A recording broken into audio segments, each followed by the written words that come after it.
Chapter 387. The intent of the eternal sword in the city of swords. There may exist more than one living being. This notion crossed Li Hao's mind. Yet he dismissed it and swiftly headed towards the western part of the city. The precipice, a sanctuary for the sword sovereign's cultivation, beckoned him. As he soared through the air, he scanned his surroundings until he soon discovered a region of sheer cliffs, unmistakably a fractured precipice.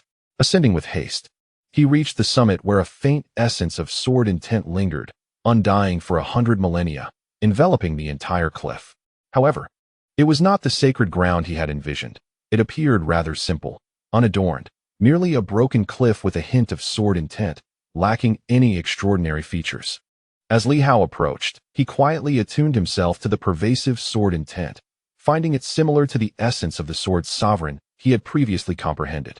Was the ancient tree's intention to bring him here merely to observe a fragment of the sword's sovereign's residual intent? It felt as though he had made the journey in vain. A faint smile graced Li Hao's lips. It seemed the tree did not trust him, merely seeking to distract him with an inconsequential task. Since he was here, he resolved to find peace in the moment. The city was in disarray, and thus, he decided to immerse himself in contemplation. Seated cross-legged, he closed his eyes, allowing the subtle sword intent to wash over his body. The sharp essence of the sword caused his pores to constrict. Yet, having endured the suppression of the Blood Emperor's revered blade, this sword intent posed no significant pressure upon him. As he contemplated, a thought struck him, and suddenly, a faint energy radiated from him, extraordinarily unique and invisible to outsiders. Time seemed to freeze at that moment. The power of time. Li Hao had only grasped a mere glimmer of temporal energy. In that instant, he realized that remnants of sword intent lingered here, a product of the sword sovereign's cultivation, enduring through the ages. If time were to flow backward, could he perhaps witness the scenes of the sword sovereign's training from 100,000 years ago? Of course, he understood that reversing time itself was beyond his capabilities, as even the celestial bodies of the vast universe could not accomplish such a feat. Time could not be reversed. This was a certainty for Li Hao. While time could indeed be suspended, it was merely the time within this localized area that was affected, unless the entirety of the boundless universe were to be frozen. Other regions would continue to experience the passage of time. The notion of time reversal was, therefore, impossible. Nevertheless, one could harness the power of time to capture fleeting remnants of the past. Some supreme beings possessed methods to revisit events that had transpired, wielding extraordinary abilities, especially in an era when time had not yet been mastered. Such individuals were true paragons of strength, capable of feats beyond the reach of Li Hao. Yet, he yearned to attempt utilizing the dispersed sword intent of the sword sovereign as a medium to capture glimpses of the sovereign's past training. The power of time enveloped the sword intent. The flowing essence of the sword abruptly came to a halt, only to resume its course in an instant. Li Hao, possessing the ability to momentarily immobilize a sage for several seconds and a heavenly king for just a fleeting moment, found the challenge of solidifying this sword intent, albeit not overwhelmingly powerful, to be on par with that of a heavenly king. This illustrates that even a mere fragment of the Emperor's sword intent presents an unfathomable challenge to grasp. Encountering a true emperor, Li Hao's meager mastery over the manipulation of time would likely prove futile. Yet, Li Hao remained undeterred. He persisted in his endeavors, attempting to reverse the sword intent gradually. Hoping to capture some fleeting remnants or even images, the outcome was uncertain, but idleness was not an option. So he treated it as an opportunity to refine his control over time. The blade of the Blood Emperor was beyond his reach, far too formidable for such experimentation. However, this slight essence of sword intent was manageable. As the sword intent flowed, it swiftly solidified once more. Each time Li Hao harnessed this power, its duration was fleeting, necessitating a brief recovery period after each exertion. It was not an endless resource. Were it to be so, the implications would be extraordinary. Time and again, he endeavored. The sword intent solidified, then flowed, the cycle of solidification and motion perpetually alternating. Since he was unable to derive any significant insights, he decided to use the sword intent of the sword sovereign as a subject for his experiments. Outside, he dared not engage in reckless trials. In the back garden of the Demon Martial Academy, an exchange transpired among a tree, a stone, and a seal. Soon, the conversation seemed to reach its conclusion. The figure transformed from the sword tree gazed westward toward the city, pondering whether to summon the individual who lingered there. As for the precipice in the western city, Li Hao doubted he would glean any profound realizations. While the sword sovereign had indeed practiced there, he had explored numerous locales. And if every training ground were to yield enlightenment, countless formidable beings would emerge throughout the realm. In Sword City, countless individuals had traversed the precipice. Yet none had gleaned anything of substance, aside from a mere hint of sword intent. Beyond a fleeting sense of power, there was little else to be gained. Li Hao's presence there was intended to prompt this individual to depart from the main city. From within the stone, a muffled voice resonated. Let him come on his own. This individual's stance remained ambiguous. Although the western cliff offered little in terms of tangible benefits, prolonged exposure to the sword sovereign's essence, imbued with the power to eradicate malevolence, might provide some insight into the individual's character. A true powerhouse would not easily succumb to the influence of sword intent. As it stood, he was not yet a true powerhouse. Despite his claims of having slain a heavenly king, he was merely a remnant of the past sanctity. The ancient sages were indeed powerful, yet they did not rank among the apex of existence. The three individuals, seasoned and discerning, did not perceive him as a top-tier powerhouse. Consequently, they refrained from summoning Li Hao back. Meanwhile, at the western cliff, Li Hao was engrossed in his pursuits. It was not mere play. For this too was a form of cultivation. Mastery is not born solely from anguish and resentment. It springs from the heart and a passion for the craft. Pure cultivation can often be monotonous. He recognized that his inability to revert to the scenes where the sword sovereign had trained was entirely natural. It was merely a thought, not an absolute requirement. At this moment, however, Li Hao experienced an unexpected boon. The dispersed sword intent, through his continual solidification and fluidity, had unexpectedly thickened into a rich essence. The essence of the sword here initially appears to be constant.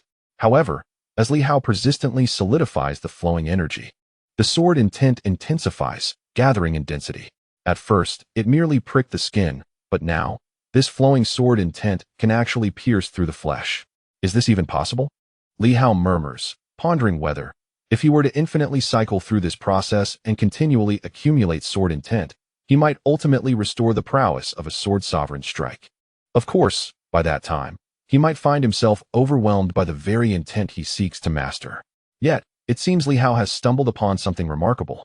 If he continually gathers sword intent, could he forge a formidable, wieldable essence of sword intent with his current strength? If the stellar sword were to harness it, could it absorb a force potent enough to slay a mid-stage heavenly king with a single strike? The crucial condition is that the sword intent in this place must indeed be capable of perpetual enhancement, rather than dissipating swiftly. Should this sword intent prove inexhaustible, there lies hope. However, the fear remains that after a period of accumulation, the sword intent may entirely vanish, leaving him with naught. How much of the sword sovereign's intent lingers here after a millennium? 10,000 years later, how much remains? Unknown. Yet it is worth a try, provided that either the stellar sword or his own corporeal form can accommodate it. Otherwise, it would only invite trouble. With this thought, Li Hao drew forth the stellar sword, gently making contact with that surge of sword intent. The stellar sword trembled slightly, as if imbued with excitement. The familiar sword intent. As the blade touched this energy, rather than erupting violently, the sword intent flowed gently, akin to a small dragon of spiritual essence, coiling around the sword, seemingly familiar, gradually swirling around the stellar sword. Li Hao's eyes sparkled with realization. Indeed, it is feasible. After all, it is the sword sovereign's treasured blade, intimately acquainted with the sword sovereign's intent, thus capable of accommodating it. Had it been any other weapon, it would likely have proven inadequate. In his delight, Li Hao felt as though he had uncovered something extraordinary. If the sword sovereign's intent could be harnessed, what of the Blood Emperor's blade intent? Naturally, the Blood Emperor's intent is more formidable, primarily due to the overwhelming power radiating from his weapon, which cannot be taken away, leaving no vessel for it. Such is the might of the word battle. In this moment, a thought struck Li Hao. Perhaps he could experiment upon his return. The ability to continuously gather power is intriguing. Can the forces of time be utilized in such a manner? As if discovering a new continent, Li Hao began to experiment relentlessly, even forgetting about the sword tree. His purpose for being here was to grow stronger, whether aided by the sword tree or through his own ingenuity.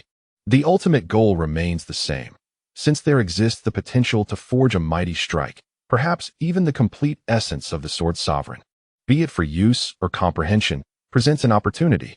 Thus, Li Hao continued to solidify the sword intent, focusing on a small area, while other regions appeared to continuously generate and converge more sword intent. And so, the sword intent swirling around the stellar sword grew increasingly formidable. In the demon martial division, the three remaining warriors awaited with complex emotions. Stone's voice rumbled. To capture, one must first release. The Great Seal responded. It is merely a test of each other's patience. Perhaps believing that haste makes waste. Yet, have they considered that we have waited for countless millennia?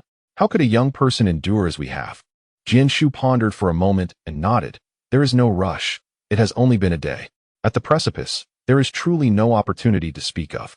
If he is willing to endure with us, then let us endure together. We must not actively seek him out. Otherwise, we would appear impatient. The following day, Li Hao still did not arrive. Sherman grew somewhat irritable. How dull. I am transformed from stone, and I could sit here for eons without concern. Who would care about the passage of just a day or two? The Great Seal concurred. He is more anxious than we are. Jianshu hesitated. It has been 2 days. Perhaps we should let it go and wait a bit longer. On the third day, the stone fell silent. The Great Seal spoke. Could it be that he has come to some realization? Jianshu was conflicted. There is nothing there. If there were opportunities, my sword city would have birthed countless strong warriors long ago. In the past, even the sword sovereign remarked that the places for cultivation are numerous. But true opportunities lie not in cultivation grounds, but in places of enlightenment. During the period of enlightenment, the essence of Tao disperses, leaving behind the genuine echoes of the great Tao. That is what is known as a Tao field. Otherwise, if a strong warrior could cultivate anywhere, would not every place be a sacred land? The precipice merely serves as a technique. The remnants of sword intent are virtually ineffective against the immortal realm. Merely a point of reference, a place of little use. And you have lingered for 3 days. That location undoubtedly holds no opportunity, I can assure you. The sword sovereign himself has stated this. Could it be that he is unaware, yet you have discovered opportunities there? That would be a tremendous joke. Stone, go and investigate. Me? You are born of the earth, your aura restrained. Observe from afar to see if he is still there. He is certainly there. Go and do it. Jianshu snapped, and Stone, left with no choice, vanished from sight. At the western city gate, Stone reappeared, gazing into the distance, where upon a precipice, a young man sat cross-legged, utterly motionless. He silently scoffed. What a charade. Let us see who can outlast whom. We are not in a hurry. After waiting for 100,000 years, why rush these few days? Not at all urgent. The next moment, Stone disappeared. Meanwhile, atop the precipice, Li Hao was filled with exhilaration, the star sky sword vibrating incessantly, a gradually intensifying sword intent roaming within the blade. The star sky sword quivered, as if imbued with extraordinary excitement. Yet, Li Hao's face turned pale as he continuously harnessed this energy, only to realize that there seemed to be some drawbacks. Having utilized too much, this sword intent might require 3 to 5 years, or even 10 or 20 years, to gather such a quantity. Yet, within these 3 days, so much had amassed, and the time saved seemed to have reflected back onto Li Hao. In simpler terms, the accumulation of 10 to 20 years was, in fact, consuming Li Hao's own lifespan.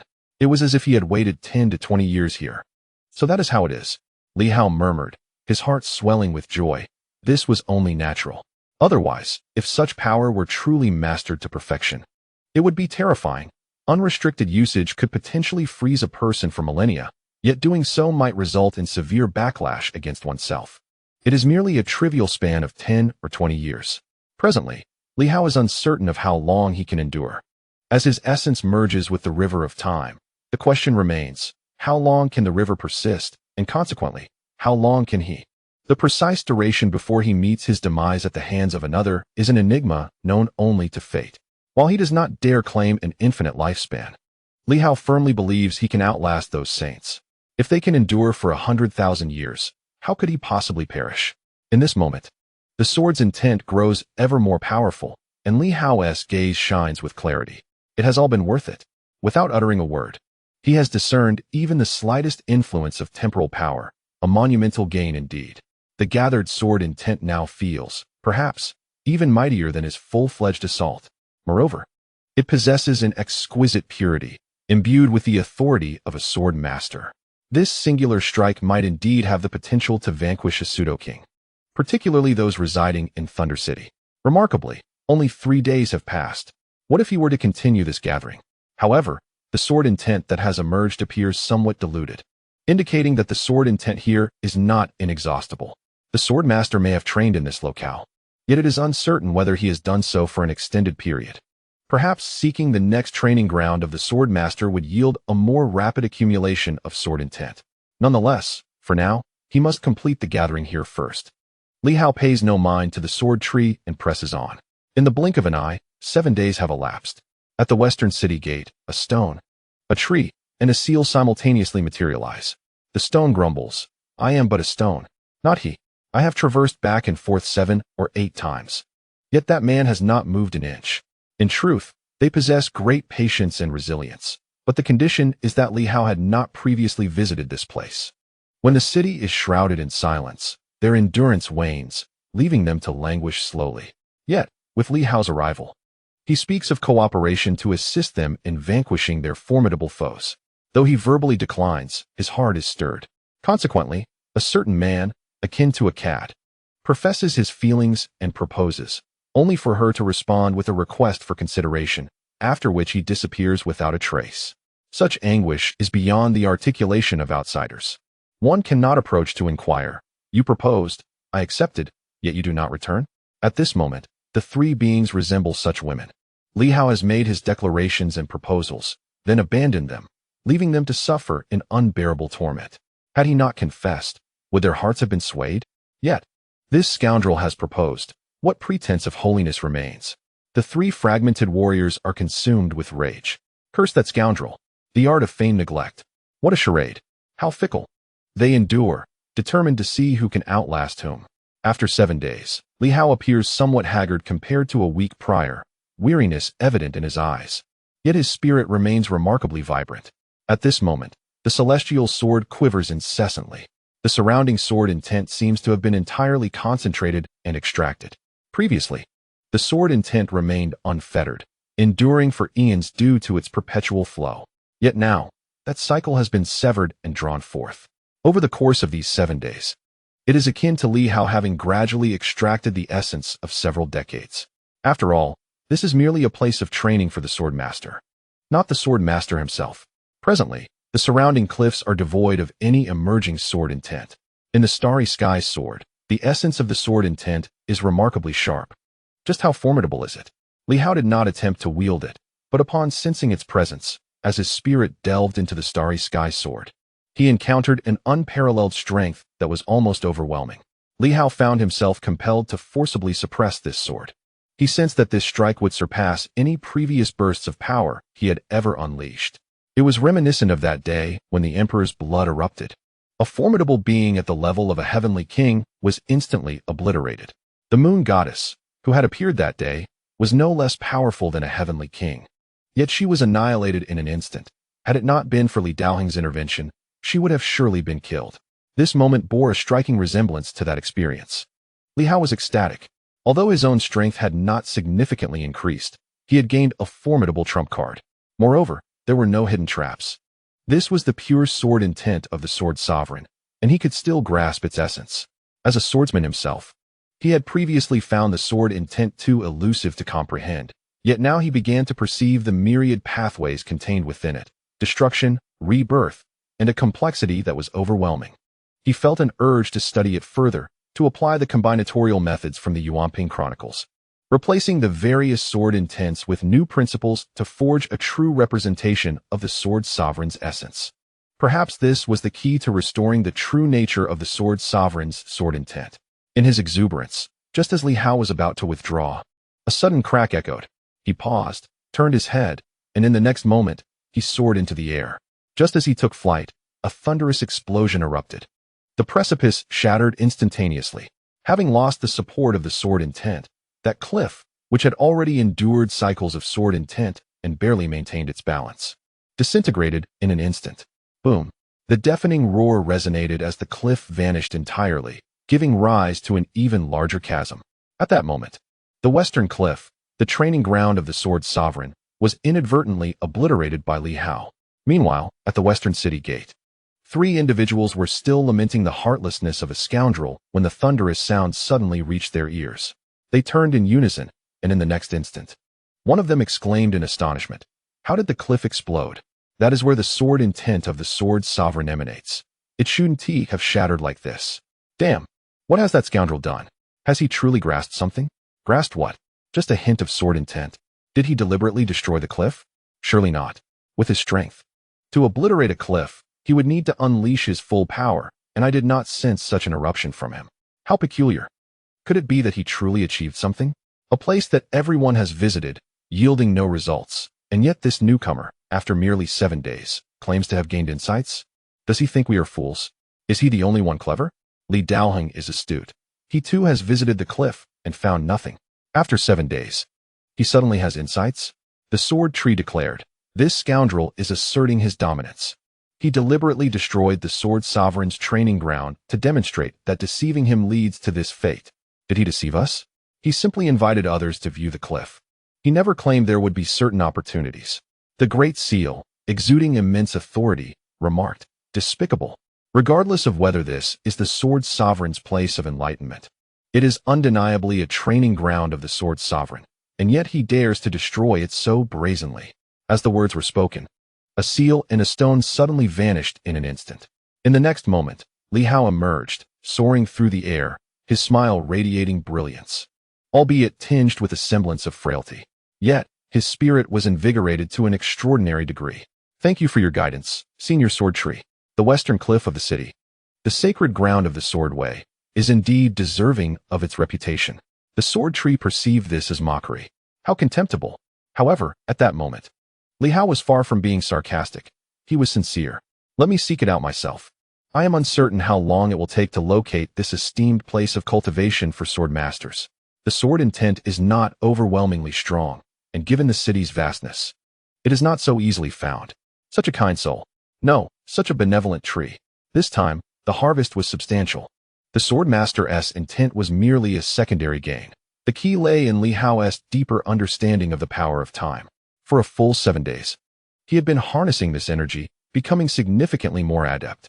Indeed, one must venture forth to gain insights and reap rewards.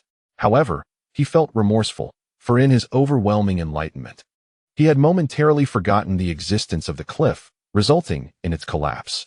The ethereal woman manifested by the sword tree spoke in a chilling tone. "No matter. If you possess the ability to destroy the cliff, that is your talent." To her, Li Hao was merely being derisive, a show of strength. Originally, she had intended to engage in conversation, but her interest waned, and she icily declared, "Since you have gained so much, it seems you require no assistance from me. What insights could you possibly derive from the cliff with such talent? Is help from others truly necessary?" Her words dripped with sarcasm. "Are you not endowed with unparalleled talent? Even within the realm of the cliff, you can glean insights without anyone's aid?" Li Hao chuckled. "Senior, have you perhaps misunderstood?" "There is no misunderstanding. I genuinely have gleaned some insights," he asserted. The sword tree sneered. "How wonderful. If the sword master were to learn of this, he would be astonished. Delighted to see a worthy successor. It is indeed remarkable that someone could extract wisdom from the cliff. The sword master would be immensely gratified." Li Hao replied, "Indeed, women, or rather, female trees, are often unreasonable. Why do you not inquire if my insights are genuine before concluding that I have gained nothing and am merely intent on destruction?" Upon reflection, he considered Lin Hongyu to be rather agreeable, as she would never behave in such a manner, seeking conflict or deliberately opposing him.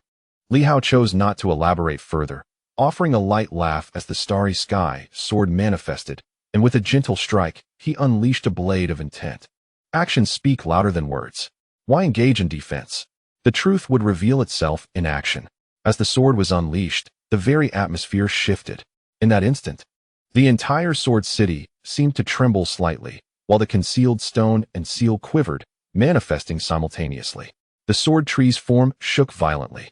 In a flash, 3 fractured entities appeared, ready to counter the oncoming sword intent. Boom. Initially, Li Hao aimed merely to validate his prowess, yet upon witnessing the sudden emergence of 2 entities amplifying the force, the sword intent surged forth, a pure essence of the sword way, resounding like thunder, suppressing the heavens and the earth. With a resounding crash, the stone, seal, and tree all erupted forth, infused with a sense of incredulity and shock. The sword tree's voice became sharp, the eternal sword intent. This is the true eternal sword intent. This cannot be. No matter how talented or capable one may be, it is impossible to attain the exact comprehension of the sword sovereign, while others may struggle to discern. As the sword tree that has steadfastly accompanied the sword sovereign in his cultivation, it is acutely aware of the true essence of the eternal life sword intent. Whether through imitation or transformation, no one can replicate the unique sword intent that bursts forth from the sword sovereign. Yet at this moment, it perceives an unparalleled purity. Indeed, this is it. Moreover, the entire sword city trembles as if overwhelmed with excitement.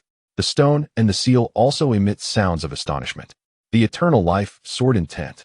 After 100 millennia, they once again experience the familiar sensation of the eternal life sword intent. How is this possible? The sword sovereign? No, the sword sovereign has departed. Who is this individual? Even the prodigious Li Hao from the Li family, a formidable swordsman in his own right, cannot compare to this sword intent. No matter how similar it may seem to the eternal life sword intent, it simply is not the same. Could this person be the reincarnation of the sword sovereign? Unthinkable. The sword sovereign is immensely powerful. While outsiders may remain unaware, they know that perhaps the sword sovereign has resolved the issue of impermanence. It is conceivable that the sword sovereign of 100 millennia ago was not inferior to the level of the supreme. Of course, this remains merely their speculation, as they have not truly engaged in battle. Yet, the sword sovereign cannot die, nor can he reincarnate, and should he reincarnate, he would not come to Silver Moon. Thus, this individual is undeniably not the reincarnation of the sword sovereign. In this moment, the three formidable beings are utterly astonished. Meanwhile, Li Hao swiftly sheathes his sword, somewhat taken aback, as he gazes at the trio: one tree, one stone, one seal. The seal is likely that of the city lord, albeit appearing quite damaged. As Li Hao examines the stone more closely, he notices something peculiar. What kind of stone is this? A paperweight? A whetstone? The stone emanates a profound sword intent. Indeed, all three are suffused with sword intent, rendering the entire sword city akin to an ocean of swords, where all cultivate the path of the sword. These three possess considerable strength. Despite their severely damaged states, it is conceivable that they each harbor the combat prowess of a sage. Maintaining such strength in a condition of extreme weakness is, in fact, exceedingly formidable. Evidently, those associated with the emperor are no weaklings. He feels a tremor of excitement. Yet the trio before him is not merely shaken. They are also filled with disbelief, bordering on madness. The voice of the sword tree pierces the air. How could you possess the eternal life sword? Impossible. Who are you truly? Have you encountered the sword sovereign? A barrage of questions ensues, but Li Hao remains silent, quietly contemplating something, his gaze flickering momentarily. The sword city has just shuddered. At the instant the sword intent erupted, the entire sword city trembled. What is happening? Li Hao quickly ponders, and after a lengthy moment, he turns to the agitated remnants and softly states, I mentioned that I comprehended certain things at the cliff. If you do not believe me, I can only provide proof. Do you now believe? That is still impossible. The stone rumbles like thunder. Absolutely impossible. The cliff cannot yield any insights. Even if it could, it would be inconceivable to grasp the complete eternal life sword, let alone an almost identical eternal life sword intent. Who are you? Could it be? Li Hao smiles. What? Are you saying I am the sword sovereign's avatar? That is the only conclusion you can reach, it seems. The sword sovereign cannot possibly reincarnate. Could it be a mere avatar? That seems implausible.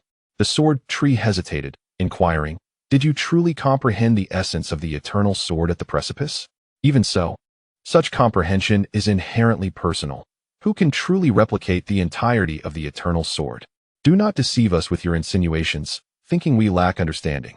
Whom are you trying to fool? Li Hao chuckled. I never claimed this was the eternal sword's essence. I merely expressed what I have perceived. If you find it similar, that is your interpretation, is it not? The others fell silent, still unable to believe, feeling that it should not be so. No matter how exceptional your talent, can you truly replicate the sword's essence? At that moment, the stone communicated telepathically. Sword tree, is he perhaps an avatar of the sword sovereign? The great seal interrupted directly. Impossible. I suspect he is the reincarnation of the starry sword. Nonsense. Reincarnating the starry sword is absurd. Then how do you explain his abilities? I do not know. The three formidable beings were utterly perplexed, unable to fathom why this was happening. Yet, the sword tree maintained a semblance of calm, transmitting. It is also possible that the sword essence at the precipice coalesced, and he managed to capture it, wielding the starry sword and merging it with this sword essence. That cannot be. The minuscule sword essence at the precipice could not possibly coalesce. In merely 7 days, let alone 7 years, 70 years, or even 700 years, such a feat is unattainable. The three were unable to grasp the entirety of the situation, and their emotions were indeed complex. Regardless of the circumstances, the other party had genuinely wielded the true eternal sword, and this revelation would necessitate adjustments to their prior deliberations. Li Hao, however, remained composed and unperturbed. How intriguing. These three seem to possess considerable knowledge. Yet, that is of little consequence. What truly matters is that these three, though diminished, if restored to their prime, would undoubtedly be peak figures of the sacred path, or even kings of this era. If brought forth, they would represent formidable combatants. They are all beings of the emperor's esteem, having comprehended numerous sword essences. Their offensive power must be formidable. Compared to the Supreme's grandson, Zhong'an, they seem rather superior. If these three were to reclaim their peak, they would likely not fall short of Zhong'an. How dismal Zhong'an appears. Among the contemporaries of the human king, the elite of the human race, how has the Supreme's grandson ended up with such meager strength? It is incomprehensible. Surely, acquiring a king would not be too much to ask.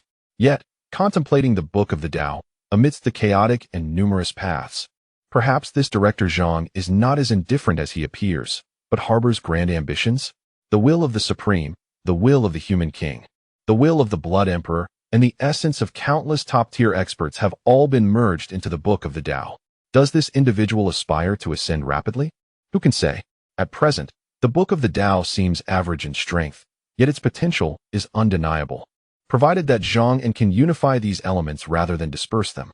If he disperses them, that is all the strength he possesses, capable only of slaying weaker kings.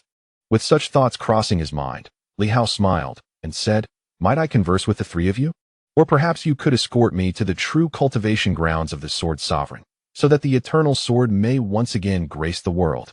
In the present day, with the departure of the Sword Sovereign, a cohort of despicable individuals tarnish his esteemed reputation. Allow me to delve deeper into the essence of the eternal sword intent, to eradicate all foes with a single strike, thereby restoring the Sword Sovereign's honor. The three formidable beings remained silent. After a prolonged moment, the sword tree seemed somewhat perturbed. Finally speaking, how have you accomplished this? Delving into secrets is rather improper, is it not? The sword tree fell silent. I am aware it is inappropriate, yet my curiosity overwhelms me. As Li Hao manifested the true eternal sword intent, the sword tree's perspective began to shift. After a brief pause, it suggested, "Let us return to the Demon Martial Academy. You appear to possess some unique qualities. Perhaps we can engage in a more profound discussion." Li Hao nodded, casting a glance at Sword City, and suddenly exclaimed, "It seems Sword City is also celebrating the resurgence of the eternal sword intent in the world." The three did not respond. Li Hao, contemplative, toyed with the Starry Sky Sword. While the Starry Sky Sword is formidable, it pales in comparison to the blade of the Blood Emperor. Although the Sword Sovereign wielded swords as if they were disposable, it is said that the Starry Sky Sword was crafted collaboratively by the human king and the Emperor of Forging, gifted to the Sword Sovereign to spare him the need to switch swords continually. Yet, the Starry Sky Sword in my possession feels somewhat feeble. Of course, in comparison to some sacred weapons, even the weapons of celestial kings, the Starry Sky Sword does not fall short. However, it is the weapon of an emperor. Not just any emperor, but the one renowned as the foremost master of the sword. Li Hao said nothing, following the three as they soared toward the Demon Martial Academy. At this moment, the three ahead were subtly exchanging thoughts, their mental energies vibrating in unison. Li Hao smiled, sensing that the use of the eternal sword intent had indeed altered the opinions of these three individuals. Chapter 388. The Secret of the Silver Moon. In the back garden of the Demon Martial Academy, the three powerful remnants of Sword City remained silent, awaiting something. Li Hao appeared at ease, seemingly in no rush. They maintained this state for a while. The sword tree, unable to withstand Li Hao's composure, realized that perhaps they were even more anxious than he was. 100,000 years ago, the Red Moon Great World encountered the Sun God. The sovereign of the Red Moon inflicted injury upon the Sun God, whose strength was unparalleled. To wound the Sun God indicates the high caliber of the Red Moon world. The Sword Tree did not mention Sword City, but began recounting the conflicts of the new martial era. The Sword Sovereign, stationed at the Silver Moon, received word that the human king intended to launch an offensive against the Red Moon. Commanding an army of millions, the Sword Sovereign rallied the Silver Moon forces, and countless powerful beings followed, emerging from the Star Gate to wage war against the vast skies, intent on annihilating the Red Moon. Just as the Sword Sovereign departed, the emperors invaded. In truth, there was not merely one emperor beyond the Star Gate. Battles erupted, suggesting multiple emperors assailed the Silver Moon army. I witnessed the fall of an emperor during this tumult. The Sword Tree scoffed. Although only the Sword Sovereign and Principal Fong, two emperors, engaged in battle that day, the enemy likely numbered no less than 5 emperors. However, the Sword Sovereign's unparalleled prowess in combat ensured that he would inflict severe losses upon the formidable adversaries. Yet, the sudden arrival of the assailants resulted in one emperor, perhaps the weakest among them, breaching the Silver Moon world. At that moment, the Star Gate was instantaneously sealed. Within the 8 main cities, someone activated a formation that obscured external circumstances. Nevertheless, it is highly probable that the battle grew so intense that it propelled the Silver Moon world far from the new martial realm. Li Hao was momentarily taken aback. It was not the external forces that had forsaken the Silver Moon realm, but rather the Silver Moon that had distanced itself from the new martial world. The Sword Tree continued, stating that the Silver Moon had completely severed ties with the new martial world, most likely due to its extreme separation from the main world. This disconnection rendered any future contact impossible. In the vast chaos of the universe, a minute deviation could lead to catastrophic consequences. Thus, even though the Sword Sovereign had vanquished the intruders, he was unable to reclaim the Silver Moon realm. Nevertheless, the arrival of several Empyrean lords should pose no threat to the Sword Sovereign. Subsequently, Li Daoheng ascended to the status of Heavenly King, and in this perilous moment, he seized control of Sword City, activating the Qian Kuan 8 trigrams array to seal the world's barriers. Utilizing the essence of the Silver Moon, the Star Gate, and Sword City as the 3 core components of the formation, he employed the foundational power of the 8 main cities to subdue the Empyrean Lord. At this point, the Sword Tree paused, seemingly lost in recollection. After a considerable silence, it continued, recounting that during that time, Sword City boasted numerous powerful warriors. Yet they were no match for the Empyrean Lord. Li Daoheng proposed a call to the 8 great families, urging them to mobilize their 8 divine weapons, activate the seals of the 8 main cities, and forcibly sever ties with the new martial world. His ambition was to consume the heavens, slay the Empyrean Lord, annihilate the Red Moon, and open the Star Gate to assist the Sword Sovereign. Li Hao listened intently, reflecting on the moment when someone was able to step forward and devise a solution to counter the threat posed by the Empyrean Lord, even contemplating the means to open the Star Gate and aid the Sword Sovereign. Logically, one would expect success in such an endeavor during that era. Yet, it was evident that some unforeseen circumstances had arisen. Otherwise, according to the Sword Tree, perhaps Li Daoheng could have triumphed 100,000 years prior. Why did he fail? Li Hao felt a sense of confusion. Clearly, these individuals had initially been swayed by Li Daoheng's charisma. Had they truly failed? Li Hao inquired, "Did you discover something?" "Not at all," came a soft sigh from the Sword Tree. He possessed immense talent and charisma, a leader among the strong, truly embodying the essence of a leader. Moreover, he was the only heavenly king in the world at that time, and quite young. Everyone believed in him. However, complications arose during the merging process, preventing him from wielding the starry sword. Li Hao was taken aback. The Sword Tree expressed a sense of helplessness. Such an unforeseen event caught everyone off guard. There were others capable of wielding the starry sword, including some from the Li family. Yet, for some reason, he could not. This led everyone to question whether something was amiss. Li Hao paused. He was the only one unable to wield it? Indeed, affirmed the Sword Tree. The 8 divine weapons, with the starry sword at the forefront, were pivotal. The 8 divine weapons and the 8 main cities divided the world. The core of the formation was intrinsically linked to everything in the Silver Moon realm and to the Starry Sword. A prodigy of the Li family should have been able to wield it. It is not merely a matter of being a non-sword sovereign descendant. Even those who are not direct descendants of the sword sovereign could wield it. Yet, for him, the Starry Sword proved unyielding, unwilling to heed his command. Li Hao glanced at the Starry Sword in his hand, pondering whether this was what they referred to, or perhaps it was about Sword City. Naturally, he refrained from probing further. Sword Tree remarked, "It is precisely for this reason that many harbor doubts and a heightened sense of vigilance." Upon reflection, the timing of his enlightenment as the Heavenly King seems too coincidental, especially considering that the Emperor was sealed at the time. There was ample opportunity for discussion, leading to proposals to first unseal the Emperor and devise a strategy to unite with the powerful beings from the other 7 major cities. Meanwhile, Li Daoheng repeatedly attempted to wield the astral sword, hoping to master it, yet he was met with failure. As everyone prepared to leave, a civil war erupted within Sword City. Li Hao nodded, recognizing that for Li Daoheng, exiting would render everything meaningless. All would be laid bare, and it would be more prudent to eliminate the members of the Li family instead. However, he remained perplexed. If the members of the Li family are incapable of wielding it, I can comprehend.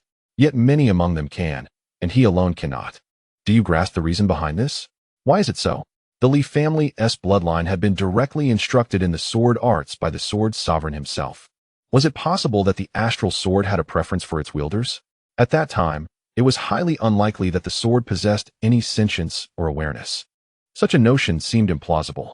After some contemplation, Sword Tree responded, "The precise reason eludes us." However, during the massacre of Sword City, Li Daoheng claimed that the sword sovereign intentionally barred him from assuming control. In retrospect, perhaps the sword sovereign foresaw that he was no good and may have tampered with the astral sword to prevent him from mastering it. Li Hao shook his head. That seems improbable. If the sword sovereign truly knew of his malevolence, he would have slain him with a single strike rather than resort to cunning schemes. Your hypothesis lacks foundation. Sword Tree scoffed. Am I not more familiar with the sword sovereign than you? You do not comprehend the mindset of a true swordsman. Li Hao remained unconvinced.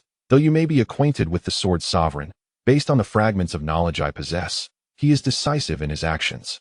If he truly recognized Li Daoheng as a villain, he would have dispatched him without hesitation.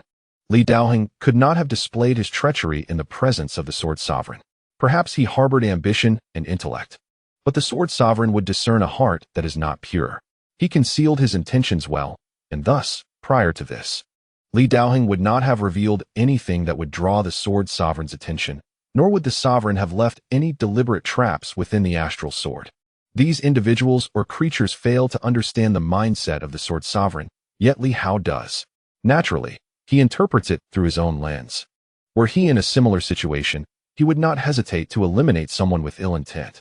Ambition is inconsequential if one's heart is not right.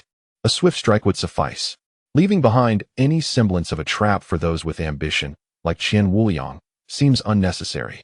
Li Hao toyed with the astral sword in his hand and spoke. After he exterminated the Li family, he took the astral sword and ventured into the outside world, perhaps hoping that in the future, someone else might unlock its potential, deliberately avoiding the Li bloodline in favor of an external one.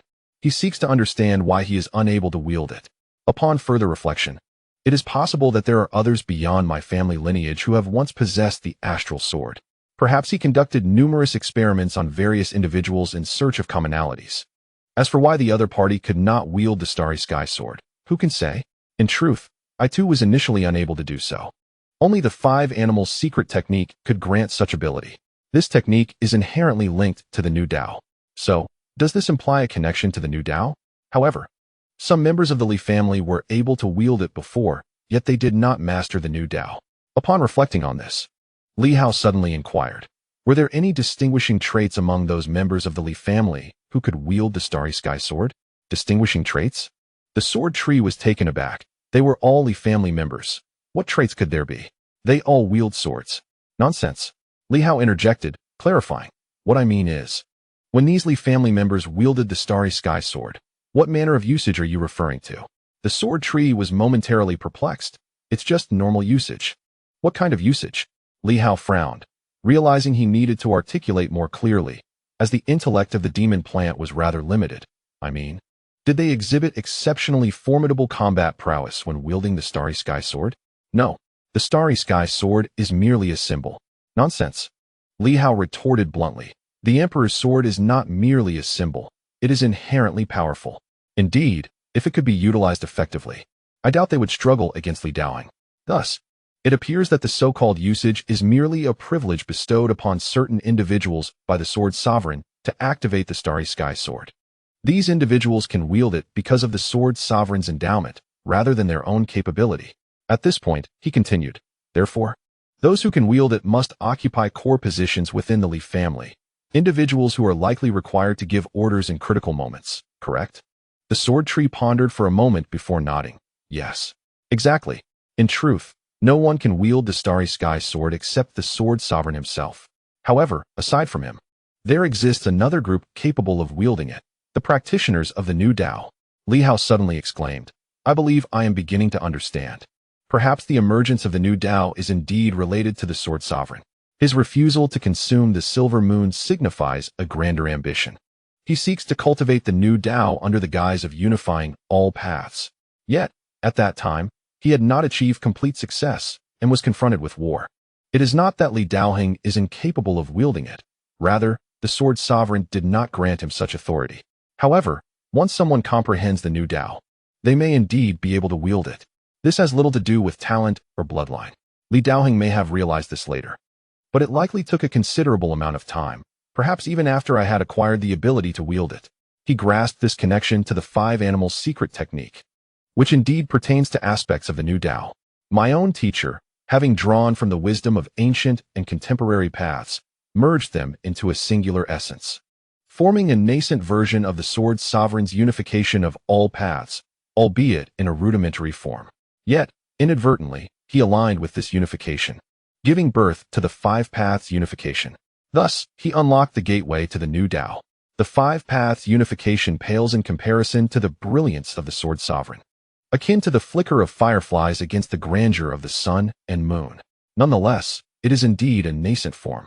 In that moment, Li Hao untangled many thoughts. The Starry Sky Sword is not for everyone. At that time, my teacher should have been capable of wielding it, and later, after I learned the 5 animal secret technique, I too could wield it. An individual practitioner of a singular path cannot wield it. One must possess the ability to merge multiple paths. He can now surmise that. Without a doubt, if Li Daoing has been observing all along, he must have seen and sensed everything. He may have known early on. Yet he required time to cultivate the new path. Thoughts emerged one after another, knitting together past confusions into a coherent tapestry. The Sword Master's new path. The universe of the new path is indeed intertwined with the Sword Master. Perhaps it began to take shape 100,000 years ago, yet it remained incomplete and imperfect, unable to manifest due to its proximity to the primordial universe, suppressed and unable to reveal itself. Thus, the Sword Master was unable to forge such a grand cosmic path. If this is the case, the Sword Master's convergence of myriad paths must have reached an extraordinarily formidable level. He may be far more powerful than anyone has surmised. The 5 Imperial Lords attacking him would likely stand no chance. However, the Silver Moon world might have genuinely fled during the battle, or been forcefully ejected, lost in the chaos. Moreover, the Sword Master, needing to support the new marshal, may not have had the time to seek it out. Perhaps he deemed any trouble with the Silver Moon to be trivial, with the new marshal holding greater importance. As these thoughts surfaced, Li Hao's expression subtly shifted. If Li Daoing grasped the key to wielding the Starry Sky Sword, why had he not taken it from him? Suddenly, he remarked, the Sword City must be the true essence of the Starry Sky Sword, correct? The Starry Sky Sword in my possession should bear significant relation to the genuine artifact, yet it may not be the authentic one. Its effects might be comparable, but in reality, their powers are entirely different, am I right? Li Hao gazed at the sword tree and softly said, Li Daoing, if I am not mistaken, has likely visited the Sword City over the years, or perhaps in the past year. He looked towards the sword tree and spoke solemnly. I suspect that when he came, he was perhaps quite weak.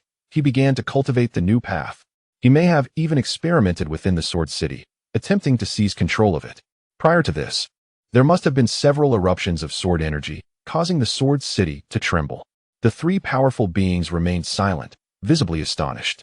If he was weak, how could you three not devise a way to eliminate him? That seems amiss. Thus, it stands to reason that Li Daoheng has a protector, a half-emperor. Li Hao contemplated further, then added, I begin to understand. Li Daoheng must have cultivated the new path. Yet he has entirely transformed his half-emperor power into a puppet to guard him. This individual has already comprehended the crux of the matter, rendering the Sword City a vital component for him. The Sword City is ensconced in a seal. It is impossible for ordinary individuals to reach this place. And even if they did, they could not carry the Sword City away. Li Hao calculated again, stating, however, a person of such meticulous foresight would not remain entirely oblivious. Within the Sword City, there must be further contingencies prepared by him, just in case. Contingencies. Li Hao quickly assessed, pondering deeply, and spoke gravely.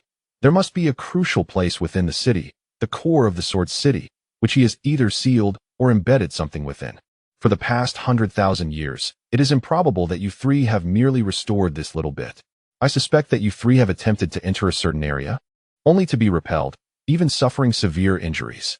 Therefore, even after countless years, you have managed little recovery. The three remained silent, allowing Li Hao to speak. At this moment, they were all filled with astonishment. Meanwhile, Li Hao continued to piece together all the clues. After a long sigh, I contemplated fate and timing. The new path only truly emerged when the world began to awaken. During this period, it must have been nurturing Li Daoheng, who missed this opportune moment. He is unable to accept it, feeling discontented, merely achieving the status of an ordinary emperor.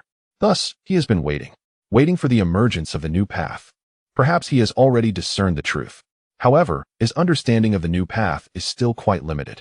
It wasn't until we discovered the real Dao universe that he quickly reacted, contemplating that the virtual Dao universe might be activated as soon as I entered the real Dao universe. Looking at this Sword City, Li Hao softly remarked, the starry sky sword in my hand is likely just a replica, or perhaps merely a fragment of the original, not the entirety. Whether Li Daoheng seizes it or not is of little consequence. The crux lies within the Sword City. It should be the sword of the Sword Sovereign.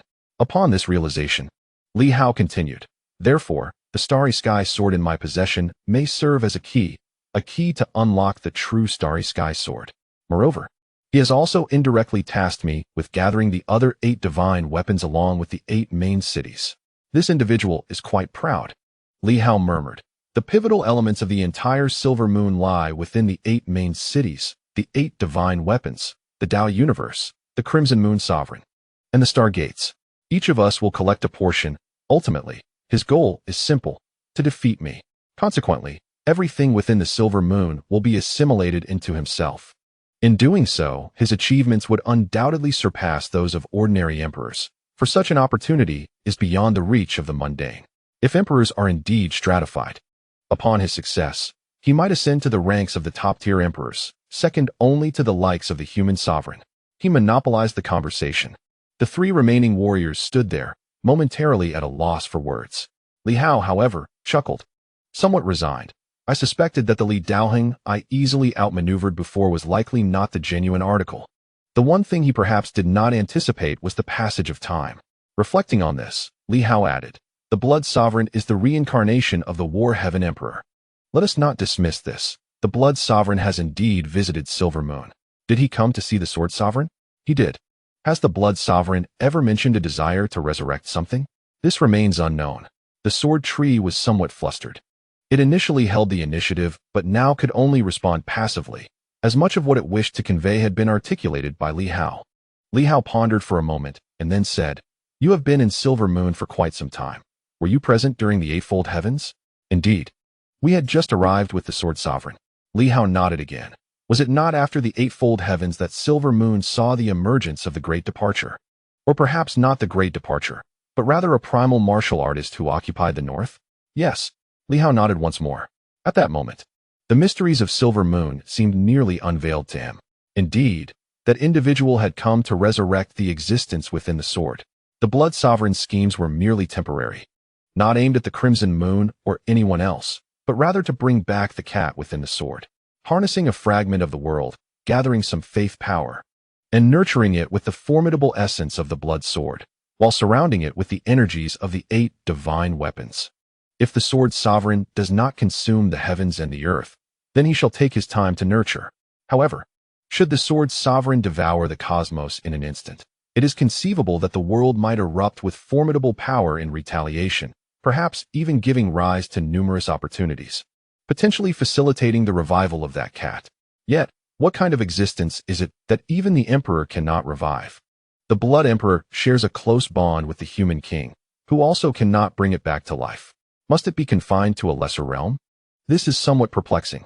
Nevertheless, it is now evident that the blade is not intended to target the Red Moon Emperor, nor is it meant to confront Li Hao. The latter seems indifferent to such matters. The Blood Emperor is solely here for the cat within the blade. At this moment, the god of initial martial arts, Li Hao, begins to grasp the magnitude of the situation. The audacity to invoke the name of the sovereign of the heavens and the sun god suggests there is someone backing him. Both the sword sovereign and the Blood Emperor are aware, and it is even possible that the individual is someone invited by the Blood Emperor. His task may merely be to safeguard this blade, to protect the cat within it, ensuring its safe revival. As for other matters, Li Hao furrows his brow slightly, noting that even the silver moon was nearly extinguished, yet this individual remained unconcerned. Perhaps he is indeed a figure of initial martial arts, not one of the new martial artists, with his sole focus on the cat within this blade. Regarding the 8 divine weapons and the 8 bloodlines, it seems they may simply be leveraging the power of the 8 families to provide energy for his blade, preventing it from losing its vitality over time. It is no wonder the 8 families can approach that blade. With a sigh, Li Hao reflects. Li Daoheng may harbor ambitions to seize this blade, to consume it, even including the existence within. Contemplating this, Li Hao finds himself puzzled. Did the human king pass through this place later? Why did she leave behind her sword? The gauntlets of the sovereign of the heavens may not have been brought by the Iron-Head Emperor, but rather by that initial martial arts powerhouse. Yet, the human queen's sword likely indicates that she indeed visited this location. But for what purpose? This enigma eludes Li Hao for now. He does not comprehend. But the sword tree seems to have some insight. Observing that Li Hao is finally perplexed, it hastily explains. The human queen is also a master of the sword path, and the world's foremost swordsman is none other than the sword sovereign. In the past, the human queen descended upon the silver moon and engaged in swordsmanship with the sword sovereign. After that exchange, the sword sovereign remarked that the sword path is the sword path, yet it is not merely the sword path. The sword is but a form, ultimately embodying the way. Subsequently, the queen relinquished her sword. Li Hao, taken aback, nods and murmurs. Indeed, the sword path is the sword path, but it is also not. All paths converge as one. How can there exist a singular sword path? The sword is a form, truly representing the way. Truly, the new path is inherently linked to the sword sovereign. All paths converge into the sword. It is regrettable that he has become so accustomed to the sword. Such a pity. What is regrettable?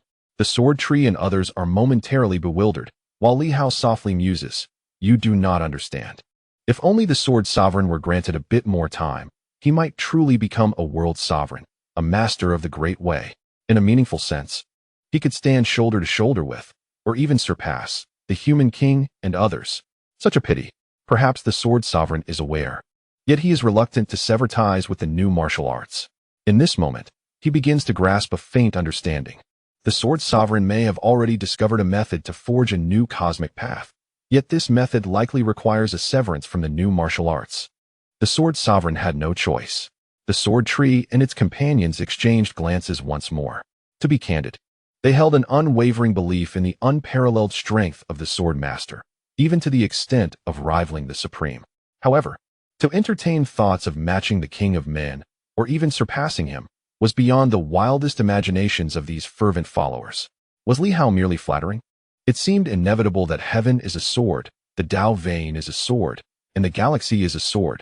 Perhaps this is the very essence birthed by the sword master. A sword takes form. How could it not embody the sword? Such conjectures had long been in circulation, and now their convictions were only growing stronger. The 3 before him were utterly stupefied. Initially, they intended to enlighten Li Hao, but now they remained silent.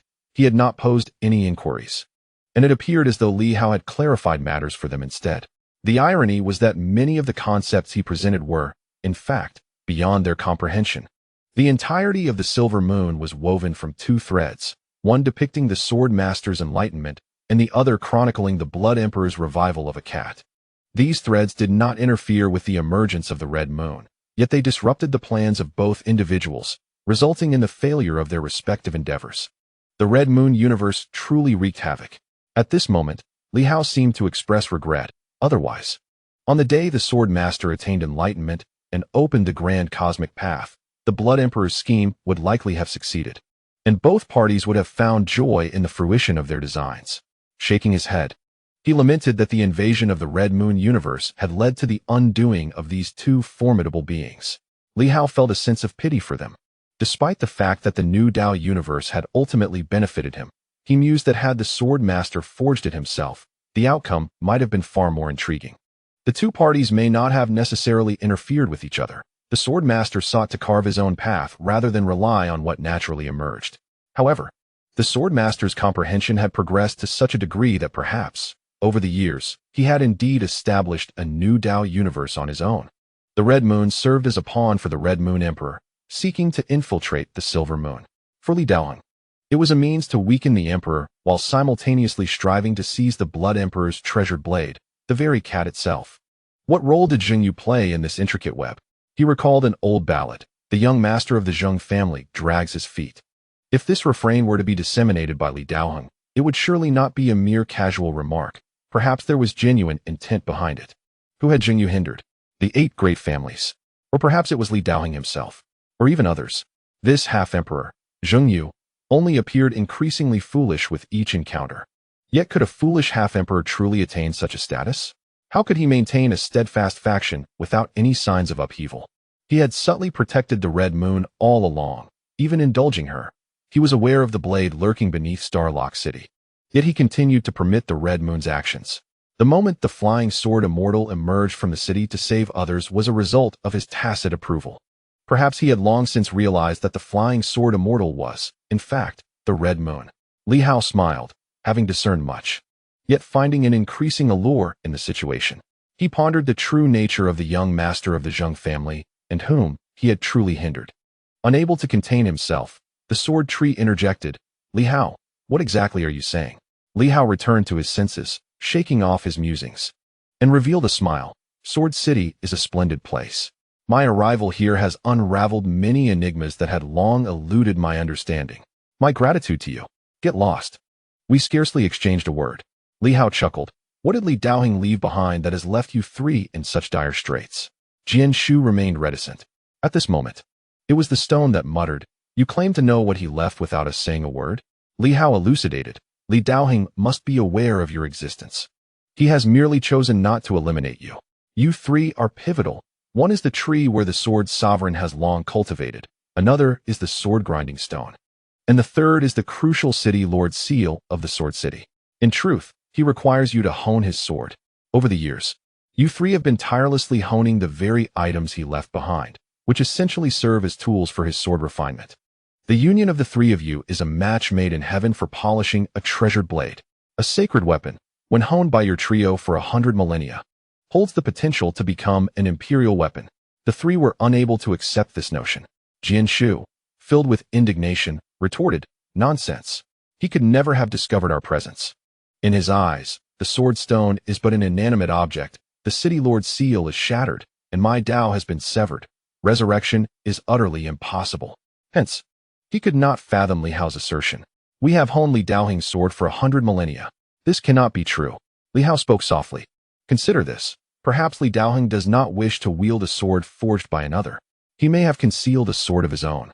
You 3 are, in fact, polishing his sword, the very essence of his being. Originally, even if it were merely the sword of the heavenly king, now, having been imbued and polished by you over 100 millennia, once he thoroughly devours the 8 divine weapons and engulfs the 8 great cities. He will not only possess unparalleled combat prowess, but will also forge a sword of unmatched supremacy. Therefore, the battles you 3 have engaged in over the years were, in essence, that of a singular sword." The trio fell silent, and Jian Shu's phantom trembled, seemingly on the verge of disintegration. Clearly, Li Hao had struck a chord, and it was not mere conjecture. Upon seeing the 3 of them, he instinctively thought that their alliance was indispensable for sword refinement. Should Li Daoheng lack proficiency in crafting or find the swords he forges replete with the essence of a blacksmith, then utilizing these three formidable beings to refine a sword is indeed a celestial match. These three swordsmen are not even human. They are born of the earth and nurtured by the essence of the sword sovereign's will. To not employ them for sword refinement would be a travesty. Of course, it is deeply painful, yet it remains the truth. Otherwise, would the entire city perish while these three remain unscathed? Do they truly consider Li Daoheng blind? Li Hao quickly pondered and continued. What place is suitable for sword refinement? The abode of the sword sovereign, a realm of profound comprehension. His sword is most likely concealed there, a place that may even connect directly to the heart of the sword city. There is no better locale for sword honing. Thus, within the entirety of the sword city, the residence of the sword sovereign must exist, without a doubt. It may not be on the surface, but rather in a deeper realm that you three must surely know. There, the essence of the sword sovereign still lingers. My heavens! Should this sword emerge and manage to engulf the sword city, I suspect it would surpass even the sword of the starry sky in power. An eerie silence enveloped the atmosphere. At this moment, the three formidable beings appeared to experience a collapse of their Tao hearts, unable to extricate themselves. The stone even showed signs of cracking. The city lord's seal bore numerous fissures, and the stump left by the sword tree seemed to be splintering. Li Hao's words had indeed pierced their very essence. For 100,000 years, we have struggled, only to be told that we were merely sharpening a sword for others, crafting the ultimate blade. The crux lies in the fact that if Li Hao and Li Daoheng are unrelated, merely conjectures of this individual, it signifies that he has discerned everything at a glance, while we, in our ignorance, have unwittingly honed a sword for our adversary over the span of 100 millennia. Throughout this time, we believed we could dismantle all of Li Daoheng's schemes, convinced that our sacrifices were aimed at weakening and ultimately vanquishing him. Yet, Li Hao reveals to us that it is all but a farce. How could this not corrupt one's Tao heart? The essence of the sword permeated the air. And in that moment, the three severely wounded saints felt as if they were on the brink of collapse. A faith crumbled. The very pillars that had supported their relentless struggle for 10,000 years shattered. Li Hao sighed deeply. In truth, he could have refrained from speaking. However, these individuals would eventually come to this realization. If they were to forge a formidable sword for their opponent, the repercussions might be far graver. At this moment, Li Hao exhaled deeply, his voice resonating like a mighty bell, the sound of the Tao reverberating forth. You three are steadfast souls. In the pursuit of the Tao and the cultivation of the heart, a swordsman must possess an unwavering spirit. Mere tribulations are but stepping stones to the spring of enlightenment.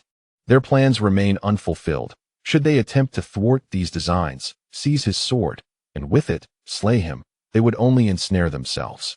Presently, his sword remains in existence. After 100 millennia of honing, it may not even belong to him. A blade whose ownership remains uncertain has caused the three to waver in their convictions that have endured for 10,000 years.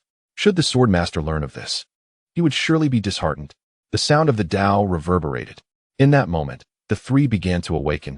The sword tree murmured, even if what you say is true, this sword has yet to be forged. It does not belong to Li Daoheng. Seizing it would lead to a loss on both sides. The next moment, the sword tree's voice turned sharp. How shall we seize this sword? Li Hao replied languidly. I have not even seen its location, nor do I comprehend the circumstances. I am utterly in the dark. Why do you inquire of me? Shouldn't it be I who asks you?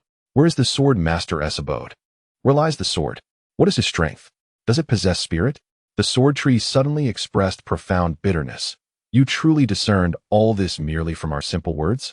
No, Li Hao replied, for I have been experiencing all of this. I possess knowledge of many matters that you are unaware of. The crucial clues you provided have transformed my previous conjectures into certainties. Do you understand? Very well, though still pained. This statement managed to offer a modicum of comfort to the three. The stone voice remained thunderous. Why do humans so relish in scheming? They are evidently powerful. Why engage in such calculations? Li Hao chuckled. Because their strength is insufficient. What? Li Hao continued. The strong do not resort to scheming. Those who do are not truly strong. Observe how Li Daoheng schemes and plots. Why is that? Because he lacks strength. The sword masters, the kings of men, disdain such machinations. If you harbor a conspiracy, I shall dismantle it with a single sword stroke. If the red moon desires war, I shall proactively engage, annihilating the enemy beyond the realm. This is the essence of the strong, while those of lesser caliber, like Li Hao, find themselves unable to contend with formidable foes and, lacking top-tier strength, resort to schemes. What else can they do? Let me speak for myself. If I possessed the prowess of the sword's sovereign and his kind, what scheming would matter? With a single stroke, I could vanquish them all. Li Hao chuckled lightly, remarking, "Why should I expend my energy to fathom the thoughts of my adversaries? It is quite tiresome." In truth, even the strong, when they were weak, would engage in such calculations. However, once they attained strength, they disdained such efforts. It is far more efficient to resolve matters with a single blow. The Great Seal inquired, "Are you suggesting that as long as one is sufficiently powerful, all such considerations become irrelevant?" "Indeed," he replied. "Yet why then do the strong fall prey to the schemes of the weak?"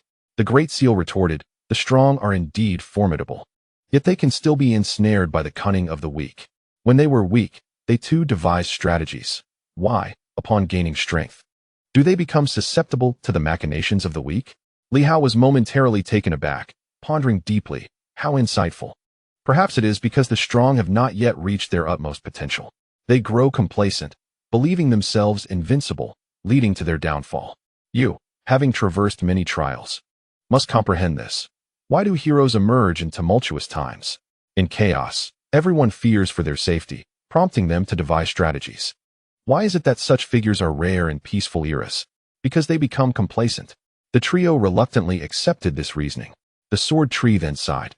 "Allow me to escort you to the residence of the sword sovereign. Are there still doubts? Is there any need for doubt?" The sword tree replied bitterly, "If what you say is true, and you are indeed allied with Li Hao, do we stand any chance of resistance? We are not the sword sovereign. We cannot single-handedly overcome 10 foes. Perhaps you are right. It is worth the gamble. If we succeed, the rewards would be immense." Li Hao smiled brightly at this. But then his expression grew serious. "However, should we encounter the foe's sword, it could prove quite challenging. My greater concern is that although I have confined them within the great universe, should they manage to escape and enter the sealed realm, I would find myself in dire straits. Here, strength is not restrained. Otherwise, the emperor would have long since been slain." At that moment, the sword tree seemed to regain some confidence. "Fear not. He used to traverse freely. Recently, a woman arrived and took him from his base. Now, he may find it difficult to enter, and if he does, it will likely be as troublesome as your own situation." Li Hao was startled, then suddenly burst into laughter. "How could I have overlooked that? The moon's true form. That fool of a queen took it away." After a fit of laughter, his expression shifted to one of seriousness. "So, that fellow can freely come and go from that half-moon?" "Indeed." Li Hao exhaled deeply. "O queen, you seem safe, yet you are more perilous than anyone. Last time, Li Hao revealed not a hint of his intentions. Perhaps he seeks to infiltrate my great universe through the queen's Dao veins. This scoundrel harbors ill intentions. I should have anticipated this. However, at the time, I thought the moon's removal by the queen rendered it ineffective. It seems I have been somewhat negligent. Yet, it is a fortunate turn of events that the adversary has plotted against the queen, resulting in the loss of the base within the seal." Li Hao could not help but chuckle again. "Foolish queen, it appears that by sheer happenstance, you have unwittingly aided me once more. Indeed, the enemy's inept allies are, in fact, one's own formidable companions. The queen, splendid. Perhaps I ought to exercise a modicum of courtesy towards her. Yet, I fear that excessive politeness may evoke her sympathy, leading her to ally with me, and that would spell my ruin." Li Hao slightly shook his head, dispelling this foolish notion. "May the queen not entertain thoughts of allegiance. Such a prospect frightens me." Chapter 389. Suicide accompanied by 3 somewhat peculiar remnants of powerful beings. Li Hao proceeded forward, his mind in a whirl of contemplation. This journey to Sword City, aside from various concerns, has unraveled many mysteries. The silver moon now holds little secrecy for Li Hao, though a few lingering questions remain unanswered. Nonetheless, this does not alter the overall situation. In essence, the sealed emperor possesses the least contingency plans and strategies, yet undeniably the greatest strength. After all, their entry was abrupt. Originally intending to launch a decisive assault, the situation has shifted. With more than 5 emperors arriving, the prospect of confronting 2 seems less than optimistic. suggesting that the others may have already been eliminated.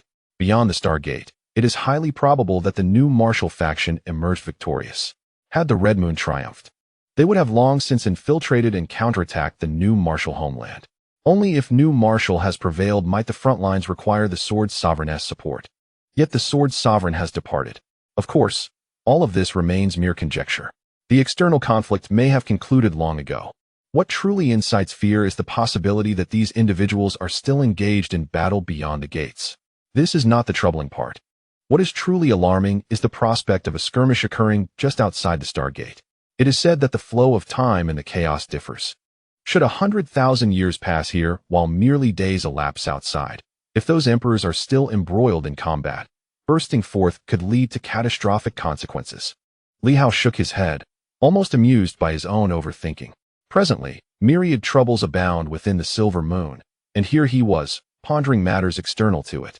"What troubles you?" inquired the woman embodied by the sword tree, her expression tinged with confusion. "In such perilous times, you still laugh? Surely, you cannot be mad. Aren't you at all concerned?" She continued gravely.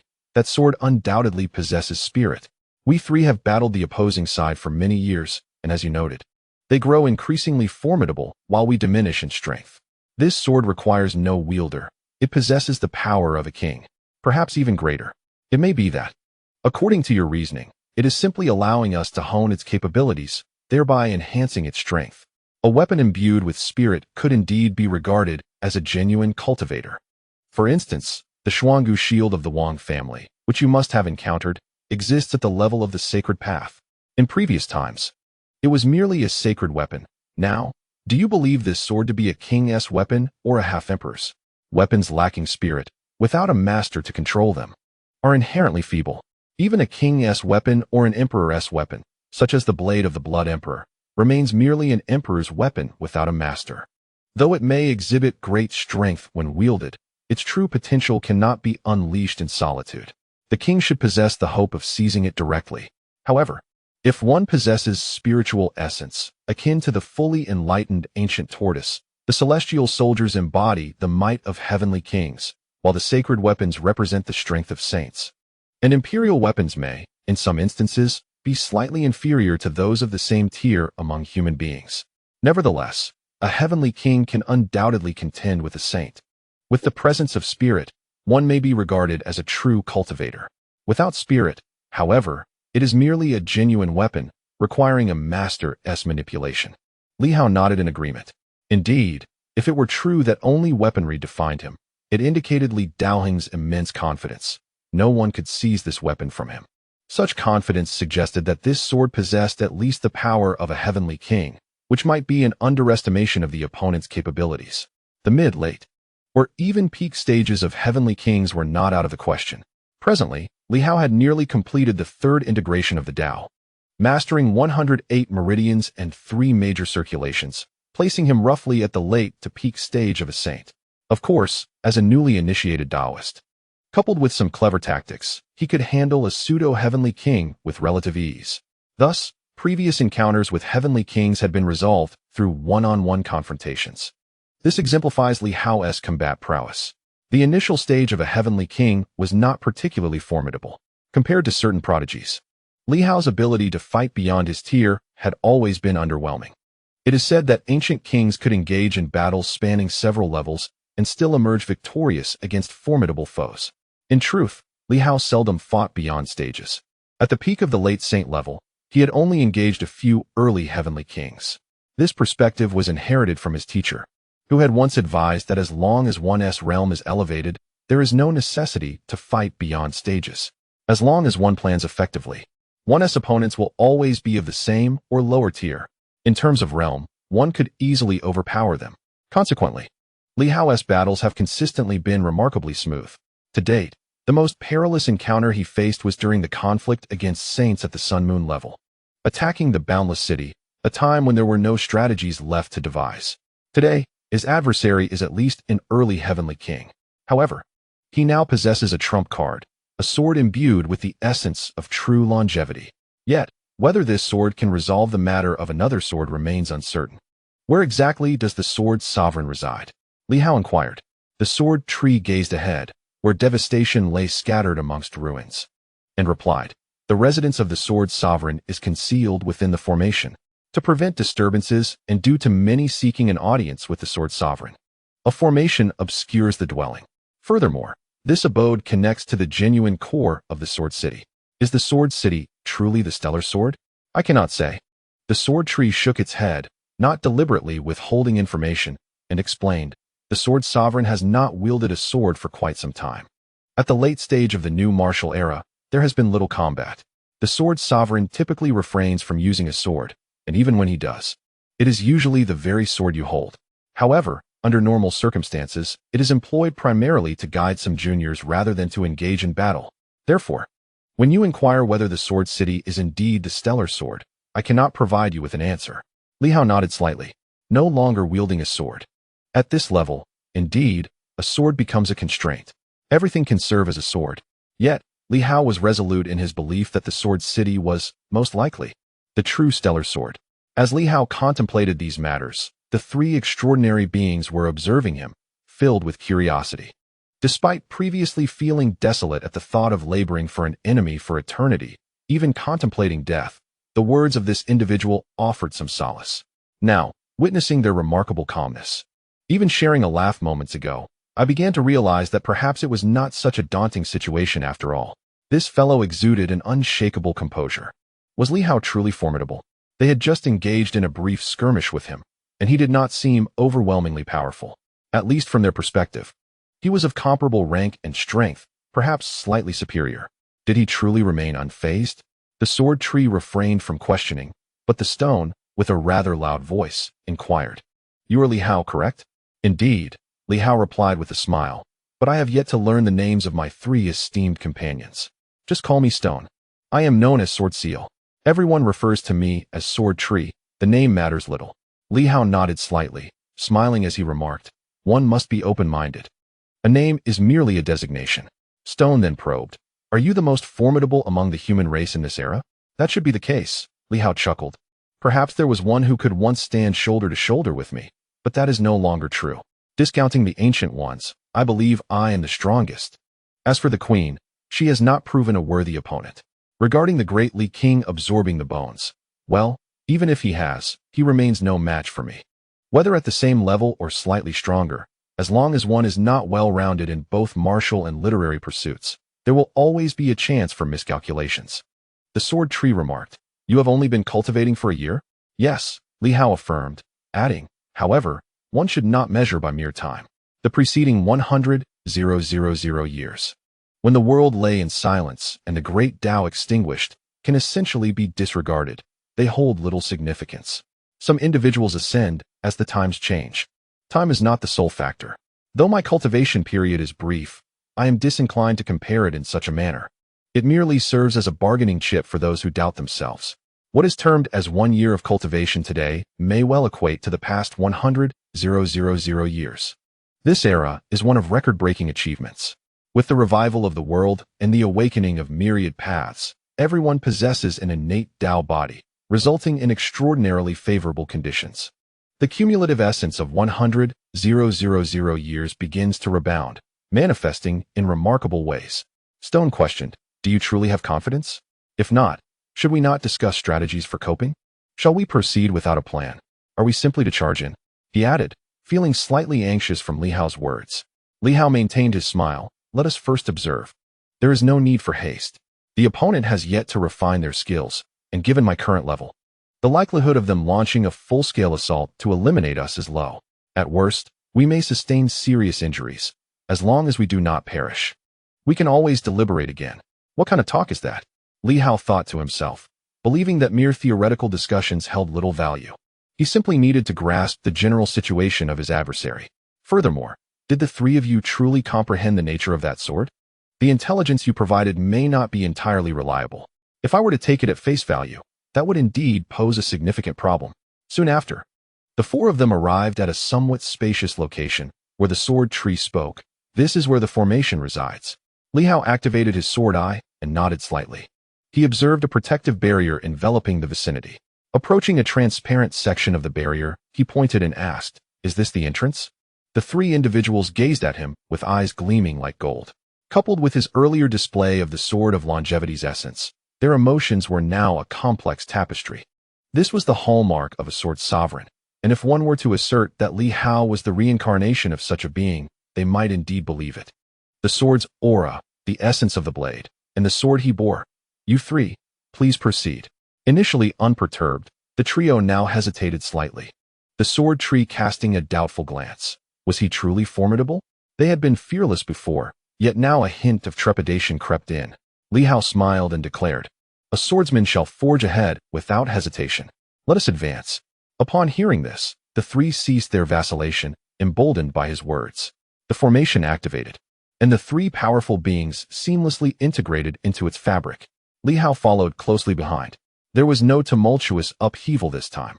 Instead, it was as if they simply crossed an invisible threshold. Soon, a modest space came into view, unadorned and unremarkable, a small courtyard, imbued with a sense of classical charm. The courtyard, though not expansive, was perfectly square, encircled by walls that provided seclusion. Above the entrance hung a plaque inscribed with the three grand characters, Ju. Li Hao felt a stir within. The name seemed at odds with the competitive spirit of a swordsman.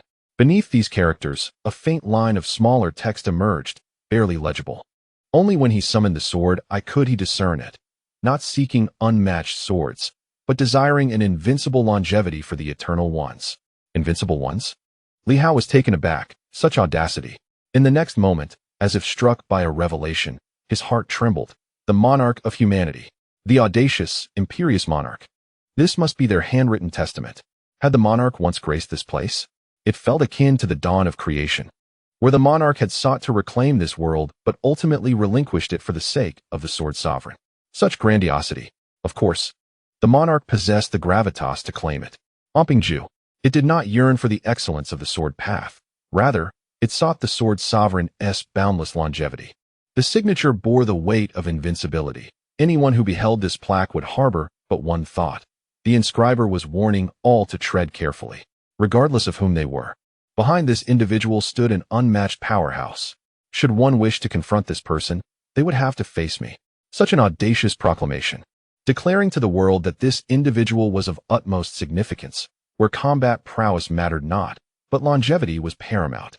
If they were harmed, their entire lineage would face annihilation. Indeed, that was the sentiment conveyed. Even without spoken words, that line was sufficient to instill a sense of dread. Li Hao gazed, momentarily lost in thought, devoid of the profound essence of the path, yet overwhelmed by an unyielding dominance that seemed to emanate from the very core.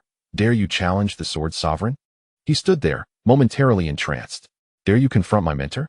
Who among those who read this plaque would dare to act against the monarch? Perhaps none would. And I, too, have a mentor. Yet, my mentor has departed. Boom. A battle erupted ahead, but Li Hao did not turn to observe.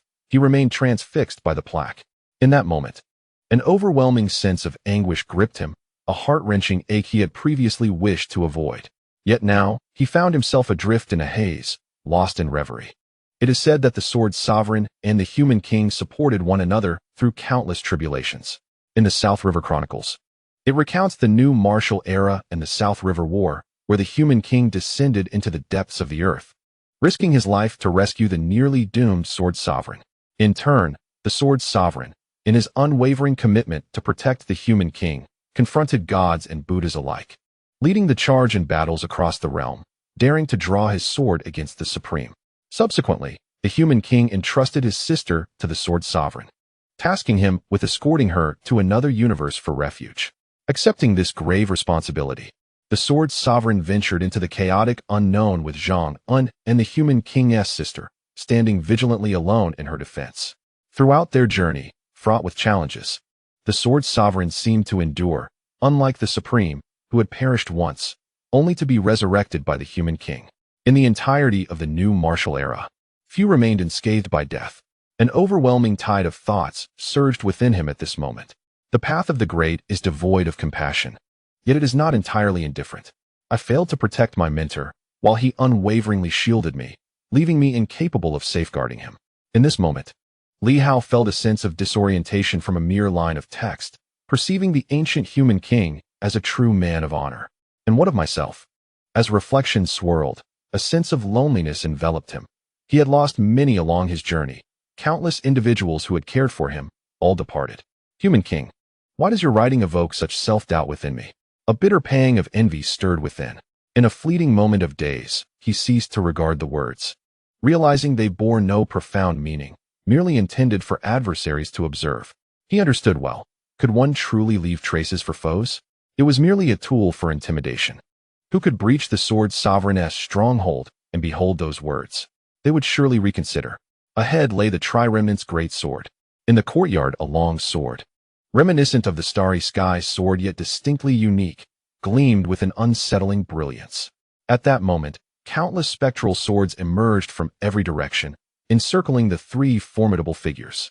With each clash, the swords met the Tri-Remnants head-on. Li Hao observed quietly. A direct confrontation unfolded, sharpening their blades in the process. The sword's intent flickered in Li Hao's gaze.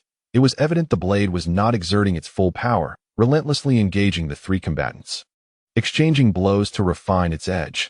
It was unmistakably a process of honing the sword. As if sensing Li Hao's scrutiny, beams of sword light suddenly shot forth from the courtyard, hurtling towards him. Li Hao retreated, refraining from striking back. The air was thick with sword shadows. This place was not merely infused with sword intent, but also a familiar essence of eternal life, which rendered the exchange between the saints harmless. This was the true domain of the emperor's sovereignty. With the plaque in place, even a clash between kings would leave this realm untouched. The sword shadows surged forth, engaging four foes in combat. This was a display of strength rivaling that of a king. The long sword pierced through the air as Li Hao deftly maneuvered his steps, evading the relentless onslaught of countless sword shadows. Surprised by Li Hao's agility, the sword unleashed a torrent of cold, frenzied, and murderous intent, encircling him from all directions as if in fury for his refusal to engage.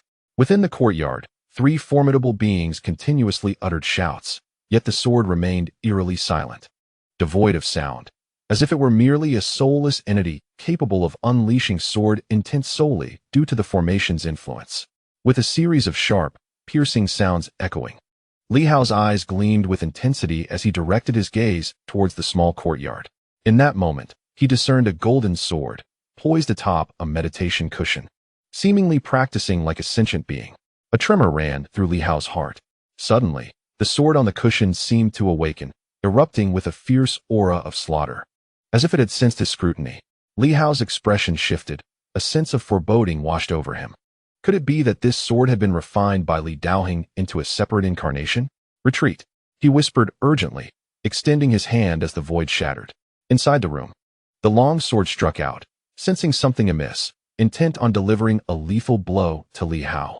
In that fleeting moment, Li Hao seized the three powerful beings, unleashing a unique force that momentarily halted time. As the long sword cleaved through the heavens, Li Hao vanished from the scene, having grasped the three individuals, and in the blink of an eye, exited the formation. Just as he disappeared, a resounding crash echoed as the sword struck down, its might so formidable that even the seemingly impenetrable courtyard trembled slightly. Soon after, the long sword vanished, and a frail youth emerged. The sword had manifested sentience. The youth's eyes glimmered with sword light as he gazed outward, lost in thought. Meanwhile, on Li Hao's arm, numerous blood holes erupted, blood gushing forth. His expression changed as he regarded the formation. He had underestimated it. Not merely underestimated, but rather, he had not anticipated that this entity was actively cultivating, not just passively refining the sword. The three remnants stood bewildered, having just been drawn out by Li Hao, sensing his formidable nature. Yet, Li Hao's sudden wariness prompted the sword tree to inquire, "How formidable is it?" "Very powerful," Li Hao replied, examining the formation further. "It hasn't emerged. This formation is not designed to obstruct enemies, but merely to conceal its dwelling. Why hasn't the sword come forth?" He pondered, while the stone murmured, "Is it truly that strong?" "Indeed it is."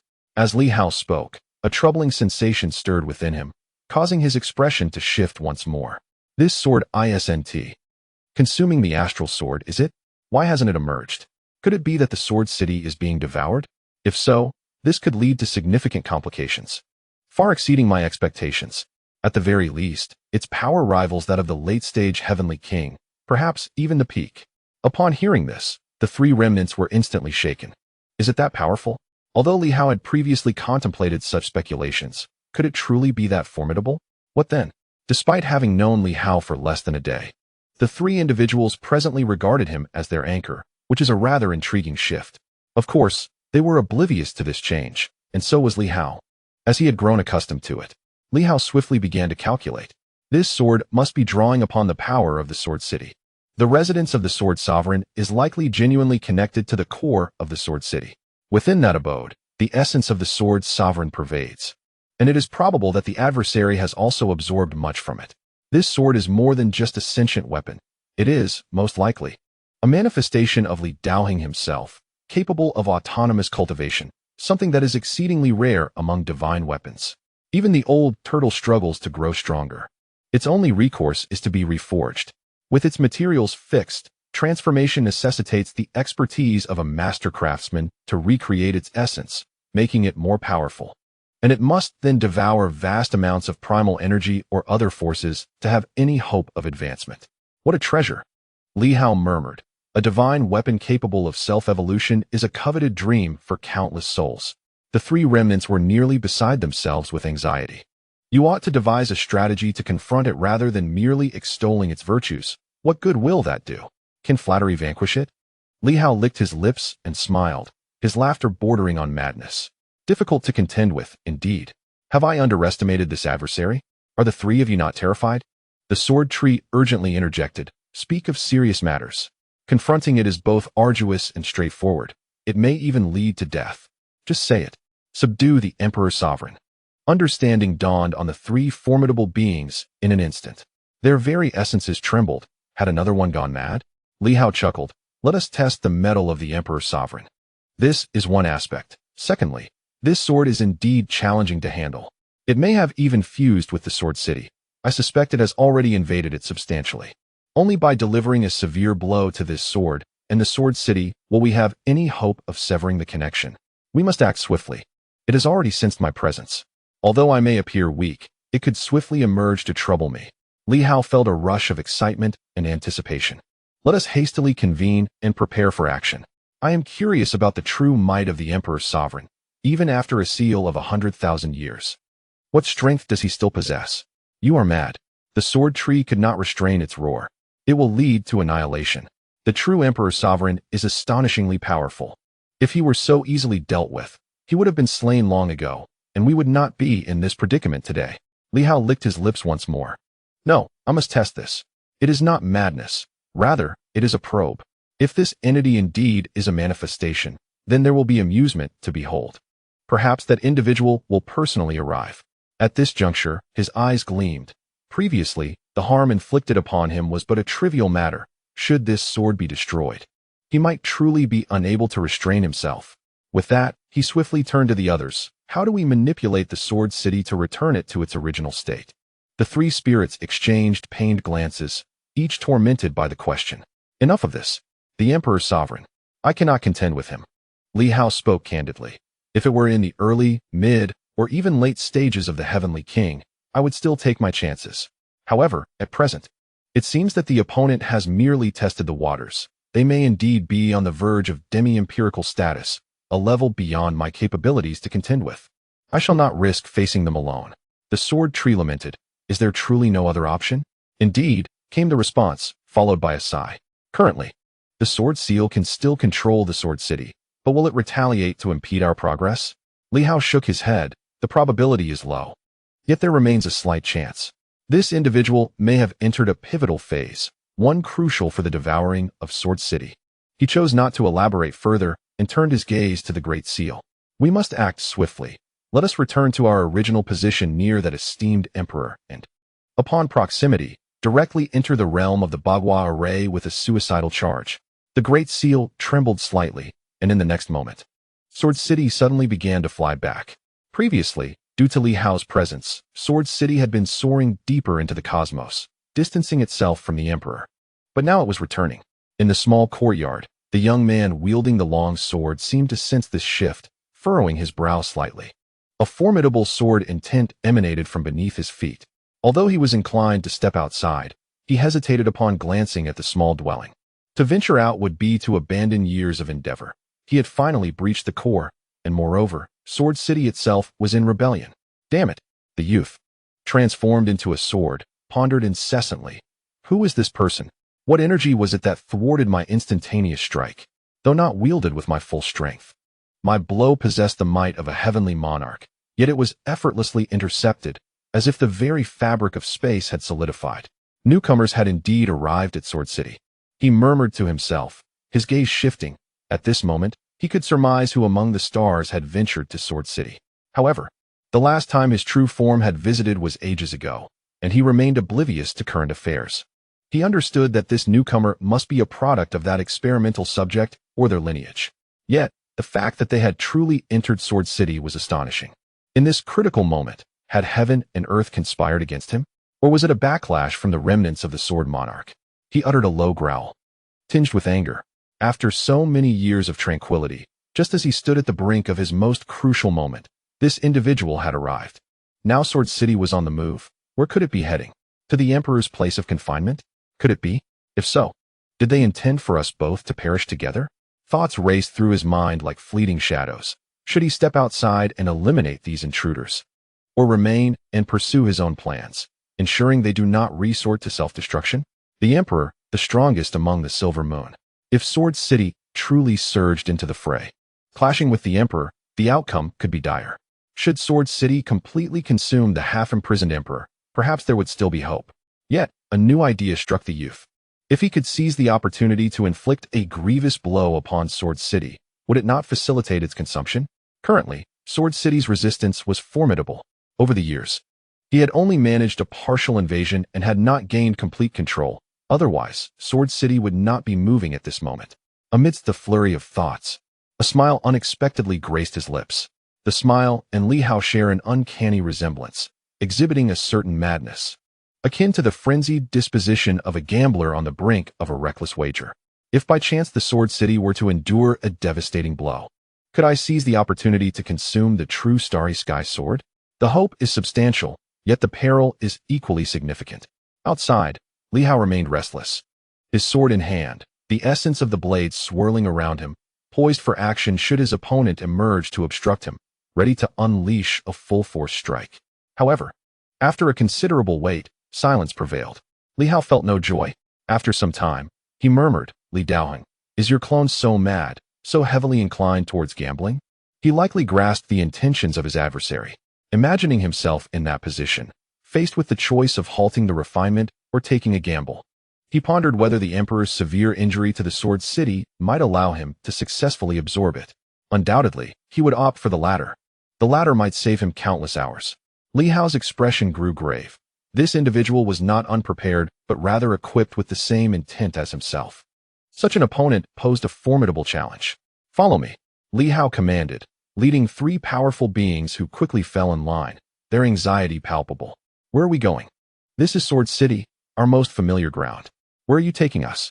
Li Hao weaved through the streets and soon guided them into a certain area. "The Lord's Manor." The three were taken aback.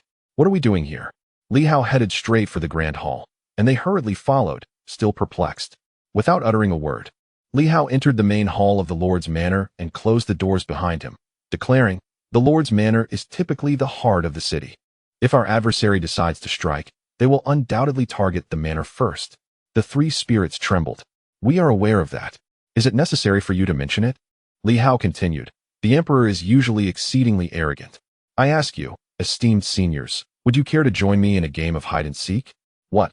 they echoed, bewildered. "Hide. Gamble on the Emperor's strike to shatter the Lord's Manor, while we remain unharmed. If we survive, the Emperor, perceiving that Sword City still stands, will surely focus all his efforts on that sword. Survive a single strike?" The spirits quivered, their minds racing. "Have you been sent by Li Daoheng to eliminate us? It's one thing to suppress the Emperor in Sword City, but you intend to enter the Lord's Manor, bet on him unleashing his full might to breach it, and expect us to survive? What are you truly after?" Li Hao replied softly, "The Emperor's strike is merely from a half-damaged sovereign. If we hide well, we are not guaranteed to perish. Fear not, I shall protect you. As long as we endure, that sword will launch an assault on the half-damaged Sword City, compelling our foe to flee. There is still hope for escape. Once we do, it will be my battle with it, and at that moment, you will be tasked with fortifying Sword City, steering it away from that cursed place. The three half-damaged spirits felt an overwhelming sense of despair. Who is this person? Should we trust him? Why does he speak so lightly, yet instill in us an unfathomable dread? Li Hao gently reassured them. You may enter my starry sky sword. As long as I live, you shall be safe. The three spirits communicated silently, deliberating for a considerable time before reaching a resolution. Jian Shu spoke with a tone rife with complexity. I cannot fathom why I have been so inexplicably led by you step by step. I even harbor doubts that your arrival here was intended to deal a blow to the Emperor with Jiancheng. Yet, it appears we have no path of retreat left. Are you certain you are not here to cause harm? A troublemaker indeed. For so many years, we have remained utterly tranquil, and now, with your arrival, we find ourselves repeatedly risking our lives on your behalf. This fellow is nothing short of a second Wang. The several elders might have had some misconceptions about me, but that is inconsequential. After this encounter, those misunderstandings will be resolved. If we survive, those misconceptions will be dispelled. If we perish, none will know the circumstances, and thus the misunderstandings will also cease. The three spirits, left with no other choice, opted to place their trust in Li Hao once again, proceeding step by step into the depths of the starry sword, awaiting the unknown fate that lay ahead. At the same moment, the Emperor, who had previously been with eyes closed, suddenly opened them and gazed in a particular direction. Jiancheng, which had drifted away, was returning once more. He furrowed his brow. In the past, Jiancheng had exhibited some disturbances, but such occurrences were infrequent, only manifesting once every several years. However, of late, Jiancheng had shown unusual behavior twice in quick succession, having seemingly drifted far only to return. It felt as though someone was manipulating events within the city. He remained silent, merely observing. What further antics could Jiancheng possibly unveil? Gradually, Jiancheng drew nearer, coming within proximity of the Bagua array. The Bagua array was the core of his seal. Should he step beyond it, he would be assailed by the array's lethal force. As long as he remained within, he was the invincible emperor. With Jiancheng approaching, a smile unexpectedly graced his lips, tinged with amusement. How intriguing. Might this city actually be on the verge of entering the range of the array? If that were the case, it would indeed be entertaining. And I shall not hold back. I have long desired to ascertain whether this city is truly the sword of the sword sovereign. Could this be the opportunity one have awaited? It drew ever closer. The emperor, who had been seated in meditation, suddenly rose and turned his gaze toward Jiancheng, a faint smile appearing on his countenance. It seemed he truly intended to come forth. If there were indeed someone within the city, were they not courting their own demise? After a few days of attempting to restore the routine of 3 updates, I realized it was quite unmanageable. The morning update felt excessively rushed. So I shall temporarily revert to 2 updates, adjusting as necessary based on circumstances. Writing 2 updates flows much more smoothly, whereas 3 updates can lead to a looser narrative. Additionally, the word count per chapter will also be reduced. Thus, from today onward, I will resume 2 updates, if energy permits and I feel inspired. I may add more updates at irregular intervals. With age, I find it increasingly challenging to sustain the pace of writing uninterruptedly morning, noon, and night. Chapter 390, The Sword of Time, Subscription and Monthly Votes Requested. As Jiancheng approached, the Crimson Moon Emperor revealed a smile, unaware of the peril that awaited. Do you non-emperors truly comprehend the might of the emperor? The Bagua array illuminated, and 8 ethereal figures emerged, among them, the sword sovereign's apparition, its sword energy surging as if it sensed the arrival of Jiancheng. Meanwhile, in the city lord's manor, Li Hao maintained a calm demeanor. Could the emperor's strike be withstood? Perhaps not. Or could I evade it and survive? Who can say? The esteemed emperor, how much power does he still possess? Ensconced within his seal? If I cannot evade even a single strike at this moment, and am directly slain, how shall I ever oppose them in the future? To the 3 spirits, it is a matter of life and death. For Li Hao, it merely serves as a fundamental probe, lacking even the qualification to test. With the seal on the verge of shattering, how can one confront the emperor? Without a moment's hesitation, the sword city surged toward the seal. In an instant, a formidable sword aura erupted, cleaving toward the emperor. At this juncture, it was not solely Li Hao who orchestrated the strike. The sword itself was also in command, along with the Grand Seal. In this moment, an unspoken understanding seemed to manifest between both parties, testing the might of the emperor. What audacity! The Red Moon Emperor chuckled softly, impressed by such audacity. Within this city, there must be those who would dare to assail him. Do you presume to belittle the emperor? Without uttering another word, a colossal hand blotted out the sun, enveloping the cosmos, as it descended directly toward the heart of Sword City, where the city lord's residence lay. Boom! The 8 trigrams formation erupted with unparalleled lethality, and the ethereal image of the sword sovereign unleashed a torrent of overwhelming sword energy aimed at the emperor. Sword City swiftly retaliated, unleashing a second wave of formidable sword energy. The 2 streams of sword energy crisscrossed through the heavens. Crack! The void transformed into a mirror-like surface. Shattered by the emperor's hand, the immense palm effortlessly extinguished the sword energy capable of vanquishing a heavenly king, as if it were a trivial matter. A crimson force pervading the universe. The Red Moon Emperor's expression remained tranquil as his massive hand obliterated all before it, descending directly upon the city lord's residence. Boom!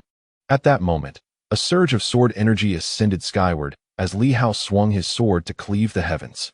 This strike, devoid of the eternal life sword intent, encapsulated all of his life as strength, unyielding might, capable of slaying a heavenly king. Kill! With a low growl, Li Hao's sword energy pierced the void. Divine inscriptions manifesting as that colossal hand descended, rumbling thunderously as the sword intent he unleashed shattered in an instant. Huh! The emperor's voice faintly echoed, recognizing this diminutive figure as a descendant of the Li family. Is it he? Boom! A faint sword scar emerged upon the giant palm, exceedingly delicate. Li Hao's strike, at this moment, failed to penetrate even the emperor's hand. Li Hao raised his gaze, feeling an overwhelming pressure as though it sought to compel him to kneel. Before the emperor and his might, one ought to bow. Yet how could that be? Li Hao bellowed fiercely, his form akin to a sharpened blade, soaring toward the heavens, disregarding the oppressive force that shadowed him. This pressure is insufficient. It pales in comparison to the might of the Blood Emperor's blade. 5 Beast Sword. With a low exclamation, Li Hao suddenly unleashed the power of the 5 beasts within him. Mountains materialized, tigers roared, willows danced, waves surged, and golden light illuminated the world.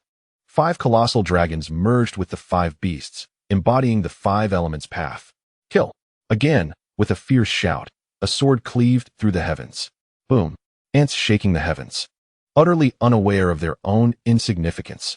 With a thunderous boom, an immense shockwave reverberated through Li Hao's body, leaving him feeling as if his very bones had been shattered.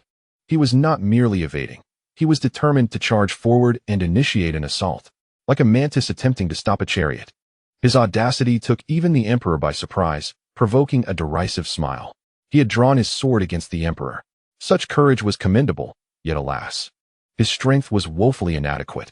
A being so feeble, drawing a blade against the emperor, was nothing but a farcical joke. A colossal hand descended with a resounding crash. In an instant, the Lord's manor was reduced to dust, Li Hao's corporeal form obliterated, his sword shattered in his grasp, and the ethereal spirits manifested, swiftly dissolving into powder. The phantom of the sword tree, laden with regret, murmured, "I had hoped for some semblance of achievement. It appears I overestimated you." With a single strike, Li Hao was pulverized by the emperor's palm, his celestial sword shattered, revealing its lack of formidable prowess. The entire Lord's manor transformed into an immense black void, exposing the faint, resonating essence of sword intent emanating from below. Is he dead? At that moment, a young man murmured, "What a truly suicidal charge. Incredible." This individual had managed to compel the 3 lingering spirits to join him in his demise. Was this an attempt to bring about my end? Initially, I wished to observe whether the wielder of the celestial sword possessed any additional abilities, yet I did not anticipate his demise at the hands of the emperor. He was indeed formidable. The final strike had even left a slight mark on the emperor's hand, faint but with a hint of a wound. With a touch more strength, he might have inflicted a minor injury upon the emperor. Such a feat was already astonishing. The emperor, the pinnacle of existence. Yet at this moment, he was extinguished with a mere palm strike. The Red Moon Emperor chuckled softly, bemused by the audacity of one who had previously dared not approach him, now exhibiting such reckless boldness. Of course, he discerned something deeper. In the next moment, a smile graced his lips. "It seems he wished to exchange his life for yours. You possess a modicum of skill." As his words fell, the colossal hand descended instantaneously. Boom. The entire sword city was engulfed as countless structures were instantaneously reduced to ash. Those sword masters, impervious to destruction by others, were annihilated in an instant beneath the Emperor's assault. Their protective formations shattered, revealing the true visage of Sword City. Indeed, it resembled a colossal sword. Yet at this moment, upon this immense blade stood a small courtyard, still resilient, its plaque radiating light and shielding against the destructive force. The Emperor cast a glance, his eyes momentarily flickering. Li Hao perceived nothing, but at that instant, it seemed the Emperor had caught sight of an individual, unfettered and audacious. The King of Humanity. The new martial king. Just then, the colossal sword erupted in a dazzling, boundless radiance, as a young swordsman, wielding his blade, let out a fierce shout and struck forth. This was the true celestial sword. To slay. Like Li Hao, he too brandished his sword against the Emperor. In the presence of the Emperor, as if a deity, ordinary saints and kings dared not, nor could they act. Yet today, both drew their swords to strike at the Emperor. This sword, far more formidable than the one wielded by Li Hao earlier, cleaved through the air, unleashing two brilliant arcs of sword energy that collided with the colossal hand. With a thunderous roar, the hand was unexpectedly sliced open. The young swordsman exclaimed coldly, "After years of sealing, is this all you can muster?" In the distance, the Red Moon Emperor cast him a glance and chuckled, "Indeed, but is this truly all?" In an instant, a second hand materialized. Boom. It suppressed the heavens, a single hand obscuring the sky. Suddenly, the hand clenched, enveloping the entire sword city in an instant. The Red Moon Emperor murmured, "While I may not match the sword sovereign, do you truly believe that this discarded sword can slay me? Have you underestimated the Emperor?" With a resounding crash, the vast sword city was deformed by the grip of that hand, the sound of cracking resonating as countless sword energies erupted forth. At that moment, save for the vicinity of the small courtyard, fissures appeared everywhere. Yet, the young swordsman remained unfazed, once again exuding an overwhelming sword intent. A single stroke piercing through the heavens, revealing yet another bloodline upon his palm. Humph! The Red Moon Emperor, slightly irked, thought, "What audacity! Such sharp sword energy." He retracted his hand, transforming it into a fist, and struck towards the area where the youth stood. Before the punch arrived, countless sword energy shattered. Even the mighty youth could not withstand the Emperor's might. In a fleeting moment, the young man's silhouette trembled, and with a series of explosive sounds, his form began to disintegrate. No blood, only an outpouring of sword energy, murmuring, "After all these years, the Emperor remains as formidable as ever. Indeed, he cannot be matched." Ascending to the heavens, in a single step. No matter how powerful he was, no matter how he harnessed the strength of the Sword City, no matter the myriad of sword energies unleashed, even exhausting everything, he still could not withstand the Emperor's punch. This was the Emperor, a being sealed for 100,000 years. The youth's body shattered, transforming into a long sword, which bore numerous cracks, yet at that moment, the sword seemed unconcerned. For the entire Sword City also exhibited countless fissures. A stroke of fortune. If he could evade this strike, he would be able to refine the true stellar sword. Yet, he could not withstand the Emperor's punch. Nevertheless, the long sword appeared utterly untroubled, suddenly vibrating violently with a sense of exhilaration. Simultaneously, the Emperor laughed. "I knew you would come. Your nerve is commendable." In that instant, the cosmos seemed to split open, revealing a man with a sword on his back. Contrary to what the sword tree had asserted, that with the disappearance of the moon goddess, the adversary could not arrive, the situation was merely more intricate. As the long sword was drawn, the man sensed it and realized he might be engaging the Emperor. Thus, he made his appearance. The man with the sword said nothing. He simply drew his blade, unleashing a strike that fell from the heavens, illuminating the entire universe. As the sword descended, it appeared as though the cosmos was shattered. The enormous fist and the sword light collided. Silent. No resounding crash echoed forth. Instead, there was an inaudible collapse as countless voids imploded, instantaneously transforming into black holes. The faint impact struck the Sword City, which was instantly propelled backward, bursting through the seal and vanishing into the vast expanse of the universe. The man with the sword on his back instantly shattered his long sword, while the Emperor's colossal fist vanished, leaving a deep blood mark on his own hand. In the next moment, the Emperor, devoid of emotion, unleashed another punch. Boom! The heavens were torn asunder. The vast cosmic realm trembled as if it were in chaos. This man, bearing the sword, had traversed through the cosmic realm, and at this moment, a long sword materialized within it, falling into his grasp as he struck down once more. Boom! The long sword vibrated, momentarily transforming into countless stars, yet many were shattered. The man with the sword trembled, and the emperor threw another punch.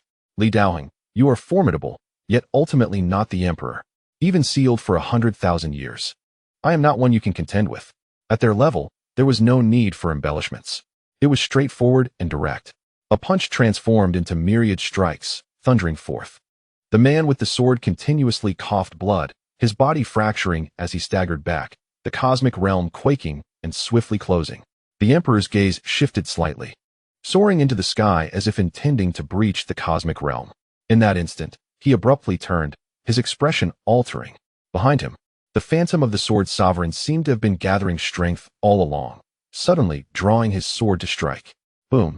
Once again, an overwhelming force erupted. As the sword was swung, the emperor furrowed his brow and countered with a punch. Simultaneously, a portal emerged in the void, descending with authority. It was the Star Gate. As the Star Gate descended, the emperor's body shuddered, and the sword sovereign's phantom struck with his sword. Boom! The emperor staggered back a few steps, his colossal fist dissipating. A crack appearing on his hand, blood cascading down. Meanwhile, in the air, the cosmic realm began to close, and the man with the sword, drenched in blood, remained expressionless, merely the weakest emperor. The Star Gate, alongside the Qianquan 8 trigrams formation and the lifeless sword, will be refined. I shall return to confront you, slaying an emperor to celebrate my ascension. The lifeless sword. The emperor's expression darkened as the cosmic realm sealed completely, vanishing in an instant.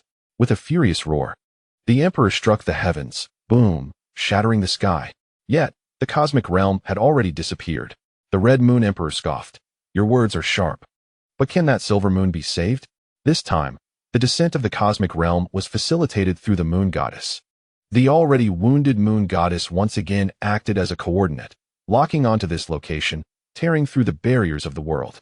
Whether survival was possible remained uncertain. Glancing at his own hand, then at the Star Gate above, and the looming phantom of the Sword Sovereign, the Red Moon Emperor furrowed his brow and glanced into the distance. This time, it might benefit that fellow. The lifeless sword? Having devoured the sword of the eternal life, Sword Sovereign, is it truly called the lifeless sword? But can it truly succeed? He raised an eyebrow, recalling how he had effortlessly slain Li Hao. Yet, was he truly dead? Li Hao was someone he understood to some extent. To slay him was far too easy. Although he was the emperor, and it was normal to defeat him, this Li Hao was unlike the one he had known. There lingered an indistinct force, yet regrettably, Li Hao's sword had appeared too swiftly, leaving no time for investigation. He looked up at the heavens, revealing a hint of a sneer. What purpose does Li Hao have in creating so many clones? If the true self were present, perhaps some clues could be discerned. However, in its absence, can that sword truly succeed? It is laughable. In any case, the Red Moon Emperor does not hold much hope, believing that Li Hao is not dead, but merely feigning death. Of course, it matters little to him. Whether it is Li Hao or Li Hao, neither is particularly virtuous. If both were to suffer grievously and perish together, that would be the best outcome. In the depths of the universe, a colossal sword city shattered the firmament. Upon this sword city, a young man gradually materialized, his complexion remarkably pale. The entire city was crumbling, fissures appearing, yet he bore a faint smile. But in the next moment, his expression shifted as he gazed into the distance. The location of the city lord's mansion had vanished. The place where Li Hao had been struck down suddenly radiated a faint, ethereal light, as if someone were approaching from the realm of the unreal. The heavens abruptly split open, revealing a long river. A figure gradually emerged above the flowing waters, Li Hao wielding the starry sky sword. Stepping forth from the river with a soft utterance, if the path is extinguished, I too shall perish. If the path exists, I shall remain. Should the emperor obliterate my physical form, my spirit shall endure. Li Hao, or the nameless sword, it appears your success is far from assured. He stepped forth from the ethereal realm, landing upon the grand sword, which seemed to leap with joy. This was the true starry sky sword. Having been struck away by the emperor, yet remaining unbroken, this is the sword befitting the sword sovereign. Li Hao, grasping his smaller starry sky sword, conjured 3 spectral remnants from the void. The 3 spirits were profoundly shaken. Did we not perish? How are we here? Li Hao chuckled softly. When one dies, the path remains. In a brief span, as the river flows, revival is still possible. Just a moment's time, and I shall return. In the distance, the young man's expression shifted, his voice cold. What a fine reversal of time, returning as you claim. Yet, as expected, should you sever this river, you shall not return. His aura sharpened instantly. I too pondered how one could dare confront the emperor and unsheath a sword against him, yet die so easily and swiftly. I find this hard to accept. It seems I have underestimated you. He chuckled lightly. Not merely will the river shatter, should I slay you once more. Revival would elude you.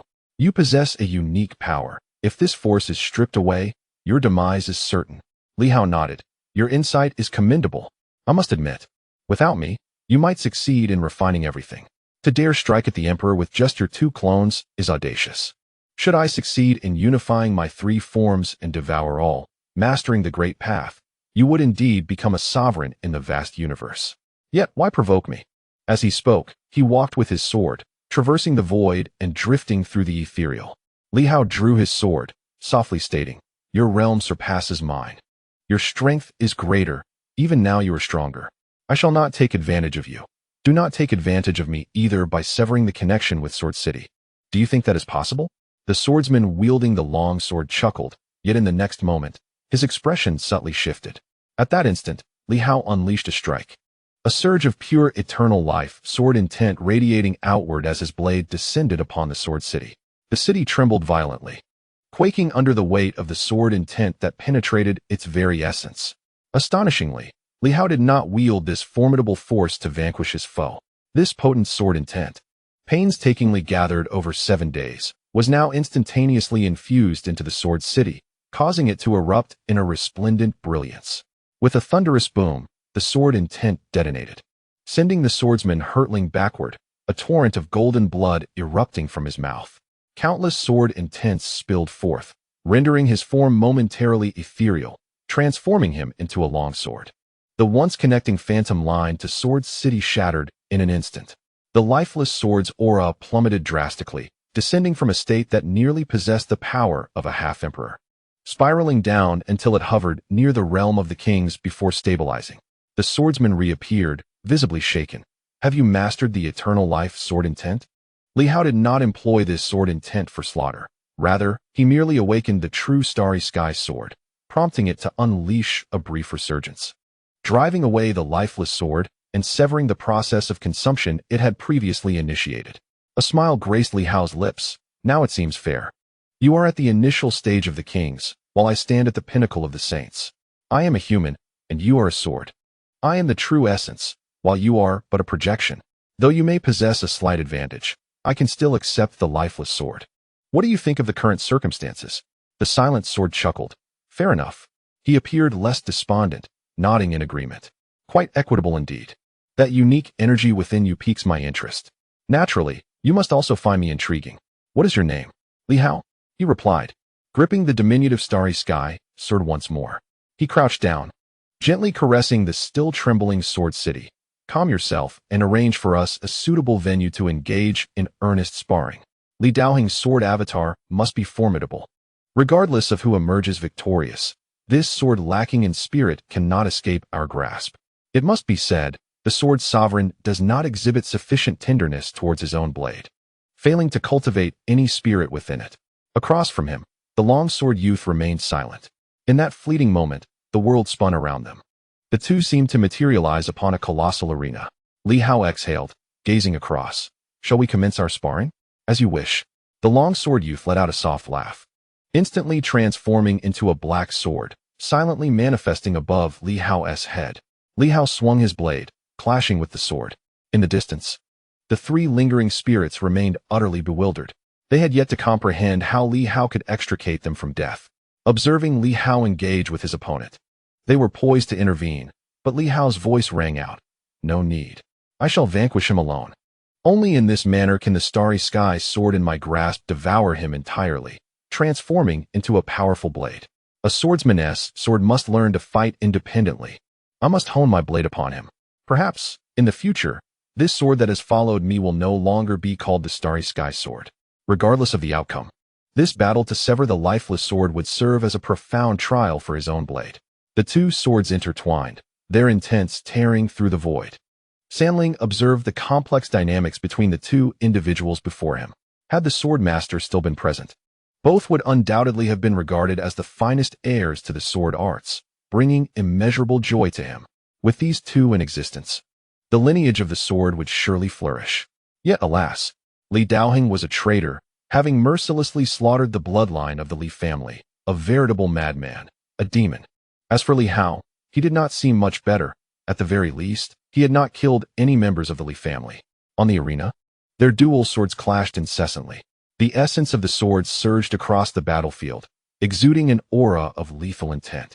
Li Hao wielded his sword with a glimmer of brilliance in his eyes, striking forth like a shadowy specter of the night, silent and swift, transforming seamlessly into a bewitching figure.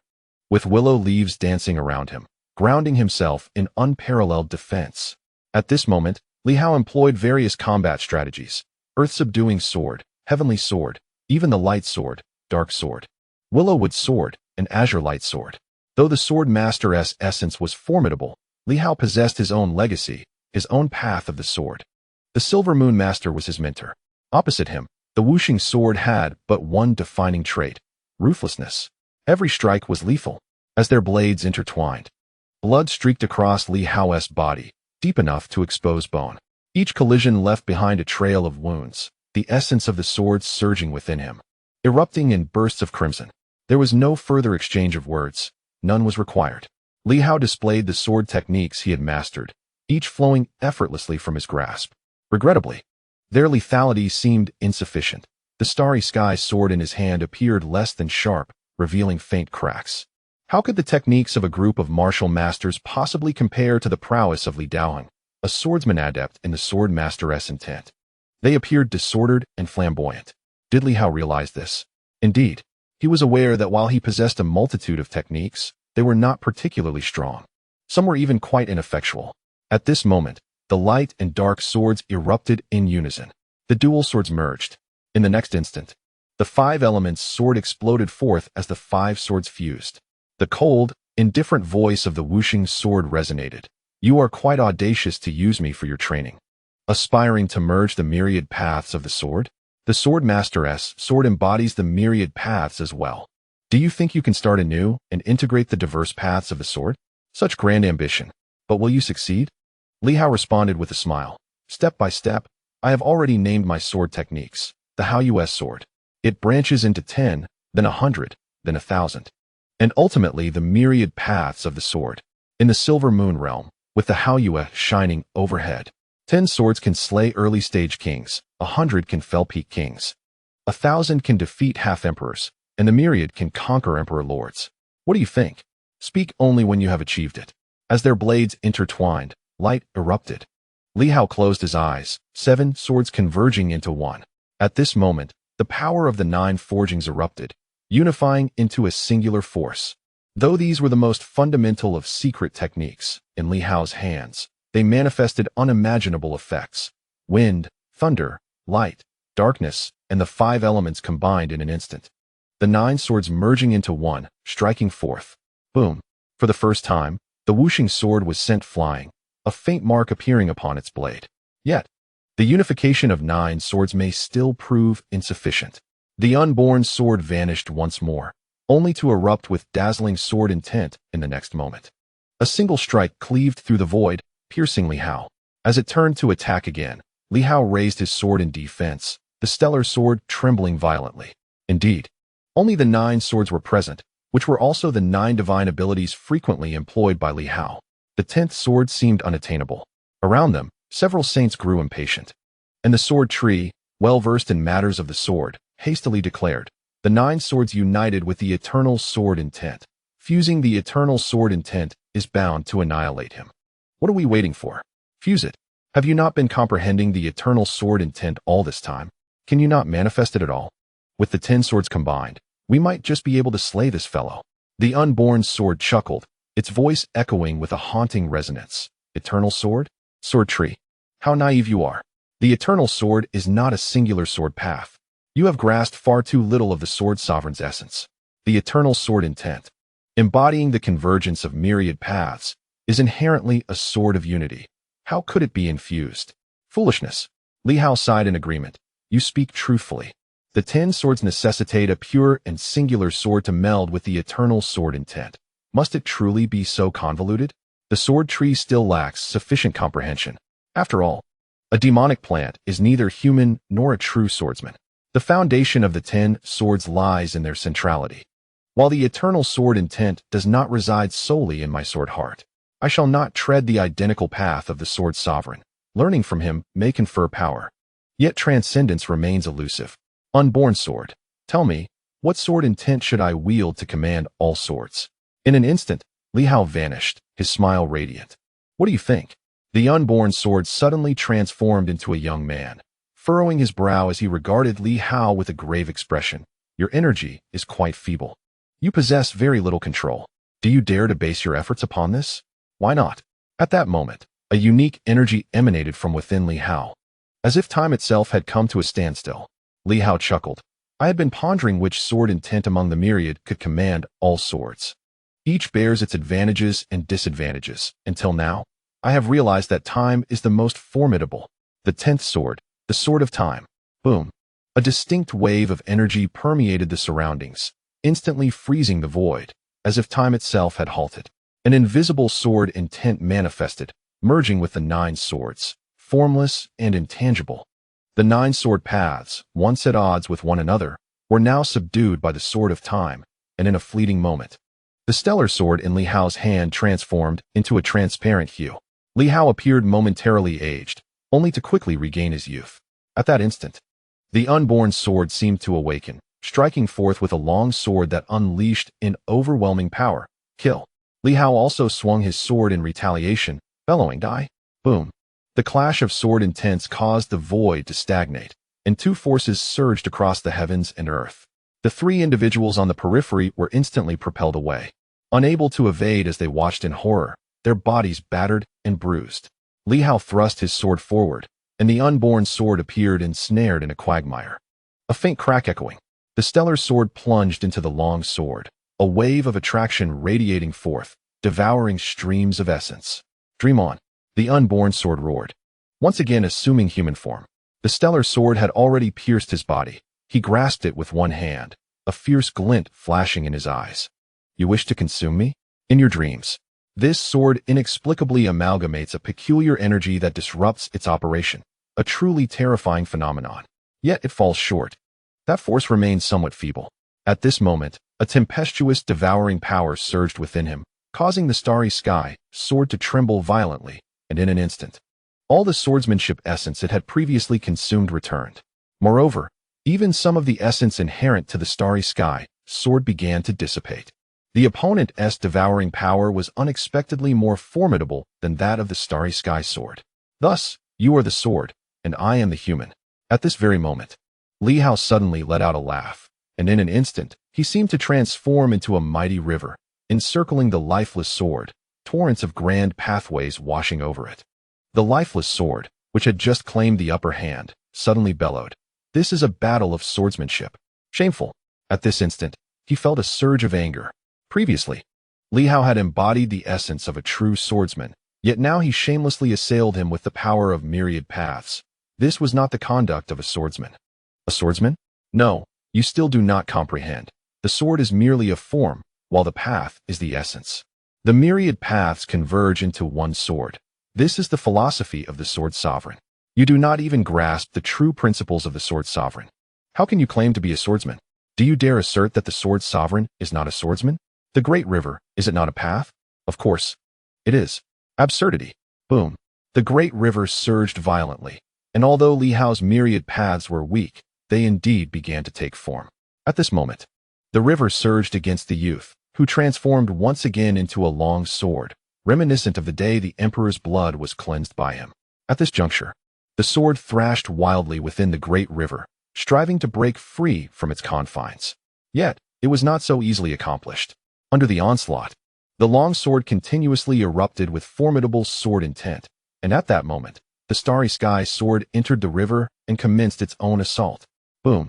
A powerful clash erupted between the two within the great river, causing it to tremble incessantly as myriad paths pressed down. The starry sky sword once more pierced the body of the lifeless sword, unleashing torrents of potent force that continuously spilled forth.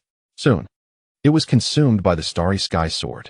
After a considerable duration, a destructive force emanated from the lifeless sword, and at this moment, the youth's voice echoed once again. You are dreaming if you think you can obtain this. Yet, Li Hao remained unfazed. Lifeless sword, you have disappointed me. The true Li Daoheng will not annihilate himself at this moment, but will instead allow me to devour him, and then kill me to reclaim the sword. The starry sky sword has absorbed you, and when it reclaims it, it will only grow stronger, will it not? The youth's voice faltered. This was indeed Li Daoheng's style. What purpose does destruction serve? Since the starry sky sword has triumphed and absorbed the lifeless sword, if I were to slay Li Hao and reclaim this sword, I would only become more powerful. Annihilating oneself would also mean destroying one's own efforts. You seem to know him quite well. Fair enough. In an instant, Li Hao materialized, the great river vanishing as he grasped the lifeless sword. Countless powers of the great pathways surged in, suppressing that destructive force. The opponent's momentary hesitation granted Li Hao the opportunity to enforce his dominance. The long sword quivered, its voice resounding. You cannot prevail against him. I am merely a sword. You unleash all your techniques, yet you can only barely suppress me. How can you triumph over him? The sword body trembled wildly, and at this moment, the starry sky sword enveloped him almost entirely, as innumerable devouring forces emerged, ravenously absorbing all the energy within the lifeless sword. The lifeless sword trembled violently, devoid of despair or reluctance, only a hint of melancholy. Li Hao, you are merely his experimental subject. The benefits he reaps from you far exceed what you have gained from him. Li Hao nodded. I understand. The grand cosmic pathway is his greatest discovery, and thus he owes me. You shall repay me a portion of the interest first. The future can be addressed later. With a thunderous roar, the lifeless sword began to fracture, continuously shifting between reality and illusion, at times manifesting as a sword body, and at others, as a young man. The voice remained calm. Interest? Perhaps you will pay a far greater price. Suddenly, Li Hao laughed, his composure shattered, replaced with a mischievous glee. Let me secretly inform you. You cannot convey any message back. The lifeless sword shuddered slightly, and in that moment, Li Hao forcefully tore through the void. Countless stars appeared. Even 5 grand cities materialized. With a fierce shout from Li Hao, a colossal explosion ensued, and the lifeless sword shattered completely, a flash of brilliance darting forth, as if striving to break free from the cosmos, vanishing from sight. These were remnants left by Li Daoheng, his sword avatar that could return even after death. Yet at this instant, Li Hao had rent the grand cosmic pathway, a feat difficult to achieve, but just moments ago, Li Daoheng had torn through the illusionary realm, unwittingly providing Li Hao with an opportunity. As the void ruptured, inhabitants of the grand cities bore witness. They observed the cosmos splitting apart, and Li Hao's unexpected demeanor. At that very moment, Li Hao shouted, Starry sky! The starry sky sword surged forth, piercing the void and entering the grand cosmic pathway, erupting in resplendent radiance. Within the boundless emptiness, a star seemed to regain interest, suddenly materializing. All of existence came to an abrupt halt. Even the fleeing light point froze momentarily. The massive star emerged beside the starry sky sword, encircling it as if scrutinizing something, displaying a semblance of curiosity. In this instant, all was still. Meanwhile, Li Hao, with the Tao character hovering above him, painstakingly advanced step by step, swiftly positioning himself beside the light point, revealing a smile. Can you still escape like this? In that case, I commend your prowess. The starry sky sword had attracted the attention of that star. This was indeed a novel occurrence. Whether it could be summoned again would depend on the novelty of the next offering. Li Hao seemed to have grasped the star's peculiar essence. Without an intriguing phenomenon, the entity would not emerge. Li Hao uttered not a word, nor did he glance at the star.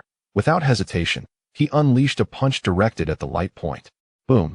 The heavens and earth shook. This strike seemed to startle the star, which vanished instantaneously, while the light point erupted with a dazzling sword intent, only to be instantly dispersed. A figure appeared, ethereal yet youthful, bearing a striking resemblance to the lifeless sword's manifestation, though with subtly different eyes. He cast a glance at Li Hao, and a voice emerged. To sever my avatar, it seems you possess secrets you wish to keep from me. Gazing into the distance, he appeared to sense the stars tremor. So it is, this new pathway, how extraordinary it is. Boom. The ethereal shadow shattered completely. Li Hao said nothing, transforming once more into a flowing river that surged through the cosmos. The heavens trembled anew, revealing a diminutive point of light that attempted to flee. Li Hao's voice resonated. I knew a person like you would not find it so simple to lie in wait. Dream on. The river surged forth, gradually washing away the light until nothing remained. Yet, this was insufficient. Li Hao reached out and grasped the starry sky sword. The long sword encircled the heavens, cleaving through countless strikes, yet no anomaly was detected. Li Hao did not relent. At that moment, the divine script above his head suddenly erupted into myriad beams of brilliance, illuminating the entire universe. Before him, an exceedingly faint point of light, nearly imperceptible, clung to a corner of the cosmos. In an instant, it was cleaved apart by Li Hao's sword. Even at this juncture, Li Hao showed no signs of ceasing. He reached out and seized a dog from a distant grand city, awakening the Black Panther with a sharp command, "Devour the void." The panther, bewildered, abandoned all hesitation and began to ravenously consume the surrounding void. The entire emptiness seemed on the verge of being absorbed into the panther's being. Countless energies dissipating into the ether were rapidly consumed. Simultaneously, Li Hao abruptly vanished and reappeared above the Sword City, gathering a significant amount of red moon energy left behind by the recent emperor. In an instant, this was also devoured by the panther. A moment later, the thunder of the great Tao descended. The rumble echoed. The thunder cleansed the surroundings. The panther, teetering between life and death, felt an inexplicable sensation, but soon, an imperceptible point of light emerged within it and exploded with a deafening crack. At that very moment, in another expanse of the cosmic sky, a barely audible groan echoed, swiftly followed by a hint of mirth. What remarkable means! There is no one else but Li Hao. Such skill. Within the lifeless sword, he had laid numerous traps. But at this juncture, they had all been thoroughly dismantled without a trace. Who else could accomplish such a feat, if not Li Hao? Is there something you wish to conceal from me? In the vast cosmos of the great Tao, Li Hao exhaled, gripping the starry sky sword. He kicked the Black Panther away, saying, "Return now. Do not venture outside the great Tao cosmos for a while. Let Lin Hong Yu gather some red moon energy to cleanse you further." The panther's eyes were filled with innocence and confusion. What is happening? I opened my eyes and was seized by you, began devouring the void for no reason, was then struck by thunder for an eternity. And now you won't let me go outside. Why am I being punished? Whom have I offended? Yet Li Hao offered no further words, retreating instantaneously. In this realm, he could not frequently activate the great Tao cosmos. Otherwise, he risked being targeted by that emperor. The great Tao was omnipresent, while it could be opened. Excessive use would alert the emperor, leading to a potential forced intrusion, which would spell trouble. The current great Tao cosmos could not withstand an emperor's might. Moments later, Li Hao reappeared above the Sword City. The three remnants were left in utter astonishment. Was it over? Had the immensely powerful lifeless sword been so easily vanquished by Li Hao? Suddenly, they felt a wave of relief. It was not as perilous as they had imagined. Li Hao smiled, saying little more. Was it truly dangerous? It is tolerable, I suppose. Without the power of time, one would merely perish in a fragmented state. With a mere palm strike from the emperor, I have witnessed the disparity in strength. Compared to these supreme beings, I remain woefully inadequate. Chapter 391. The changes within and without upon the Sword City. Li Hao exhaled softly. All had proceeded smoothly, yet he had unintentionally revealed a sliver of truth. While others may remain oblivious, the Red Moon Emperor had likely sensed something amiss. Resurrection from death. Revived by the Emperor's hand. Li Hao pondered, contemplating this force of time. He deduced that as long as this power persisted, the river of time flowed endlessly, granting him the hope of reversing time. However, this notion was flawed. It was not about reversing time for others, but rather altering something that had transpired within himself. Should he reach that juncture, it would exceed Li Hao's capabilities, and moreover, each attempt would consume a portion of his lifespan. This power was not to be wielded frivolously. Li Daoheng is truly a prodigy. Li Hao suddenly mused, the half-emperor's avatar. The Sword Path's avatar. What truly constitutes the new path? An avatar or the true self? Over these years, has this individual felt incapable of ascending to the emperor level, experiencing an accelerated growth in mental acuity, engaging in self-splitting for amusement? Creating an avatar is not merely a matter of will. Li Hao's casual severing signifies a deeper truth. He is trapped at the half-emperor tier, unable to cross into the realm of the emperor.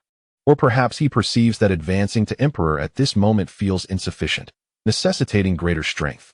Thus, he incessantly divides his mental energy, continually manifesting formidable avatars. This sword, had it not endured a strike from the emperor and subsequently severed its connection to Sword City through Li Hao, would possess at least the combat prowess of a pinnacle king.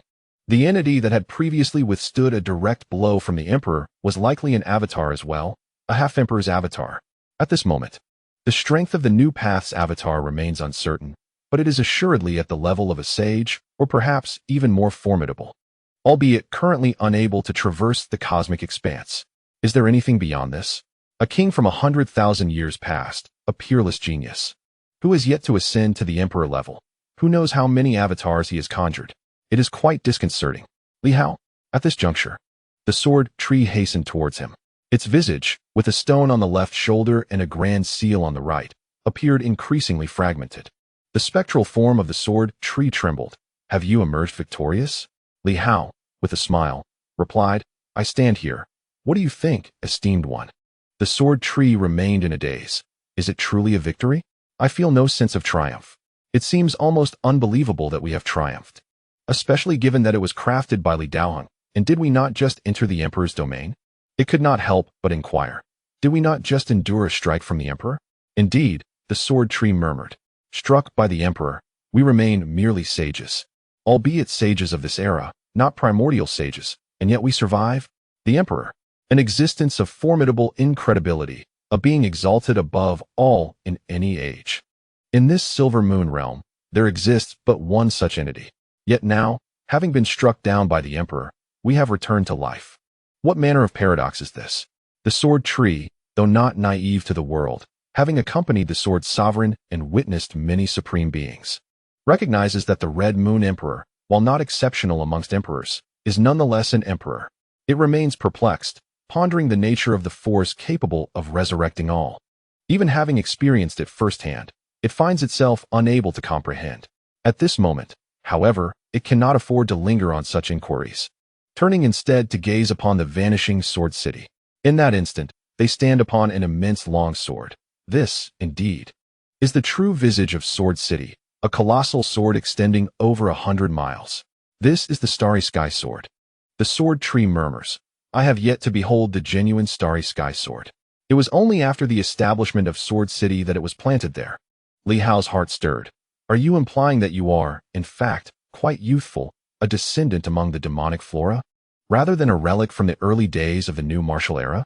The sword tree nodded, acknowledging its relatively tender age.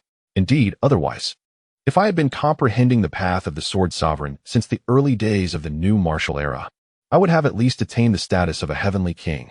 Who is being underestimated here? Li Hao chuckled softly, casting a glance at the nearby courtyard. The sole structure in Sword City that remains intact, Omping Residence. The name inscribed by the King of Humans may lack the grandiosity of a profound Tao. Yet with those few characters, alongside the advantages of Sword City, when the Emperor of the Red Moon delivered a punch, it failed to entirely obliterate this small courtyard, leaving it unscathed. Of course, there exists another possibility. The Emperor of the Red Moon might harbor concerns that the destruction of this courtyard could evoke the specter of the King of Humans. The likelihood of this is slim. The sword's sovereign is outside. If the courtyard were to vanish, the King of Humans might still be alive, indifferent to the matter.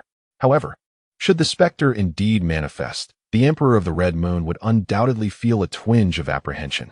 Such an entity is no ordinary emperor. It is the King of Humans. In the new martial world, within the chaotic cosmos, this realm is also known as the Yin-Yang Great World. The reputation of the King of Humans is not particularly grand in the Yin-Yang Great World. Yet, to speak of this world's non-sovereign, the Sun God, the foremost powerhouse of the initial martial era, who traverses chaos and dares to contend with sovereigns, having once battled the Lord of the Red Moon without succumbing. ultimately escaping back to New Marshall. For this alone, within the chaos, the yin-yang world is far from obscure. The sun god possesses a certain renown amidst the chaos. Although not on par with the mightiest sovereigns, even some of the lesser sovereigns find themselves unable to rival him. Smaller realms like the Silver Moon have been entirely consumed, leaving no trace, likely failing to reach the stature of the sun god. Yet, with the emergence of the new Tao universe, anything is conceivable. Li Hao, however, had no time to ponder such matters. At this moment, wielding the starry sky sword, it shimmered and sparkled with ethereal light, having devoured the lifeless sword. The starry sky sword in Li Hao's grasp had truly struck gold this time. Not only that, it had also absorbed some unique temporal energy, rendering it extraordinary. At this juncture, the starry sky sword appeared to be in a state of absorption and digestion, resting in slumber. Li Hao murmured, "With the arrival of the authentic starry sky sword, it seems rather inappropriate to continue calling you by that name. Perhaps this sword deserves a new title." At that moment, the sword tree interjected, "Are you truly intent on consuming Sword City?" Li Hao shook his head, prompting a sigh of relief from the sword tree. Until Li Hao suddenly remarked, "I suspect the 8 divine weapons may correspond to the 8 great cities." Li Hao began to speak. "I wonder, what exactly are the true 8 great divine weapons? Are they the current ones, or are the 8 great main cities truly the real divine weapons?" Jianshu, perplexed, replied, "Surely not. It's conceivable that the swords of the sword sovereigns from the 8 great main cities could be regarded as divine weapons. But how could the other main cities possibly be considered as such? However, the 8 great main cities can withstand the compression of heaven and earth. Even a demigod would find it challenging. Have you ever contemplated this point?" Indeed, Jianshu could not articulate a coherent response, while Li Hao fell into deep contemplation. After a lengthy pause, he remarked, "Perhaps the 8 great main cities are indeed the genuine 8 great divine weapons. Yet, outsiders may not be aware of this. And even the 8 families might not fully comprehend that the main cities suppress the heavens and the earth, which is evidently a formidable divine weapon. The divine weapons I previously devoured were merely some saint-level weapons, lacking even the power of the heavenly kings. They are far too weak. This does not align with the significance of the 8 great divine weapons." Jianshu, puzzled, queried, "But the heads of the major cities back then were merely saints." "Exactly. How then did they forge such powerful artifacts as the main cities? Thus, they themselves may not have known. And the legends surrounding the 8 great divine weapons are likely just their assumptions. Perhaps, in the eyes of the sword sovereigns, the true 8 great divine weapons are indeed the 8 great main cities. The main cities are so powerful that only saints can barely control them, and each manipulation can suppress the heavens and the earth. Moreover, the 8 great main cities are interconnected with the entire cosmos, capable of absorbing the very essence of the world." Upon saying this, Li Hao smiled. "It is highly probable that this is the handiwork of the Blood Emperor. His blade lies at the center of the 8 divisions of the world, with the 8 great main cities stationed at the 8 corners, drawing upon the excess vitality of the main cities. The very ground of the 8 great main cities possesses the power to absorb energy. When one dies, their dissipated essence and energy are consumed." Li Hao fully grasped the situation, shaking his head. What a convoluted effort. The 8 great main cities suppressing the heavens and the earth is one aspect. The second is for the resurrection of something contained within the blade. Why would the Blood Emperor go to such lengths to revive a mere cat? They had not heard the preceding words. At this moment, Jianshu was taken aback. "A cat?" "Yes. Within the Blood Emperor's treasured blade?" "Indeed." Li Hao inquired, "Do you know if it is the Tsang Emperor?" "No." Jianshu quickly shook his head. "The Tsang Emperor is alive and well, thriving more than anyone else. The Blood Emperor himself perished, yet the Tsang Emperor did not." "Ahem. That is not what I meant. I meant, never mind, it is not relevant." At this moment, Jianshu seemed to have an epiphany and, after a long pause, stated, "I believe I understand whom the Blood Emperor wishes to resurrect." There was a mixture of sentiment, nostalgia, and envy in his demeanor. Meanwhile, Shirtu and Da'in appeared to be equally uninformed. Shirtu murmured, "The Blood Emperor intends to revive a cat? Jianshu, do you know it?" "I do not. But I have heard of it. The Sword Sovereign once mentioned this peculiar cat. It is quite special. Let us not dwell on that." Li Hao chuckled. "Cannot speak of it?" "It is not that I cannot," Jianshu sighed. "That cat is difficult to describe. Furthermore, The Blood Emperor's desire to resurrect this cat is indeed complex. I cannot explain it well, but it has a significant connection to the Tsang Emperor. I thought it had completely dissipated, yet it seems to still exist. Certainly, I have not experienced that era. If one were to claim understanding, there are surely those who possess greater insight than I. Is not the grandson of the Supreme residing in the Silver Moon? He is undoubtedly more knowledgeable about these matters. Should you wish to inquire, it would be prudent to address him directly, for he is likely privy to far more intricate details than I. Li Hao nodded slightly.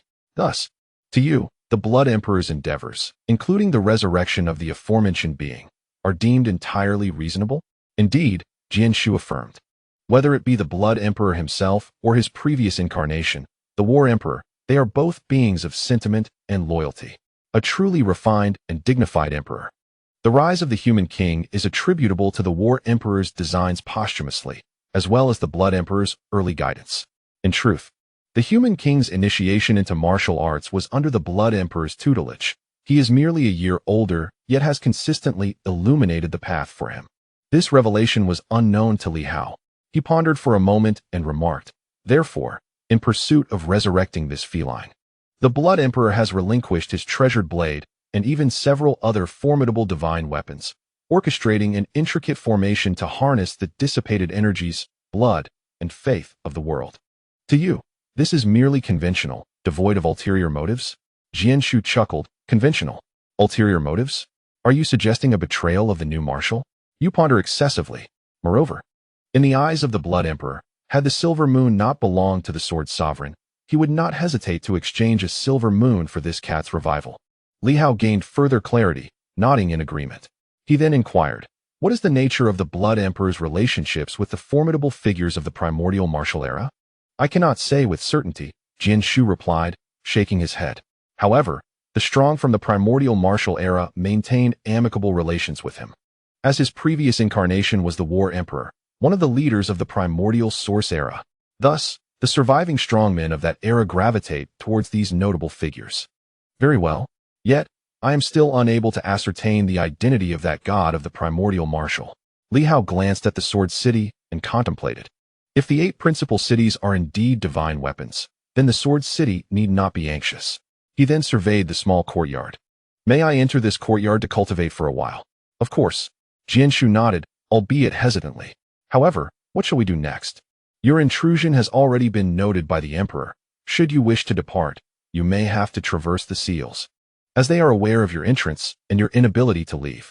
Li Hao, however, dismissed the concern. How could I possibly be unable to depart? The great Tao of the universe allows for passage. It is merely that I am reluctant to initiate it too many times. I can certainly leave. The crux lies in the urgency of departure. This time, I have gleaned some insights and gained significant rewards, and moreover, my personal sword path has officially commenced. The Sword of the Bright Moon. At present, it is merely in its nascent stages, yet the pivotal matter is that the 10 swords have barely taken form, primarily embodying the essence of time as their guiding principle. For Li Hao, this moment of cultivation, utilizing the power of time to amalgamate some of the Sword Sovereign's eternal swords and corroborate his own sword path, is undoubtedly advantageous. He was in no rush to depart from this place. Here lies the most primordial sword intent of the Sword Sovereign, alongside a sword polishing stone, and a figure closely associated with the Sword Sovereign. Why the haste to leave? As for that Emperor, he may very well serve as a catalyst for refining swords, provided one does not incur his wrath. Returning proved futile. At this moment, going back would only lead to falling into the schemes of Zheng Yu and Li Daoing. Li Hao understood clearly that he lacked the strength to contend with these two adversaries. As for the Emperor, sealed away and rendered powerless, he was no better than a mere hound, incapable of breaking free from the Bagua formation. If he were to emerge, it would be Zheng Yu and Li Daoing who would be the first to panic, not him. Having come to this realization, Li Hao cheerfully invited the 3 to stay with him in the small courtyard. He was adept at turning the tables, and given the current state of Sword City, nearly devastated by the Emperor's might, there was little choice but to reside in the dilapidated remnants of the sword itself. In the tranquil abode, Li Hao devoted himself to his cultivation, diligently honing his swordsmanship and absorbing the essence of the eternal sword intent. The richness of this eternal sword intent here far surpassed that of the Cliff of Desolation, making it easier to assimilate. He meticulously analyzed the eternal sword intent, which was formidable in its own right, a confluence of myriad powers synthesized by the sword sovereign, rather than a singular path of swordsmanship, previously unrecognized. The depth of its power became increasingly apparent as he grew stronger. Threads of ethereal temporal energy swirled around Li Hao, while strands of sword intent continuously coalesced. This place remained the heart of Sword City, allowing him to draw upon its energies. Cultivation was indeed an intoxicating pursuit. The three remnants of the saint were in a state of anxious anticipation, yet Li Hao remained unhurried, engaging in his practice for several days. Suddenly, on one fateful day, a surge of sword intent erupted, prompting the three to appear swiftly, their very beings trembling in response. What had they witnessed? They beheld the explosive manifestation of eternal sword intent within Li Hao, instantly reducing him to a state of utter annihilation. Li Hao, the sword tree shrieked. Dead? How could this madman dare? How could he resort to self-destruction using eternal sword intent? Yes, it was indeed self-destruction. It had seen Li Hao, filled with curiosity, unleash a fragment of eternal sword intent, seemingly in an attempt to temper himself, only to have it backfire catastrophically. This was madness. At that moment, a gentle flow of temporal energy enveloped the surroundings, a shallow river oscillating, yet appearing caught in an endless entanglement. A faint sword intent descended, suppressing and even extinguishing this temporal force. The sword tree, in a moment of clarity, understood the gravity of the situation. Experiencing profound anguish, this madman wielded the sword sovereign's intent, not merely a hand of the half-broken emperor. The sword sovereign possessed the capability to slay the emperor. In essence, his sword intent far surpassed that of the Red Moon Emperor. Even at the peak of his power, the Red Moon Emperor could not rival the sword sovereign. Why choose such a method of self-destruction? To employ the sword sovereign's eternal sword intent. With a piercing scream, it transformed into its true form, a severely damaged sword-shaped tree. In the next instant, some broken branches erupted, absorbing the sword intent that threatened to obliterate Li Hao. Familiar with the eternal sword intent, it could indeed draw from it. Once that terrifying eternal sword intent was fully absorbed, the river of time trembled slightly, and a spectral figure emerged, exuding a pallor, filled with excitement and exhilaration. Remarkable. Truly remarkable. The temporal force was alarmingly weak, nearly extinguished by the sword intent. He gazed at the sword tree, expressing his gratitude. The sword tree transformed once more into a woman, her demeanor tinged with anger. What are you doing? Despite their brief acquaintance, they had all come to regard Li Hao as their beacon of hope, placing their trust in this individual. They had grown accustomed to relying on others. After once depending on the sword sovereign, they found themselves adrift when he departed, fighting for 100,000 years only to forge swords for their enemies. The three felt a profound sense of unease and trepidation. Now, with Li Hao's arrival, he had swiftly alleviated some of their troubles, igniting a flicker of hope within them. Yet, Li Hao had nearly met his demise. Had he not been able to absorb a fragment of the sword intent, he would have been utterly extinguished. Was he mad? Emerging from the void, Li Hao appeared pale, his hair turning white, but in an instant, the river of time quaked. Restoring his youth, a mere consumption of a few years of lifespan. Immersed in the river, he mused that he would not merely live for 1,000,000 years, but perhaps several 100,000. The recent extinguishing of sword intent had cost him about 1,000 years of life. A trivial matter, really. Li Hao acknowledged his folly. I was too curious and couldn't resist the temptation to experiment, not realizing that the essence of the eternal sword intent far surpasses the power of the Red Moon. Or perhaps the Red Moon Emperor's skills are lacking.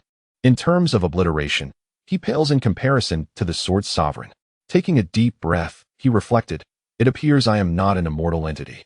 Should Li Daoheng and his companions unleash such attacks, they could indeed obliterate my energy, leading to my demise. He fell into deep contemplation. Meanwhile, the sword tree could no longer contain herself. Wake up. You are merely a saint. Even at your pinnacle, you are still just a saint. There exists a vast chasm between you and the emperor, spanning the early, mid, late stages, and even the peak of the heavenly king. Not to mention the realm of the half-emperor. The gap between the half-emperor and the emperor is immense. Do you truly wish to invite your own demise by testing the emperor's might? Li Hao nodded. Yet a flicker of obstinacy lingered as he inquired, is the disparity between the emperor And the half-emperor truly so great? The sword tree sighed in resignation. It depends on the emperor in question. Even the weakest emperor in the new martial era can easily overpower 3 half-emperors. Thus, the Red Moon Emperor in Silver Moon is indeed an invincible presence. Even if you claim Li Daoheng is powerful, unless he possesses numerous half-emperor avatars, he cannot rival an emperor. Li Hao acknowledged the truth of her words. Indeed, he was vastly outmatched at this moment, with only 108 meridians opened in his current physique. Rubbing his temples gently, he observed the lingering eternal sword intent and lamented. The sword sovereign's intent is of a remarkably high caliber. I wish to dissect it, yet it proves exceedingly difficult. Only through experience can one grasp a fragment of the sword tree's essence. Could you assist me in this endeavor? What kind of assistance? The sword tree sensed an ominous premonition. Li Hao spoke softly. It is better to teach one to fish than to simply provide a fish. Even if I absorb some eternal sword intent, I lack the understanding for profound insight. I wish to be killed by it, time and again. Yet, I fear a recurrence of what just transpired. Do not be foolish. The sword tree exclaimed, her anger palpable. This is tantamount to courting death. A single misstep could lead to your complete obliteration. Those slain by the sword sovereign cannot even be resurrected. You are capable of resurrection, which I find utterly astonishing. Of course, this is also related to the feebleness of your sword intent.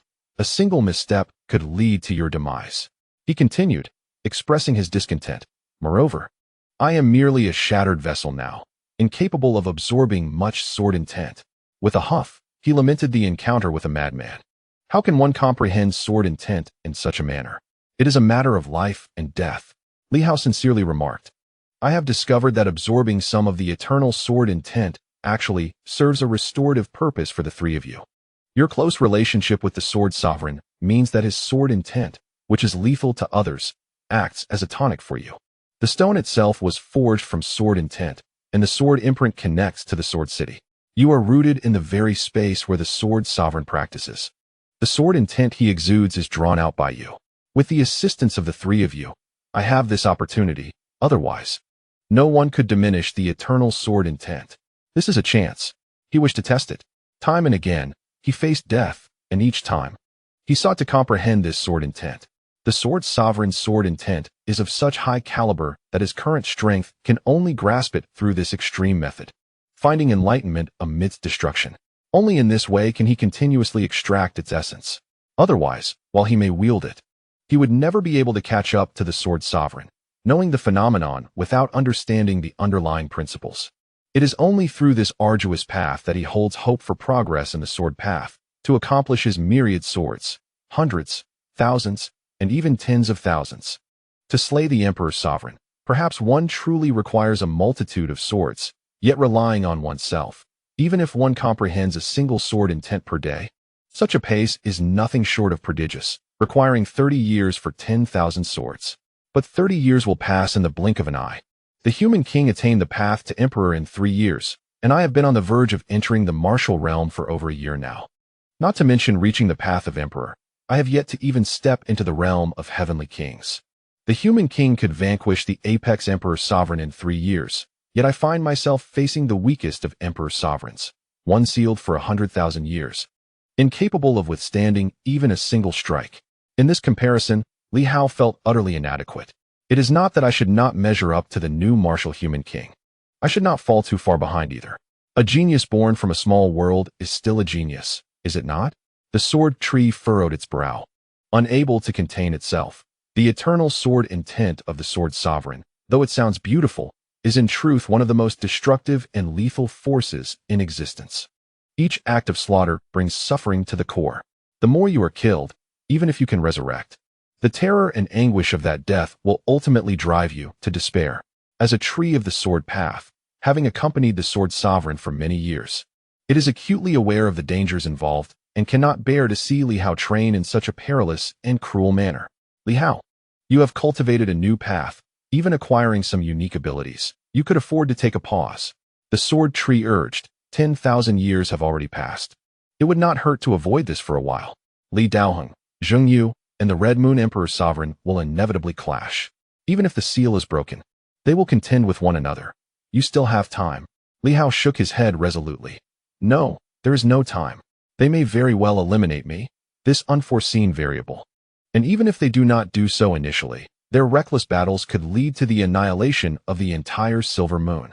He chuckled softly, saying, esteemed seniors, one must endure hardships to rise above others. This principle is not lost on me. It is not merely a matter of peril. We cannot guarantee that we will harness the sword intent every time. Just one misstep could spell your demise, and that is simply unacceptable. The three of them declined. It was not a lack of faith in Li Hao, but rather a profound uncertainty in their own capabilities. They had always relied on the formidable presence of the sword sovereign. After his departure, their attempts to stand alone ended in failure. Now, Li Hao was entrusting his very life to the three of them.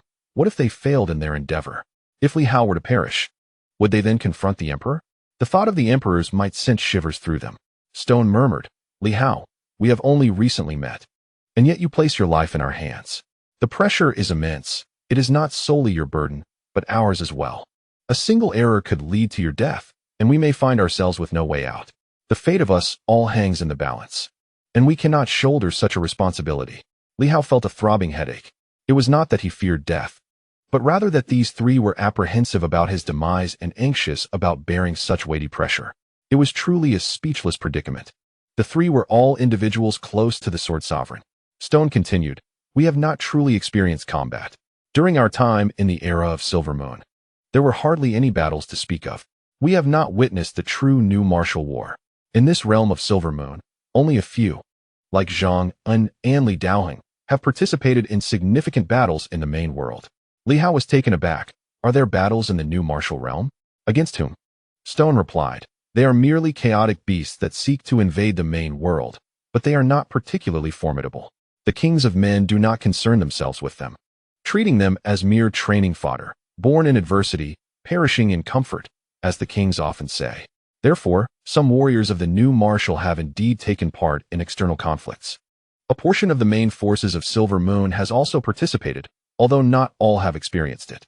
We were merely mascots of Sword City during that time.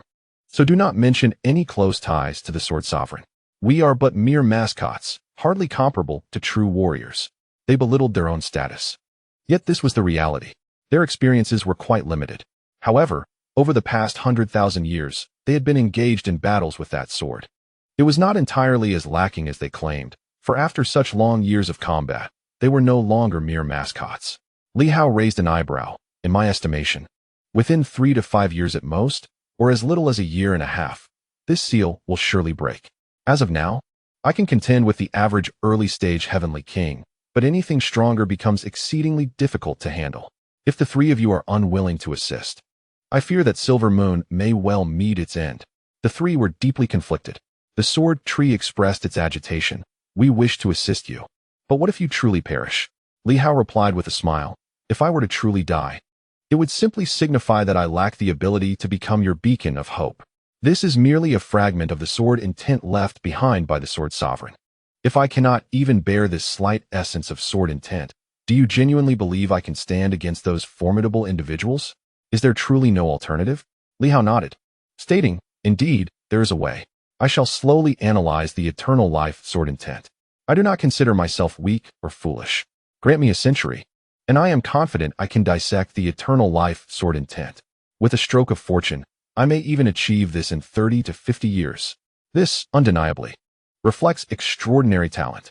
In the new martial era, among the later prodigies, who possesses such confidence to claim they can thoroughly comprehend the eternal life sword intent in 30 to 50 years. The sword sovereign is not the same as the past. He is a top-tier emperor. The sword tree, equally troubled, suggested, why not use this sword intent to slay us? You can then resurrect us. If we perish, we perish. We were destined to die anyway. Li Hao was momentarily taken aback. To be honest, he had always sought their assistance, yet these three had consistently resisted. His patience was wearing thin, finding their timidity and fear of death rather bothersome. However, when the sword tree proposed to sacrifice themselves as experimental subjects, Li Hao was momentarily stunned. What was this? He found himself lost in thought, and after a long pause, he replied, you must understand. Killing you may not allow me to absorb the eternal life sword intent effectively. The likelihood of your demise is greater than mine. The sword tree despondently remarked. That matters little. We are weak and devoid of talent. Originally, we were the pinnacle of strength left to guard Sword City and Silver Moon. Yet the Li family has perished. Silver Moon is no more. The Sword Sovereign placed his trust in us. And yet we have lost Silver Moon and caused the demise of the Li family. Even if we were to meet the Sword Sovereign again, how could we explain ourselves? If you succeed, we shall perish without regret. The world is not lacking in trees, stones, or seals. These are abundant, even a clod of earth. After a millennium with the Sword Sovereign, could transform into a spiritual entity. The stone echoed in agreement. Indeed, we have nothing left to justify. We are dull-witted, lacking in wisdom. Essentially, we are not particularly high-spirited beings, merely common objects that have become extraordinary.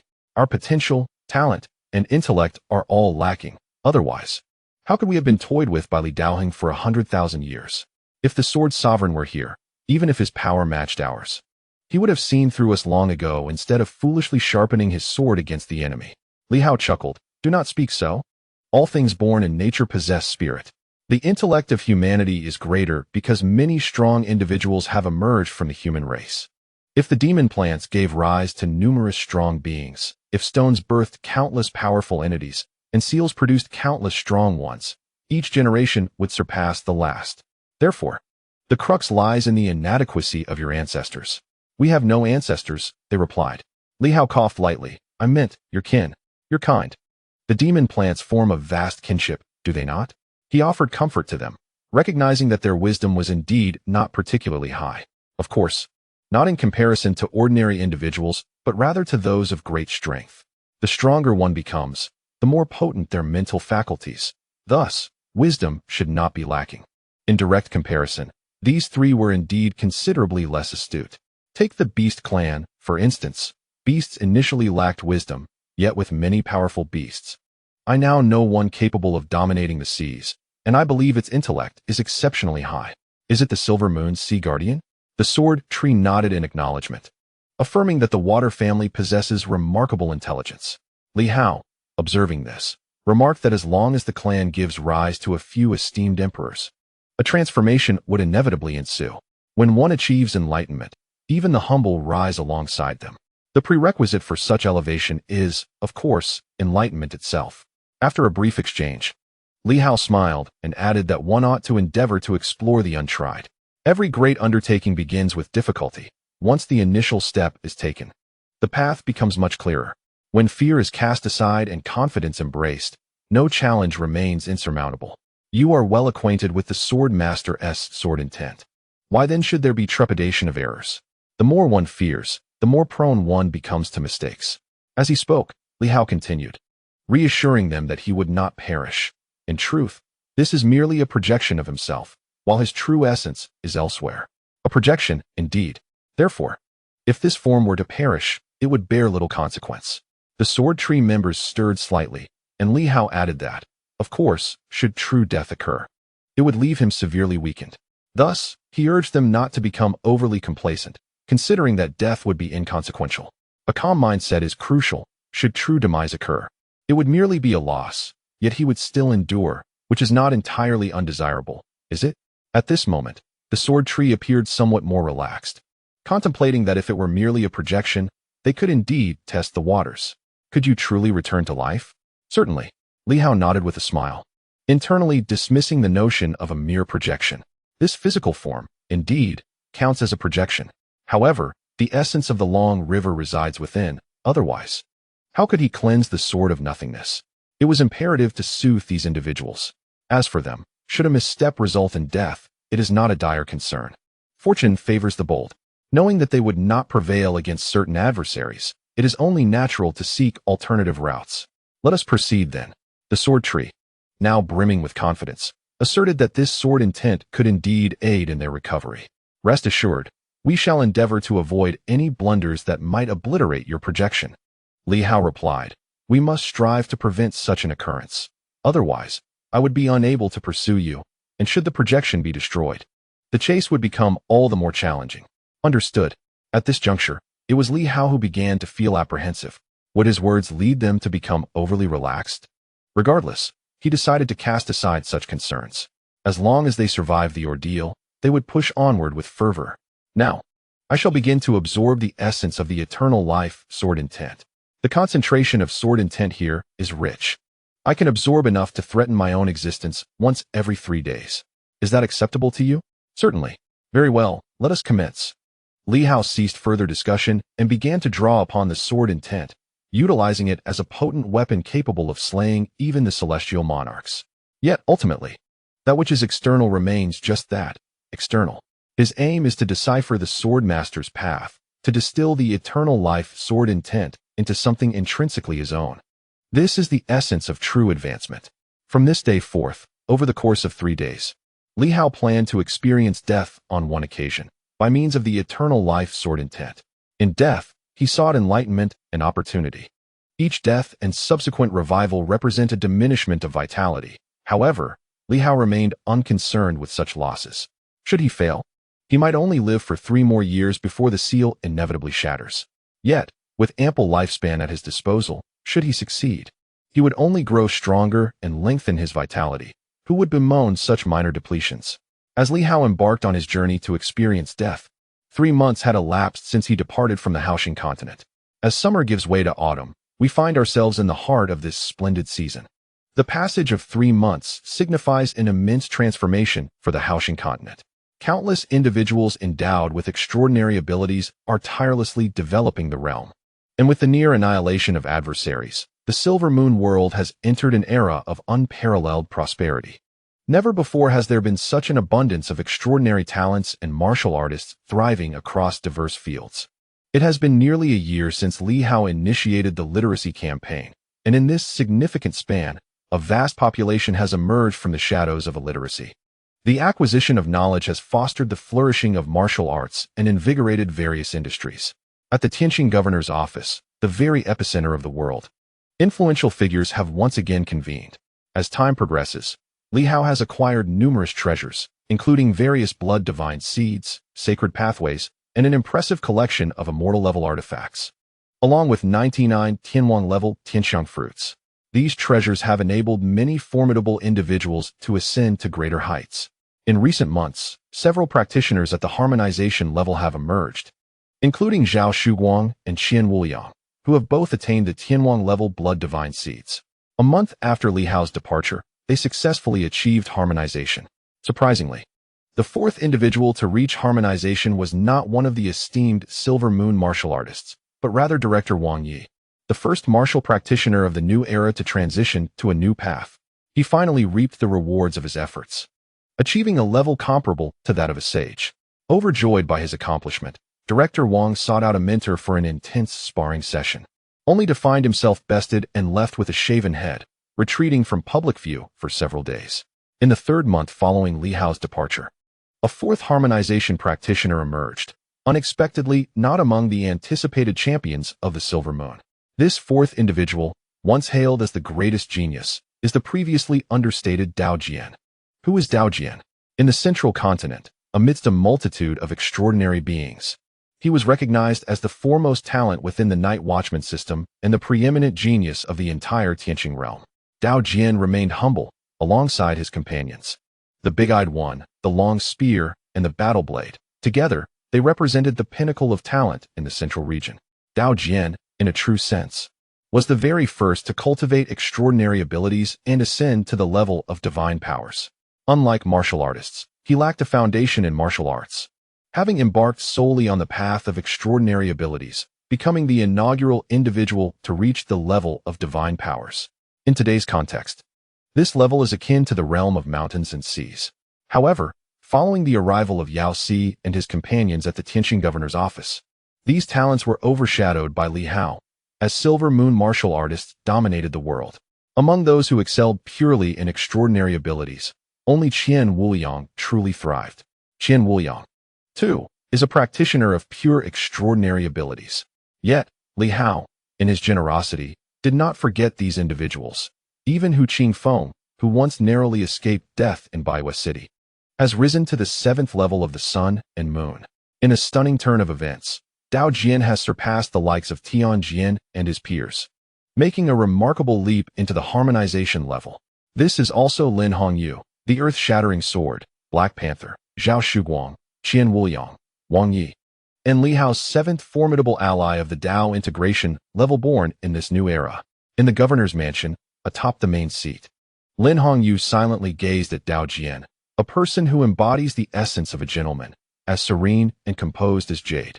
Li Hao, too, possessed a semblance of this tranquility, yet at times he exuded a sense of madness, coupled with his humble origins, which lent him a certain rugged charm. In contrast, Dao Jian truly exuded the refined elegance reminiscent of a gentleman. He had always maintained this demeanor, while others, including Eye of the Great, found Li Hao distasteful. Dao Jian consistently displayed grace and never engaged in rivalry with him. If Minister Yao were still alive to witness your achievements today, he would undoubtedly rejoice. Lin Hongyu remarked softly. Even though my interactions with him were limited, I could sense his concern and care for you all. Lord Ho once stated that those young individuals willing to accompany him to the supernatural city would become the pillars of the future. Dao Jian, your ascension to the Tao integration level is both unexpected and entirely justified. Lin Hongyu praised, her eyes reflecting admiration as she slightly nodded. Having traversed the great Tao universe, do you find it to be of great benefit to you? Indeed, it is quite substantial, Dao Jian replied, his voice perfectly modulated. The key lies with Lord Ho, who cultivates without concealing the Tao. Such magnanimity is rare in the world. Were it not for the open access to the great Tao universe, allowing our entry and exit, I would not have achieved this advancement to the Tao integration level. Lin Hongyu chuckled. This is indeed true. Throughout history, there may have been none like Lord Ho who has opened the great Tao universe. Even in the new martial era, the primordial universe remains inaccessible. Only those with the capability may enter, while those lacking such ability find no one willing to create pathways for them. She smiled again and continued. Now that you have entered Tao integration, your combat strength is formidable, perhaps even rivaling ours. Dao Jian, after achieving Tao integration, the path of the Tao becomes arduous. I have some tasks for you. How do you find that? As the governor commands.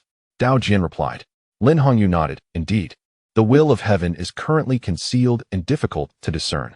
Before Lord Ho entered seclusion, he mentioned that heaven favors those gifted young individuals. You possess remarkable gifts. And now that you have cultivated to an exceptionally powerful level, I would like you to investigate where the will of heaven is concealed or whom it currently favors. This task is not easily accomplished by ordinary individuals. I hope you will give it a try. What do you think? After pondering for a moment, Dao Jian nodded. I can accept this, but I do have some gifts myself. If the will of heaven were to seek me out, how should I conduct myself? Lin Hongyu smiled. Acceptance is key. Lord Ho does not fear that someone on our side may be favored by the will of heaven, as long as you do not conceal it. Even if you progress rapidly in your cultivation, it is of no consequence. As long as we are aware, we will have means to respond. If Lord Ho prevails over the will of heaven once, he shall triumph again. Then I have no objections, Dao Jian affirmed. Lin Hongyu nodded. In truth, entrusting this task to you also implies an intention to lure the will of heaven. Of course, the will of heaven is omnipresent, and this place is relatively safe. Once you step outside, do not mention it again. In any case, the concealment of the will of heaven poses a threat. If it does not conceal itself, it is no longer a threat. Dao Jian nodded again, choosing not to elaborate further. Thus, the sword of Tao, you shall proceed first. Additionally, I will provide you with a list of individuals who require close surveillance. Understood. The sword of Tao spoke little further, rising gracefully and departing with a slight bow. Once he had left, within the grand hall, several individuals cast their gazes toward Lin Hongyu. Qian Wuliang's eyes flickered as he remarked, Governor, do you think the rapid progress of the sword of Tao is remarkable? Lin Hongyu smiled and replied, the sword of Tao is forthright. His swift advancement is indeed within reason. Were he to conceal his progress, we would remain oblivious to his ascension into the harmonious path. At this moment, his rapid elevation to the harmonious path would surely raise our suspicions, which are entirely unwarranted. Upon hearing this, the others fell silent. Lin Hongyu continued, at present, the will of heaven is not the most critical factor. What truly matters is that Hongyue remains unvanquished, and indeed, it is nearly impossible for him to perish. Furthermore, the Western Queen, now a celestial being, has resurfaced in the West, seeking to consolidate her faith. Her power is formidable. Previously, Master Hong and I engaged her in battle and were unable to prevail. Of course, She fears the Marquis and does not dare to act too brazenly. Nonetheless, we must not permit her another opportunity to amass faith. I propose we join forces with the new martial saints to expel her back into the Great Li territory. What do you all think? The assembly remained speechless. They indeed feared the wrath of the Great Li. Yet, given her declaration, no one dared to refute her. Observing their silence, Lin Hongyu smiled. Then let us convene with a few esteemed predecessors of the new martial arts to arrange these matters. Lastly, those who have ascended to the harmonious path should remain. The others may attend to their own affairs for now. Soon, the remaining individuals departed one by one. Once the hall was devoid of others, only a few harmonious path practitioners remained. Lin Hongyu spoke, with the Marquis in seclusion. We are entrusted with the affairs of the world, great and small. Each of you who has entered the harmonious path owes it to the Marquis's tireless efforts in securing numerous advantages for you to reach this point. We cannot rely solely on the Marquis for every matter. We, too, possess a measure of strength and must take action. The others turned their gazes toward her, questioning what actions to take. Currently, with Hurricane City inactive, the Emperor not emerging, and Li Daoheng absent. Aside from the somewhat crippled Ing Hongyue and the chaotic Queen of the West, there seemed little worthy of their attention. The Marquis had indicated that Li Daoheng and Zheng Yu were formidable opponents, expressing his hope that they could keep pace with him and not lag behind. They could not perpetually depend on the Marquis to lead them. Doing so would render them burdensome, a fate none desired. Lin Hongyu chuckled softly. I wish to hunt down Ing Hongyue. A true hunt. Although it is exceedingly difficult to slay him, there remains a glimmer of hope. Even if we cannot kill him, I seek to seize the power of the red moon within him as much as possible, to summon the thunder of the great Tao in abundance. Only then do we stand a chance of continuous advancement. The Marquis did not mention such matters, perhaps fearing we could not contend with him. However, do you all truly find contentment in allowing him to roam freely? The group exchanged glances, and after a long pause, Hong Yitong spoke. I have no objections, but Lin Hongyu interjected with a smile. He will not truly perish. The Emperor of the Red Moon will not allow it, nor will Zheng Yu or Li Daoheng. Yet, we must approach the hunt with genuine intent to kill him. Perhaps we can elicit some unforeseen countermeasures. The assembly fell silent once more, each person nodding in agreement. Upon witnessing the situation, Lin Hongyu declared, then it is settled. The power of the Red Moon within him will serve as our most valuable resource for advancement. The group nodded in agreement and departed. Just as Qian Wuliang intended to leave, Lin Hongyu conveyed telepathically, you have another task, monitor Daojian. His progress is alarmingly swift. However, should there truly be an issue, discerning it may prove challenging for you. Furthermore, the benevolent Marquis is unable to undertake certain matters, so we shall take the initiative. You may abstain from participating in the hunt for the Red Moon. Your duties include, first, keeping an eye on Daojian. Second, communicating with the Saints of Sinew to compel the Queen into the Great Departure. Third, ensuring that the Shuiyun army and the Dahuang army are stationed near Tsongshan, prepared for war at a moment's notice. And fourth, seizing the opportunity while the Marquis is away to swiftly integrate the formidable forces from the ancient cities into the military framework. You shall convey that I represent the Marquis and cannot speak freely. Qian Wuliang sighed. Am I truly the one expected to voice these concerns? It seems I am not regarded as a person at all. This arrangement will certainly alienate me from Sinew, as well as from the Great Departure, Daojian, Shuiyun, and Dahuang. They seem entirely indifferent to the consequences. Rest assured, you shall reap rewards once this endeavor is successful. By the way, Qian Wuliang grimaced at the thought. Is there anything else? Yes, there is. Visit the Yuanping Martial Science Academy in Xinghe City frequently, accompanied by Jiang Ing and Li. Explain that you wish to pay respects to our teachers and classmates, and endeavor to recruit the students from Yuanping Martial Science University, including several other saints. Do not resort to underhanded tactics. I hope that these individuals will be able to serve under the Tianqing governor's office before the Marquis returns. Qian Wuliang felt overwhelmed. As for Director Zhang, he is indifferent to such matters, so do not worry. You make it sound simple. He increasingly felt that despite his ability to read people's hearts, this woman was devoid of compassion and thus impossible to understand. Li Hao, on the other hand, was relatively magnanimous and hardly concerned with such trivialities. Yet, this one seemed to desire absolute control over the world, wanting everyone to heed Li Hao's words alone. I understand, and I will do my best. Though I am but one person, with no choice but to comply, Qian Wuliang braced himself for the inevitable turmoil. Convinced that he would eventually be undone by this duo, Lin Hongyu was even more ruthless than Li Hao. Soon, Qian Wuliang departed, while Lin Hongyu furrowed her brow. Did Daojian truly harbor secrets? Such overt behavior seemed suspicious. Could it be that the most transparent actions conceal the darkest truths? The more conspicuous the actions, the less likely they are to raise suspicion. She chose to suppress her thoughts for now, allowing Qian Wuliang to observe closely. Of course, he too would need to remain vigilant. Li Hao may be indifferent, but she had to take charge. Who could say whether these individuals were pawns of the enemy? Rubbing her temples, she gazed skyward toward the north, pondering when Li Hao would return. It had been 3 months, and the world had undergone significant changes. Meanwhile, she felt a sense of helplessness, perceiving an abundance of enemy eyes in his absence. Chapter 392. A move made, seeking subscription and monthly votes. In Sword City, Li Hao was once again extinguished. This time, he did not resurrect for an extended period. Even though his sword intent was absorbed, there was no revival. The sword tree trembled incessantly. At this moment, the 3 formidable beings, having drawn upon the essence of sword intent, found themselves rejuvenated to a considerable extent. Yet an overwhelming sense of trepidation enveloped them. Although Li Hao asserted that this was merely a projection, the question lingered. If the projection were to perish, would Li Hao himself not be rendered weaker? Furthermore, was this truly a projection?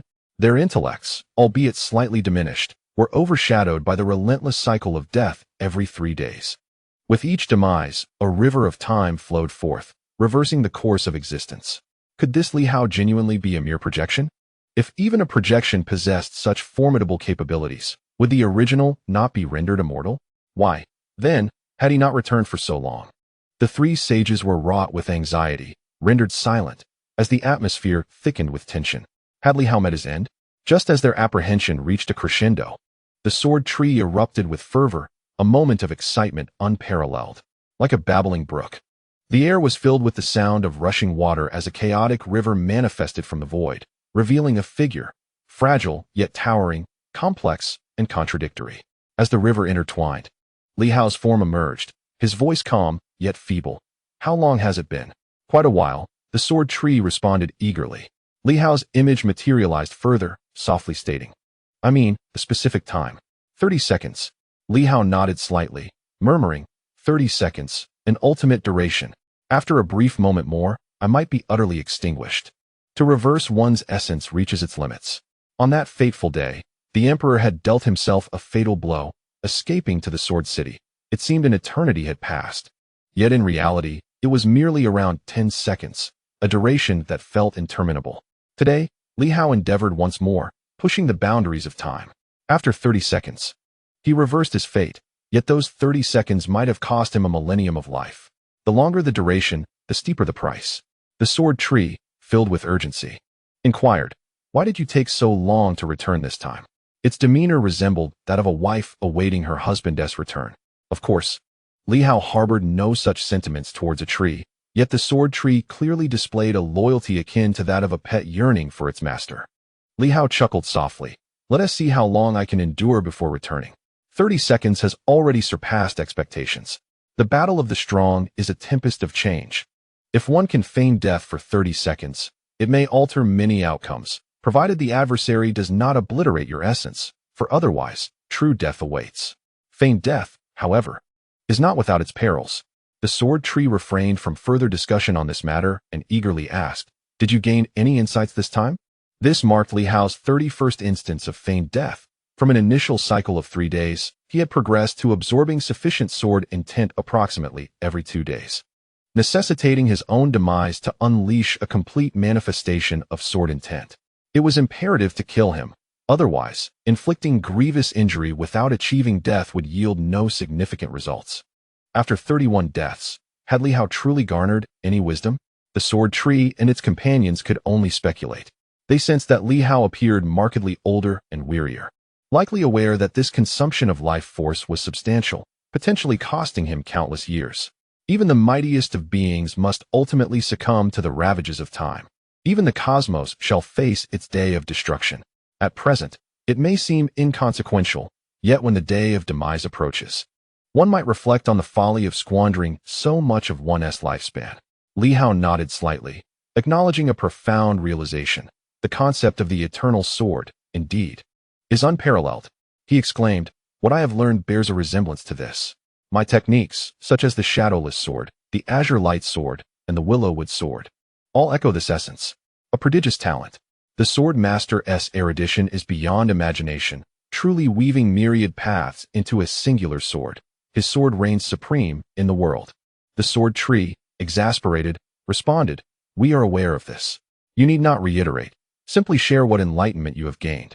Has your strength truly progressed? That is what we wish to comprehend. The sword master's prowess is a matter of clear understanding to us. It is quite vexing." Li Hao chuckled. "I have indeed gleaned some insights, though not in terms of strength. Rather, it pertains to knowledge and comprehension of the Tao, not merely about realms. Do you understand?" "Not at all," the sword tree replied, somewhat disheartened. "We wish to know if your strength has improved. Have you ascended to the heavenly king level?" "Not yet." The three were visibly distraught. "You have been slain 31 times, and still shown no advancement? You were already a top-tier saint." Li Hao continued. "As a newly initiated Tao practitioner aspiring to reach the heavenly king level, I must first establish 144 meridians and form 4 cycles. Currently, I have only opened 122 meridians, leaving a significant gap of 22. Even if I were to open those, I would still need to complete a cycle. So I am still a distance away from the heavenly king level." The trio felt utterly despondent. Yet Li Hao smiled, saying, "The realm is not the sole measure. Once the path is clarified, the future becomes promising. Progress is a gradual foundation-laying process. I have begun to grasp the distribution of 188 sword intents within the eternal sword. Though I have yet to fully comprehend them, that is my advancement." The sword tree, uninterested in this discourse, inquired directly, "Can you now slay those at the mid-heavenly king stage?" "I cannot say," Li Hao replied with a smile. "True prowess is revealed on the battlefield.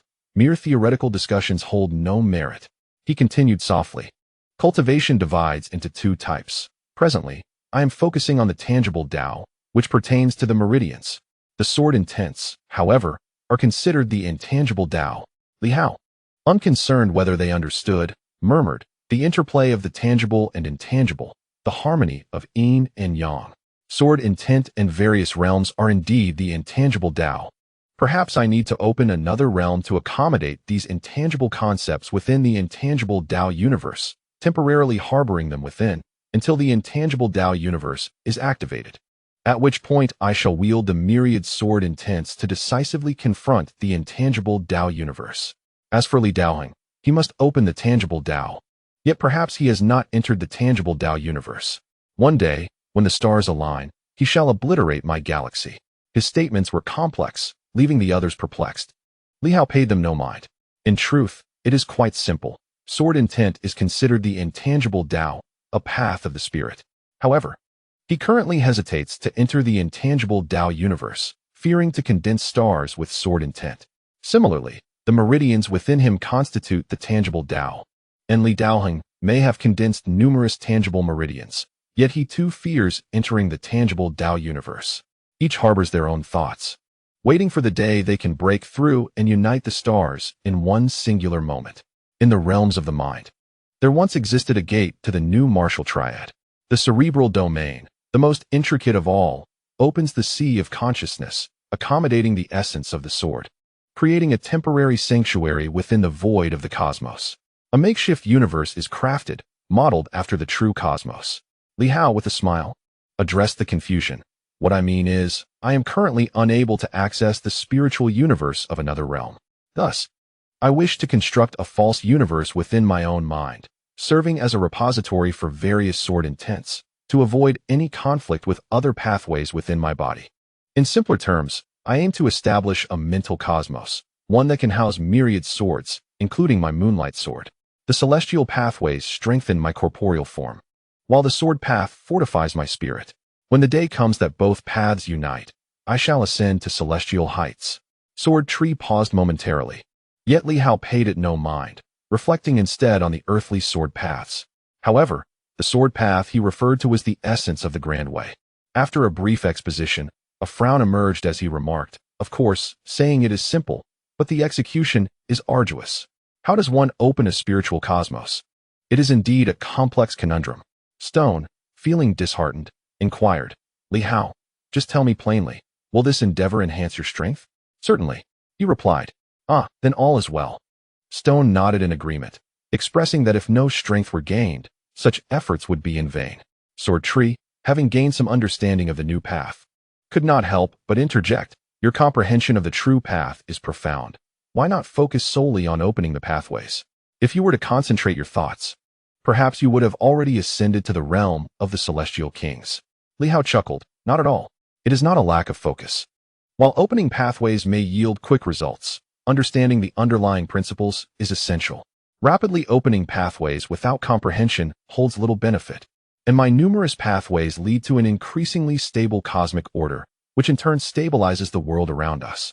If I were to ascend to the celestial king level, it could potentially lead to the emergence of formidable foes from the late stages of the celestial kings, which could be troublesome. He continued, currently, I cultivate both the tangible and the intangible, merging them into one, ever-changing. Perhaps one day, I shall reach the threshold of the half-emperor realm, and when adversaries re-emerge, I shall be prepared to vanquish them. Engaging in conversation with these companions, he felt a sense of safety. Furthermore, these beings were remarkably innocent, having experienced little and possessing few notions, pure, unadulterated cultivators, or perhaps embodiments of auspiciousness. The relationship between the sword master and them was not akin to that of Li Hao and the Black Panther, but rather similar to that of a person with cherished yet inconsequential decor in their home. The sword master had never anticipated them to become powerful and did not seek to instill any particular ideology in them. They were akin to blank slates. Thus, sharing thoughts with them posed no risk of overcomplication. As expected, Sword Tree soon shifted its focus, hastily asking, it has been a few months. Will you continue to dwell in this state of demise? The cycle of death is not perpetual, nor does it hold any intrinsic meaning. Despite having comprehended a myriad of sword intents, I find myself unable to consolidate them, hindered by a lack of spiritual cosmos to harbor these insights. This dilemma must be addressed, otherwise, I shall be compelled to risk venturing into the void Tao universe. The consolidation of great stars serves as a means of stabilizing one's realm. While one might choose not to consolidate the celestial stars, such a decision inevitably leads to stagnation, rendering it arduous to attain boundless strength. Given the current reluctance to enter the void Tao universe, I shall fabricate a counterfeit one for the time being. The void Tao? The path of spirit, the path of power, the path of intent. Distinctions that are exceedingly challenging. It is far more prudent to create an ocean that encompasses all. Much like the myriad stars of the galaxy that first existed in chaos before achieving clarity, Li Hao sat cross-legged, engaging in self-dialogue. The three sages, akin to curious children, settled beside him. The rock morphed into a robust figure, exuding an air of simplicity. The great seal transformed into a middle-aged man with a square face, radiating authority. The sword tree retained its enchanting allure, appearing remarkably resplendent. The three sages, having regained much of their vitality, appeared more corporeal than before, silently observing Li Hao with intrigue. Li Hao continued, the new martial artist possessed the gate of the three jiao, which accommodates countless powers, serving as a conduit that directly connects the primordial universe. Nestled between the primordial universe and the realm of reality, essentially functioning as a barrier to the primordial universe. Is that not so? The three exchanged glances, shaking their heads in unison. We are unaware. Our focus lies solely in cultivation, not in delving into such intricate studies. We cultivate as we see others cultivate. Thus, I am determined to conjure an expanse of sea, a spiritual ocean, anchored between myself and the barrier of the void Tao universe. Ready to launch assaults on the void Tao universe while drawing upon the grandeur of the great Tao universe to fortify my spiritual ocean. Li Hao spoke softly, yet, my understanding of the void Tao universe is still insufficient, making it difficult to adhere to the barrier unless Li Daoheng were to tear apart the void Tao universe in my presence, allowing me to observe further. The sword tree inhaled sharply. You do not intend to draw him out, do you? He is immensely powerful. It could be fatal. Do not jest. Li Hao chuckled. What harm is there in trying? Although it is indeed perilous. However, if successful, I should be able to forge my own 100 paths sword. The emergence of the 100 Paths sword may not rival that of a half-emperor, yet at the level of a celestial king, I, Li Hao, would dare to contend with anyone. The three sages appeared bewildered. Why must you be so exceptional? Perhaps it would be wiser to cultivate step by step? How do we draw that individual out? Li Hao pondered, suddenly laughing. I have a plan. I shall disrupt the 8 trigram seal. He will undoubtedly appear to thwart me. He is bound to re-emerge. Otherwise, if I release the emperor, he will surely be incensed. At this juncture, it seems the only course is to tear apart the Void Dao universe. Of course, his appearance will likely result in a lethal confrontation with me, but he would not dare linger. If he does, the emperor will have pinpointed his location within the Void Dao universe, and he will surely find himself in a predicament. To confront the emperor? The three sages were taken aback. Are you serious? Li Hao shook his head, not to confront the emperor, but to release him, to dismantle the seal, to engage Li Daoing. He will inevitably come to obstruct me, and I must seize this opportunity to deepen my understanding of the Void Dao universe. The Red Moon Emperor, a pivotal figure in my contest with him, serves as a mere pawn in our intricate game. It may sound conceited, yet the reality remains. Li Hao beamed with an exuberant smile. Employing the strong as pawns in this grand game adds to the thrill. To wield the weak against the strong. How utterly mundane it is for the powerful to play against the feeble. To leverage the weak against the strong, teetering on the brink of life and death. That is the essence of a true wanderer of the martial world. Let us proceed towards that direction, even in the face of death at his hands. As long as my temporal energy remains unextinguished, all shall be well. In 30 seconds, I shall surely survive. He would not dare linger for such an extended duration. It would provide ample opportunity for the emperor to lock onto him. The sword tree, filled with trepidation, inquired, "What if your energy is indeed extinguished? Would that not mean your demise?" Li Hao replied with a reassuring smile, "Fear not, for he cannot accomplish such a feat so easily. Unless his sword intent rivals that of the sword sovereign, he shall find it exceedingly difficult to obliterate me. Let him wait until his true form emerges to attempt such a thing." Several companions, though anxious, found themselves with no alternative at the moment. In the sealed domain of the emperor, the Red Moon Emperor furrowed his brow, clearly displeased, as another visitor approached Sword City. His voice reverberated through the cosmos, laced with an icy tone. "Li Hao, you still draw breath?" From afar, Li Hao manifested, nodding slightly. "I am grateful for your assistance, Emperor, in eradicating Li Daoheng's lifeless sword. Today, I have another purpose in coming here. To lure Li Daoheng into the open, and I seek your aid in vanquishing him." "What say you?" The Red Moon Emperor responded with an air of detachment. "Do you intend to manipulate me into dispatching him?" "No, it is a mutually beneficial proposition. I pose a question to you, esteemed Emperor. Among myself, Zheng Yu, and Li Daoheng, who do you regard with the greatest caution?" The Red Moon Emperor remained silent. Li Hao continued, "I may appear the weakest. Do not be deceived by my grasp of the cosmic principles, for it encompasses only a fragment. You have witnessed it before. Li Daoheng holds true dominion over the core. He seeks to end my existence and seize my portion of power, while I, in turn, wish to eliminate him and claim his share. Though you are formidable, Emperor, your current limitations are apparent. My restraints, along with his, are far lesser." The Red Moon Emperor gazed at Li Hao with a chilling intensity, to which Li Hao responded with unwavering composure. "My strategy hinges on dismantling the seal to bait him into action. He will undoubtedly come to slay me. Should he choose not to, I will wager everything to release you from your confinement, if he truly abstains from appearing. The Emperor stands to gain immensely without incurring any risk. You cannot breach the seal." The Red Moon Emperor stated calmly. "Do you genuinely believe you can rend it asunder? This seal was crafted by a pinnacle emperor, not the sword sovereign. Even your starry sword, despite its prowess, can only suppress to a degree. It cannot genuinely destroy."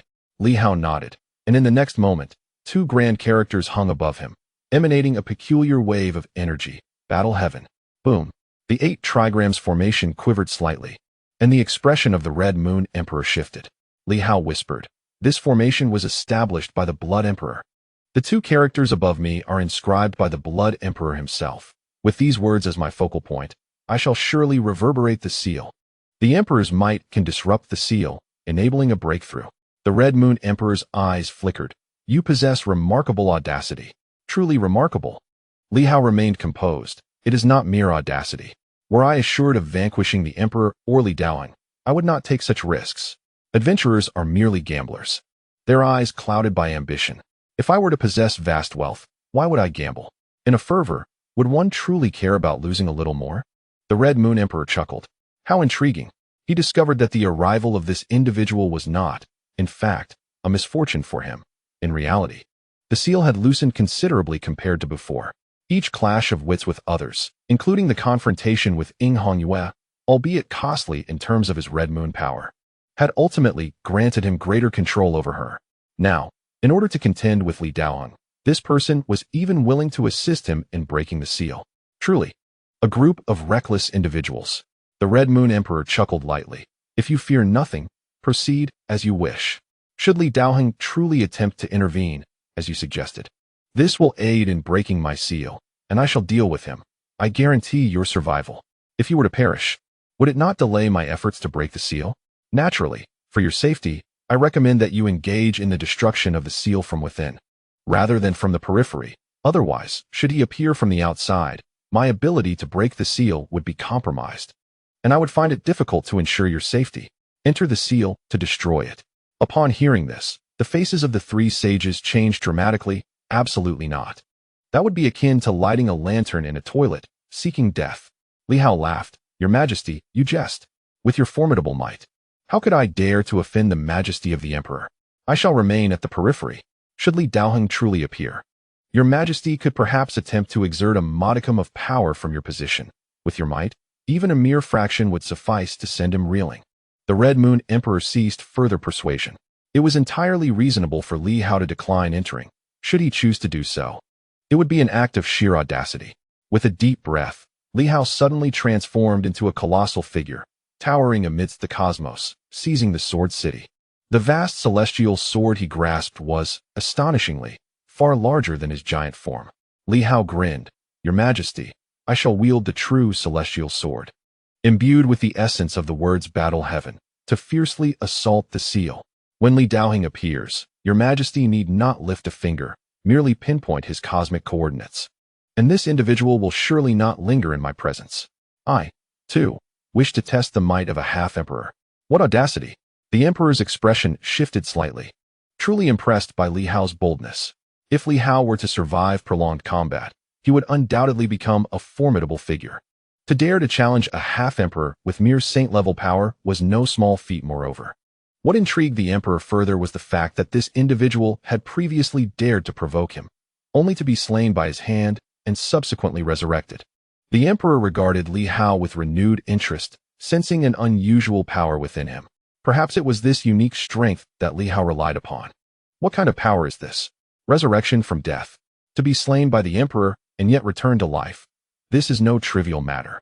Li Hao seemed to discern the emperor's thoughts and, without hesitation, replied with a smile, Your Majesty wonders how I can return from death? It is not true resurrection. Rather, I have entwined my essence with the great Tao, weaving the chaotic river of myriad paths, with the stars of life as its core. As long as the great Tao endures, so too shall I, with the stars of life and death as my heart of the Tao. This is how I achieve my rebirth. Life and death, the chaotic river?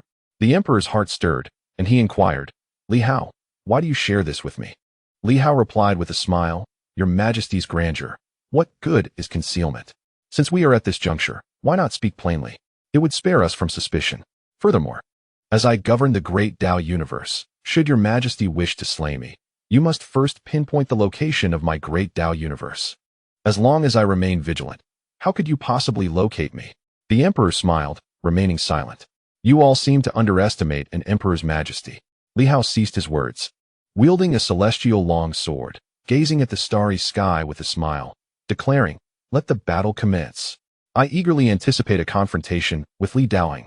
With that, the long sword erupted with an overwhelming sword intent, cleaving toward one corner of the Bagua formation. Boom! A thunderous roar resonated throughout the cosmos. In that instant, the Bagua array trembled violently.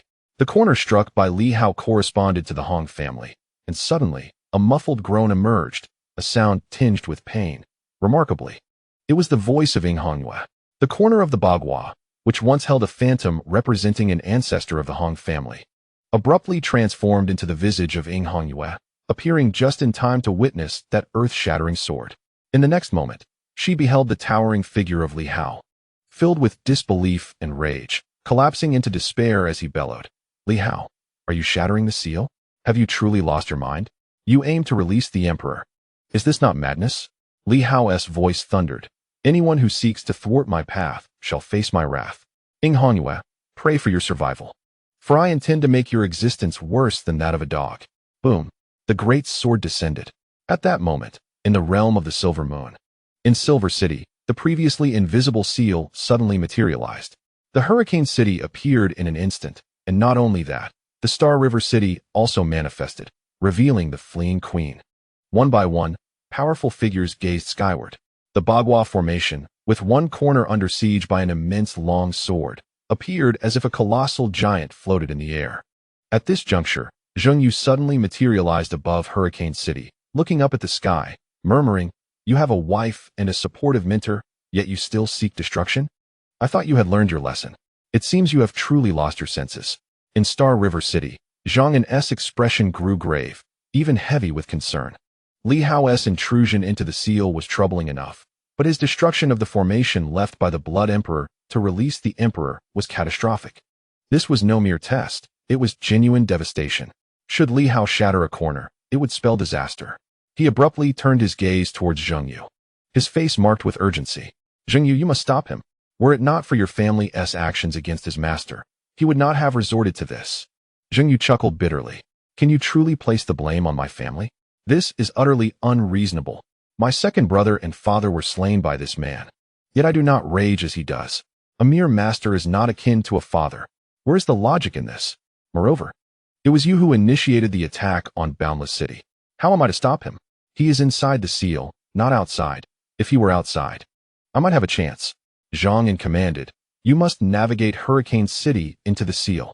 "Enough of this madness," Zheng Yu retorted, weary of the conversation. "Do you expect me to enter the seal and be hunted by the emperor? You've reached the semi-emperor realm. Do you not dare to confront the sealed emperor? Who are you trying to provoke?" Zheng Yu turned a deaf ear, silently observing, lost in thought, pondering, why must I intervene? Naturally, there will be those who seek to thwart it. If indeed no one intervenes, and the seal is truly shattered, then Li Daoheng would also make his appearance. Would he not? At that very moment, a figure in the distance was consumed by madness, their screams echoing through the air. No longer the dashing figure of yore. Ing Hongyue clutched his head, coughing up blood repeatedly, and roared in fury. "Li Hao?" His cry was hauntingly pitiful. The power of the 8 meridians surged forth, the force of the red moon manifesting wildly. Not far off, the flying sword immortal reappeared, swiftly seizing Ing Hongyue and whisking him away in flight. Behind them, Lin Hongyu and her companions were still in pursuit, their expressions shifting slightly. The flying sword immortal's voice was sharp and commanding. "Do not pursue any further. Li Hao is dismantling the great formation of the seal. At this moment, besieged from within and without, the seal is bound to break. Is this the outcome you desire?" She cast her gaze toward the direction of Stormwind City, her voice rising in intensity. "Is there truly no one here to stop these people? If Lin Hongyu and her cohorts kill us, will you fare any better? These individuals have been led astray by Li Hao and have succumbed to madness. There was no one to obstruct them. Or rather, there was no means to do so." Witnessing this, the flying sword immortal had no choice but to retreat towards the queen, whose expression shifted with unease, cursing inwardly. "What brings you here?" Though her strength had recently surged, a throng of new martial saints had been hunting her, making her own circumstances precarious. Now, as she observed Li Hao wreaking havoc within the seal, her heart was filled with trepidation. Seeing the two rush towards her, without uttering a word, she vanished in an instant. A full moon hung in the sky, and the queen's voice resounded. "Lin Hongyu, do not push your luck. This monarch is not afraid of you. I now possess the might of a heavenly king. Should it come to battle, you will find no advantage."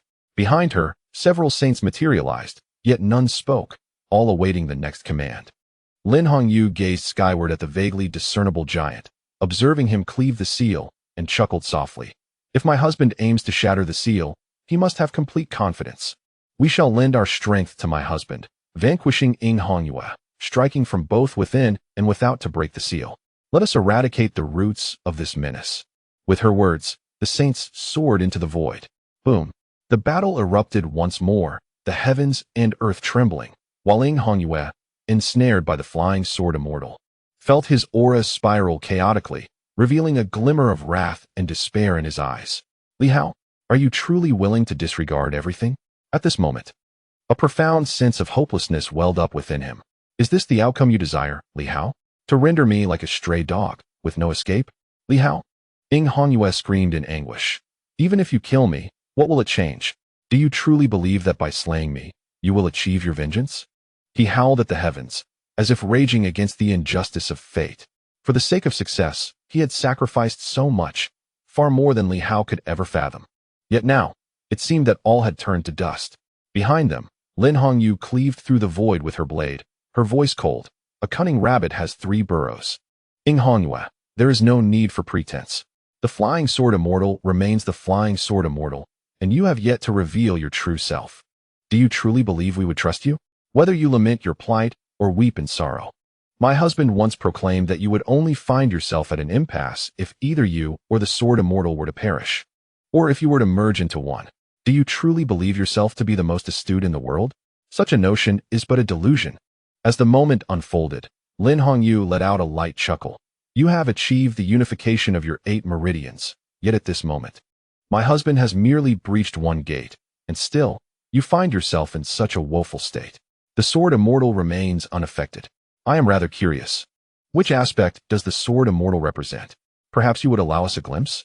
As her words fell, several sages surged forth in an instant.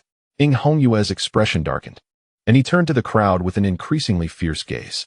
He raised his head to the heavens, gritting his teeth, and in a swift motion, seized the sword immortal to make his escape. Indeed, Lin Hongyu did not even glance at the seal above. She commanded with a fierce shout, "Continue the pursuit." Ing Hongyue, even if he perished, would not break the seal, for the sword immortal was undoubtedly his critical support. Zheng Yu understood all too well that the sword immortal likely represented a facet of the Zheng family. In the distance, Zheng Yu turned his head, smiled, and whispered, "It seems they enjoy placing everything upon my shoulders." Boom. In that instant, the seal trembled violently, followed by a resounding crack, as if it were on the brink of total shattering. Hurricane City and Star River City quaked with intensity. Zheng Yu remained indifferent, merely observing.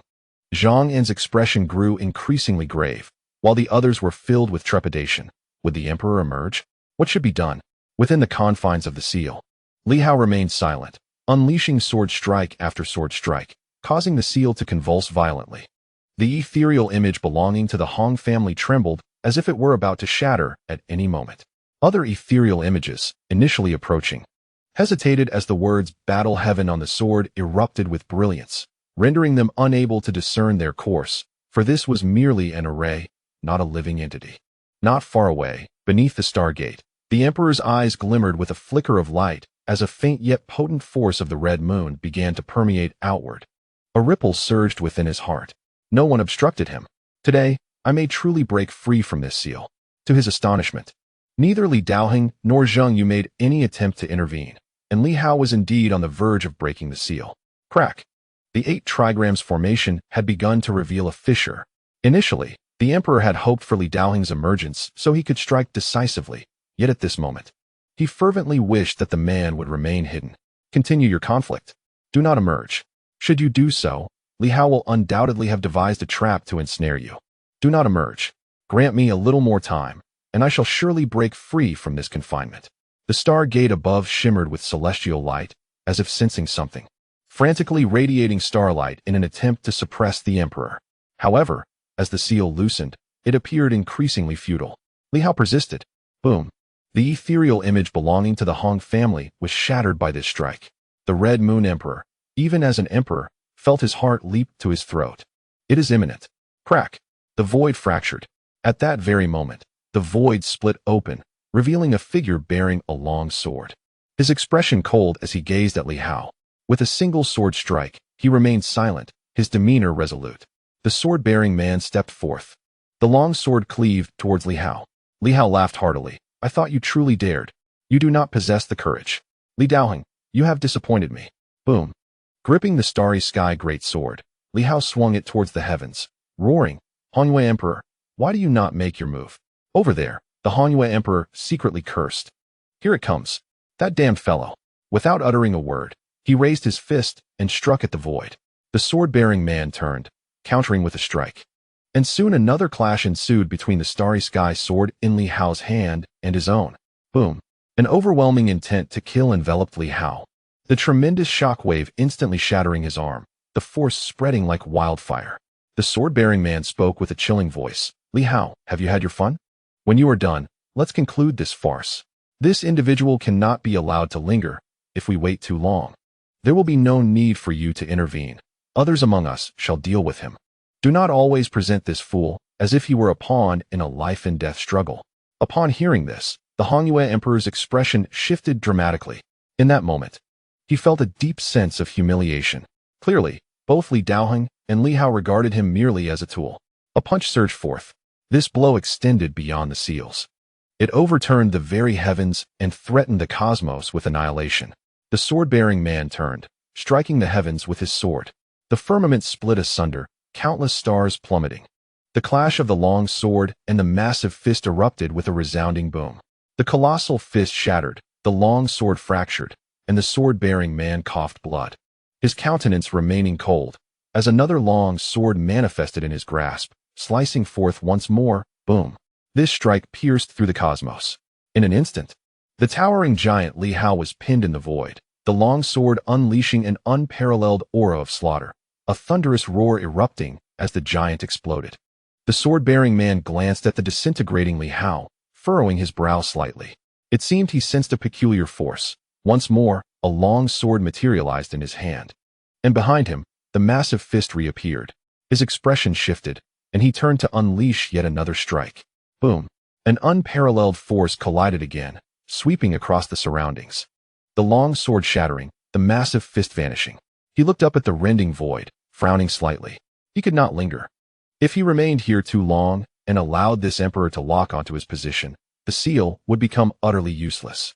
Casting a glance at the spot where Li Hao had exploded, he coldly remarked, "Those who play with fire shall be consumed by it. Take care." Clearly, he understood that Li Hao was not dead. He even realized that Li Hao aimed to compel his appearance. But could he refrain from appearing? Li Hao had nearly broken the seal. He swiftly dove into the great Tao universe, and at that moment, a beam of sword light erupted from within. Accompanied by a thunderous roar, a surge of Hanyue power, previously concealed, yet now shattered in an instant. The Hanyue Emperor remained unfazed, silently observing as the great Tao universe vanished. He smiled faintly, feeling a twinge of regret. Yet, he quickly regained his composure, looking towards the site of Li Hao's explosion beyond the seal, where a long sword still hovered in the air, while Li Hao had already vanished. After observing for a moment, he suddenly heard the sound of trickling water. Moments later, a feeble Li Hao materialized in the void, and the next instant, grinning with bared teeth, he gripped the long sword and swung it forth. Boom. The void shattered. A flash of crimson lunar power shattered instantaneously. The Crimson Moon Emperor slightly raised an eyebrow, and in that moment, Li Hao swiftly activated the Great Path Universe. In an instant, myriad bolts of thunder erupted, sweeping away the nearby crimson lunar energy in the blink of an eye. The Crimson Moon Emperor's expression shifted subtly as he opened his mouth to speak. However, Li Hao, gripping his sword city, vanished into thin air. His voice tinged with weakness. "Emperor, our adversary is Li Daoheng. Do not scheme against me. I am so weak, have pity on me, and I shall return to seek you out next time." In an instant, he disappeared into the void.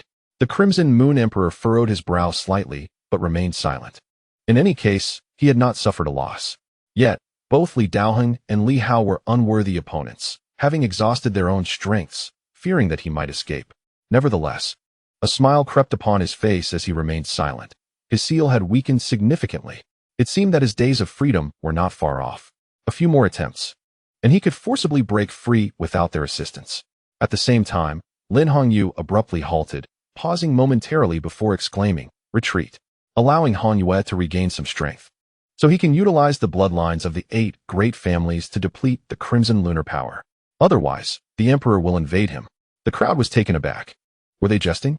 After pursuing for so long, why were they retreating again? However, as Lin Hongyu had spoken, no one dared to question further. Ahead, Hangyue instantly sensed the halt of the enemy's advance and gritted his teeth. Li Hao. He promptly sat cross-legged, the 8 bloodlines above his head resonating powerfully, shattering the crimson lunar energy. Gritting his teeth, he thought, "Damn Li Hao, what do you take me for? Your mere tool? Do you truly believe that you and Li Daoheng are the only players in this world?" Infuriating. Chapter 393, Celestial Sword. Spiritual C. Gratitude to the esteemed Hu Zhongriyu for the continued alliance. In the depths of the starry sky, Li Hao sat cross-legged, observing the 3 saints, who were somewhat apprehensive. Each day, they either battled the emperor or clashed with a half-emperor. What an exhilarating experience. Counting Li Hao, there were only 4 saints in total. Yet their adversaries were all emperors and half-emperors. Li Hao paid no mind to their concerns and spoke softly. Li Daoheng's illusory path universe is akin to the true path universe. The distinctions between the illusory and the real are not as vast as they seem. This individual is likely also plotting against my true path universe, attempting to master both realms. His schemes are unknown to me, but at this moment, I have my own plans to devise. Previously, when Li Daoheng appeared to obstruct him, Li Hao gleaned some insights. He need not enter the illusory path universe, but could merely attach himself to its surface. Now, he turned to the 3 saints. With my strength, opening the spiritual sea may not yield success this time. I truly require the assistance of the 3 esteemed predecessors. The voice of the sword tree resonated gravely. If we can slay Li Daoheng and eradicate this beast, we shall do whatever it takes. As guardians of the Li family, witnessing its slaughter was an insurmountable emotional barrier for them. To eliminate Li Daoheng, they would spare no effort. Li Hao replied softly, "I need the 3 esteemed predecessors to suppress the sea region for me. Let stones serve as the foundation of the sea, trees as the bastions of defense, and seals as the celestial dome. Only 3 remain, yet they can contain the foundation of myriad paths and countless swords." He gazed at the 3, earnestly stating, "In this world, there are many cultivators and formidable beings, yet the human race is ineffectual, and the demon race finds difficulty. Few can embody the essence of the eternal sword. You 3 may be regarded as the chosen ones of destiny, perfectly suited for me to establish the sea of consciousness. Each one is indispensable. Elder Stone, as the cornerstone for the sea of consciousness. Elder Sword Tree, rooting in the barriers of the void path universe, connecting my sea of consciousness to the void universe, being able to endure the essence of the eternal sword. You can also withstand my moonlight sword intent. An Elder Sword Seal, originally the seal for suppressing the Sword City, empowered by the Sword Sovereign and the Supreme, at this moment, solidifying the sea of consciousness. Serving as an impenetrable shell, he regarded the 3, asserting that they are the most fitting, indeed the only suitable foundation for the establishment of the sea of consciousness. The sword tree remained silent. After a moment, it inquired, "Will it lead to death?" "No." The sword tree exhaled. "Then why do you wear such an expression? As if facing death? It thought we were destined to perish. Fear not death. Yet I yearn to live, to witness the demise of Li Daoheng. Otherwise, I would find no peace in death. Since we shall not perish, why so grave, Li Hao?" Li Hao replied solemnly, "Though we shall not die, as long as I cannot breach the void universe, you 3 cannot depart. Once you leave, it would result in the collapse of the ocean. What of that?" The sword tree shrugged. "It's merely a change of venue for imprisonment. In the Sword City, have we not been prisoners for 100,000 years? Moreover, it may be even better. The Sword City has now proven to be a celestial sword, so perhaps we should find a new place, which would not make much difference." Li Hao had been overly grave. It continued, "Our willingness to assist you does not stem from your lineage as a descendant of the Li family, for you are not truly one, but rather because you have caused Li Daoheng to suffer several times. For this reason alone, even if we were to perish, it would matter not." Li Hao remained silent for a while. After some time, he spoke. "You 3 possess spirit, which is akin to life. Moreover, the elders of the Sword City have not wronged me, nor sought to kill me, nor have they offended me, and are even willing to assist me. Yet now, as I request your aid in constructing the sea of consciousness, it is, in essence, crafting a prison to confine the 3 of you." The sword tree seemed inclined to speak, but Li Hao raised a hand. "Do not utter that you are willing. I am not deterring you. Since I have made this request, I hope you 3 will assist me. I, Li Hao, am not one to feign sentiment. Since I have spoken, I am confident that you 3 elders will not refuse." A smile broke across his face. I convey this not to soothe the three of you, but rather to reassure myself." He smiled. "The silver moon martial master cultivates both the path and the heart. When my heart is at peace, the path shall likewise be tranquil. There is no need for you three to say more. It is but a fleeting illusion, not a definitive guarantee." Upon hearing his words, the three fell silent once more. "Indeed, even if spoken, it may not come to fruition. Let us discuss it further once it truly materializes." Li Hao seemed to have convinced himself, a smile gracing his lips. "In that case, I shall not hold back. With the support of three eminent saints, I can confidently assert that even the three kings pale in comparison to these venerable predecessors. One tree, one stone, one seal. The crux lies in the fact that all three possess the capacity to endure the will of the eternal sword. Just how formidable is this will? If they can withstand the eternal sword's intent, then whether it be 100, 1,000, or even 10,000 swords, these three might very well bear it. Even if the conquest of the void Tao universe eludes us, Li Hao need not fret about his sword intent being too overpowering for his physical form. This serves as the optimal foundation for stabilizing the sea of consciousness. In this expedition to the Sword City, the presence of these three is indeed more critical than the entirety of the Sword City itself. At this moment, the stone was also filled with joy. "I still wish to inquire, should the realm of the sea of consciousness succeed, what will you do?" Li Hao revealed a hint of a smile. "The pinnacle of dual saints. What good is that?" The three were somewhat disheartened. Li Hao chuckled. "If the sea of consciousness comes to fruition, although my void Tao remains at the saint level, the 100 Paths sword shall be within reach. Once the 100 Paths sword is established, my offensive prowess shall be unparalleled. I dare not claim to contend with a half-emperor, for that would be too presumptuous.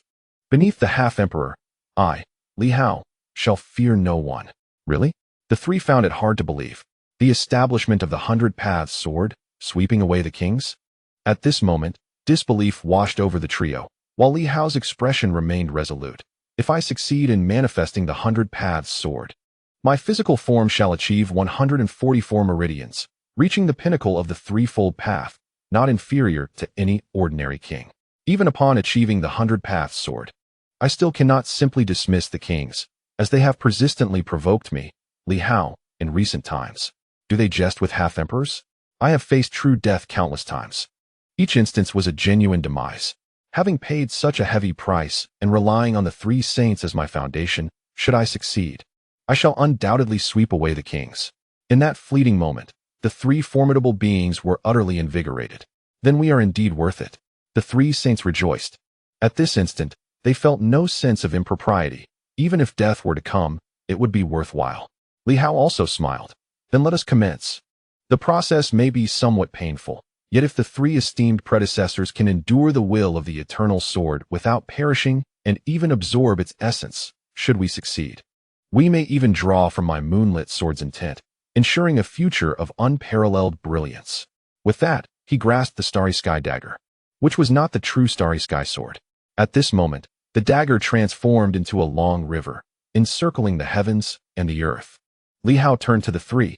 "Stone, as the foundation. Esteemed stone, I intend to carve you, forging the foundation of the ocean, purging certain impurities, allowing time to wash over and a myriad of paths to refine. Can you endure this? I am a spirit born from a stubborn stone, having weathered various celestial forces. Come forth." Li Hao ceased his elaborate explanations. In that instant, the river enveloped them, and the sword intent manifested. The flowing water cleansed the cosmos. A massive stone was swiftly immersed in the river. Initially, there seemed to be no issue, yet gradually, the outer layer of impurities was washed away, revealing a translucent core. Pain. Agonizing pain. Even though the stone was innately resilient and possessed unparalleled defenses, having endured the trials of the starry sky sword, it still found this moment unbearable. Suddenly, a cry of anguish resonated from the stone, so painful. The waters of the long river surged with ferocity. Jianshu was taken aback and hastily shouted, "Is this not shameful? Do not yell." Ah! The cries of anguish resumed, truly akin to 1,000 arrows piercing the heart. "Jianshu, the sword seal, how excruciating it is. The pain is unbearable." Li Hao maintained a serene countenance, his eyes gleaming with brilliance. Should he succumb to the agony, it could lead to a mental collapse, ultimately transforming him into stone. Since the journey has commenced, I have no desire to yield. The three esteemed predecessors would not wish to surrender either. Thus, we must endure. If the predecessors falter, Jian Shu and Sword Seal may also fail. Then, it would be time to relinquish hope.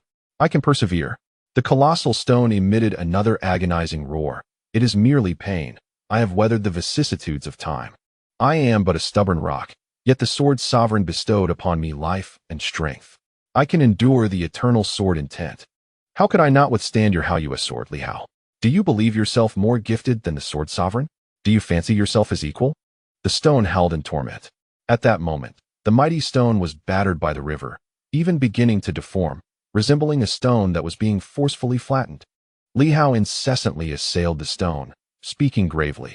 I shall transform the predecessor into a foundation, which means, esteemed one, you must persist until your form resembles flowing water, covering the foundation of the long river.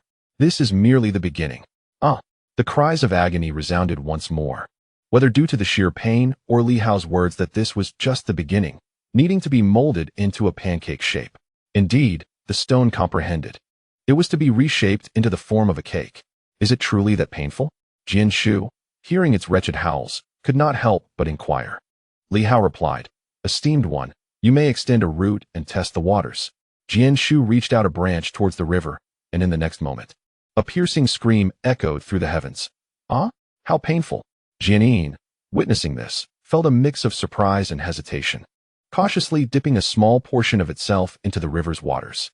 In an instant, it felt an overwhelming urge to scream, yet quickly suppressed it, muttering, truly, there is a lack of endurance. We have withstood the sword sovereign's sword intent for millennia. How can we falter at such trivial pain? The words trailed off. But the pain was undeniable. The stone was in a pitiful state. Could we withstand such torment? Merely a touch, and the agony was already so intense. At this moment, the entire void resonated with cries of despair, a pain so profound that even the stone race suffered greatly. One could only imagine the extent of the torment they faced. Li Hao furrowed his brows slightly. For this time, the primary focus was on the cleansing. How painful precisely, he was uncertain. Was it truly so intolerable? His heart stirred, and in the next moment, he soared into the air, plunging into the river. In an instant, a piercing pain surged through his body, prompting a muffled groan. He had underestimated the river's cleansing force. At this rate, could the stone endure? As he immersed himself in the river, he felt the formidable power of the cleansing water, akin to being sliced by blades, gradually tearing at his flesh, a relentless torment rather than a swift death. It was even more agonizing than enduring the eternal sword intent. Li Hao let out a low groan, speaking in a somber tone. This exceeds my expectations, and it is also due to the formidable defenses of the senior. Such a weak force of erosion cannot wash away the essence of the senior. Only in this manner. He paused, taking a slight breath. Only in this manner can we achieve success in the cleansing. The stone emitted a pained wail. You must go out. I can endure it. Li Hao exhaled deeply and quickly replied, no, I must personally comprehend the transformation of the river's erosive power to prevent an imbalance in strength, which the senior may not withstand, leading to failure in the forging process. This is both suffering and opportunity. Senior, you are but a stone, not an innate spirit stone, but rather a relatively ordinary stone. This time, we shall surely wash away all impurities within you. This will lay the foundation for your invincible form. Li Hao sighed, truly, this is agonizing. However, I am a person who values face. Even in pain, I cannot cry out. When alone, perhaps. But now, in the eyes of these individuals, I am the second sword sovereign. How can I lose face? The Silver Moon warrior places great importance on reputation. One can sacrifice their life for the sake of face. The stone's cries of anguish continued, intermittently asking, can there truly be an invincible form? Li Hao redirected his focus, also cleansing himself and comprehending myriad paths, managing a smile that was somewhat distorted. Of course, the power of myriad paths washes away. This is the core strength of the Silver Moon. When all people gather. He paused to catch his breath and continued. It is akin to using the grand cosmos to lay the foundation for the senior. Once accomplished, the senior shall become an innate spirit stone, possessing the foundation of the world, and it is very likely you will achieve the title of World Master. In this vast world, where can you not go? Is that true? Indeed. But alas, it is so painful. Only through enduring hardship can one rise above others. Li Hao replied, his voice becoming somewhat awkward. It truly hurts. How did I not feel this before? As the enormous stones in the river gradually expelled strands of black dust, it was evident that Li Hao had not deceived. With the washing power of myriad paths, such an opportunity was rare indeed. Of course, the prerequisite is that one must be able to endure. This force could even shatter the essence of an emperor's blood. One can only imagine its might. As the stone's cries grew faint, Li Hao suddenly exclaimed, "Senior Stone, do you know that I once grasped the essence of time?" What? "I have seen the future within the grand cosmos," he continued. "What?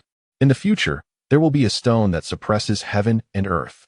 With a single stone, the heavens collapse and the world shatters. I can perceive the past and future. In the future, there will be a stone sovereign, unmatched in chaos, traversing the chaotic cosmos. How similar is that stone to you, Senior? Is it truly so?" "Indeed." Li Hao laughed heartily, his laughter echoing with a haunting quality. "I have seen that stone shatter the crimson moon cosmos. I have seen that stone suppress all realms. I have seen that stone create a universe, forging its own world. It is simply unbelievable. I once pondered, how could such a future exist? The silver moon has no stone-like demon. The future is all but false. Until I encountered you, Senior, I began to wonder, could it be true? Will you possess such strength in the future?" The stone shrieked, "Is it really that powerful? Is it stronger than the sword sovereign?" "Stronger? You deceive me. The sword sovereign may not be within my observational range. However, it is evident that the sword sovereign will grow stronger." One person, one stone. Engaging in continuous dialogue, Li Hao began to weave tales, attempting to beguile the stone. "Not merely the stone," he continued. "At that time, I was somewhat perplexed, but now I comprehend. Upon that stone, I beheld a tree within the stone, though I failed to perceive the sword imprint. In retrospect, perhaps the sword imprint is ensconced within the world of the stone. On the periphery, the sword tree and sword imprint exchanged glances, questioning the veracity of the situation. Can the three of us truly shatter the Red Moon universe with a single stone? Who are we trying to fool?" Li Hao laughed heartily, proclaiming, "If you do not believe, I shall show you how I extend time, explore the future, and harvest its fruits." Suddenly, a surge of temporal power flowed through the river. Li Hao reached out as if battling the heavens, and with a thunderous roar, the world trembled, the river quaked.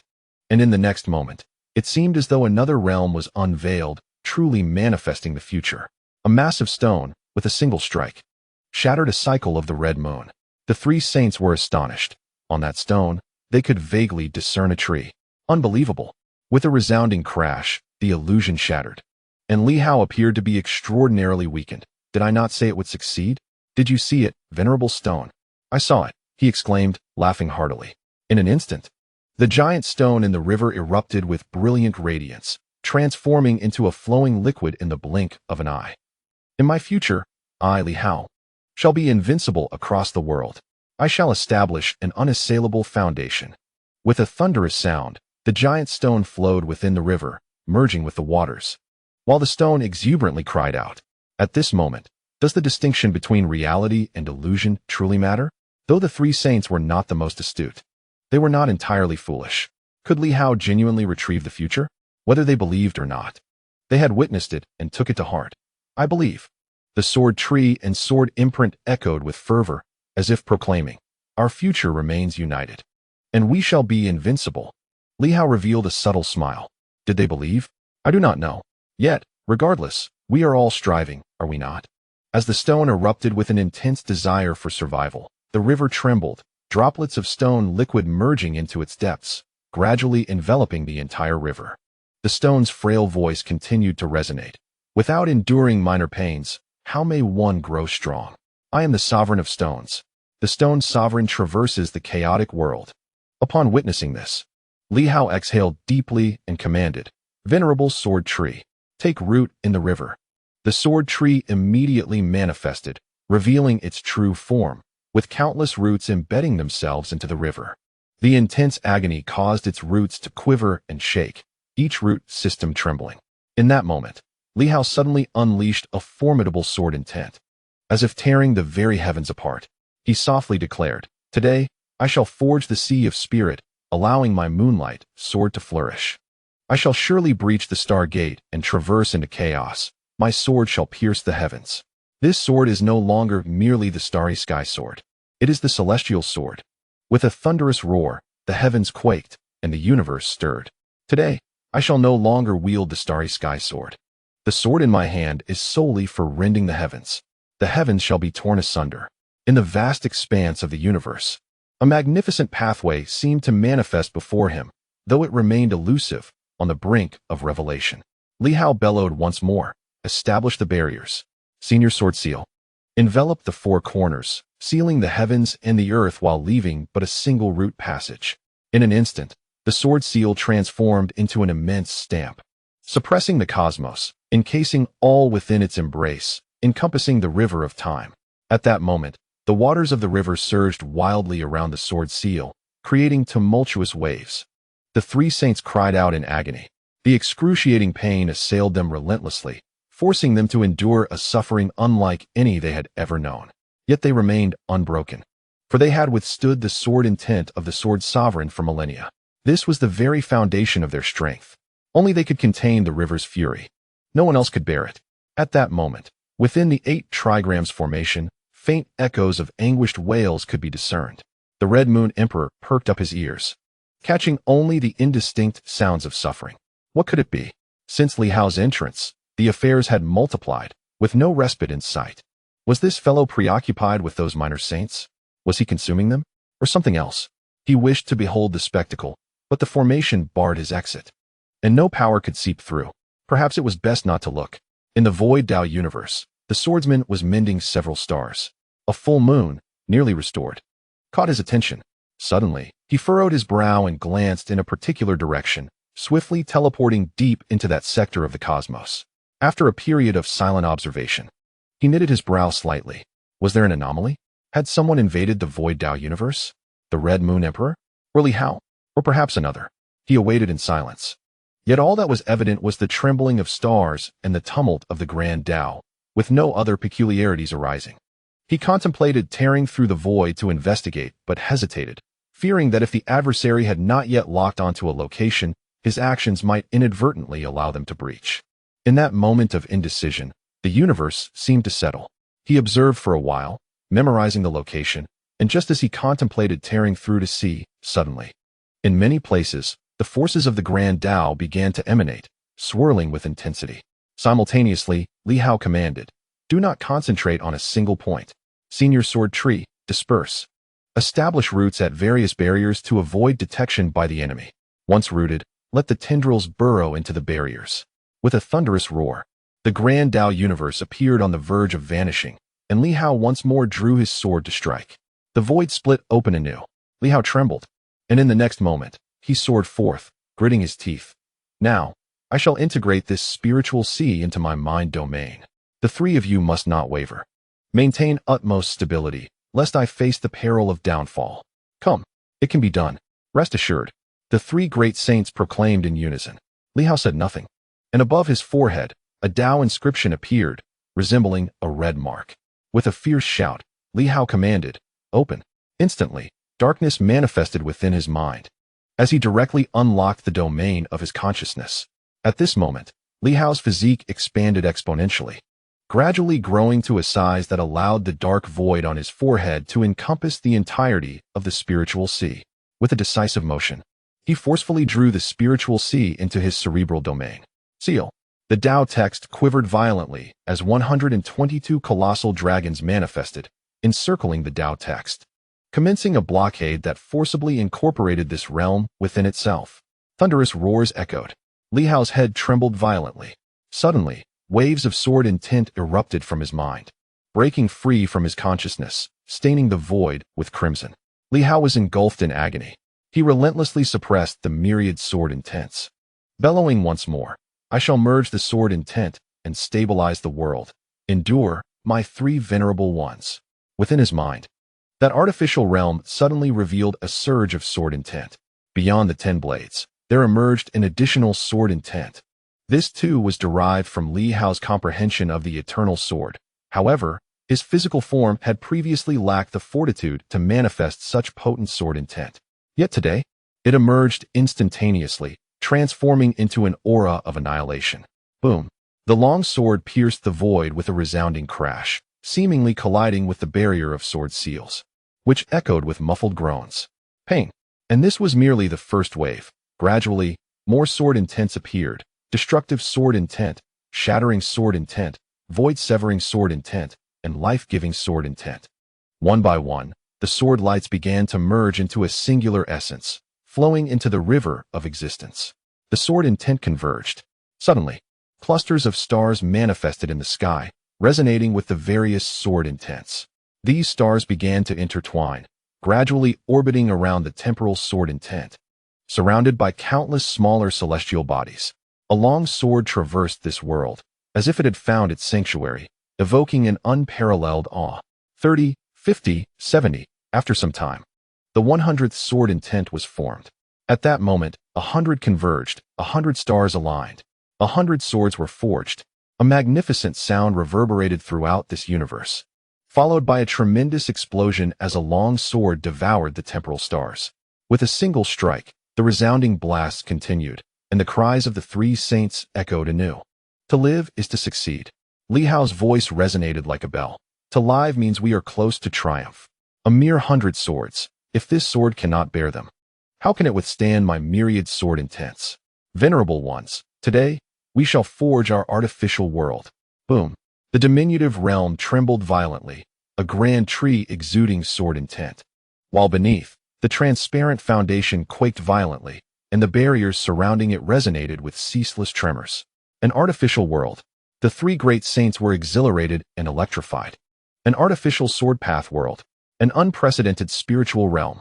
Outside, Li Hao continued to tremble, blood streaming from his 7 orifices, seemingly unable to withstand this miniature artificial world. He relentlessly suppressed the sword intent, fortifying his corporeal form while incessantly drawing various powers to replenish himself. Suppression. As long as he could maintain control, success was assured. This sealing expedition was of utmost significance. Prior to this, he had never contemplated such an action, yet with the 3 venerable ones present, failing to do so would be a disservice to them. 100 swords, nothing more. Li Hao grinned fiercely. Do you think 100 swords can overturn the heavens? Moreover, they are my own sword intents. Boom. The sword intent surged, tearing apart the heavens. At this moment, a sword materialized in Li Hao's hand as he let out a low laugh. Today, the sword of the firmament shall battle the starry sky. With a swift motion, he swung the sword, cleaving the air with a resounding boom. Ahead, the sword city was instantly struck, erupting with a formidable sword intent. Confusion reigned. Did this individual dare to strike against me? Kill. The sword of the firmament merged with myriad sword intents, with time as its master. One strike shattered the heavens and the earth. Sword City, once an ally of Li Hao, was now engulfed in fury, unleashing a fierce sword intent as a fierce battle commenced in the depths of the cosmos. Sword intent pierced through the realms. After a prolonged struggle, the distant emperor observed some shadows, perplexed by Li Hao's actions. Was he waging war against Sword City? Could it be that he intended to devour those 3 minor saints? It seemed those 3 little fellows had vanished. This individual was indeed ruthless. His power appeared to have grown significantly. He faintly perceived Li Hao wielding another sword, astonishingly suppressing Sword City with an overwhelming sword intent. The 2 forces clashed relentlessly. A cacophony of battle echoed through the heavens and the earth. 2 strands of sword intent shattered in the void. One was the moonlight sword intent, the other the eternal life sword intent. The latter was far more potent, yet here, only swords existed, devoid of human presence. Although the moonlight sword intent was weaker, its master was present, unleashing boundless potential. For a brief moment, they fought to a standstill. Within the realm of his mind, sword intent surged forth, alleviating the pressure on the 3 great saints, granting them ample time to acclimatize to the moonlight sword intent. Simultaneously, in the realm of consciousness, the 100 stars in the sky were in constant flux, as if undergoing perpetual reorganization and adjustment, while Li Hao refined his sword techniques. Each strike he unleashed varied in strength and intensity. Occasionally, a self-destructive force would erupt, causing him to bleed and stain the heavens, a result of failed adjustments and erroneous combinations. At this juncture, Li Hao truly began to carve out his own style along the path of the sword. though still drawing inspiration from the eternal life sword. He had formed the moonlight sword, with time as its essence. The myriad paths of the Tao are readily understood, yet creating one is a daunting endeavor. On this day, Li Hao, having amassed profound experience, continuously honed his swordsmanship amidst the vast cosmos, engaging in fierce combat with the sword city left by the sword master. Gradually, the sword in his hand steadied, and the 100 stars in the ocean of his mind began to stabilize. In that instant, Li Hao shouted with fervor, "Moonlight!" Boom! This strike, a convergence of 100 swords, saw a full moon ascend, and a river of light emerged, cleaving towards Sword City. With a thunderous crash, Sword City was sent reeling, and for the first time, the Sword Master's treasured sword was shattered by Li Hao, causing the eternal life sword intent to disperse. Li Hao stood in the void, breathing heavily. At this moment, upon Sword City, a scar appeared, and he laughed, a somewhat deranged laugh. I have left a mark upon the true sword of the starry sky. Until today, he had not reached this juncture. Li Hao gazed upward at the starry sky, his smile radiant beyond measure. 100 swords converged. The ocean of the mind stabilized. On this day of harvest, all that he had previously comprehended and realized was seamlessly integrated into this moment. At this instant, within him, the meridians began to awaken. 123, 124, unifying essence, energy, and spirit into a singular sword, thereby unlocking even more pathways. Li Hao was now advancing towards the 144th meridian. After a prolonged period, the opening of the meridians concluded. 144 had been successfully unlocked. The third cycle had yet to be fully accomplished, standing at the pinnacle of the third realm of unity. Just a step away from transcending into the fourth realm of unity, officially reaching the new Celestial King's domain.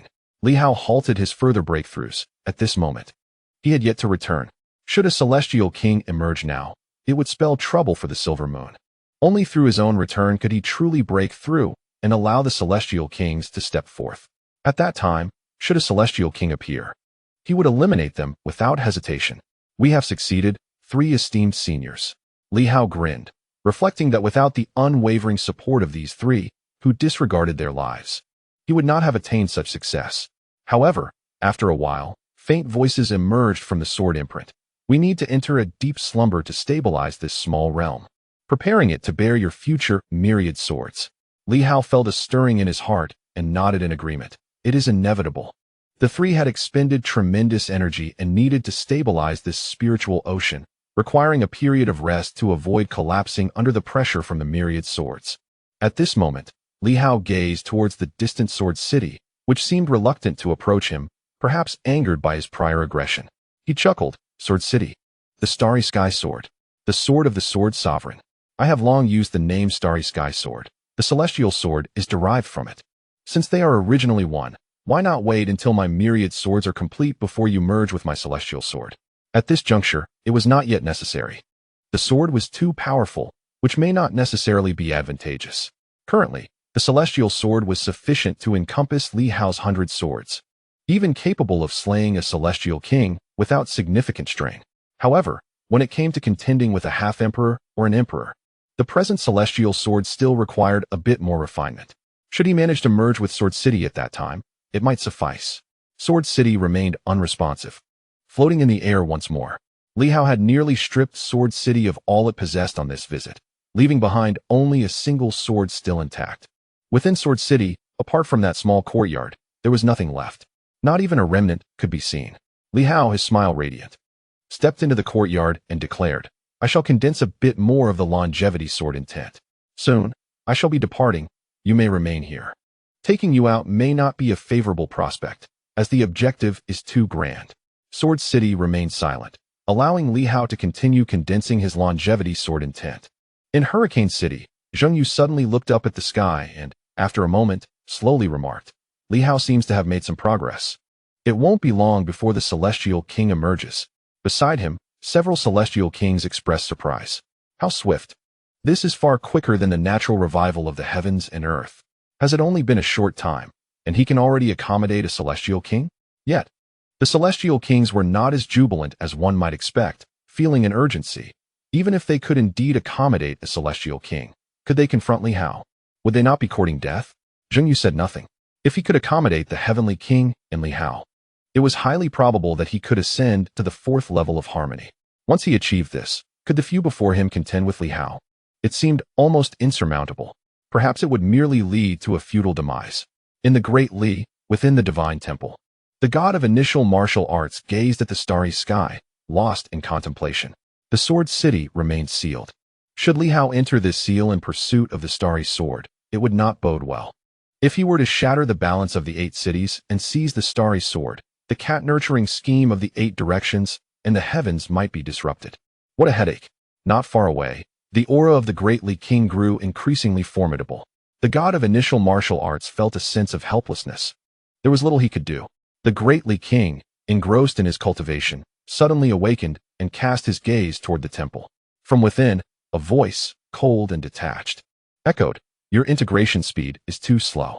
Allow me to assist you. Within 3 days, you shall fully merge with the power of the bones and ascend to the heavenly king level.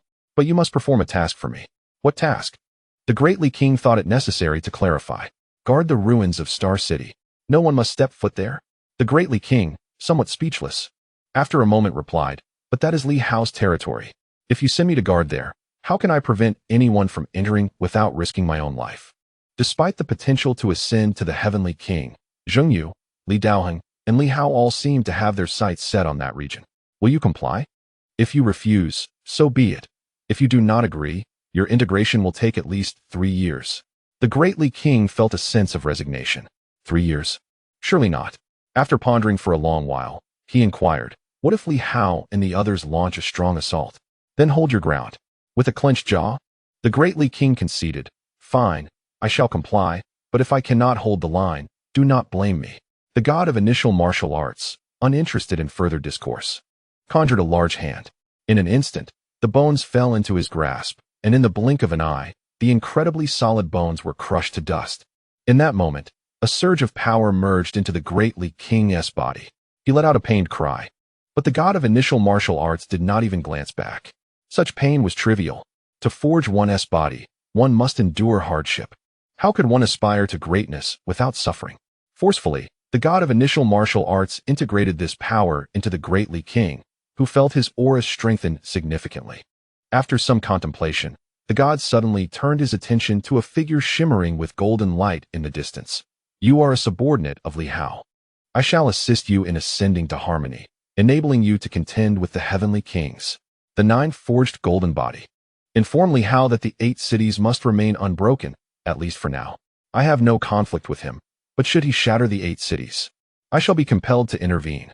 I wish to avoid such a course, yet in the past, I made promises to others." Just as Director Zhou was about to speak, an immense force suppressed him. The god of initial martial arts continued, "You will endure this before you speak. Whether Li Hao can agree will be determined after you finish your words. Until then, everything remains uncertain." With that, a formidable power surged into Zhou Chuan's body. He let out a muffled groan, utterly astonished. This individual was extraordinarily powerful. A half-emperor, a god of initial martial arts. And to offend him now would not bode well. The 8 cities must remain intact, he thought to himself, but dismissed further contemplation. Since he could not resist this forceful suppression and elevation, he could only surrender to it. As for how Li Hao would respond, he found himself at a loss. On this particular day, various factions stirred with renewed activity. The heavens and earth appeared to awaken once more. The celestial sovereign was on the verge of traversing the realms. Meanwhile, Li Hao, still confined within the seal, prepared to make his exit. He had obtained all that he needed. The prospect of defeating the emperor was slim. Yet the gains from his confinement had met expectations. Upon his release, he intended to devise a plan to eliminate several of Zheng Yu's esteemed celestials. Gratitude was owed to the esteemed figure from the realm of Huzhong, whose alliance had proven invaluable. Once again, heartfelt thanks were extended for the assistance rendered by this remarkable entity. The myriad clans had received yet another boon, and for that, he was immensely grateful. In return, he felt compelled to express his gratitude through a humble chapter dedicated to acknowledgement. To those who felt envious after his generous donations, let them feel their envy. It was quite normal. After all, 1 million yuan was no small sum, and if the roles were reversed, he would likely feel the same pang of jealousy. Once again, he expressed his gratitude to the esteemed figure, truly formidable. No additional updates. For he found himself unable to write further. The esteemed figure was indeed mighty. Chapter 394. Emergence and Advancement. Subscription and monthly votes requested. Within the seal. The myriad swords had coalesced, and his mental realm had also been refined. At this moment, Li Hao's harvest was undeniably significant. He was prepared to depart. The notion of vanquishing the emperor was but a fanciful dream. Presently, as he had yet to fully step into the fourth realm of unity, the thought of defeating the emperor, let alone a half-emperor, was entirely implausible. Thus, he resolved not to dwell on such lofty aspirations. Nevertheless, his recent foray had yielded unimaginable rewards, and he had even engaged with both the emperor and the half-emperor, which was indeed beneficial. The so-called encounters had culminated in the emperor's palm striking him down and the half-emperor's blade ending his existence. Before his departure, Li Hao wished to undertake one final task. He commanded the sword city, directing it toward the seal. Having come this far, it was only fitting to greet the emperor upon his departure, as failing to do so might be perceived as discourteous. Within the 8-trigram seal, the Red Moon Emperor opened her eyes once more. In these past 100,000 years, recent events had been quite lively, with one faction completing their act as another took the stage, leaving no one idle. In the distance, Li Hao once again approached on his sword city. The Red Moon Emperor observed him silently. As Li Hao drew near, the Red Moon Emperor spoke slowly. Li Hao? It seems those 3 little fellows have vanished? Li Hao chuckled lightly. Have they? I am not quite aware of that. He then added, I have come primarily to bid farewell to the emperor. I am preparing to leave this place. The Red Moon Emperor chuckled softly. Farewell? How intriguing. It appeared that Li Hao could not exit through the seal and was instead preparing to depart to the vast cosmos. This presented a rare opportunity for observation. What a polite young man he was. The Red Moon Emperor smiled, regarding him as one might a child, and said with a gentle laugh, It seems you have made some progress in your strength. Are you confident in confronting Zheng Yu and Li Daoheng? Not quite yet, Li Hao replied, shaking his head as if engaged in casual conversation. He sighed. The gap is still too vast, but I hold confidence in my ability to resist them. There is no need for the emperor to concern herself with these matters. My primary purpose in coming here was to bid farewell, and I also have a modest request. I wonder if the emperor might grant a favor to this junior?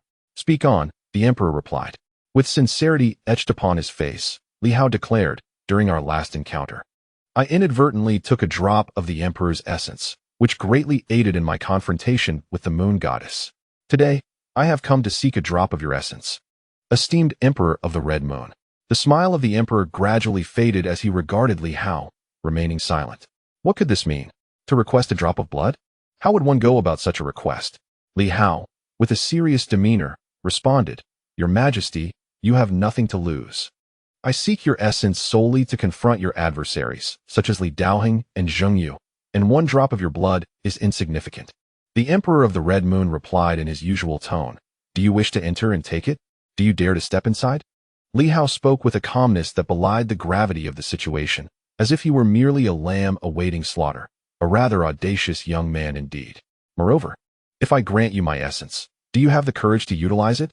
Li Hao softly declared, I shall refrain from entering. I will remain here.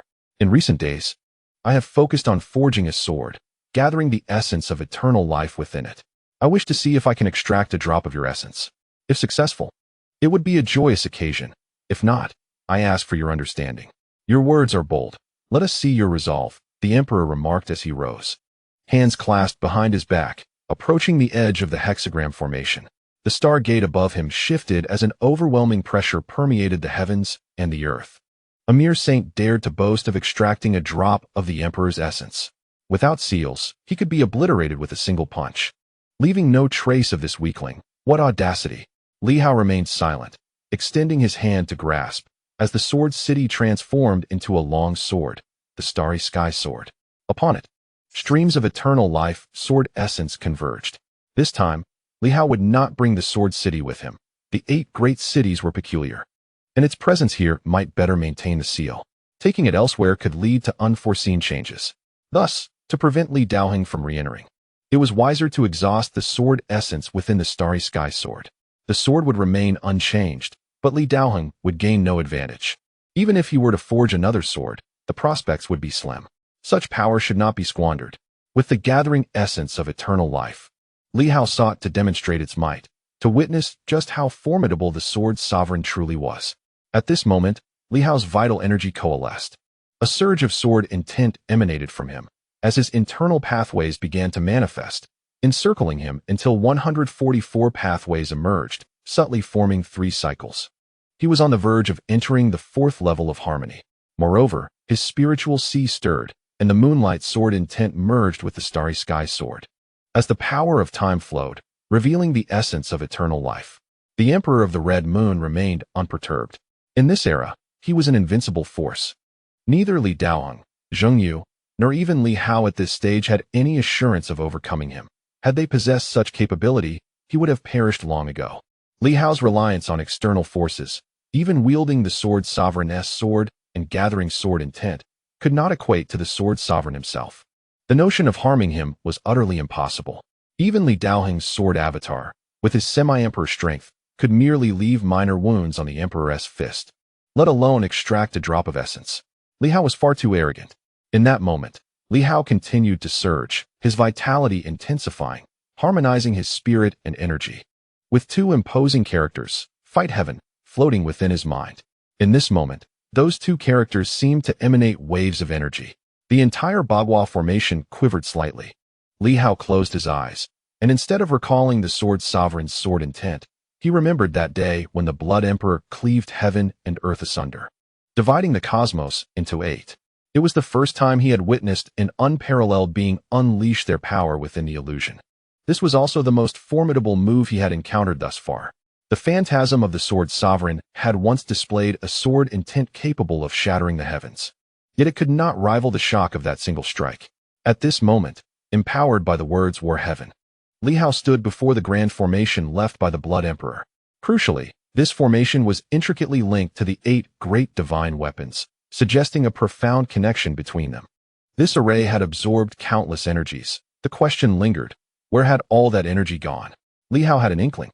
It had gone into the blade. It was meant to resurrect that cat. Thus, the culmination of this formation was intrinsically tied to that blood blade. The demand for the Emperor's blood was merely a pretext. Should one truly injure this being, it would be unlikely to seize their essence. Li Hao merely sought to experiment, to see if he could harness some of the power from the 8 great main cities to draw forth that blood blade. At this moment, the starry sky sword in his hand trembled. The formation quivered.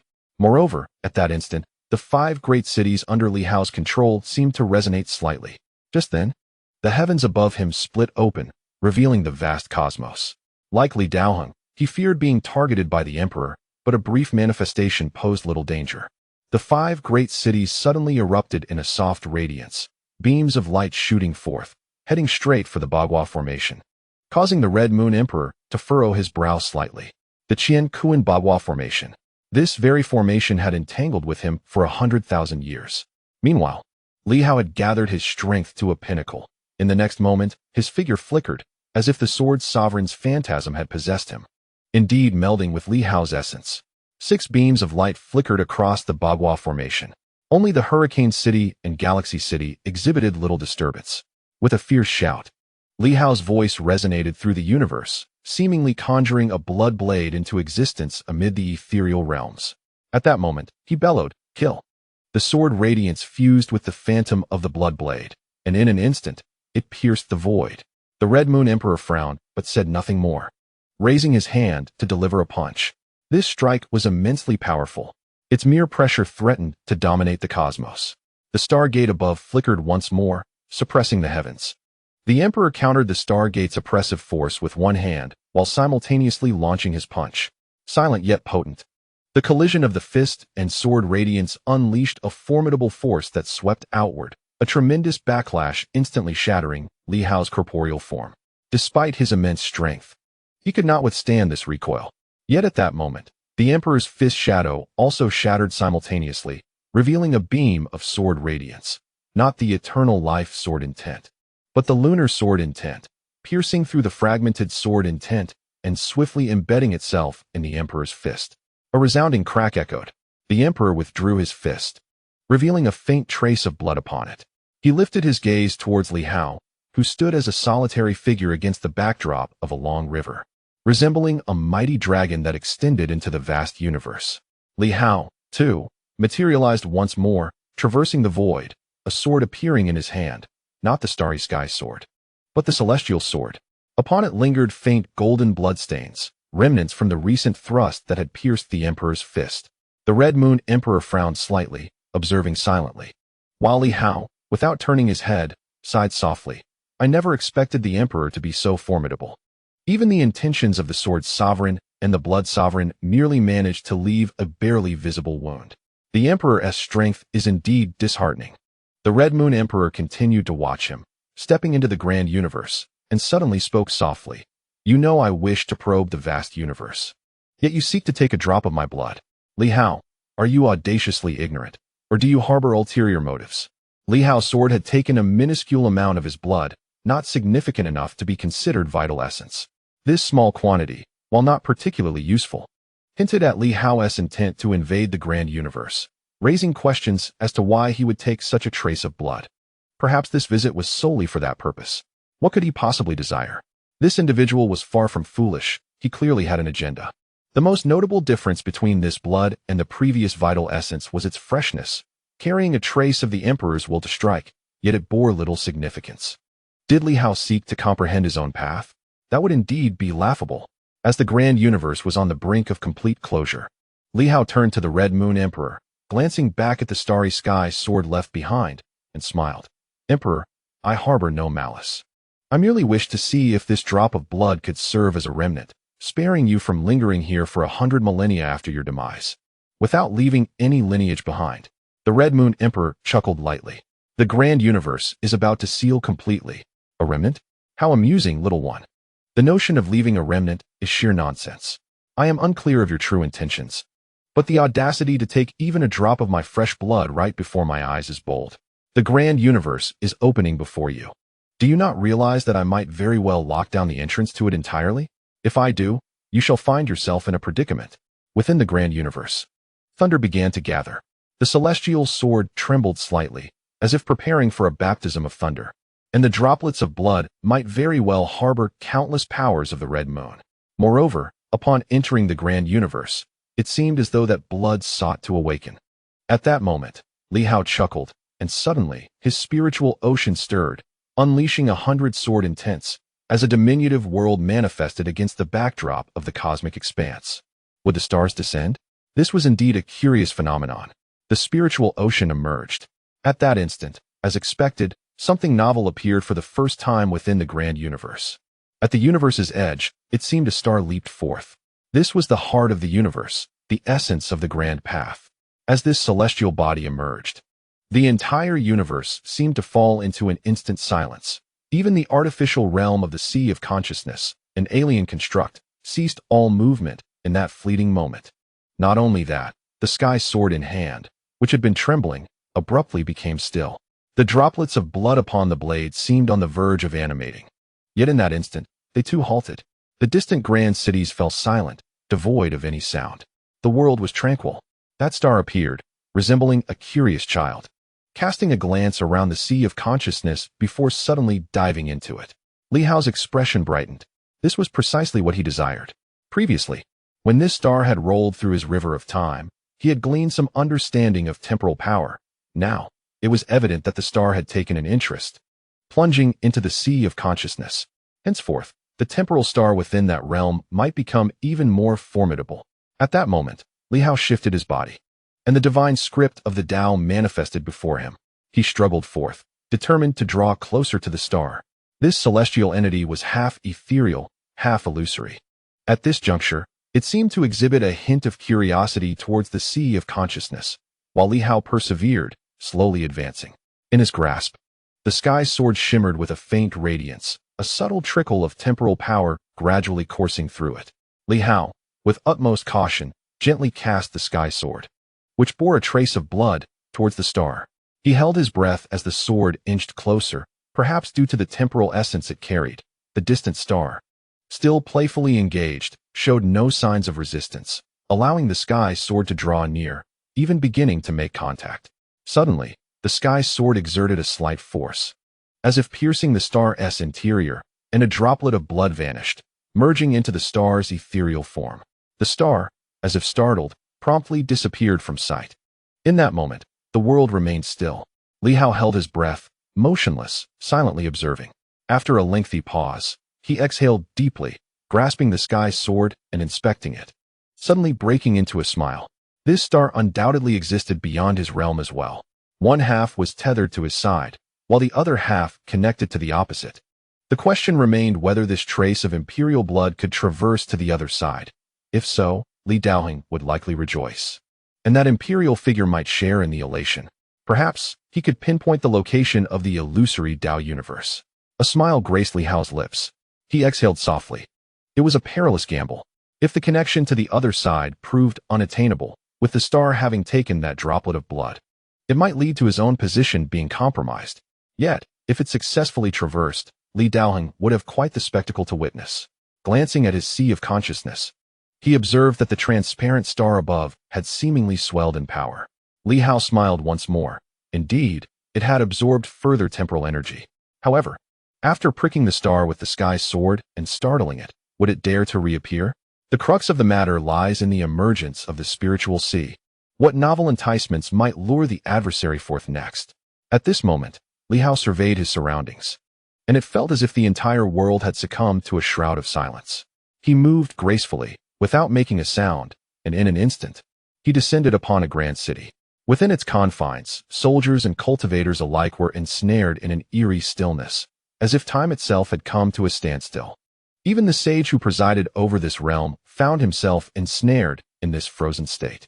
The power of that celestial body could only be withstood, albeit temporarily, by a heavenly king, and even they would ultimately succumb to this stasis, requiring an extended duration to extricate themselves. Without causing any commotion, Li Hao entered the celestial sea of the great Dao universe. At this moment, billions of stars hung suspended in the cosmos. Among them, certain stars were particularly potent. Yet Li Hao paid them no heed. Instead, he selected a few familiar stars to begin his relocation. The realm of the spiritual sea was now awakened. One by one, he shifted these stars into the domain of the spiritual sea. These were not the stars of the earth-shattering sword or Lin Hongyu, but rather those belonging to individuals whose safety he could not ascertain. For instance, the stars of the Dao sword, the stars of the Queen, and other powerful yet unfamiliar celestial bodies. Some of these innate stars were beyond Li Hao's knowledge. He remained undeterred. As he relocated each star, they all found their place within the spiritual ocean, augmenting the celestial array above. After a moment of contemplation, Li Hao began to employ his Taoist techniques. The divine script of the Tao penetrated the realm, and in an instant, the spiritual ocean underwent a transformation. Ethereal, yet tangible stars emerged. Meanwhile, in the great Tao universe, certain stars vanished, leaving voids in their wake. After a period of reflection, Li Hao's internal Tao veins manifested, transforming into stars that reverted to their original forms, remaining stationary in their places. Thus, Li Hao completed his endeavor. He vanished in an instant. Once he had distanced himself considerably, a resplendent sword intent erupted from him, resonating through the heavens and earth, followed by a thunderous laugh that echoed across the cosmos. I have returned. Ha ha. His laughter reverberated through the void. Time, once frozen, began to flow again, yet none perceived any anomaly.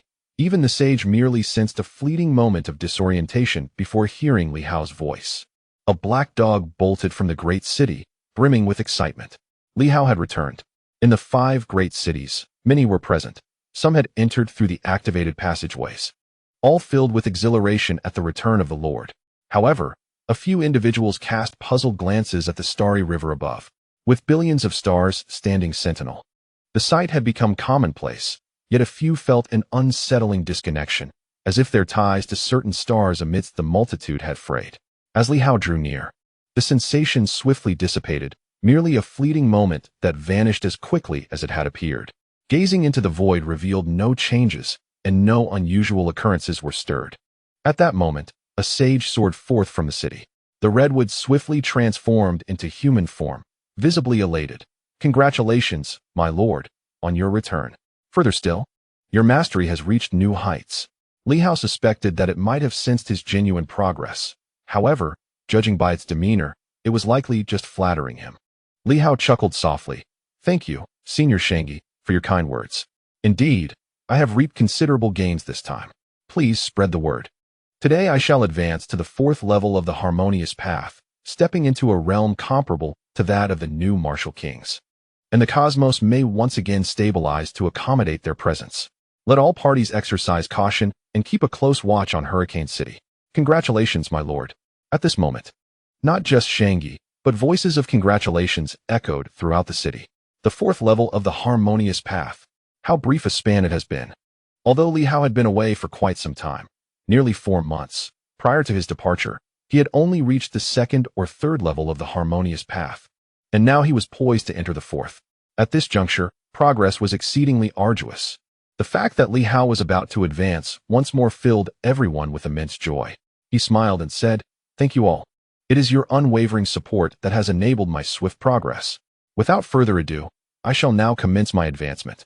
As his words fell, 144 colossal dragons soared into the sky, illuminating the heavens with their brilliance.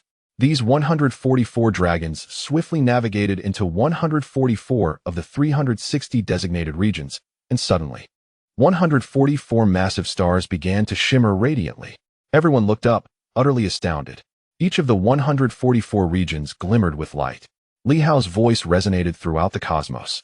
I have achieved the 4th level of the harmonious path, with the 4 great cycles finally formed, each comprising 36 meridians as a singular grand cycle. Today, I enter the mid-stage of the harmonious path. With a resounding boom, the 144 stars trembled, emitting colossal beams of light, with 36 of these beams interlinking, gradually forming 4 complete grand cycles. The aura surrounding Li Hao surged, waves of profound power enveloping him. In that moment, both within and beyond the cosmic realm, all new practitioners of the path sensed a distinct shift. The very fabric of the universe seemed to rejoice. The world began to awaken once more, with countless energies seeping forth from unknown sources. At that instant, some of the profound power overflowed, and the new practitioners felt a surge of opportunity, prompting them to commence their cultivation. In Hurricane City, Zheng Yu gazed at the vast sky and softly remarked, "He has indeed advanced." The 4th level of the harmonious path. Behind him, several kings remained silent, a sense of helplessness enveloping them. Let us not venture out. It is rather disheartening. Although there were not just 1, but 6 or 7 kings, would they truly prevail if they stepped out? Zheng Yu seemed to refrain from broaching the subject, merely observing quietly. The world was reviving with remarkable swiftness. In no time, it could accommodate the kings. Li Hao, no longer restraining his realm, or perhaps feeling no fear of the heavenly kings, took the initiative to ascend, reaching the 4th level of harmony. Zheng Yu murmured and waved his hand, prompting those around him to depart. Soon, another Zheng Yu materialized, his aura rapidly intensifying. The new Zheng Yu softly remarked, "Many are ascending these days. With countless stars of the great Tao, as long as it isn't too conspicuous, they will find it difficult to discern each one."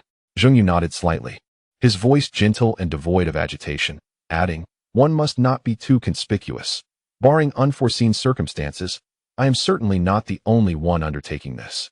The new Zheng Yu nodded in agreement, and the two refrained from further dialogue. Winning early does not guarantee victory. The outcome remains to be seen. In that moment, Li Hao paid no mind to anyone else. The Tao veins traversed the starry river, his aura continuously expanding. Meanwhile, in the sea of consciousness, waves of the great Tao's power surged in, entering the stars he had relocated. Since the resonance of the great Tao was palpable, how could this place remain unaffected? Moreover, numerous stars here emitted a radiant glow, as if Li Hao was indeed in the midst of his ascension. How many among this world are mere avatars or shadows of others? I cannot say. Yet, as long as I do not fully comprehend you, relocating your stars here suffices. Should any of you dare to act against me, I shall respond with even greater force. Li Hao mused, a smile gracing his face. In another location, within the seal, the Red Moon Emperor sat cross-legged, silently sensing something. After a while, he furrowed his brow and gazed at the sky, perplexed. Just moments ago, it seemed his blood had lost all connection, but it quickly regained a faint link, extremely tenuous. What is Li Hao doing? Has he not destroyed my blood? He pondered, his brow furrowed. He was certain that his blood remained within the great Tao universe, yet its precise location was currently indiscernible, far too dim, and the connection exceedingly faint. However, if given time, Perhaps he could fully pinpoint its location. It felt as though something had obscured the connection, not merely the barriers of the great Tao universe. He muttered softly, tinged with confusion.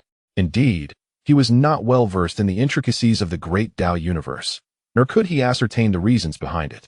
Within the void Tao universe, the sword-bearing man furrowed his brow slightly, observing the gradually recovering moon goddess before glancing at the boundless void. Recently, he felt as if he were being led by someone, particularly by Li Hao. Previously, the universe trembled. Today, there seemed to be something unusual once more. At this moment, he understood that Li Hao was ascending to the fourth level of harmony. Yet could his ascent truly disrupt this realm? Or would his advancement eventually bridge the two Tao universes? The enigma of that fellow deepened. The sword-bearing man murmured, soon chuckling, after years of scheming. Am I to be outmatched by a mere child? Such a notion would indeed be laughable. Turning his gaze back to the now rejuvenated moon goddess, he spoke. Remaining here has indeed cost us some control. Now that you have recovered, it is best to venture out sooner rather than later. The second generation is formidable now, and they are quite carefree. The colossal star transformed into a shadowy figure, and soon, a radiant moon emerged as the moon goddess gracefully stepped forth. Her demeanor as aloof as ever, though her eyes now bore a hint of malevolence. The last time she had emerged, she fell victim to Li Hao's cunning, nearly meeting her demise. Now, after expending considerable time and resources, she had barely managed to regain her strength. She could merge with the essence of the universe. Yet within her was a half-emperor-level swordsman, and she had still been outmaneuvered by Li Hao. Had he ascended? Indeed, the faster he advanced, the swifter his demise would be. The moon goddess was filled with wrath, truly enraged at this moment. With a cold snort, she mused about that foolish second generation, who truly believed that absorbing a modicum of silver moon power could enable him to usurp her. Without further ado, in an instant, the moon tore through the cosmic pathways once more, and soon, a luminous moon appeared in the sky, with the divine palace re-emerging within its glow. The moon goddess transformed into a statue, and the sword-wielding man followed suit. They had returned once again. Simultaneously, in the north, the queen looked up at the heavens and scoffed. They dared to emerge again. It seemed they had not suffered enough from their previous encounter. However, with Li Hao's recent ascension, she dared not recklessly venture into the central continent, fearing that Li Hao might emerge to deal with her. Casting a glance at the distant moon, she too transformed into a radiant moon, hovering in the air and illuminating the land. At that moment, the entire silver moon realm astonishingly revealed two moons, one in the south and one in the north, shining in tandem as if to provoke one another. Li Hao paid no heed to anyone. Soon, he completed the 4 cycles of the 144 meridians, and a tremendous shift in his aura ensued. An energy that became almost suffocating. He opened the cosmic pathways and stepped forth. Within the expanse of heaven and earth, a figure materialized, and soon, silhouettes began to converge from all directions, the crowd feeling a mix of apprehension until Li Hao's appearance brought them a sense of relief. It seemed the realm could accommodate a king now. Yet in the Silver Moon faction, the only one truly possessing the combat prowess of a king was Li Hao himself. In Hurricane City, however, there were numerous kings. The queen could rival a king now, and with the emergence of the second moon in the sky, everyone understood that Li Daoheng and the true moon goddess had appeared, granting them the ability to unleash their kingly might. Li Hao's absence still left a lingering unease among them. Lord Marquis, congratulations, the crowd voiced in unison. Li Hao nodded slightly, scanning the surroundings and noting the absence of several individuals, wondering where they had gone. Not bad, he observed, offering a smile to those present. Everyone has made some progress to varying degrees. It brings me joy to see that months apart have not been wasted. The number of harmonized cultivators has increased, and it appears that the sun and moon have not seen anyone squander their time. Having said this, he continued, gather all harmonized and saintly cultivators. This time, I have ascended to the 4th level of harmony. Let us see if I can slay a few hurricane kings for some excitement. The crowd fell silent. You are truly bold. As Li Hao gazed towards the northern region, he noticed a significant gathering of powerful individuals. Slaying kings was secondary. This time, he intended to stir up a tempest, compelling all of their avatars, pawns, and puppets to emerge. Not only that, this time he aimed to seize the remaining 2 great cities. Hurricane City posed quite a challenge. A semi-emperor resided within, and perhaps he glanced up at the heavens, letting out a chuckle. Two radiant moons adorned the sky. One of them housed Li Hao. Shouldn't Zheng Yu consider relocating to stay with the queen for a while? Of course, this was a formidable task. Yet, it was not entirely devoid of hope. If Zheng Yu were to move away, reclaiming Hurricane City might just become feasible. In that fleeting moment, the queen, suspended high above, felt an unexpected unease. She was aware that Li Hao had made his appearance. That fellow made no effort to conceal himself, exuding an overwhelming aura, even radiating a sword intent that pierced the heavens. Quite audacious. However, she did not believe herself to be his most significant adversary at present. Why then did she feel this disquiet? Confused, she suddenly sensed that the north was perilous. Or rather, that safety within the Silver Moon realm was an illusion. Further afield, nearly at the world's end, Hongyue gritted her teeth, gazing toward the center. Li Hao, your progress is indeed swift. But I too am not lagging behind. Beside her, the flying sword immortal remained silent, seemingly lost in thought. Observing this, Hongyue spoke in a low tone, do not overthink it. United as father and daughter, despite Li Hao currently having the upper hand, he will inevitably meet his demise before either of us. The flying sword immortal remained mute. Hongyue furrowed her brow slightly, choosing not to elaborate further. She needed to expel the power of the Red Moon and had no time for such discussions. Since the Emperor had disrupted several seals, the infiltration had only grown stronger. Previously manageable, it had now become exceedingly difficult. The bloodline power of the 8 great families was far weaker than before. Hongyue exhaled softly, feeling somewhat helpless. Li Hao, Zheng Yu, are you two not at all concerned? Are you not going to rein in that fellow? Be cautious, or you may end up in dire straits. Chapter 395. The open and bright Li Hao, seeking monthly votes and subscriptions. 2 moons hung in the sky, both regarded as adversaries. Li Hao looked up at the heavens, a smile gracing his lips. Since I cannot seize the skies right now, I shall claim the ground first. The 8 great main cities are mine for the taking. Victory cannot be achieved through mere delay, only through proactive assault. Prepare yourselves. I shall launch an offensive on Hurricane City while I pay a visit to Star River City. Several new martial saints accompany me. It is time to confer with Director Zhang.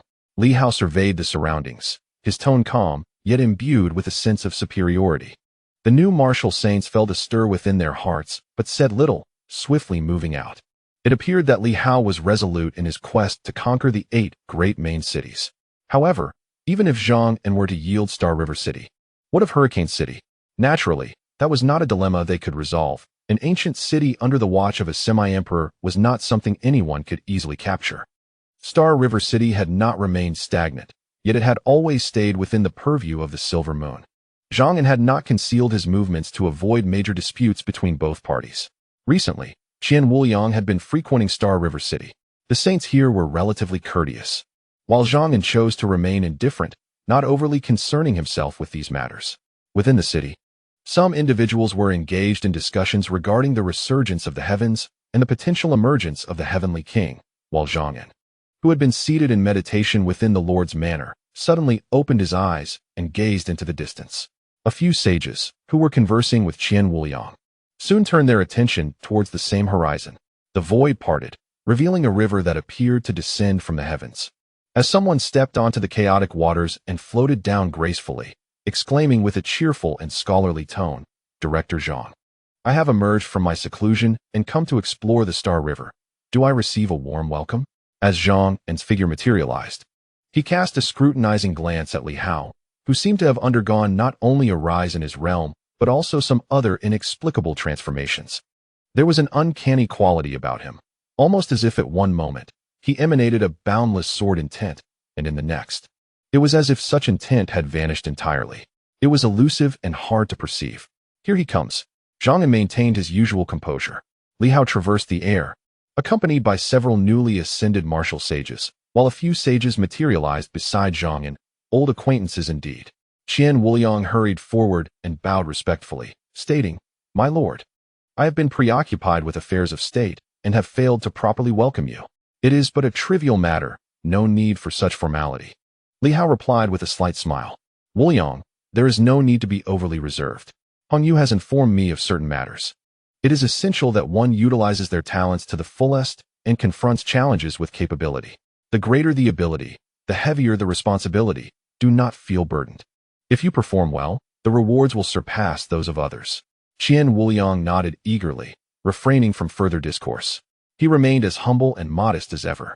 Even at the level of harmonization, ranking among the top 10, or even the top 5 within the new era of humanity, he maintained a demeanor of humility before Li Hao. Not only Li Hao, but he also exhibited the same humility towards seasoned Silver Moon martial artists, regardless of their relative strength.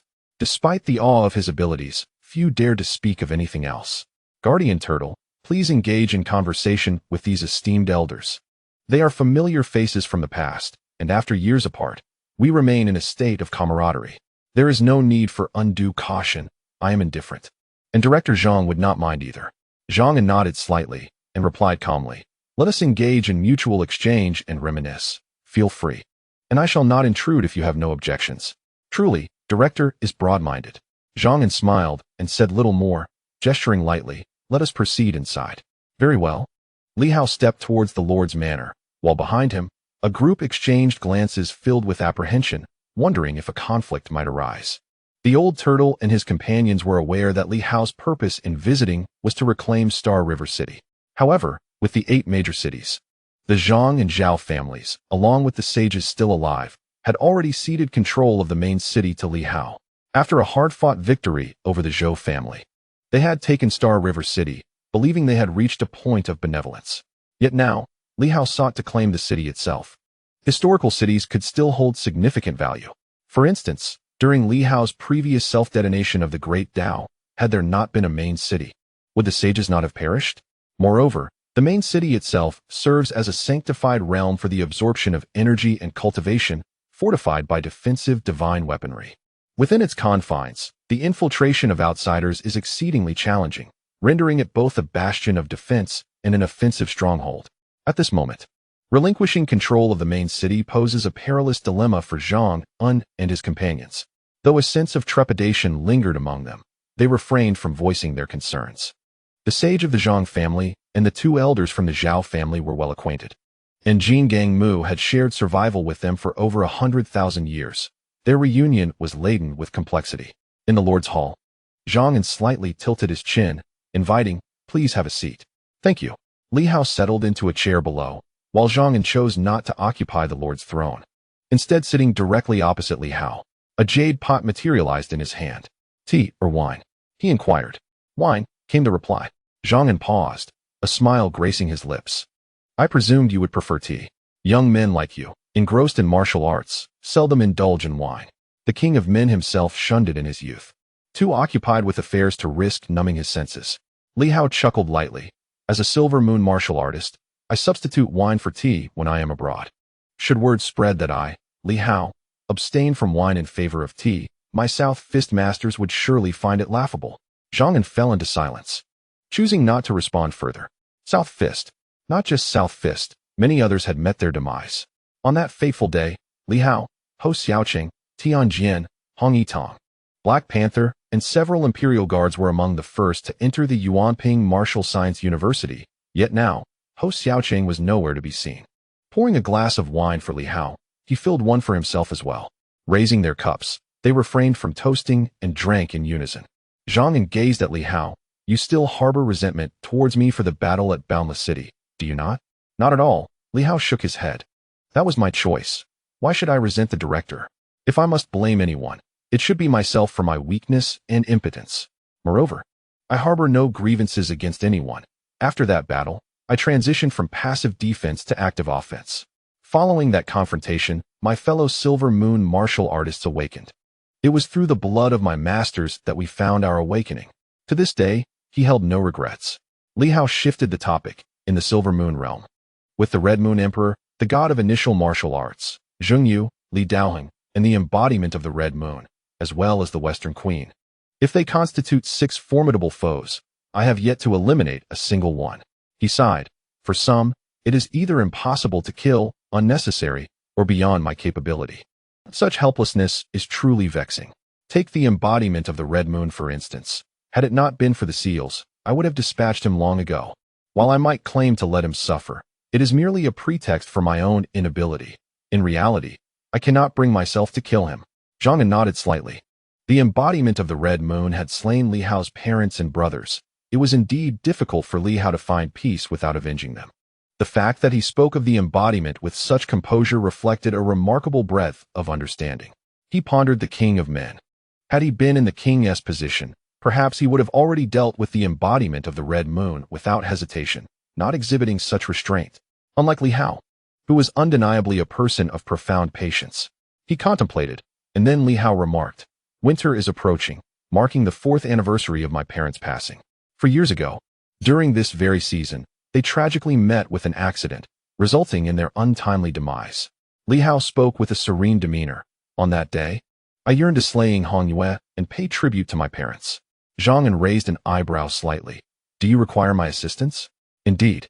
If the director could lend me the Star River City for a time." Zhang An comprehended his intent. After a moment of silence, he inquired, "If I lend it to you, can you ensure the seal remains intact?" "There is hope. By harnessing the 8 great cities to summon the 8 divine armaments, we can stabilize the situation, guiding the blood blade to suppress the center, eliminate Ing Hongyue, seize the bloodline of the 8 great families, and subsequently use my Tao to maintain the seal for a period." Zhang An raised his brow. "The 8 divine armaments? The director is unaware?" "Unaware. Very well. Let us assume the director is ignorant." Li Hao smiled. "I intend to transform the 8 great cities into the 8 divine armaments, establishing a formation to extricate Ing Hongyue completely. This individual is but a pawn for many. Eliminating him could alter the course of numerous matters and alleviate the resentment I harbor. Furthermore, his demise would dismantle several schemes, as his existence leads many to believe that I would neither dare nor truly kill him. Everyone assumes that as long as I remain sane, I would not genuinely harm Ing Hongyue, including Ing Hongyue himself, who feels no fear of my threats. Despite my fierce proclamations, and even if Hongyu presents a fierce facade, it is understood that I would not slay him." Li Hao declared, "I shall accomplish what others deem impossible. They believe I will not act, thus I must." Zhang An regarded him, his mind swirling with thoughts. Indeed, it was akin to the prior events in Thunder City. People thought Li Hao would refrain from action, yet he succeeded. Similarly, in dealing with the emperor, many assumed he would not take action, yet he did. The more they doubt him, the more resolute he becomes. Everyone believes Li Hao has acquired enough leverage now and would not act so recklessly. Would killing Ing Hongyue truly bring him joy? But what if he does follow through? In that case, all investments in Ing Hongyue would dissipate entirely, shattering all expectations. Star River City must be borrowed. If not, Li Hao will undoubtedly turn against us. Zhang An understood this well. He merely stated, "What about Hurricane City? How do you intend to seize it?" "Star River City is one matter, but Hurricane City is another. The Heavenly King is manageable, but how will you expel Zhengyu? Moreover, a half-emperor cannot easily emerge. If Zhengyu truly appears, he will almost certainly eliminate you." "Find a way." Li Hao replied softly. "The queen has seized half of the silver moon. This presents an opportunity. Zhengyu could indeed enter the silver moon, which serves as the core of the silver moon realm, possessing even greater shielding capabilities than the ancient city. If he enters the silver moon, he would be akin to Li Daoing. Even a half-emperor would not be targeted by the heavens. Why would he wish to enter the silver moon? And how would the Western queen acquiesce?" Zhang An still sensed that Li Hao's vision was somewhat idealistic. The combination of the 8 main cities, if it could indeed summon the Blood Emperor's blood blade, might successfully subdue the Emperor once more. However, Hurricane City alone would be sufficient to dissuade everyone from such thoughts. It is exceedingly difficult. Alternatively, one might assert that the sole path lies herein, to usher Zhengyu into the silvery embrace of the queen. Li Hao chuckled, remarking, "Difficult though it may be, we shall give it a try. If it proves unfeasible, there exist alternative routes. For instance, we could suppress Zhengyu and confine him within the barriers of this world. That is one option. Secondly, we could draw Zhengyu into my grand cosmic realm, albeit that is perilously audacious and somewhat daunting. Thirdly, the manifestation of the void universe by Li Daoheng could allow Zhengyu to penetrate it. In truth, there are multiple avenues to explore."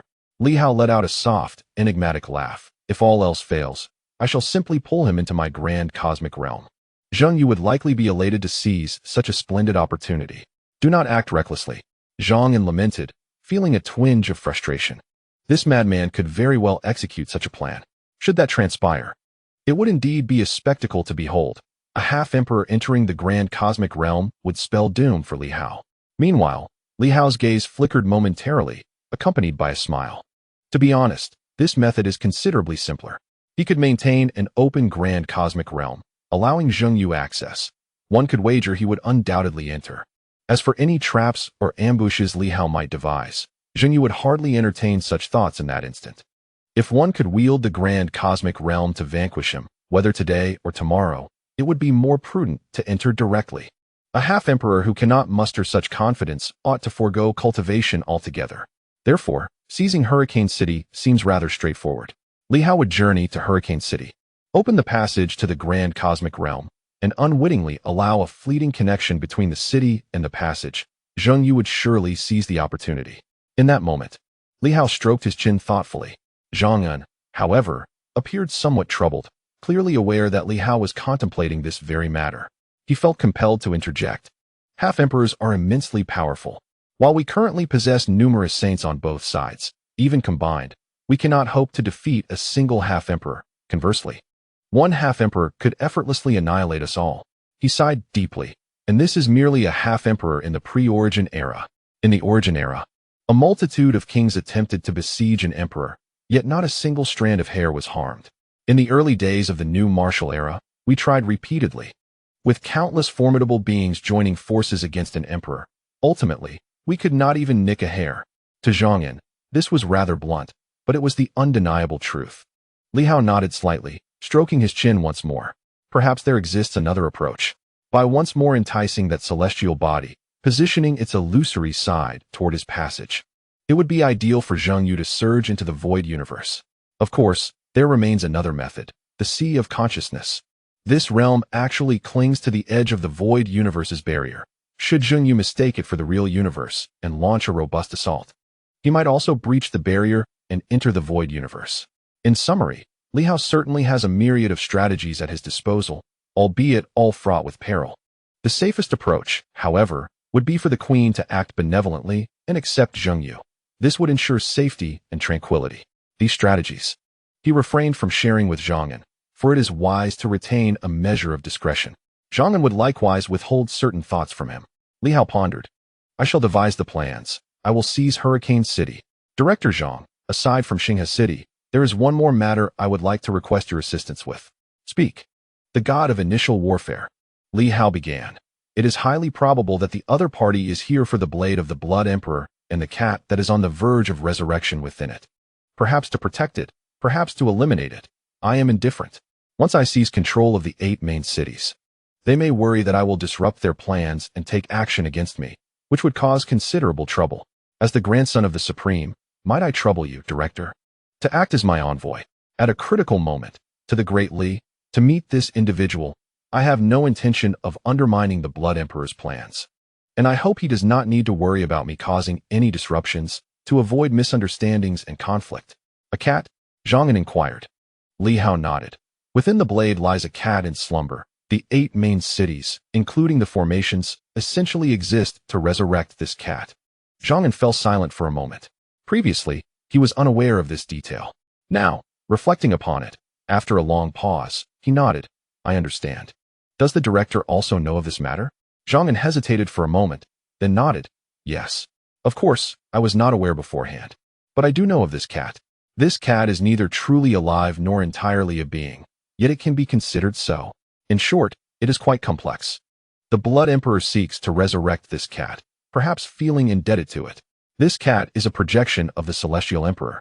Having lived alongside the projection of the Blood Emperor's past life and the War Emperor for countless years, a remarkably innocent creature, ultimately perishing together with the War Emperor when he drew his bow against the Celestial Emperor. He felt a pang of nostalgia, surprised that the Blood Emperor had been tirelessly pursuing this matter over the years.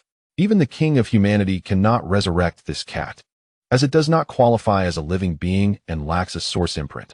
Otherwise, it would not be so troublesome. Li Hao was taken aback. A projection? Not a living being. Zhang En nodded. Yes, precisely, a projection. A mirage, an immensely powerful illusion that encompasses the projections of countless strong individuals, existing like the real world for innumerable years. They possess memories, consciousness, and wisdom, yet akin to a dream world. they do not actually exist in the true realm. Once you mentioned a cat, I understood. Li Hao murmured. Projections, parallel worlds, illusory realms.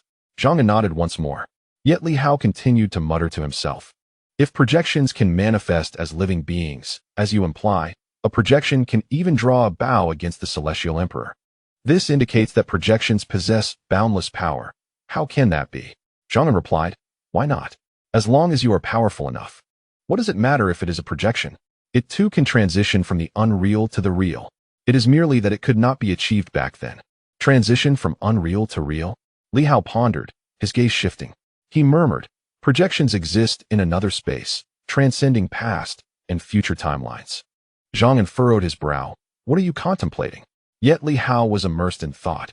If projections can be so formidable, even transitioning from unreal to real, then what if, in the next moment, I become immensely powerful?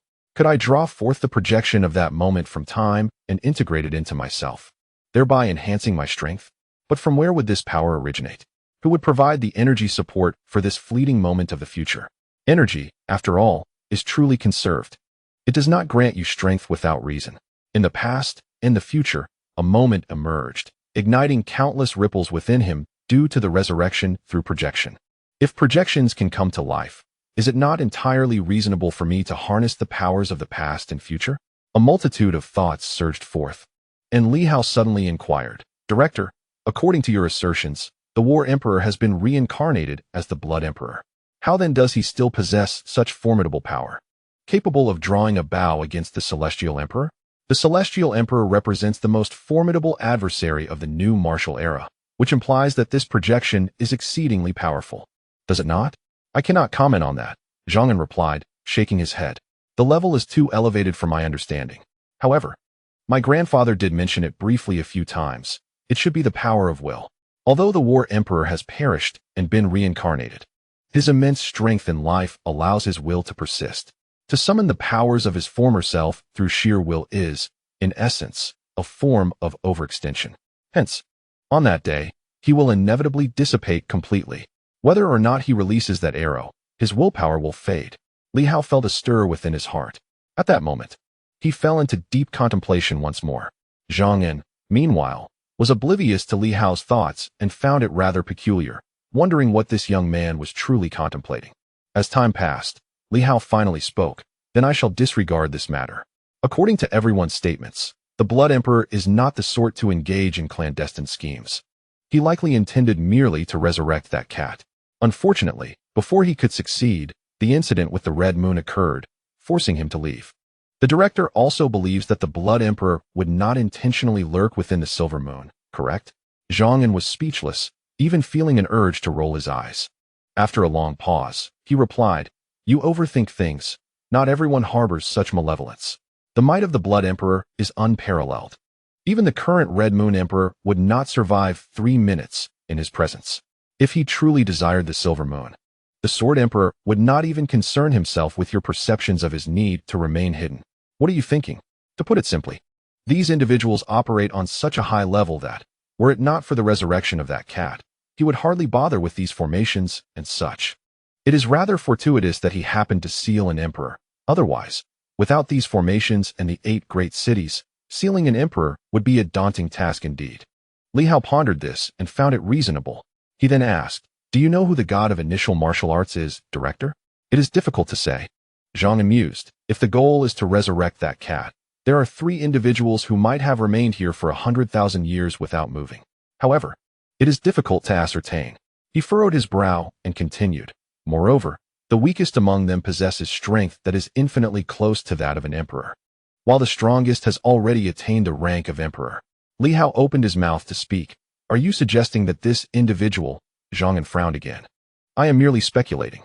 The most likely candidate may be an emperor who coexisted within that realm of illusions alongside the War Emperor. Indeed, that formidable individual had already ascended to the level of emperor long before the final battle.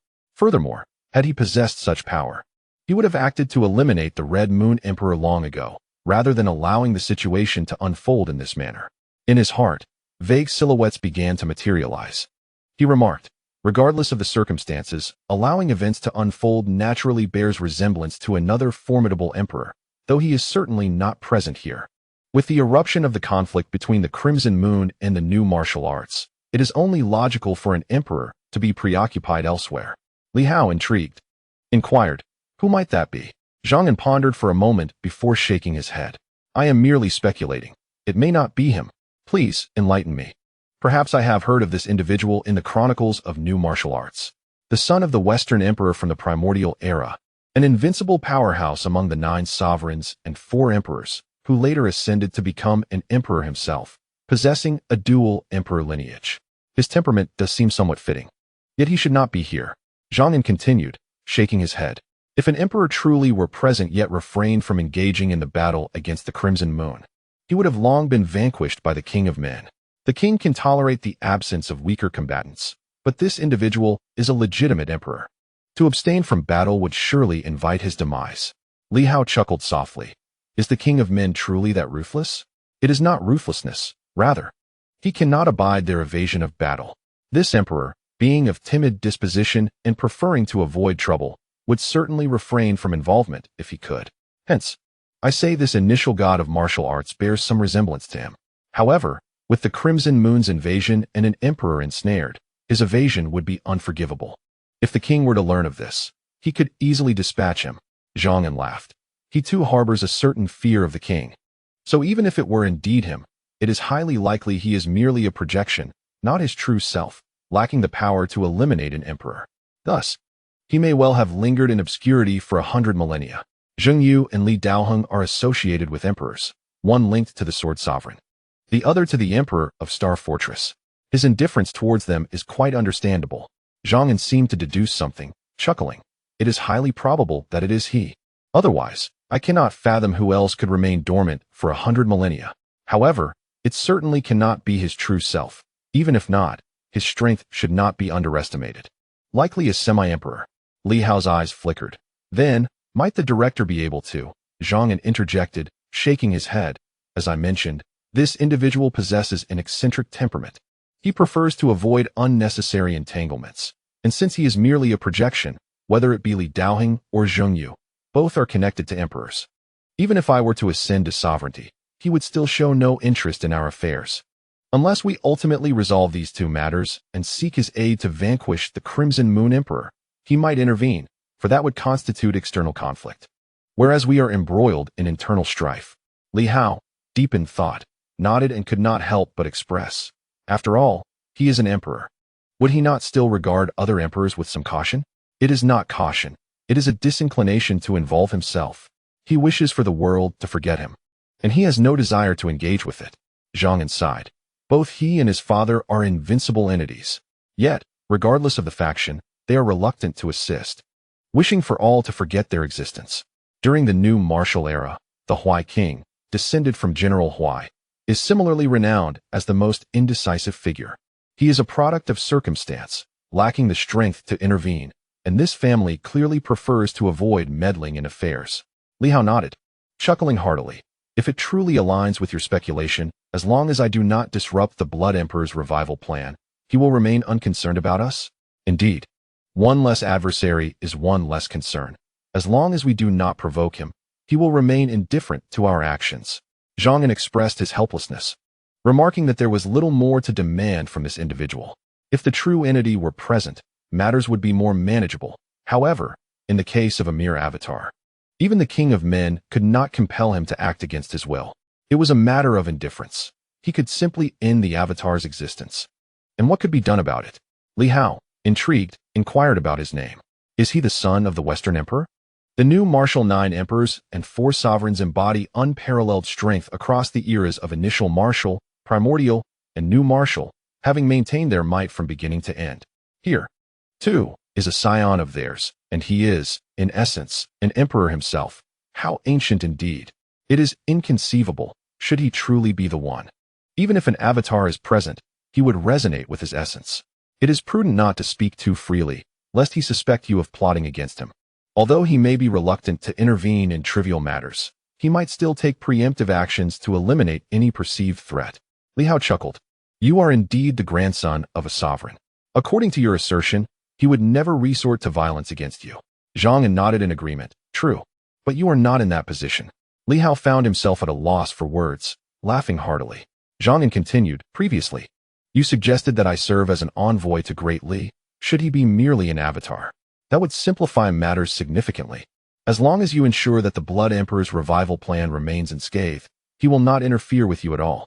That is reassuring. Have Li Daoheng and Zheng Yu also come to this conclusion? Otherwise, I would not have seen them so indifferent and uninvolved. Perhaps so, Zhang An replied. I was unaware that there was a cat within the knife. Had I known earlier, I might have deduced his identity sooner. Both of them have likely encountered the blood knife, so exercise caution. It is normal for Li Daoheng to have seen it. But when has Zheng Yu ever laid eyes on it? Li Hao responded, not long ago, his avatar made a visit. Zhang An pondered, then nodded, that could be it. In any case, it is highly probable that it is indeed him. Otherwise, Li Daoheng and Zheng Yu would not be so unconcerned.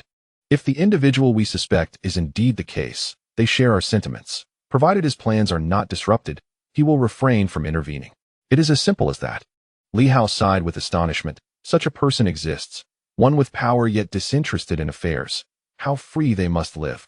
Is this freedom? Zhang An queried. Perhaps it can be considered so.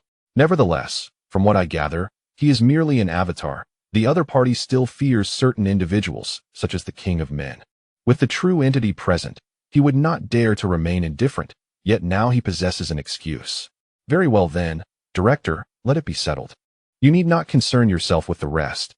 At critical moments, the Star River City is mine to command. And we must prevent the individual from Great Li from meddling further. I shall handle it. Are you truly resolved to proceed in this manner? Li Hao affirmed with a nod, indeed. Zhang An sighed. You are progressing swiftly. Perhaps it would be wise to wait a while longer. For instance, upon reaching the 6th level of harmonization, even if you cannot rival the Half-Emperor, you would have the opportunity to withstand some of their power. Yet you are currently at the 4th level of harmonization, and though you advance rapidly, you may reach the 6th level in half a year. Li Hao shook his head. To attain the 6th level of harmonization, I must first reach the pinnacle of the 6th level. With approximately 252 meridians opened, I currently lack the grand fortune necessary to unlock the remaining 108.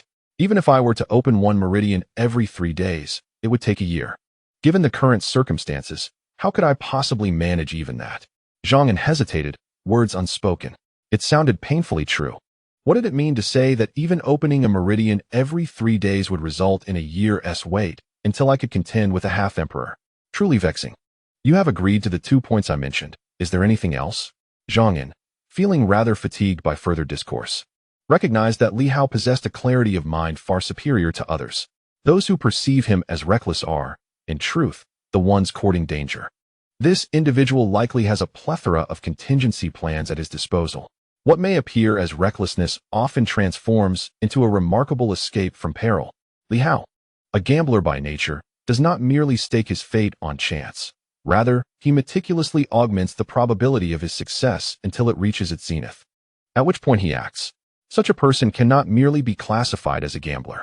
Suddenly, Li Hao chuckled and remarked, beyond that, there is nothing more to discuss.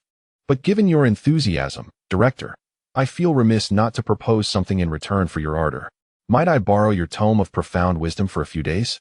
Zhang An regarded him in silence. At times, Li Hao embodies the essence of a gentleman. At others, he plunges into the depths of shamelessness. A tome of profound wisdom. Such a topic is rarely broached, even by one's own progeny, as it pertains to the path of cultivation. Before Zhang An could respond, Li Hao continued with a grin.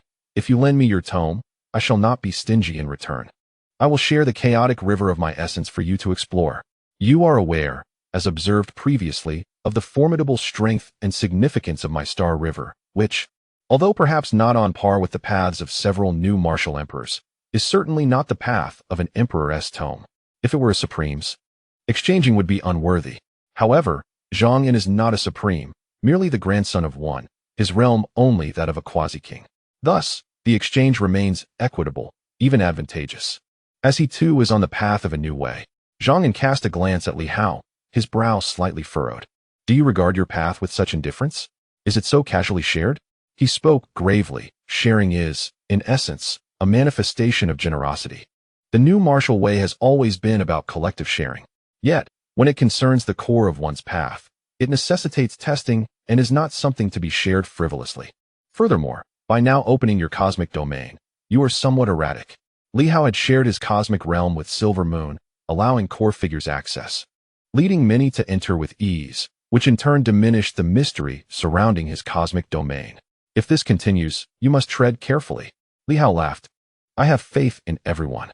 Zhang scrutinized him deeply. You trust everyone so readily? To which Li Hao replied with a smile. Indeed, I possess this unwavering belief. I have even relocated myself into the sea of consciousness. After all, you remain unaware. Should you find your star, I might just bring you along. And then you shall weep. Director, shall we proceed with the exchange?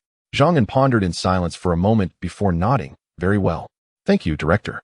Zhang, rendered speechless, recognized the necessity of this equitable exchange. In fact, he had gained a slight advantage. As Li Hao pointed out, he is not his own grandfather. Although his tome encompasses many emperor-level insights, the comprehension he possesses is not truly that of an emperor's realm. Zhang refrained from further comment. Extending his hand in a gesture, and a tome of profound wisdom materialized. Li Hao accepted it without hesitance and added, Director, feel free to bathe within my star river whenever you wish. Previously, I could conceal certain aspects. Now, however, many may have begun to decipher some elements. And that is of little concern. However, merely observing would suffice. Director, do not siphon my myriad powers. Zhang was rendered speechless, assuring him it would not happen. Upon witnessing Li Hao rise to depart, he inquired, Are you intending to visit the Queen now? Li Hao chuckled, having been absent for several months. I wish to see them, as well as Zheng Yu. If I remain hidden, they will worry I am up to no good. Therefore, I shall make my presence known and pay them a visit. He added, By the way, Director, when you have the opportunity, relocate the city next to Hurricane City. It would be more convenient. Zhang was at a loss for words. They still have several kings. It's not as if they are without defenders. Is the Director truly afraid of them? Li Hao laughed heartily, choosing not to elaborate further, and in an instant, he vanished. His voice echoing throughout the city. Accompany Director Zhang and take a stroll near Hurricane City.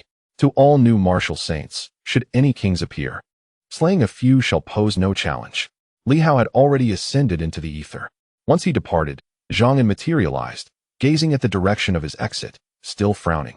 This fellow had grown increasingly audacious. This time, he dared to expel Zheng Yu. If he succeeded, Yinhong Yu would truly be finished. In the north, a full moon flickered momentarily, poised to flee, when Li Hao suddenly appeared, blocking its path. The Queen materialized, inwardly lamenting, Had I known, I would not have been so ostentatious. What does Li Hao want from me? I have not provoked him recently.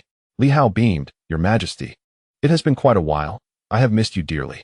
It has been ages since you last presented me with any favors. The Queen remained silent, only offering her quietude. Li Hao continued with a grin. Last time, when I shattered the moon goddess' true form, you reaped the benefits. You owe me a favor. Is that not so? The Queen retorted coldly. What do you intend to do? Li Hao replied with a smile. I desire one thing. You will go to Hurricane City and inform Zheng Yu that he must accommodate him into his essence and relocate. I want Hurricane City. What? I want Hurricane City. Li Hao exclaimed. Are you out of your mind? The Queen erupted with fury.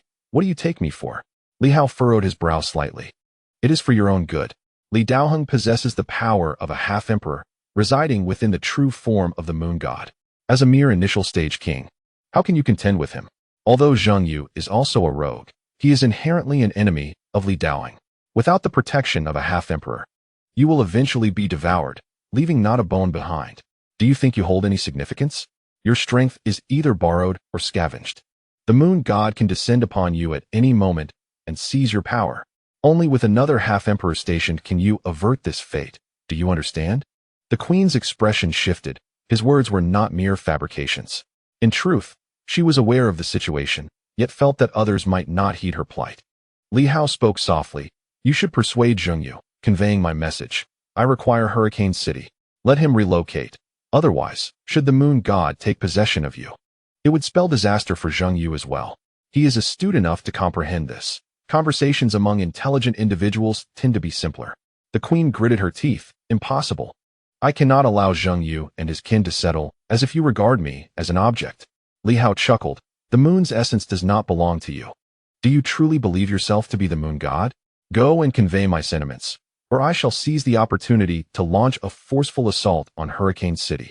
Have Zheng Yu clean his neck and await my reckoning. The queen furrowed her brow. You are merely at the initial stage of the sovereign level. He is a half-emperor. What concern is it of yours? Li Hao replied calmly. Will you go or not? If you refuse, I shall eliminate you first and remove you from the equation. Keeping you around serves no purpose, especially if you are unwilling to assist me with a trivial task. The queen, enraged, retorted, We are enemies. What sort of talk is this? Who has aided you? She wished to unleash her wrath, but upon meeting Li Hao's icy gaze, she felt a twinge of apprehension. Gritting her teeth, she seethed, Even if I were willing, Zheng Yu would never agree. Li Hao, you are deluding yourself. Simply go and present him with a choice. I am not one to coerce anyone. Having an additional option is always beneficial. The queen contemplated rejecting his proposal, but decided to feign agreement. Thinking to escape once Li Hao departed. As if reading her thoughts, Li Hao remarked, Do not entertain notions of fleeing, unless you sever some pathways within your body first. I can find you at any moment. Have you forgotten? The first time I ventured to the west, it was to find you. The queen's expression shifted dramatically. Indeed, she had suspected that opening her pathways too swiftly was amiss. Through gritted teeth, she questioned, Is this not your contingency plan? Are you not luring me, enticing Li Daoheng, and the true moon goddess into the great universe? Why reveal this to me? Li Hao chuckled. It is rather evident. Li Daoheng is not a fool. Has he not realized this, just as you have only now? Zheng Yu has likely surmised it as well. Do you think the world is oblivious? If you doubt it, inquire with Zheng Yu.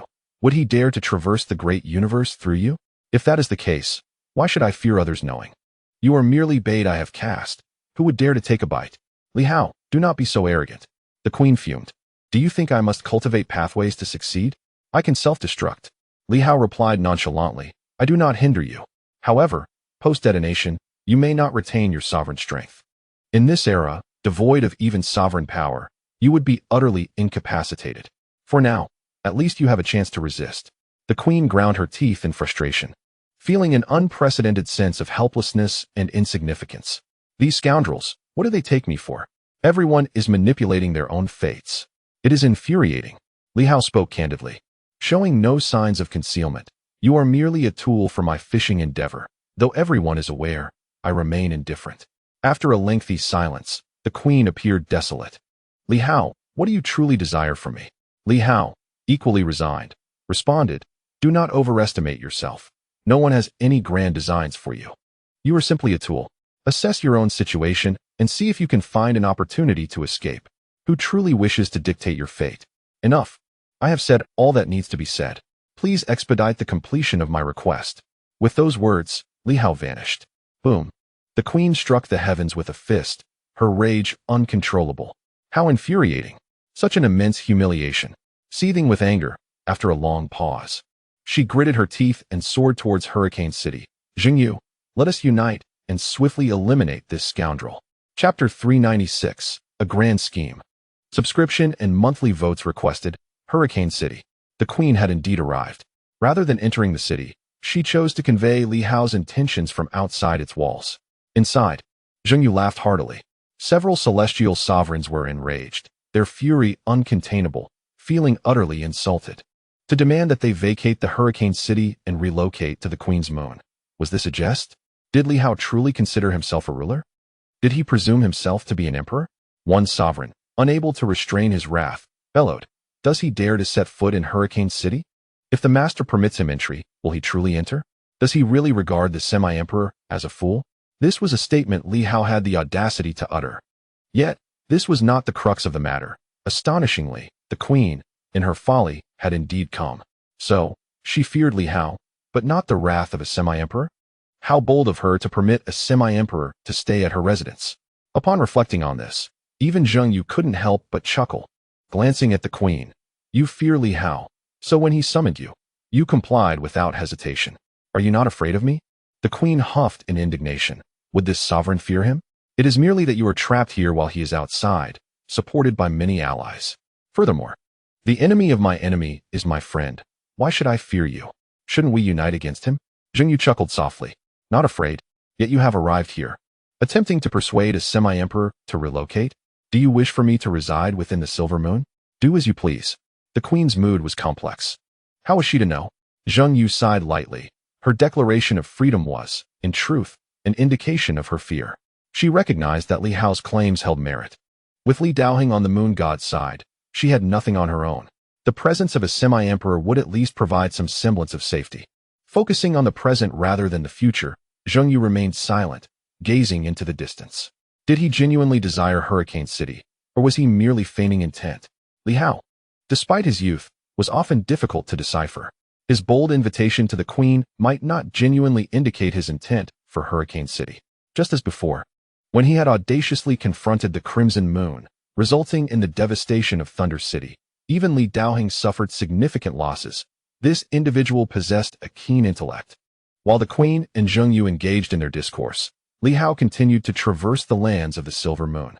Capturing the 8 cities was one of his objectives. Yet he was not solely fixated on these principal strongholds. Beyond the visible adversaries, there were clandestine threats, such as the heavenly intent. Recently, the heavenly intent of the Silver Moon had gone missing. The will that birthed the world had seemingly vanished. It was evident that this nascent heavenly intent had matured significantly of late. Li Hao harbored suspicions regarding who might have acquired this heavenly intent. He remained uncertain of the specifics. However, a slightly matured heavenly intent could deliver a devastating blow at a critical juncture. Previously, Li Hao had utilized it to his advantage, even severing a part of its will. The heavenly intent, merciless by nature, would undoubtedly seek retribution against him. Moreover, the rapidly advancing Dao sword, the scarlet sleeve aiding the divine realm, and the 9th prince of the starry sky. These individuals could all become potential targets for the parasitic grasp of the heavenly intent. The overall situation in the Silver Moon appeared remarkably clear, yet it remained intricately complex.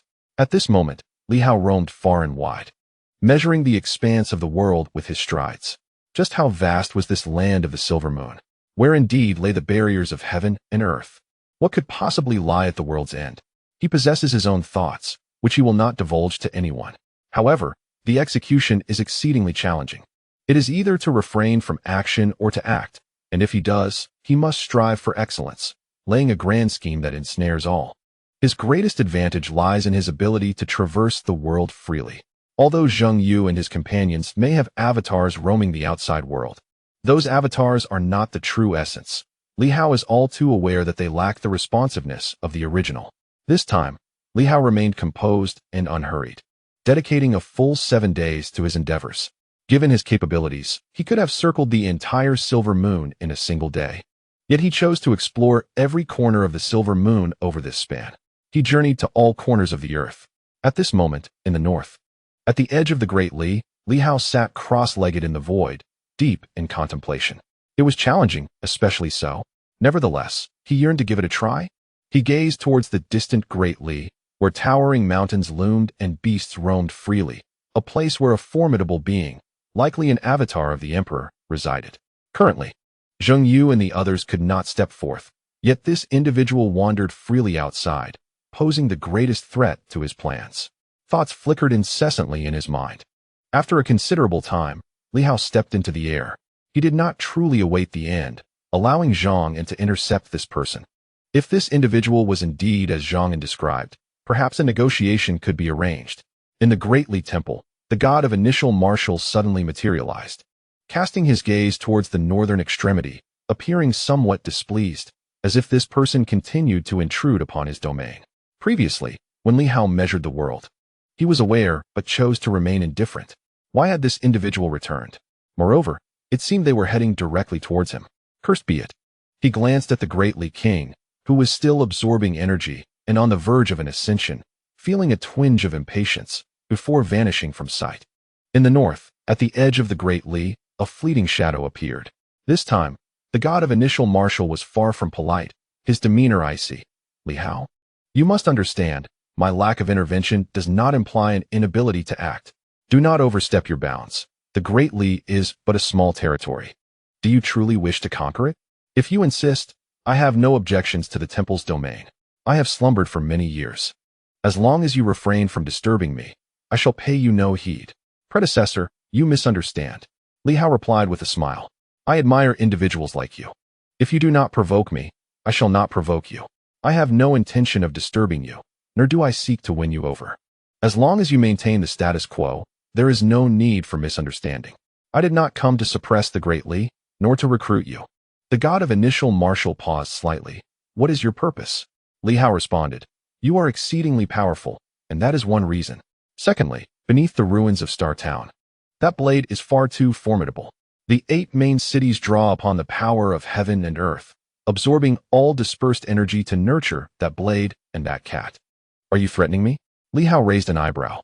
What reason would I have to threaten you? Why do you always leap to conclusions before I finish speaking? The god of initial martial appeared somewhat irate. Li Hao spoke softly. I have a notion, but it requires your cooperation. Humph. Li Hao, unperturbed, gently expressed, I hope, esteemed senior, that you could temporarily suppress that blade as well as the 8 major cities, not to assist me, but to prevent any disruption to your plans.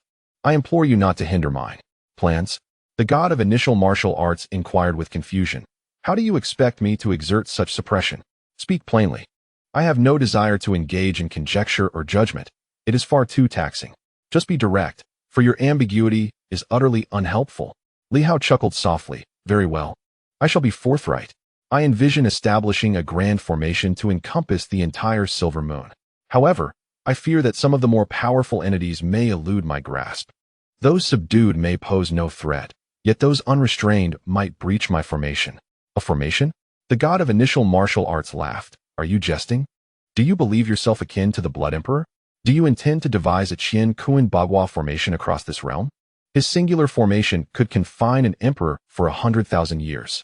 If you possess such capability, why not unify the world directly? Why complicate matters? Is Li Hao jesting? Such a ridiculous young fellow. Li Hao replied softly, Esteemed senior, circumstances are shaped by our endeavors. Presently, apart from you, I may indeed be the strongest individual to emerge in this realm. The god of initial martial arts, puzzled, asked, What formation do you intend to establish? Are you capable of such a feat? I am, Li Hao assured him. The essence of formations is rather simple. It is merely a matter of combination. Formations can also be regarded as a form of combat technique.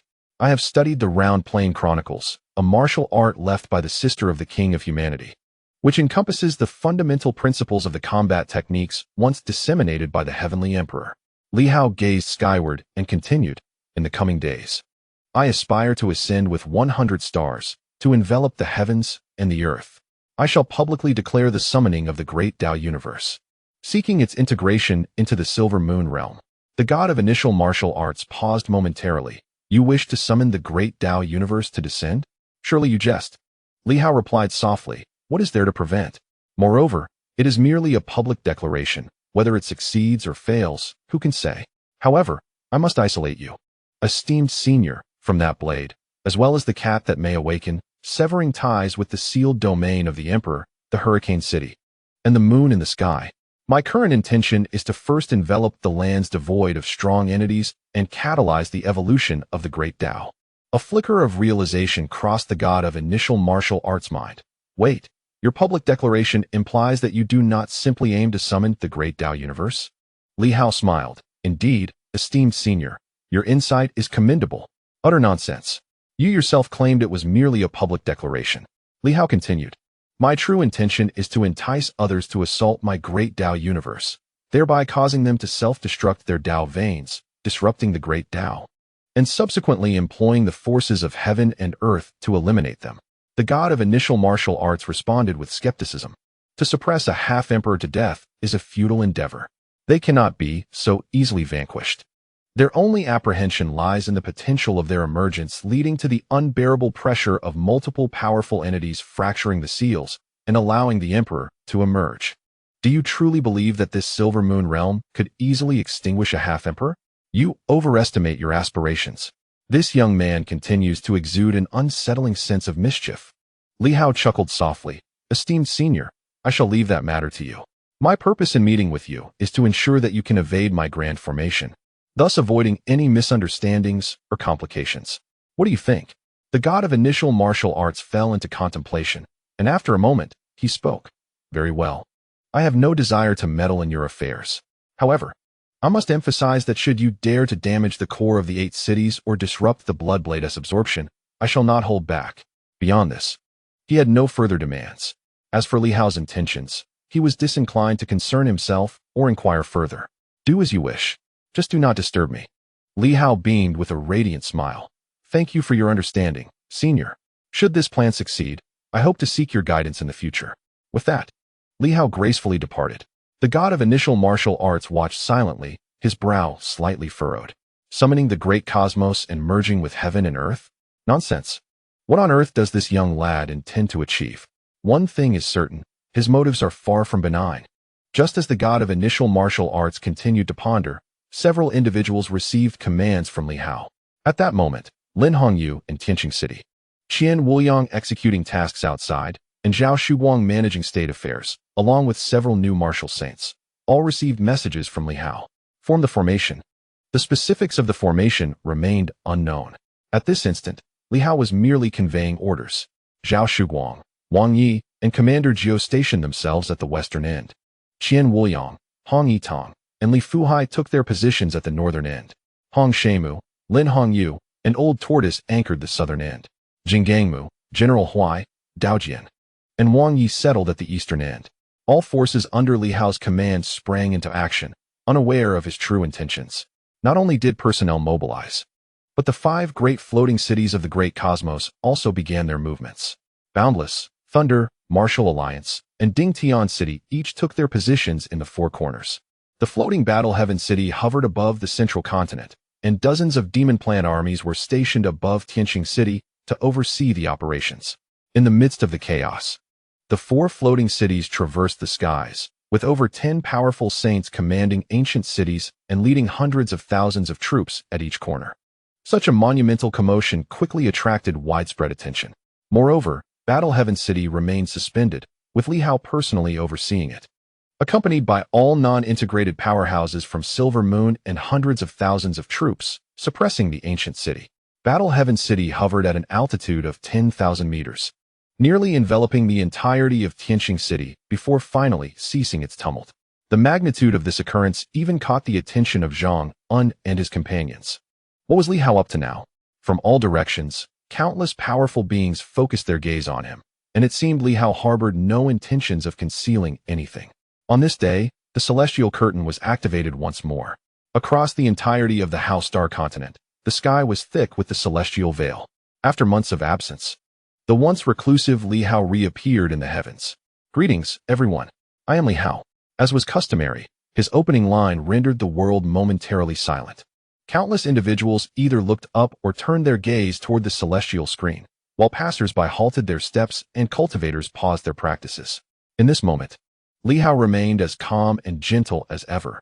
Today, there are billions of cultivators in the world, a number unparalleled from ancient times to the present. Even in the new era of martial arts, in a fleeting period, such a multitude of cultivators has never been born. The populace, numbering in the billions, watched intently.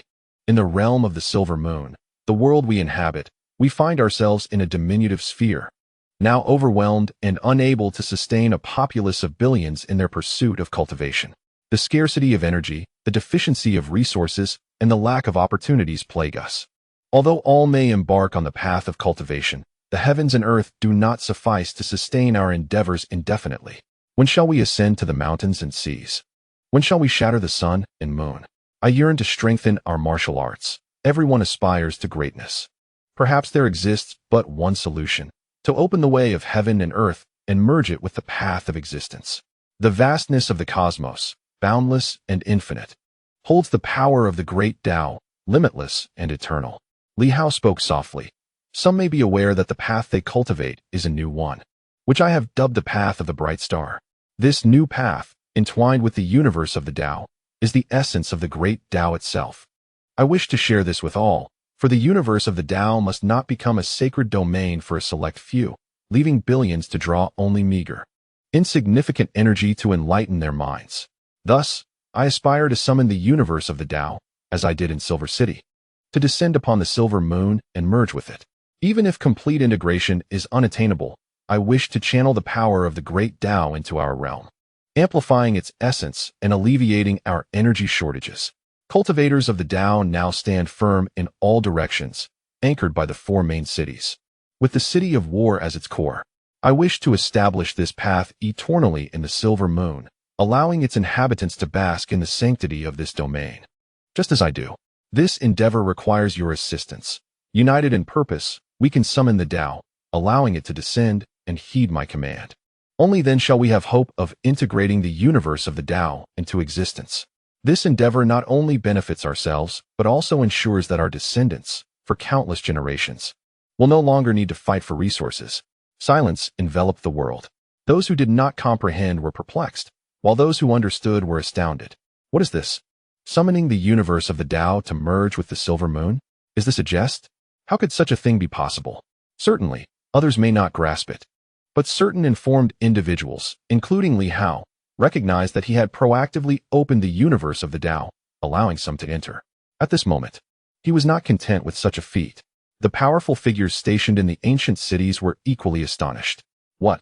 Summoning the universe of the Tao to merge with the silver moon? What could this possibly mean? In the city of the hurricane, Zheng Yu listened quietly, somewhat distracted. The several kings, each more bewildered than the last, murmured, "What does it mean to merge the universe of the Tao with the silver moon? How can this be?" Zheng Yu spoke softly. To move the silver moon into the universe of the Tao would require complete control over the entire realm. However, summoning the universe of the Tao to merge with the silver moon does not necessitate such control. He need only possess dominion over the universe of the Tao or that portion of it which he commands, and there lies hope for success. Yet, Zheng Yu pondered quietly. What is the motive? Is there truly a selfless sage capable of such a feat? If success is attainable, or even if merely the Tao instantaneously merges with the silver moon, it could transform the entire realm into a sanctuary for cultivation, potentially elevating the status of the silver moon itself. Originally a mere small world, if successful, the heavens and earth may once again awaken. Not only that, but also reinforce the entirety of the silver moon. Is it Li Hao who has gone mad? Or is it this world that has lost its senses? Or perhaps it is we who have succumbed to madness. Here, we are astonished to hear an extraordinary tale. Someone intends to merge the vast universe with a miniature world. Unbelievably, even Zheng Yu finds this amusing. What manner of sorcery is this? Even the kings of men have never contemplated such a notion. Of course, this relates to the inherent compatibility between the primordial universe and the newly formed martial world, which remains relatively low in its integration with today's grand universe and the silver moon realm. He swiftly ponders whether this is a trap or a conspiracy. What is Li Hao truly aiming to accomplish? It feels far from simple. Indeed, the situation itself is complex, yet it defies articulation in its strangeness. At this moment, Li Hao's voice continues. Regardless of success, the silver moon will inevitably yield benefits. The heavens and earth will surely give rise to energy veins more conducive to our cultivation. This endeavor requires our united effort. Some assert that public sentiment holds no sway in the age of superpowers. I refuse to accept this. I believe that if tens of billions of cultivators join forces, we can draw the entire grand universe closer, extracting it from the realm of illusion. Public sentiment is the most formidable force. No matter how powerful the enemy, they cannot thwart the collective strength of billions of united souls. Li Hao's voice rises with rare fervor, imbued with excitement and zeal. If we succeed this time, the silver moon world shall become a sanctuary for us all. The barriers of heaven and earth will strengthen, and the world will become more stable. Even an emperor cannot easily breach the gates of our realm. My friends, are you willing to join me, Li Hao, in laying the foundation for this grand era? In that instant, from all corners of the world, countless human voices resound in unison. We are willing. Excitement, elation, and inspiration surge forth. Hundreds of millions unite, determined to draw the unfathomable grand universe into the silver moon, empowering the entire world, ensuring that cultivators no longer suffer from energy shortages. For now, the number of practitioners has surged. Everyone is engaged in cultivation. It was manageable before, but now, even as the world revives and energy flows abundantly, it cannot sustain so many practitioners. If Li Hao's vision of merging the grand pathway into our world comes to fruition, will we not all be able to cultivate with ease? The mere thought of this ignites exhilaration. Li Hao continues. Henceforth, prepare ample provisions and make all necessary arrangements. Cultivators should remain ready to train, while non-cultivators attend to daily tasks. Those with children or the elderly who require care may request assistance from the local government. In the coming days, I shall disperse abundant life energy throughout the world, sufficient to ensure the well-being of all. This time, I shall exhaust my wealth and deplete all government resources. Should we fail, we shall face hardship together. Li Hao beams with radiant optimism during this period. There may be some nefarious individuals who do not wish to see us grow stronger. They may attempt to sow discord or create chaos. However, we must believe that all opposition is but a paper tiger. With my presence, alongside the formidable martial masters in our armies, they are merely jesters. Time is set. 3 days hence, when all cultivators of the realm shall turn their gaze to the heavens, awaiting my command. It is either all or nothing. If we must act, let us do so on a grand scale. Li Hao's voice rose once more, fervent and resolute. There exists no insurmountable task. As long as we dare to dream, we shall prevail. If one attempt falters, we shall persist. One day, we shall all ascend as sovereigns of the cosmos. To govern one's own fate. The world quivered. Hearts ignited with fervor. To govern one's own fate. In 3 days, we shall summon the grand cosmos to descend upon the world. The great Li, momentarily taken aback, hastily made his way to the hall of initial martial deities. The deity of initial martial pondered, and upon noticing the great Li's abrupt entrance, expressed his displeasure. What brings you here? Forgive me, esteemed elder, but what is Li Hao attempting? Li Hao had previously orchestrated a modest descent of the grand cosmos in Silver City, yet it was but a trifling affair. The city was hardly expansive. That singular event was not a true manifestation of the grand cosmos. Is he truly attempting something of monumental significance this time? To encompass the entire realm within? What is transpiring? This individual has ascended to the 4th level of harmonization. Does he truly perceive himself as an emperor? Even emperors would hesitate to entertain such notions. To command billions of souls and invoke the grand cosmos. How utterly audacious. The deity of initial martial furrowed his brow, contemplating for a moment before responding. Let us observe and wait. I have yet to ascertain the veracity of this matter. In any case, it is fraught with uncertainties. Li Hao becomes increasingly enigmatic. His actions are overt, yet one cannot discern his true intentions. Simultaneously, upon the silver moon, the swordsman with the sword upon his back furrowed his brow, and the statue of the moon goddess mirrored his perplexity. Is he jesting? Summoning the grand cosmos. The benefits aside, the perils are immense. This is an open invitation to the grand cosmos. Does Li Hao truly harbor no fear? Or does he believe that the others cannot escape, rendering it inconsequential? However, if the grand cosmos is fully revealed, anyone with sufficient audacity, even a half-emperor, could breach its confines. The encompassing power of the grand cosmos might very well nullify the constraints of the realm. Could a half-emperor plunge into the grand cosmos in an instant? Is this not tantamount to courting death? The moon goddess questioned, is this a trap? Is he deliberately luring everyone to breach the barriers, such as you and Zhengyu?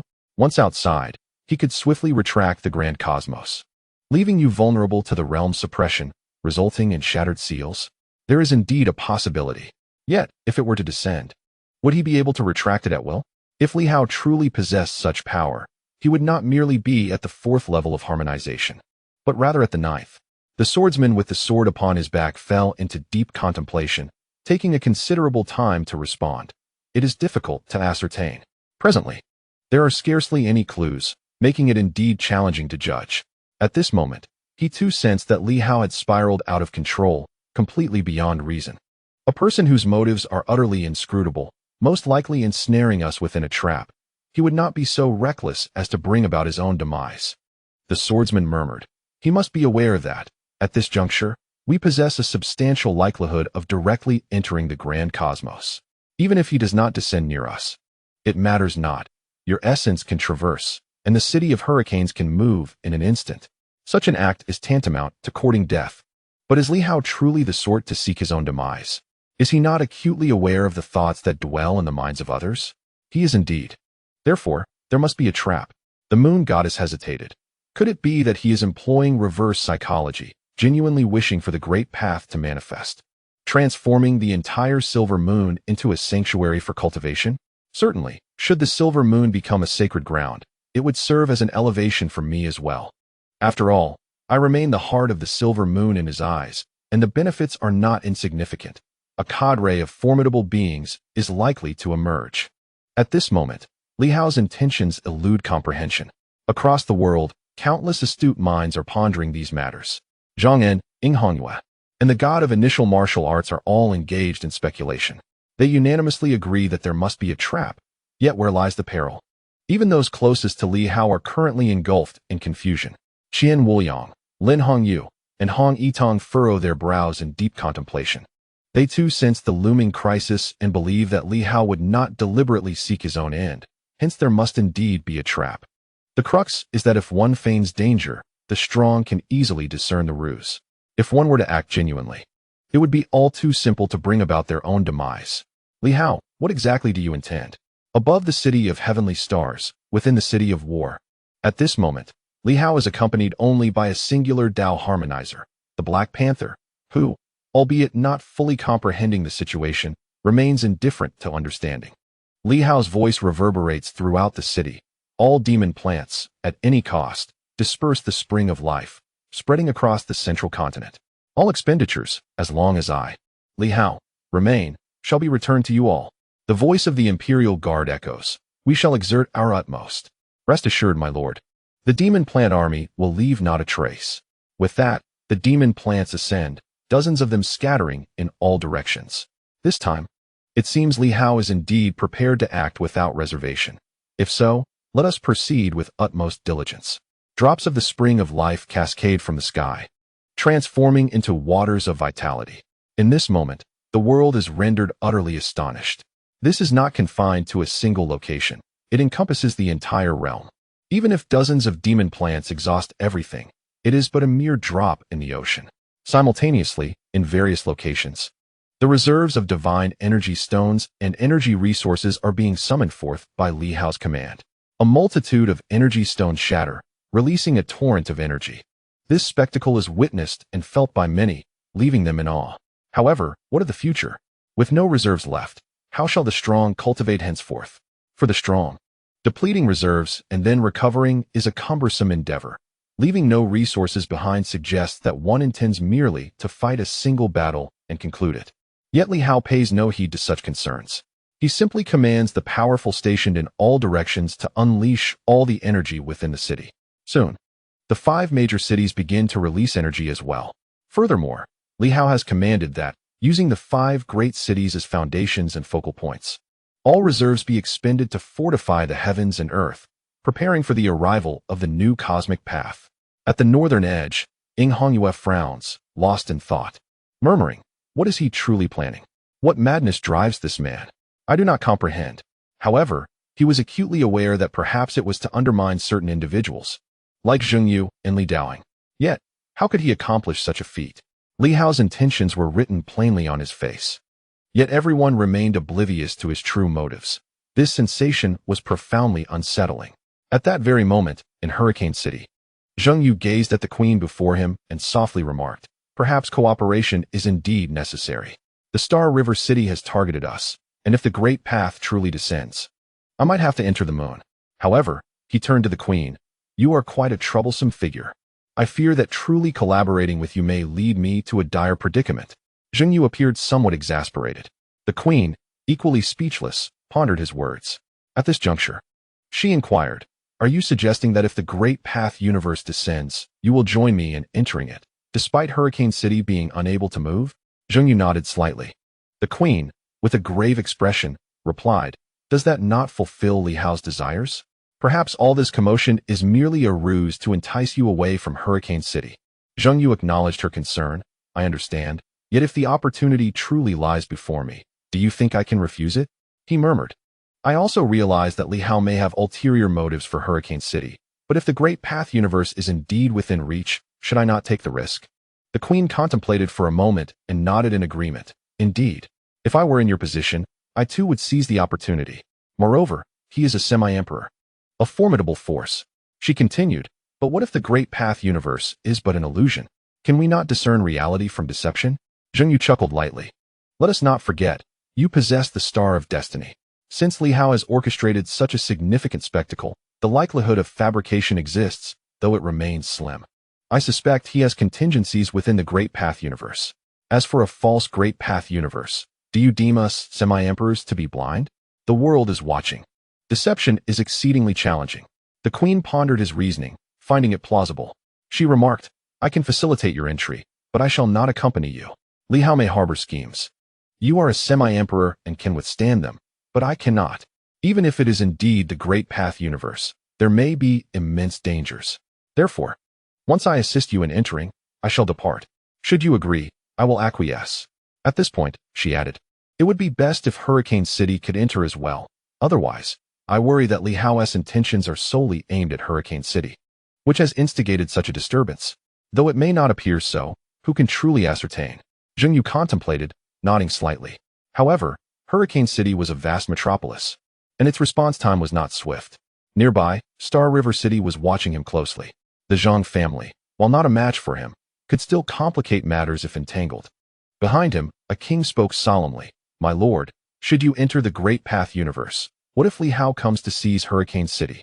Zheng Yu glanced at several individuals, and after a prolonged silence, he slowly remarked, 7 formidable kings.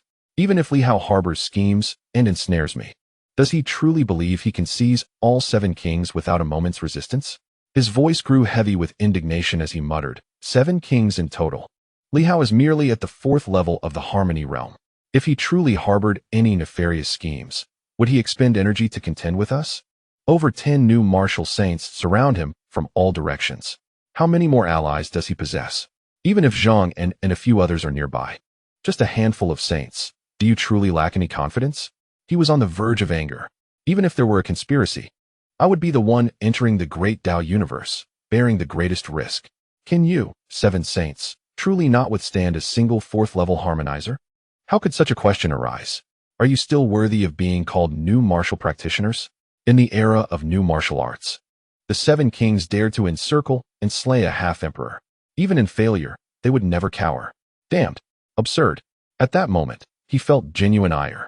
Though he cared little for these individuals, their lack of resolve left him profoundly disappointed and desperate. Zheng Yu coldly remarked, not only me, but Li Daoheng will also undoubtedly confront his provocation. This implies that Li Hao must contend with 2 half-emperors.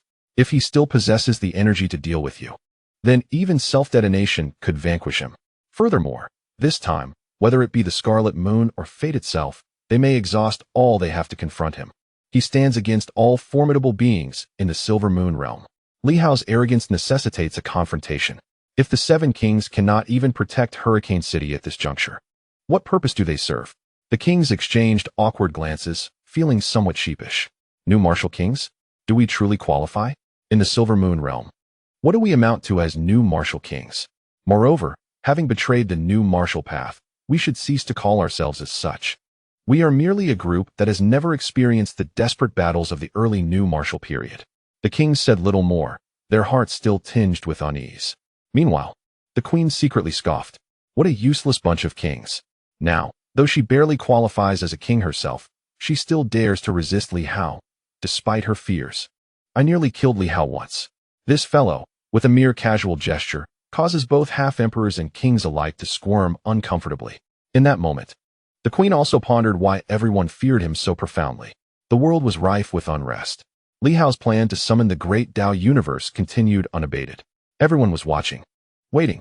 At this moment, Li Hao sat motionless in Battle Sky City, his mind a swirling sea of thoughts. The spiritual sea realm constructed by the 3 great saints was formidable, yet it remained susceptible to scrutiny. Indeed, it is the spiritual sea realm. Li Hao's intention, the so-called summoning of the great Tao universe, was not only beyond his capabilities, but even if he could, the chances were slim. The only possibility lay in summoning the spiritual sea realm, deceiving Zheng Yu and the others into entering. The spiritual sea realm, with its 3 saints at the pinnacle of sainthood, is generally imperceptible to ordinary kings. Coupled with my Haoyu's sword intent, even a true half-emperor would have a considerable chance of perceiving it upon entry. What to do? This is Li Hao's greatest predicament. Should he be seen through in an instant, the opponent could directly dismantle it, leading to catastrophic losses. Unless, Li Hao contemplated, unless he could once again evoke that celestial body, it was unlikely he could solidify the half-emperor. However, it would undoubtedly allow the half-emperor to perceive the vastness within, to sense the grandeur and mystery of the spiritual ocean world. Yet that entity, having been pierced by his sword last time, offered little novelty recently, making it challenging to lure it forth. Novelty must be related to the Tao. No matter how extraordinary, the other party would remain indifferent, as only peculiarities within the great Tao could elicit their emergence. After all, they were the essence of the Tao. Li Hao calculated meticulously, every step critical. A single miscalculation would lead to his irrevocable downfall. But if he succeeded, he could send Zhengyu into the void Tao universe, allowing him to frolic alongside Li Daoing. Meanwhile, he could calmly reclaim Hurricane City and directly subdue the radiant red moon. Moreover, he might even provoke the will of heaven, resolving certain significant troubles while providing opportunities for Li Daoing and Zhengyu to engage in mutual conflict. Thoughts flickered incessantly, revealing golden rays in his eyes. While the Black Panther observed, feeling a headache for Li Hao, pondering how someone could harbor such thoughts all day without going bald. Truly unfortunate. At present, Li Hao's greatest dilemma was deceiving the two half-emperors, while it was highly probable that Li Daoing was not the true entity. The challenge lay solely with Zhengyu and the Time Star. How could it reappear? And the initial god of martial arts might also discern something. Hopefully, as he suggested, he would remain uninvolved. Otherwise, should the truth be unveiled, it would spell trouble. Suddenly, Li Hao turned to the Black Panther, a glimmer of brilliance in his eyes. I require your assistance. Wong Wong Wong. The Black Panther widened its eyes. Me? How can I assist? I am so weak and incapable. Li Hao suddenly chuckled. An idea forming. A tome of the great Tao materialized in his hands, and he murmured, Black Panther, this book of the great Tao. Although it does not embody the true path of the Emperor, if you could devour it, would you not unleash formidable Taoic waves through a temporary fusion of myriad paths? You wouldn't need to do anything. What do you think? The Black Panther trembled slightly. I fear I would be struck down by Zhong'an. This book of the great Tao is their core path. Do not fear. Simply regurgitate it afterward. It should not pose a significant problem. Of course, such an approach is not without risk. The other party may not appear. Contemplating this, Li Hao continued, Black Panther. I will coordinate with the Imperial Guards to summon the Tsang Emperor's palace. I believe that Tsang Emperor may also be a core of the great Tao. Perhaps engaging core with core could present us with some opportunities. What do you think? Wong Wong, you agree? How obedient. The Black Panther, on the verge of tears, lamented its fate. Meanwhile, Li Hao rapidly calculated, wondering if this plan would truly entice the desired outcome. Perhaps it still lacked something. Maybe he needed another ally, such as the Queen, and with the half-moon, considered a core path of the silver moon. Combined, could they not entice this Time Star? If that proved insufficient, it would indeed be troublesome. Gently stroking the Black Panther, the creature was restless, thinking, I just declined. I did not agree. Li Hao's comprehension is truly lacking. I fear I may encounter misfortune again. Following Li Hao had brought no small benefits, yet every time, this fellow had a penchant for ensnaring the dog. At this moment, Li Hao's gaze flickered. If it was still insufficient, he would seize Hurricane City at the swiftest pace, summon the Blood Blade, and allure that star with the resurrected cat. Or perhaps utilize the illusory path to beckon forth past lives. In this instant, Li Hao made a resolute decision. No matter the cost, he must ensnare that star this time. As for the exposure of his trump cards, what significance does that hold? If he succeeds this time, he would emerge even stronger and more confident. Without strength, no number of hidden cards would prove useful. And what of that Emperor? Would he lend his strength this time? As for that star, he pondered whether it had sent even a drop of blood into the illusory universe. If not, it could lead to complications. Inghonghua. Li Hao murmured, it has been a long time. In truth, I could have slain you long ago. I have merely awaited this day. The two half-emperors were not his true targets this time. You are. Do you comprehend? A smile crept onto Li Hao's face. Indeed. Everything else was merely preparatory for the assassination of Inghonghua. Only by completing the other plans could he strike her down without reservation. I believe, he thought, that your curtain shall fall this time. A fierce glint flickered in Li Hao's eyes. For years. My parents have been dead for 4 years. It is time for you to repay me. Chapter 397. Time reappears. Time passed slowly. In the outside world, countless individuals eagerly awaited the fusion of heaven and earth. Until 3 days later, innumerable celestial phenomena materialized. Li Hao's figure reappeared amidst the cosmos, radiating boundless majesty. With a light command, his voice resonated throughout the heavens. Today, I summon the cosmic path to enter the mortal realm, empowering my silver moon world. In that instant, the world was turned upside down. It felt as if the heavens themselves were collapsing. Simultaneously, myriad stars emerged between heaven and earth, signifying the true arrival of the cosmic path. Beneath countless stars, something seemed to quiver. At that moment, it appeared as though someone was rising within the stars. One person transformed into a river of stars. The sound of flowing water echoed throughout the cosmos, as if every ear could perceive the sound of a stream. It was Li Hao, manifesting as a grand river, rising from the cosmic universe. This scene left countless individuals in awe. It resembled a colossal figure capable of enveloping heaven and earth, now rising and standing tall, gazing upon everyone from across the universe. Indeed, witnessing this spectacle, some were not entirely taken aback. Just as conjectured, Li Hao was somewhat different in the cosmic universe. His transformation into a river of stars was unexpected. The towering giant, now separated by the cosmic universe, seemed to observe all living beings. Once more, Li Hao's voice resonated from the celestial canopy. I merge with myriad paths, opening 144 meridians, requiring the pinpointing of the world's positions, establishing 144 star locations, locking the heavens, and guiding myriad stars with my being. Everyone, heed my command, stir the river of stars, gather all paths, and establish dominion over the world. All of you, heed my decree, activate the first meridian and first aperture, and shake the river of stars. Boom. In a momentous convergence, countless practitioners simultaneously activated a singular channel, causing the heavens and the earth to shift in hue, with energy sweeping across the cosmos. In one of the 360 realms, stars flickered instantaneously, as a colossal dragon soared above Li Hao amidst the long river. At that instant, the commotion was overwhelmingly profound. The very fabric of the universe trembled violently. Faintly, a star erupted with boundless brilliance, as a dragon's path relentlessly collided with the world, as if attempting to tear through the universe and descend upon the mortal realm. The second channel was activated. Boom. The river surged once more, and countless gazes turned skyward. Li Hao's voice resonated through the cosmos. Activate all 10 channels of the first vein. Open the channels that connect heaven and earth, and align the earthly veins. Thunderous roars echoed throughout the universe. As myriad vibrations surged forth, the stars shimmered, and the magnitude of the event resembled the onset of apocalypse. The powerful seemed to grasp a fragment of understanding. Li Hao aimed to harness the collective strength of the populace, utilizing his dragon-esque path to penetrate the grand cosmic road and pinpoint the Silver Moon realm, thereby drawing the entirety of the great cosmic road downward. An endeavor that appeared quite plausible. Within the grand cosmos, the dragon roared, fiercely assaulting the barriers of the great world. In that moment, stars embodied the dragon, and the dragon mirrored the stars, with an entire region of stars trembling in unison, radiating brilliance as countless powers converged. The dragon's roar resounded, violently impacting the heavens and the earth. The roaring echoed throughout the universe, creating an immense uproar. Time passed unmeasured, and the dragon seemed to pierce through the cosmos, suddenly erupting with an unparalleled aura that stirred the world. In the external realm, it appeared as if a mighty dragon roared, thrashing wildly as it emerged, soaring through the sky, and the world was instantly infused with a surge of grand power, beginning to overflow in all directions.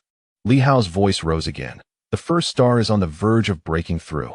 Gather once more the power of the great path, as we repeat this cycle, allowing 144 stars to enter the mortal realm, with the silver moon drawing down the grand cosmic road.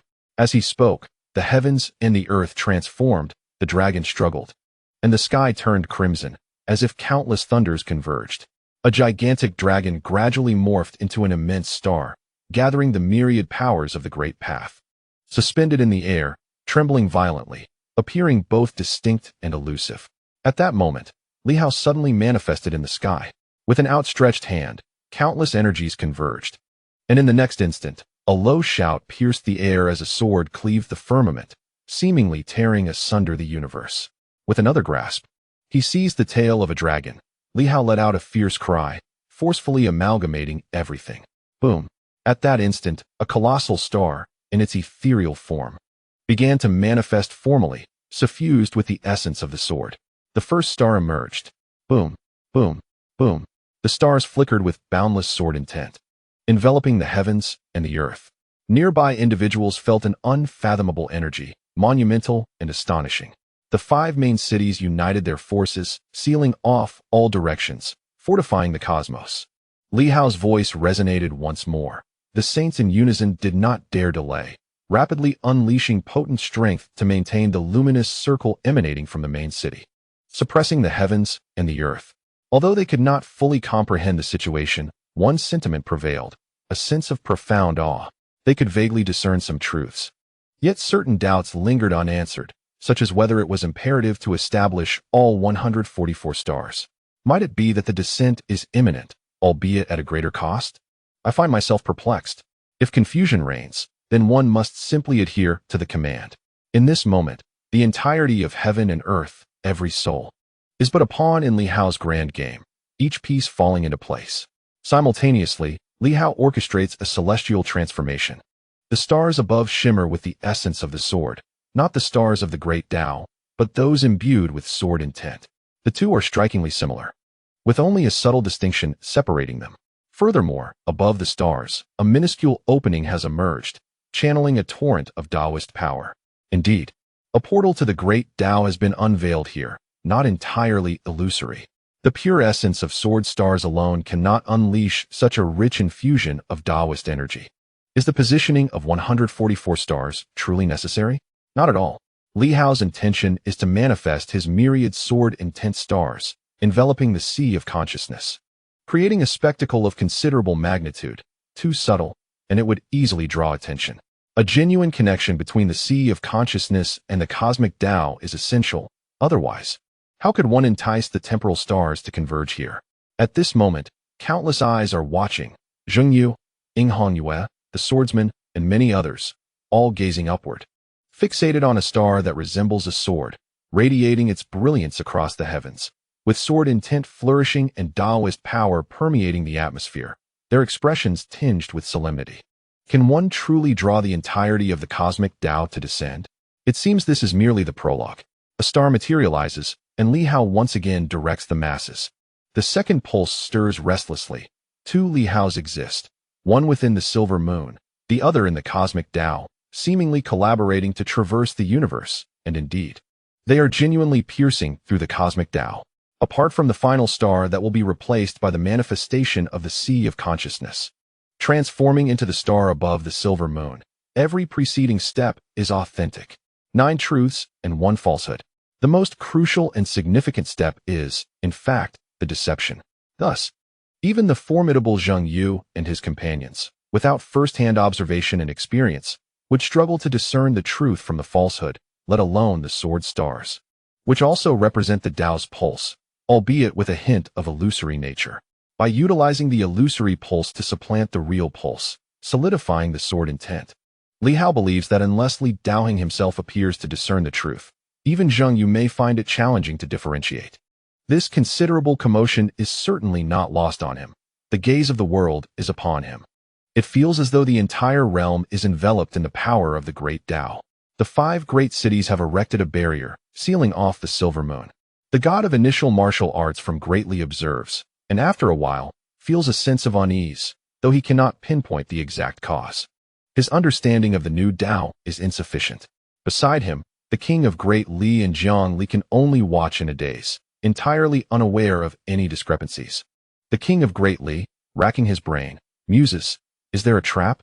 Could it be that entering the cosmic Tao would lead to demise at the hands of Li Hao's Star River? Otherwise, where lies the trap? Li Hao is on the verge of declaring, I have indeed set a trap to ensnare you. Yet, with the current display, no one perceives anything amiss. Indeed, the king of Great Li is utterly oblivious. He uttered a phrase, then pondered with a hint of doubt. Could it be that this is not a trap? That Li Hao is not merely trying to frighten us, but rather seizing this opportunity to instill fear in everyone, preventing any rash actions? Is it possible that he is about to ascend again? Senior, do you think there is any likelihood of this? The god of initial martial arts contemplated for a moment and conceded that there might indeed be some truth to it. He refrained from making any definitive statements, as it was not the time for conclusions. He lifted his gaze once more toward the twinkling star that represented the essence of swordsmanship, murmuring, the stars serve as swords, their sword intent flourishing. The power of the great Tao sweeps through, aligning with the characteristics of the celestial stars. This star, Could it truly be unproblematic? He raised an eyebrow slightly and soon added, "There is no need for haste. Let us observe further." The king of Dali remained silent, choosing to continue watching. Time passed gradually, and in the void, a second star emerged, another star of swordsmanship. This time, the god of initial martial arts scrutinized it for a while and found nothing amiss. Likewise, Zheng Yu and the others were also observing closely, failing to detect any irregularities. However, as more stars continued to appear, the god of initial martial arts furrowed his brow slightly. Although there seemed to be no significant issues, the emergence of 36 stars had occurred. According to Li Hao's initial classification, these 36 stars should have formed a cycle, indicating some differences. Yet, there were hardly any notable changes. Half a day had already elapsed, and it appeared that gathering the 144 stars might not be accomplished within a single day. On the moon goddess' true form moved continuously, albeit with subtlety, wandering between the barriers of heaven and earth while silently perceiving something. Within the moon, the statue of the moon god spoke. It should be genuine. The great Tao stars indeed seem to pervade the great Tao universe. So much power of the great Tao dispersing does not appear to be a fabrication. What do you think? The man with the sword on his back, without lifting his gaze from the world below, softly replied, "Truth and falsehood. Who can truly know? Regardless, even if it were false, we would not easily discern it. Otherwise, Li Hao would be the fool. If one truly intends to deceive you, would they craft it so clumsily? Do you believe that?" The moon god, somewhat excited, continued. "Then should we breach into the realm of the true Tao universe? I believe that if Li Hao aims to gather 144 stars, perhaps he does not require that many. Before he completes his task, we could launch a direct assault and likely enter the great Tao universe. Let us shatter Li Hao's control over the true Tao universe and seize everything. The prerequisite is that our own true Tao is not weak. If it is too weak, it may also be difficult to maintain control." The moon god added, "In that case, Zheng Yu may also have been stirred. He is indeed our formidable rival. Could Li Hao's actions be a ploy to observe the conflict between us and Zheng Yu, using the great Tao universe as bait, allowing us to battle while he seals the great Tao universe, ensuring he does not lose control?" This speculation held a degree of validity. The man with the sword on his back reflected for a moment and nodded slightly. "There is a possibility, though it is difficult to ascertain at this moment. What I can affirm is that Li Hao has gained considerable advantages within the seal. Each of his life stars has condensed a unique sword intent," he remarked softly. "Over 30 distinct sword intents. Li Hao is indeed a prodigy in the realm of swordsmanship.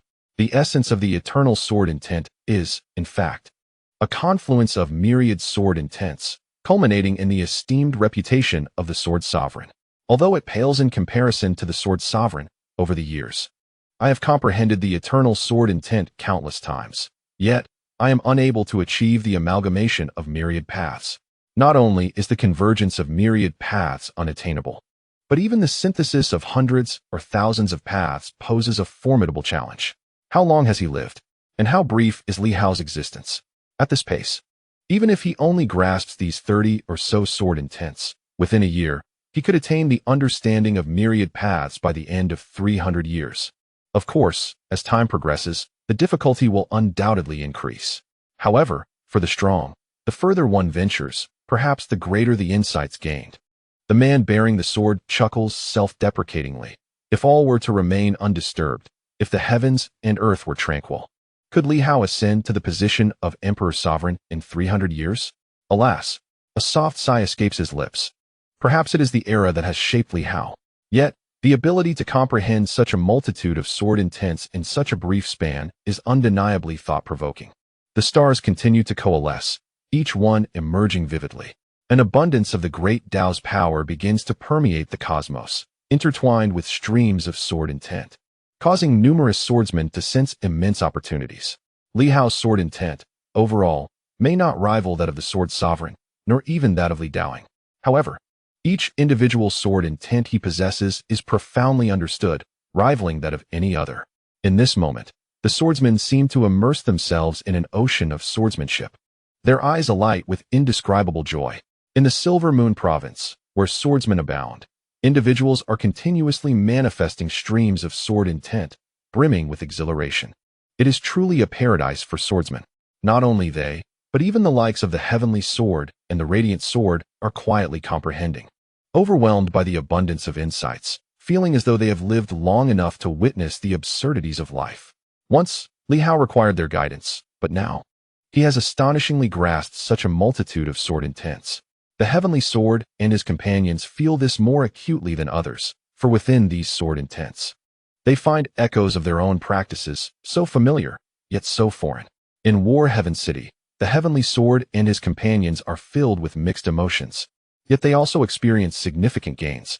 Positioned at the center of the cosmos, the stars hover not far from them. Countless streams of the great Tao's power surge forth, and the heavenly sword vaguely senses that this may be the opportunity for his advancement to the harmonious Tao level. Perhaps this time, he can seize the chance to transcend to that realm. This sentiment resonates among the swordsmen, as they harbor hopes of elevation after comprehending such an abundance of sword intents. 40 stars, 50 stars, 60 stars, each one increases in number.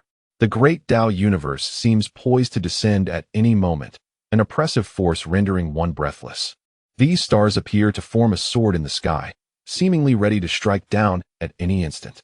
As a day passes, the sky darkens, and a total of 99 stars hang above. In the next moment, an extraordinarily luminous star suddenly emerges. Time itself seems to pause for an instant. The appearance of that singular star appears to momentarily halt the world. The god of initial martial from the great Li stirs slightly, murmuring, "Such formidable sword intent. Such unique sword intent." At this moment, the stars seem to orbit around this singular star. He senses the peculiarity of this star. Without further ado, he continued to observe. After a while, another star emerged. The god of initial martial arts suddenly expressed surprise. Nearby, King Dali looked up, his neck somewhat stiff, puzzled by the sound. He glanced at the god of initial martial arts and wondered what was so curious. The god of initial martial arts ignored him and continued to observe, feeling somewhat uncertain. This 101st star was quite apparent, and the power of the great Tao surged forth. However, the sword intent seemed to dissipate somewhat, lacking the intensity of before. It appeared there was little difference. Yet, why did it evoke a sense of dissonance compared to the previous 100? He silently contemplated. Could it be that the issue lay here? Were the stars beyond the 100 fundamentally flawed? Such thoughts lingered in his mind, refusing to dissipate. At this moment, he felt intrigued. Having observed all day without noticing anything amiss, this was the first time he had discerned a difference. At least, it wasn't a day wasted. However, subsequent stars, despite some discrepancies, did not present any significant issues. Just then, these stars shifted, and several appeared above Dali as well. The god of initial martial arts paid little heed. These entities existed in a realm between the tangible and the ethereal, and even if one or two were shattered, it would bear little consequence. Thus he remained uninterested. Yet soon, he furrowed his brow slightly. In that instant, the ground felt distinctly different. A unique force seemed to permeate the earth, enveloping the entire land. He silently sensed it, his feet planted firmly upon the ground, and suddenly he stamped lightly. The earth felt remarkably solid. At this moment, the entire realm underwent a transformation. A river spanned the heavens and the earth. And Li Hao's voice resonated throughout. "I shall cleanse the world with the river of chaos, washing away the mortal realm, allowing the silver moon to seamlessly blend into the cosmic Tao for all. Do not stir, lest you be swept away by the river of chaos." The roar of the ocean surged forth. The sound of towering waves echoed. Between heaven and earth, it seemed a vast ocean had emerged, the crashing waves impacting the realm. The god of initial martial arts furrowed his brows slightly, allowing the waves to sweep across the world. Being half ethereal, they did not truly wash over him. Noticing the absence of attention from those around, he suddenly extended a hand, feeling somewhat like a thief. With one hand, he grasped into the void, in that liminal space. His hand seemed to reach into another dimension. In the next moment, his palm emerged.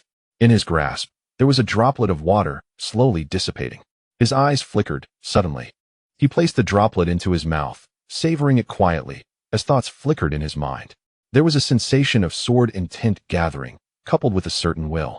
The sword intent condensed, and many other energies seemed to intermingle with some extraordinarily unique energy. Was this a sea of myriad paths? It did not seem so. It lacked such abundance, and perhaps bore little connection to the Tao mastered by Li Hao. The sword intent was, however, exceptionally rich. Besides that, there was a peculiar flavor, one that felt somewhat familiar. Connecting it to the previous tremors of the earth, his eyes flickered. The flavor of stone and gravel was reminiscent of the sword intent of the earth? No, that wasn't he right. Yet, it still seems amiss, overall. There lingers a flavor reminiscent of the sword sovereign's eternal sword intent. He extended his hand once more, delving into the void to seize a droplet of liquid. Suddenly, as if sensing something, his expression shifted slightly. Ah, there is also a hint of the withered wood blossoming anew. Stones, trees, at this moment. The god of initial martial seemed to perceive something. In that instant, a vast river traversed the void, seemingly emerging from the very ends of the universe. As a phantom materialized not far away, the face of the great Li King changed dramatically. The god of initial martial also exhibited a subtle shift in demeanor, appearing somewhat awkward. Before the phantom could utter a word, he cleared his throat. Great Li King, you lack understanding. You pursue your own matters. They bear no relevance to us, and we are indifferent to your endeavors. The great Li King, perplexed, tilted his head and wondered, what have I done? Meanwhile, the phantom of Li Hao merely cast a silent glance in his direction. He had sensed that someone here had intercepted a portion of the waters from his ocean of consciousness. The first time, he had overlooked it. Likely the doing of the god of initial martial, but now, there was a second occurrence. Should he continue to disregard it? He feared this individual might sever his ocean of consciousness. The great Li King had only barely crossed into the realm of the heavenly monarch. How could he possess the capacity to siphon from his ocean of consciousness? However, since the individual had already spoken, Li Hao found it inappropriate to press further. His voice resonated with the essence of the great Tao. Great Li King, cease this behavior. Should you wish to observe, you will eventually do so with clarity. I harbor no enmity towards you, but should you jeopardize my affairs, we shall be irreparably at odds. The great Li King felt utterly innocent. What on earth have I done? I have done nothing. He wished to protest, but the god of initial martial cleared his throat. Young friend, attend to your own matters. The great Li King is merely youthful and lacks wisdom. I shall take it upon myself to guide him. Then I am grateful for your assistance, esteemed elder. Li Hao responded with equal courtesy, maintaining a distance, as the vast river once again spanned the heavens, vanishing into the ether. The great Li King opened his mouth to speak, but Jiang Li subtly gestured for silence. Your Majesty, refrain from speaking. Can you not discern the situation? These two have reached a tacit understanding and wish to avoid conflict. Clearly, the recent actions of the god of initial martial have displeased Li Hao, prompting him to traverse the heavens. The god of initial martial has made you the scapegoat. The great Li King was no fool. He sensed the underlying tension and could not help but mutter a curse under his breath. What terrible luck! Simultaneously, the phantom of Li Hao traversed the cosmos, appearing omnipresent before the formidable figures. Li Hao's voice remained calm as he addressed each powerful being. I, Li, harbor no intent to compete with you all. Today, I merely seek to enhance the strength of my people and hope you refrain from any destructive actions. In Hurricane City, Zheng Yu gazed at the phantom before him, noting the peculiar force that circumvented the city, leaving it untouched. Even the stars above maintained a distance from Hurricane City. He looked at the phantom of Li Hao and smiled. Li Hao, is this a case of feigned retreat? Are you perhaps hoping for us to cause some destruction? Li Hao smiled in return. Zheng Yu, if you wish to think so, then let it be. However, I must reiterate, do not interfere with me, otherwise. Should the seal break, do not blame me for not warning you. Dare you to enter my grand cosmic realm, and I shall not hesitate to seal the universe. Even if merely for a fleeting moment, it would be sufficient for me to vanquish the crimson moon and shatter the seal. Zheng Yu smiled faintly, remaining silent. Was Li Hao a threat, or merely employing a strategy of feigned capture? He truly was a complex individual. After suffering a few setbacks, it became rather challenging to ascertain his intentions. Just as Li Hao was about to depart, he suddenly remarked, among those celestial stars, some seem rather amiss. Li Hao, is this a deliberate flaw you've left, or do these stars truly harbor issues? You are overly concerned, senior. Li Hao floated away. Zheng Yu chose not to voice further thoughts. Beside him, the queen gazed upward, pondering the oddity of the stars. Could the trap lie therein? Was Senior Zheng intentionally enticing him to act? Zheng Yu dismissed the notion. The queen continued, perhaps we should simply defend Hurricane City. I firmly believe that as long as we remain steadfast and unmoved, no matter how many schemes Li Hao concocts, they shall come to naught. This statement bore no fault. Indeed, the truth was as such. As long as one remained resolute, Li Hao could not threaten a half-emperor. Otherwise, he would have struck long ago. Regardless of your countless machinations, if I remain unperturbed, what could you achieve? Yet, Zheng Yu silently gazed at the heavens. For he truly sensed the impending arrival of a universe, the grand cosmic realm, a palpable sensation enveloping the entire silver moon in a peculiar wave. Could I abandon this? If I relinquish my pursuit, would Li Daoheng do the same? One peach could slay 3 warriors? Using the grand cosmic realm as bait. To incite a battle between Li Daoheng and myself? Meanwhile, the crimson moon suddenly darted away.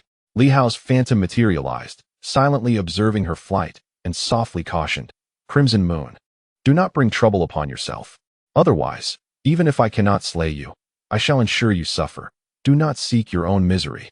The fleeing crimson moon glanced back at Li Hao, her eyes flickering, a gentle smile gracing her lips, yet a shadow of something previously absent lingered in her gaze. With a soft chuckle, she replied, "Li Hao, your true adversary is not I. We are both but pitiable souls. The rulers of this realm are not us. And I have no intention of targeting you. Whether your schemes are aimed at the 2 half-emperors or are dictated by fate, they concern me not, and I shall not interfere. I believe you do not genuinely wish for the seal to shatter.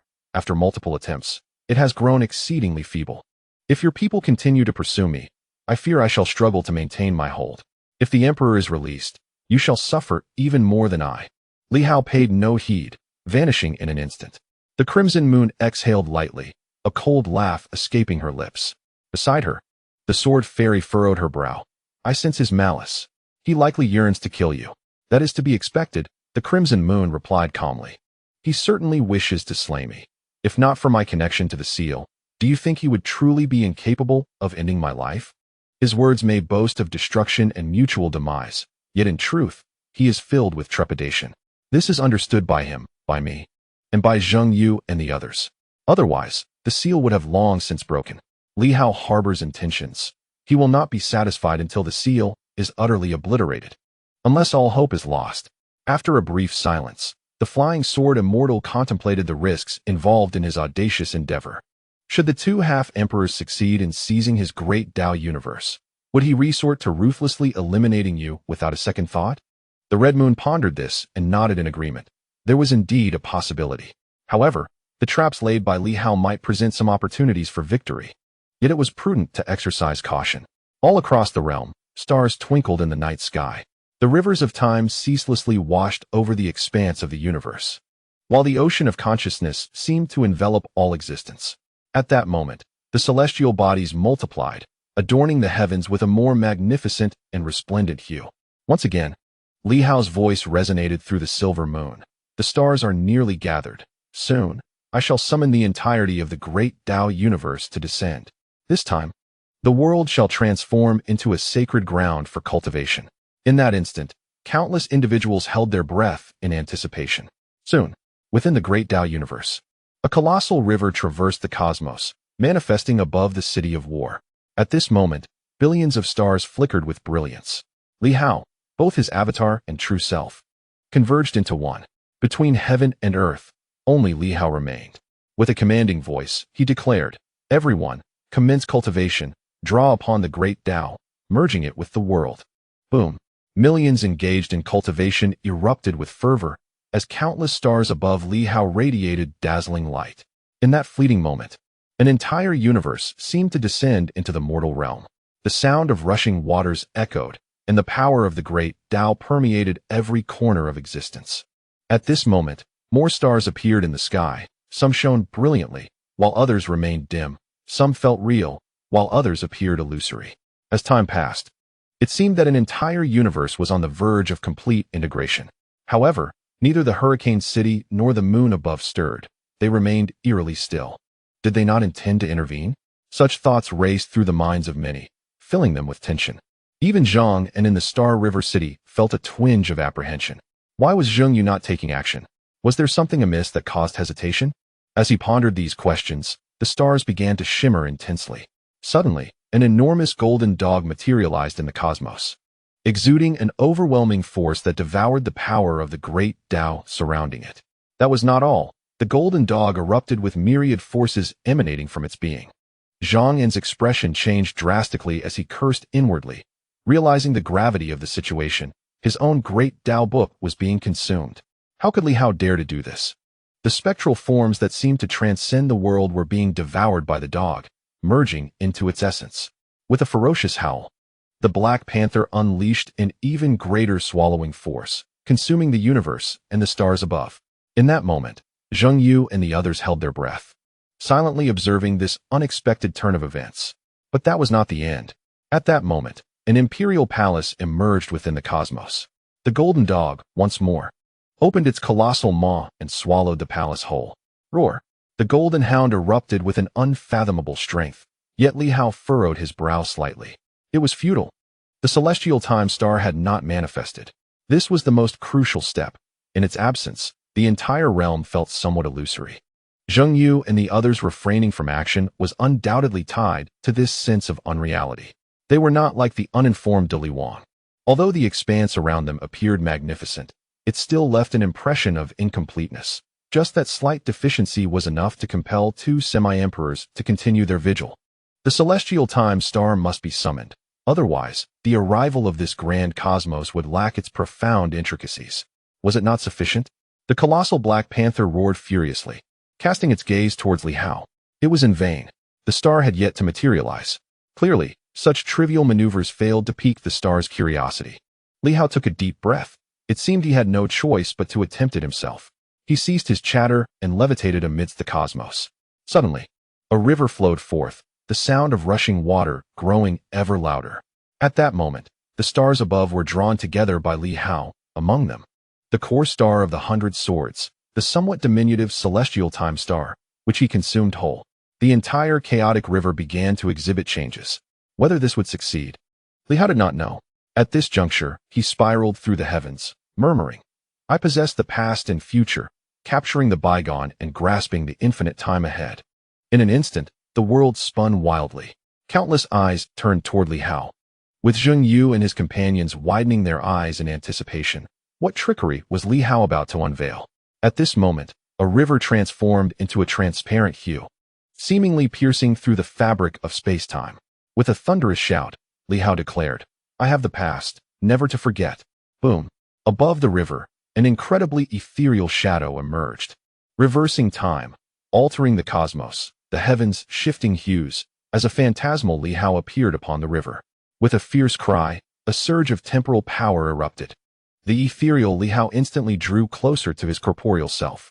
Li Hao uttered a low command, and a long sword materialized. I wield the celestial sword, bearing the essence of my past self, merging with my present, severing the future. Boom! The celestial sword seamlessly melded into the void, beckoning that spectral figure, which began to advance towards Li Hao. In that instant, both Zheng Yu and the sword-wielding man widened their eyes in astonishment. Boom! At that moment, the entire grand cosmos seemed to undergo a transformation, the sound of the rushing river resonating throughout the realm. In countless eyes, a long river became visible, one that traversed both past and future. At this moment, the shadow bore Li Hao's likeness, and astonishingly, it was indeed Li Hao. The two Li Haos, linked by the celestial sword, suddenly converged, merging into one another, and Li Hao's aura surged immensely. Zheng Yu's expression shifted dramatically. What was this? In that fleeting instant, Li Hao appeared to ascend from the 4th level of harmonization to the 5th. I, through the chaotic river, summon my future self. The future merges with my present. In an instant, he seemed to leap beyond the confines of the universe. At the edge of existence, a mighty river flowed, embodying an unfathomable presence that appeared to separate a realm of time and space, unparalleled in its dominance and strength, advancing step by step from the world's end. This was also a manifestation of Li Hao.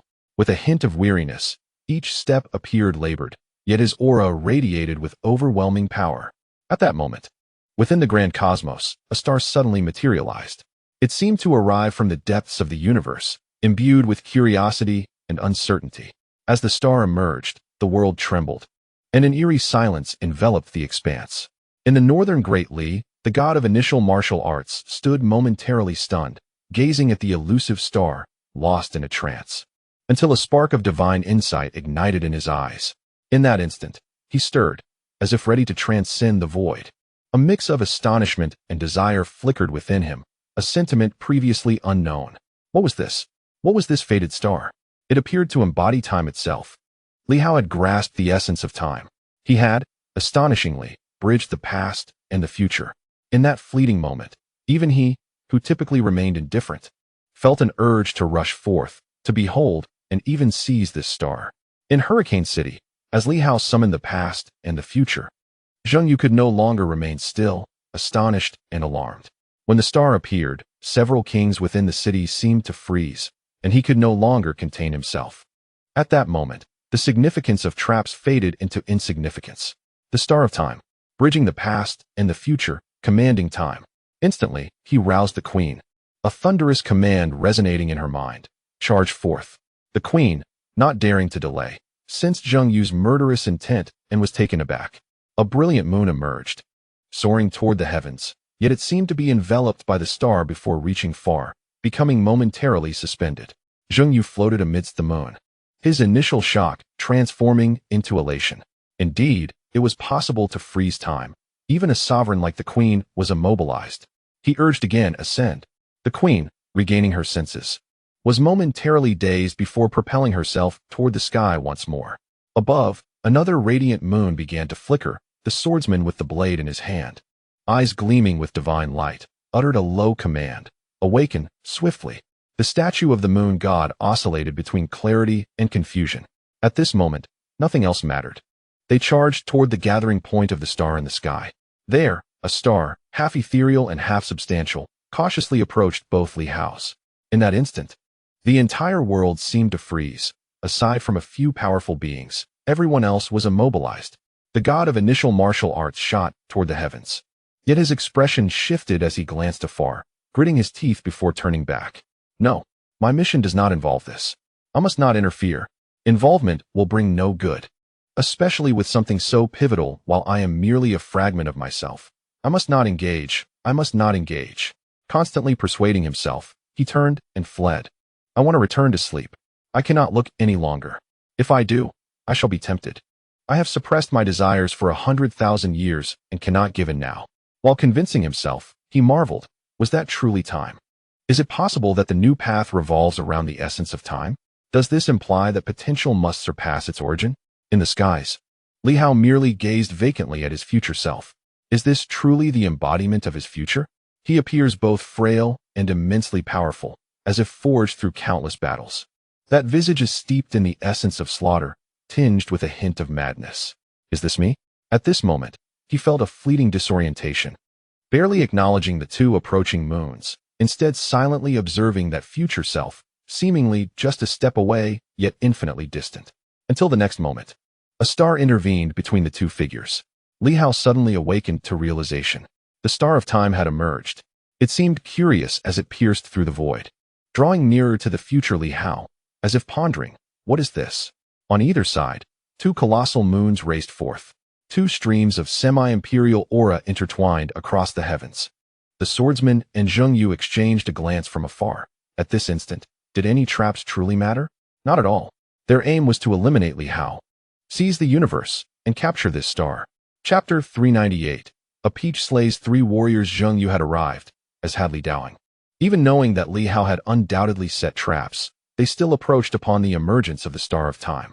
At this juncture, those who hesitated were the truly ruthless. The opportunity lay before them. Regardless of the risks, they must take the gamble. Moreover, it was highly probable that Li Hao lacked the capability to slay a semi-emperor. The most likely scenario was merely being ensnared. This was the shared mentality of these two formidable beings. The two bright moons ascended, charging towards the star of time. In that instant, the heavens changed hue, and the universe revolved. Countless stars above radiated fierce, sword intent, beams of sword light piercing through all directions. The mental sea roared as the entire realm of consciousness began to contract. Enveloping, the mental realm began to encase, yet at this moment, it remained linked to the grand universe, still fraught with peril.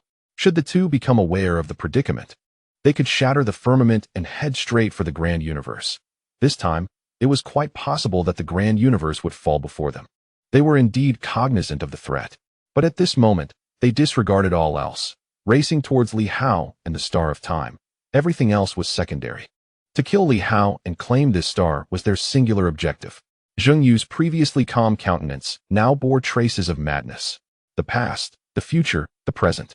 This star could manipulate time, connecting the essence of 3 lives. For him, a semi-emperor. Seizing this star meant uniting the 3 lives. Would that not allow him to directly ascend the path of the emperor? The path to imperial authority lay before him. In pursuit of enlightenment and ascension, no danger mattered. Opportunity. Kill. A low roar echoed throughout the cosmic expanse. A formidable whip in that moment pierced through the heavens. Heading straight for Li Daoing.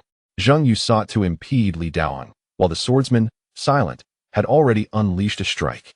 Sword light and whip energy collided in that instant, annihilating one another, sending tremors through the heavens and fracturing the universe. In that moment, the 2 semi-emperors finally clashed. A tentative exchange of blows, both brimming with resolve. The adversary proved to be far more formidable than anticipated. Zheng Yu's expression turned grave as he observed the moon, transformed into the queen, becoming increasingly unattainable. Cursing under his breath, he severed his connection with the moon and vanished in an instant, propelling himself towards the time star. Similarly, on Li Daoheng's side, the moon goddess could not withstand the radiance of the time star and fell into an ever-deepening silence. The swordsman, armed with his blade, emerged and swiftly breached the cosmic expanse. The 2 advanced from opposite sides, their speed unfathomable, racing towards Li Hao, who was their ultimate target. At that moment, Li Hao stood transfixed, gazing at the figure before him, a version of himself seemingly separated by an entire dimension. He yearned to step forward, to bridge the gap between them. Yet, he discovered an insurmountable barrier, a world of separation, unlike his past self, which was singular and fixed. The future, however, remained infinite. Li Hao understood this truth well. The future is as elusive as a mirage, desirable yet unattainable. The past is already set in stone, and thus, his former self could be grasped, while the future, with its myriad possibilities, could shift with the slightest change, rendering the present vision of his future self distinctly ephemeral. Perhaps, in the next instant, a mere action from Li Hao could alter everything, transforming the weary figure before him into an entirely different future, or even annihilating it altogether.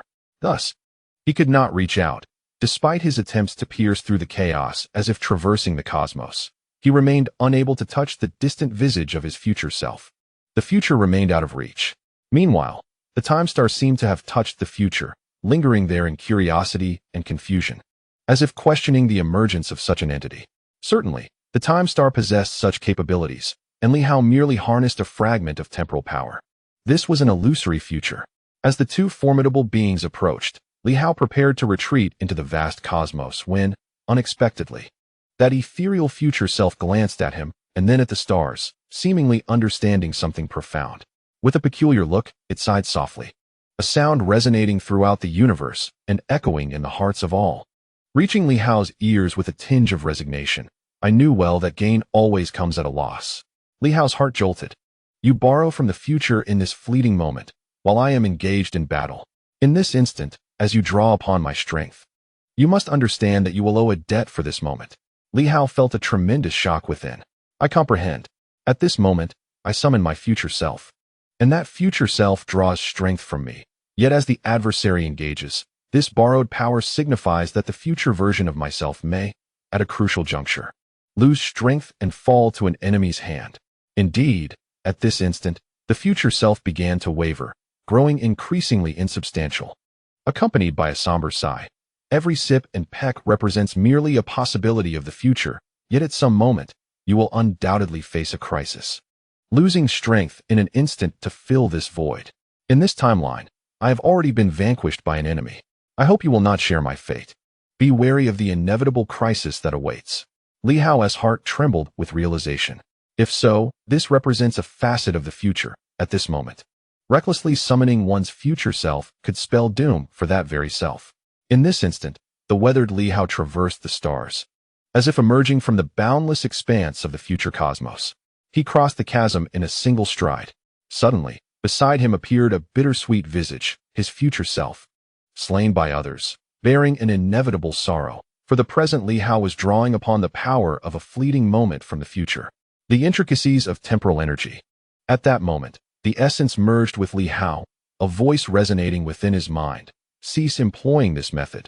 The drawbacks are too significant.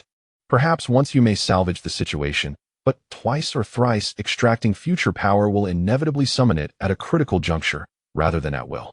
Erupting when your combat spirit is at its peak. This is the peril of the future self. Fortunately, today is merely one of countless possibilities. Exercise caution regarding the next eruption. As the words lingered, Li Hao felt an overwhelming surge of vitality, an array of soared intent manifesting within him, ethereal and dreamlike. The future self, the sword of the radiant moon. A multitude of thoughts, ideas, and soared intents surged forth. Were these insights from his future self? Some felt unreal, others ephemeral. Yet, the soared intent materialized undeniably. The air shimmered with countless stars, hundreds, then 300, 500, until 1,000 stars converged. 1,000 swords. In that moment, Li Hao sensed an immense power within him, potent enough to contend with the two approaching semi-emperors. Could he even triumph? Amidst a torrent of thoughts, an overwhelming trepidation surged within him. Would the future self, wielding 1,000 swords, in a fleeting moment, have all its power drawn away and then be vanquished by the enemy? Is that the fate that awaited him? Survive today, yet falter tomorrow? But that too belonged to the future. Without hesitation, Li Hao sought to uncover whether 1,000 swords could truly rival a semi-emperor. He unleashed a strike. 1,000 stars coalesced, a single sword returning to unity. Kill. A low cry reverberated through the cosmos. The intent to kill shook the heavens. As this sword surged toward Li Hao, the man with the sword on his back also struck forth, wielding a blade suffused with the essence of longevity, resulting in a clash of swords. Li Hao's body trembled violently, as the ephemeral power seemed insufficiently solid, dissipating significantly in an instant. The man with the sword staggered back, his sword energy rippling, the blade shattering, and his arm bursting forth, blood flowing profusely. A look of astonishment flickered in his eyes. Zheng Yu's expression shifted as well. Witnessing Li Hao, who had reached the fourth realm of harmonization, suddenly surge in power, the strike, empowered by the new path, must possess strength akin to the 8th or 9th realm of harmonization. Such power might just rival a semi-emperor, perhaps even grant a slight edge. The power of time. Zheng Yu murmured, growing increasingly frantic. Is this the might of time? The words of the future Li Hao went unheard, and even if they were, they would not matter. He only knew that Li Hao, a fledgling king, had absorbed the power of time, merging the moments of past and future, and astonishingly unleashed semi-emperor strength. Unbelievable. Zheng Yu said nothing, unleashing a whip that tore through the heavens, charging straight for Li Hao. As Li Hao's expression shifted subtly, he became acutely aware that the ephemeral power he wielded was not sufficiently refined, and during their encounter, a portion of it had dissipated. This indicated that such strength had not truly integrated into his being. Even if it could rival a half-emperor, it would only be fleeting. A flicker of realization stirred within him, yet he refrained from uttering a word and turned to flee. As he reached out, it seemed the time star was about to depart as well, but at that moment, Li Hao utilized the chaotic river as a conduit, drawing the time star deeper into the cosmos. The time star appeared somewhat intrigued, but in the next instant, the river seemed to root itself at a barrier, halting their advance. Behind them, two half-emperors pursued with an astonishing velocity, a speed almost beyond comprehension. Li Hao's eyes shimmered with golden light, and he caught sight of something remarkable. At the world's end, there lay a wall, upon which countless roots were entrenched. This was the essence of his spiritual universe. The sword tree served as the barrier of the cosmos, its roots embedded within the fabric of the void path universe. No longer did Li Hao turn back to confront the two half-emperors. He understood that while he might be able to battle them now, his strength was waning continuously. Ultimately, he was unlikely to vanquish them and risked being countered in his weakened state. Now endowed with formidable power, he could indeed accomplish something significant. In a heartbeat, a sword pierced through the cosmic barrier, shattering the heavens with a resounding crack, as if a passage had been opened. Initially taken aback, the swordsman behind him soon sensed a familiar aura, his expression changing drastically. Simultaneously, as Li Hao shattered the barrier with a single stroke, he turned, and the time star, startled, ceased its lingering and fled through the opening in the sky. To it, both the real path universe and the void path universe were merely two facets of the same existence. Instantly, The time star plunged into the void path universe. The swordsman's countenance darkened as he barked, impudent, cursed. At that moment, Li Hao stepped boldly into the depths of the void, heading straight for the void path universe. Impudent? How could one be deemed lacking in courage when confronting you? Zheng Yu, barely acknowledging him, sensed some underlying issues but chose to disregard them for the time being. To him, whether it was the real path universe or the void path universe, it mattered little. He was not the master of either, and he could traverse any realm. As long as it was a genuine great path universe, he would not suffer losses. Moreover, the entrance of the time star into this realm was of paramount importance to him. In an instant, Zheng Yu was drawn into this passage. Within a heartbeat, he realized he had not entered the real path universe, but rather the void path universe. Meanwhile, the swordsman's expression turned pallid. Yet he could not afford to dwell on it. He had to return and repel these two, seeking a way to seal the void path universe. With a fierce shout, he swung his sword. A thunderous roar erupted, followed by a cacophony of cries, as the sword tree was suddenly severed from countless roots. The swordsman sneered, "Sword tree." At that moment, he comprehended the entirety of the situation. The accursed Li Hao had rooted himself within the void path universe's barrier using the sword tree. Without a moment's hesitation for the lamenting sword tree, he severed all its tendrils and, in an instant, plunged into the void path universe. It is imperative to expel these two individuals post-haste. Otherwise, dire consequences will ensue. In an instant, he vanished. The three formidable beings simultaneously plunged into the void realm. In this cosmic expanse, stars dotted the sky, fewer than those in Li Hao's vicinity, yet each celestial body radiated an aura of enigma. A fleeting glance from Li Hao revealed that one of the stars oddly resembled a great sword.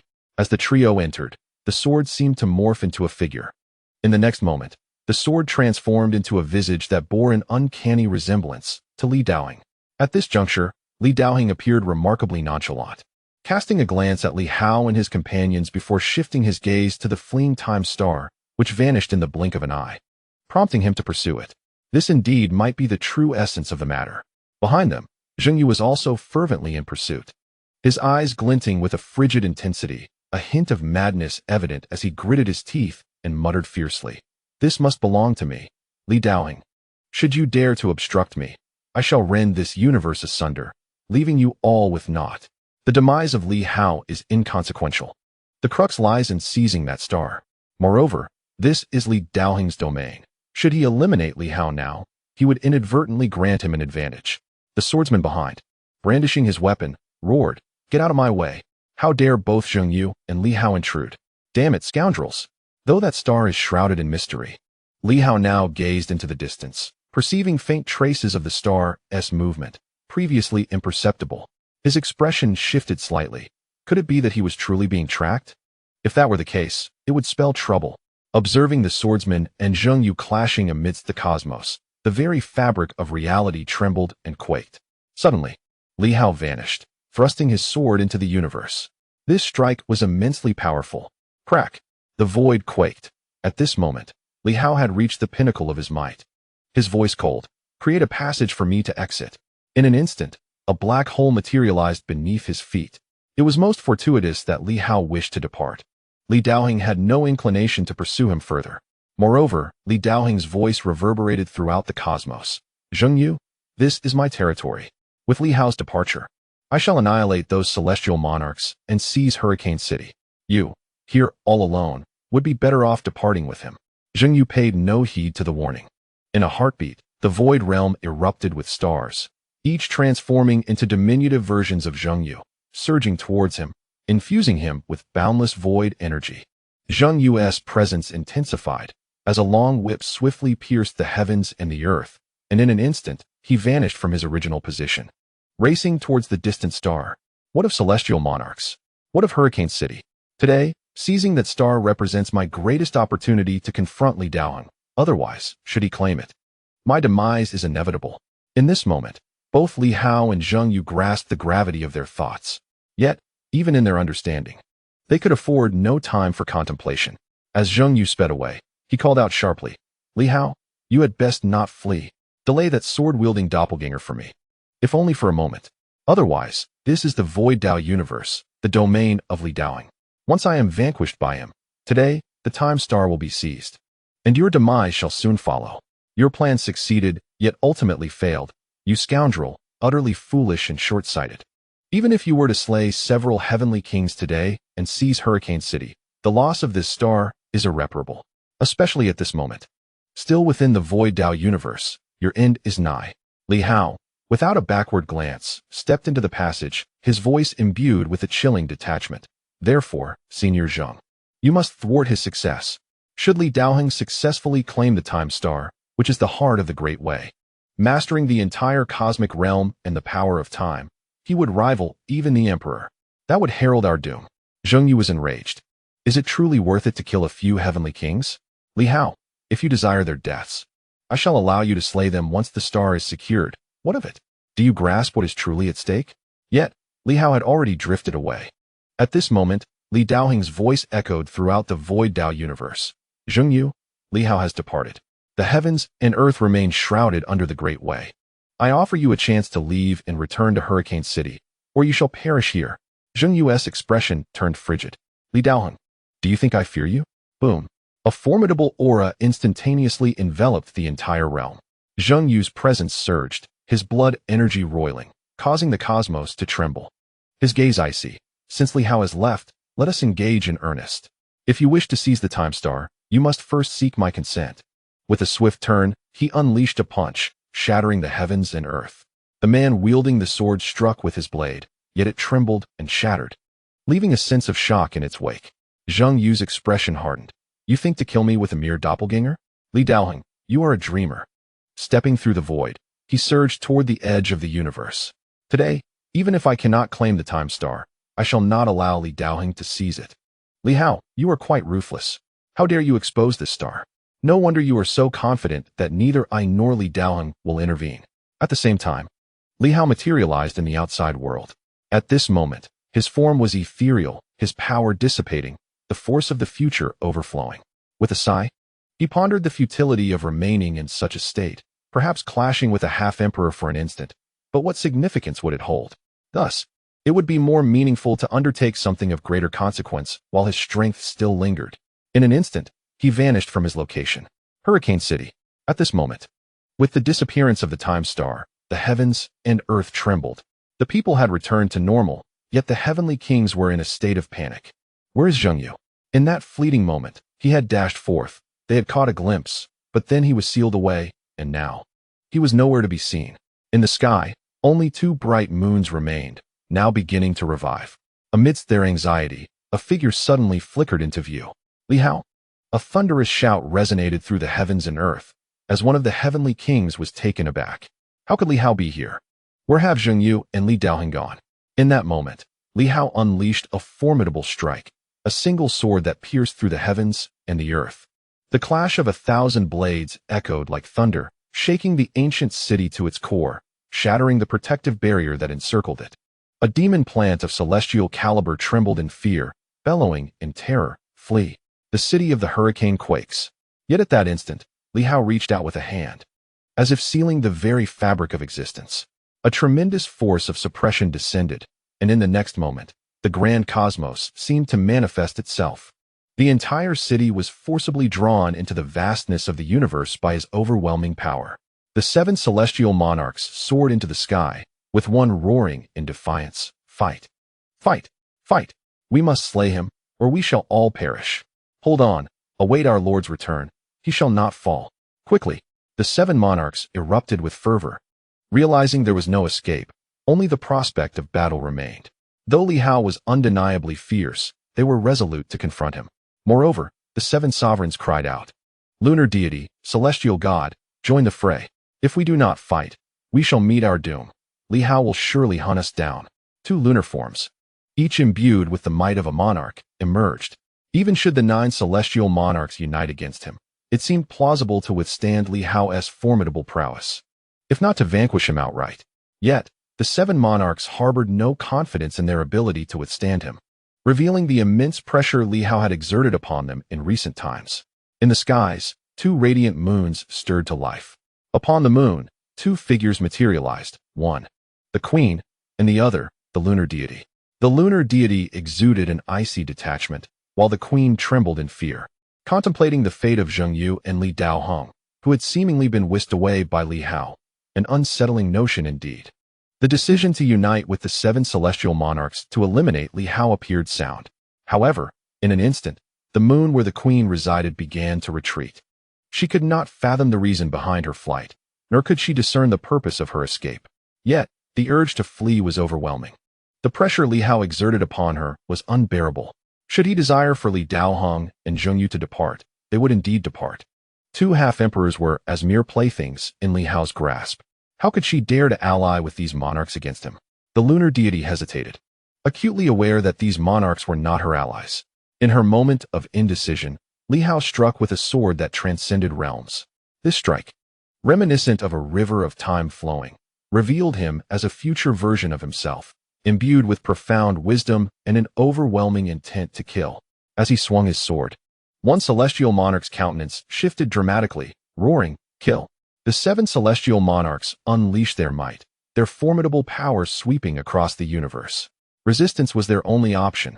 To not resist now was to embrace certain death.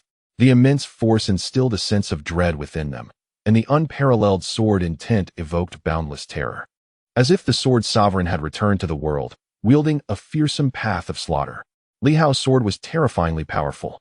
The 7 celestial monarchs unleashed their fury, and a resounding crash reverberated through the cosmos. One strike incapacitated a celestial monarch, instantly shattering him into fragments, while the remaining monarchs roared in fury, retaliating and shattering Li Hao's sword intent, though each bore wounds. Yet, an even greater horror emerged, as one celestial monarch failed to withstand a single strike. His sword can delay us. One day, the king roared, distract his sword intent. Boom. The long sword struck down once more. Yet this time it lacked the sharpness of the previous blow. With one of the 7 kings absent, the remaining 6 joined forces, and with a resounding crash, they managed to shatter Li Hao's sword intent. Some observers discerned a glimmer of insight and rejoiced. His strength is waning. Indeed, Li Hao's power was gradually dissipating. The strength of the future felt exceedingly insubstantial. To slay one under the combined might of the 7 kings had drained a significant amount of his energy. Li Hao raised an eyebrow. After all, the power he wielded was not cultivated by himself, appearing somewhat ephemeral. Otherwise, a half-emperor, even in a grind, could easily dispatch these foe kings.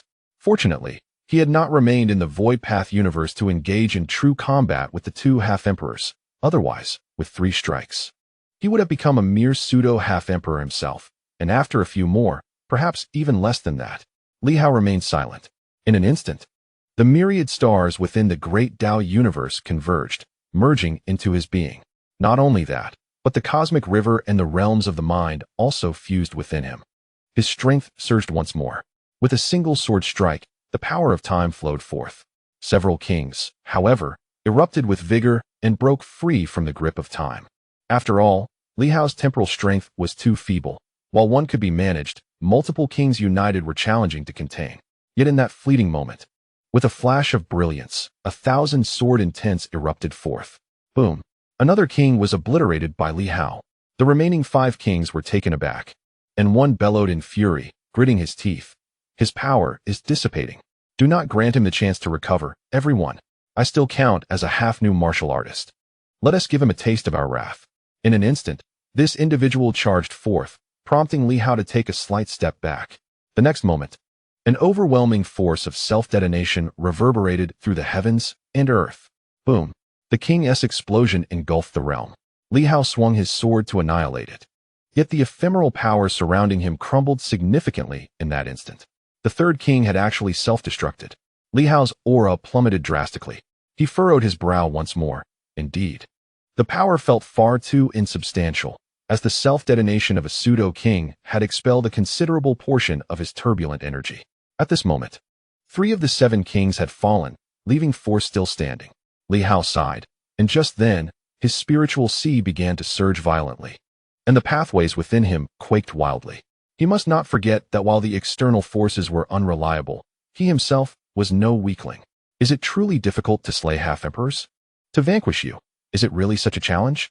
The illusory 1,000 paths of the sword vanished in an instant. 100 stars converged. 100 swords merged with 144 tangible stars. Li Hao's aura solidified, no longer ephemeral, as he struck forth towards the 4 remaining kings. His figure flickered, appearing and disappearing in a heartbeat. Each direction unleashed a sword. Boom. The sound of explosions reverberated throughout the surroundings. The 4 kings continuously coughed blood and retaliated. Yet their horror only deepened with each clash. How could this be? Without the enhancement of that power, Li Hao was not diminished in strength at all. Though he might not seem as formidable as before, his sword strikes were more ferocious than ever. Time. At that very moment, Li Hao uttered a soft exclamation, and the power of time seemed to manifest once again. The 4 heavenly kings erupted once more. Not only that, but at this instant, a radiant moon surged forth from behind, descending with the intent to crush Li Hao. It was none other than the moon goddess. Despite Li Daoheng and Zheng Yu being engaged in battle, the moon goddess could not allow Li Hao to succeed in vanquishing these kings. Otherwise, she herself would gain nothing. Unbeknownst to her peril, in that crucial moment, a sword materialized in Li Hao's hand, emanating a unique sword intent, the eternal life sword intent. This was the essence of eternal life sword intent he had absorbed in Sword City, which he had yet to employ. At this juncture, the eternal life sword intent erupted instantly. This surge of power was even more formidable than his own sword strike, as he cleaved towards the moon behind him. A thunderous sound reverberated through the air. The moon goddess, having just regained her composure, was pierced directly by this overwhelming sword intent. A muffled groan escaped her lips as her true form revealed itself. A strikingly cold woman, her face contorted in agony, a gaping wound appearing in her chest. With a glare directed at Li Hao, her demeanor turned from serene to vengeful. Why was it the eternal life sword intent? That sword intent surged chaotically within her, unleashing a torrent of sword energy. With a resounding explosion, the moon she occupied shattered, its fragments attempting to escape into the void realm. She could enter the void realm. Having failed in her ambush on Li Hao, her only option was to flee. Just as she was about to tear through the void, suddenly, another full moon materialized. A scepter emerged. With a single strike, it shattered countless fragments, causing the queen to appear instantaneously, her expression a mix of excitement, anxiety, and trepidation as she stole a glance at Li Hao. Reaching out, she grasped a multitude of lunar shards, while a substantial piece swiftly vanished into the void realm. Without a moment's hesitation, the queen turned and fled. Fearing that her acquisition of Li Hao's spoils might incite his wrath, she abruptly pivoted again. A scepter erupting from the void, aimed directly at the 4 heavenly kings. One strike hit a king from behind, causing him to stagger and spit blood, his furious roar echoing through the heavens. Bastard! At that moment, the queen had indeed ambushed him. In the same instant, Li Hao's long sword descended with a crack, reducing that heavenly king to mere fragments. This time, the queen fled without a backward glance, soaring through the air. I have intervened. I have vanquished one of the kings and claimed some shards of the moon goddess. Let them be my spoils. She raced away swiftly, collecting countless fragments, her joy unbounded. Indeed, the moon goddess, in her conflict with Li Hao, was vastly outmatched. Failing to ambush him, she had nearly been obliterated. And had it not been for her ties to the core of the Silver Moon world, her survival would have been utterly hopeless. She cared little for these concerns. Even if the moon goddess were to revive once more, regaining her former power would prove exceedingly difficult. Meanwhile, she, once a mere puppet, now seized the initiative, her possession of Silver Moon power surpassing that of the moon goddess herself. As the queen escaped, the remaining 3 heavenly kings were left with despair etched upon their faces. The 7 kings launched their assault, and in an instant, 4 of them were slain. The moon goddess was dispatched by Li Hao with a precise strike of the eternal life sword intent. The queen retaliated against the moon goddess, delivering a devastating blow that resulted in the demise of yet another king. With only 3 remaining, hope was all but extinguished. Li Hao, one of the kings, ground his teeth in fury. You cannot prevail. The 3 great kings exchanged glances, and suddenly, they surged deep into the cosmos, radiating an unparalleled brilliance. Unable to vanquish Li Hao, they resorted to self-destruction, intending to obliterate the very fabric of the cosmos. Even if they could not annihilate the universe, they resolved to plunge it into chaos. If they could not eliminate Li Hao, they would sever his hopes of advancement, a blow more valuable than his death. Their eyes gleamed with malice, awakening the ferocity buried within them. Though they had betrayed the new marshal, remnants of resistance lingered within. If they were not to be allowed peace, they would ensure that Li Hao would not find solace either. Li Hao furrowed his brow, poised to act. Yet he suddenly felt a stirring within. In that moment, he chose to refrain from intervention. The three titanic forces of self-destruction erupted, shaking the cosmos with a thunderous roar. The entire universe quaked, waves of power sweeping across the realm. Li Hao's body trembled slightly, the currents within him resonating with the cataclysmic energy. As the three forces of annihilation surged outward, Li Hao coughed, feeling a significant portion of his own power dissipate. His aura diminished. He did not impede their destruction. Without uttering a word, he gazed into the depths of the universe. If the time star was the heart of the great Tao, would the true cosmos reveal itself if it were to be ravaged?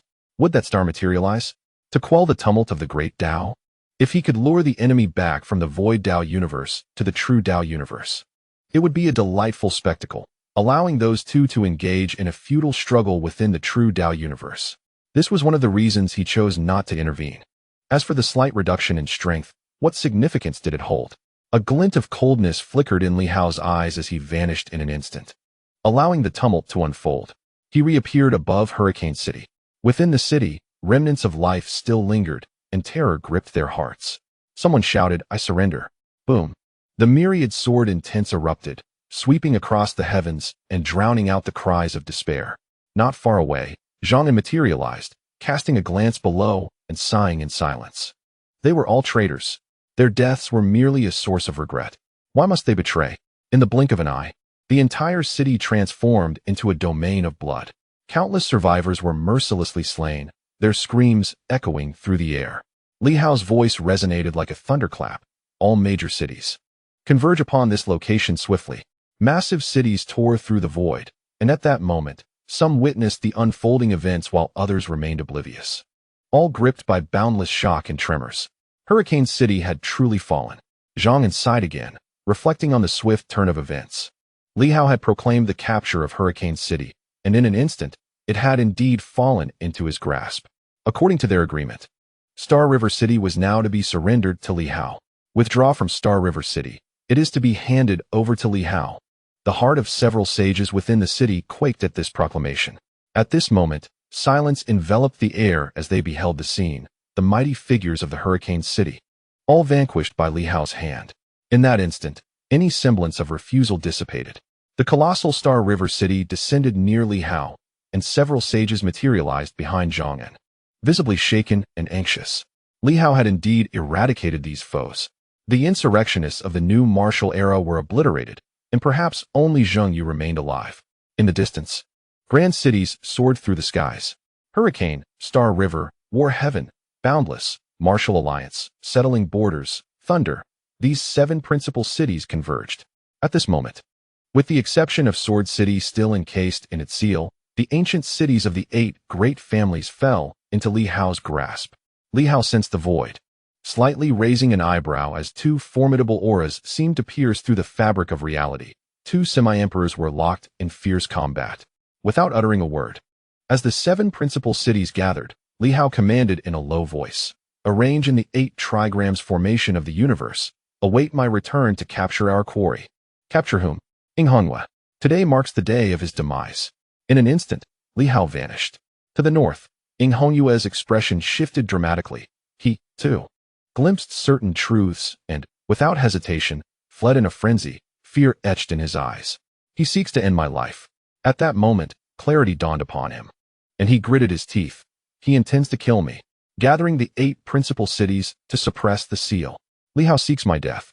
All that he has orchestrated today may be for this very moment, to annihilate me utterly. Flee. Yet, in that instant, a surge of sword energy ascended behind him, and Li Hao's voice resonated.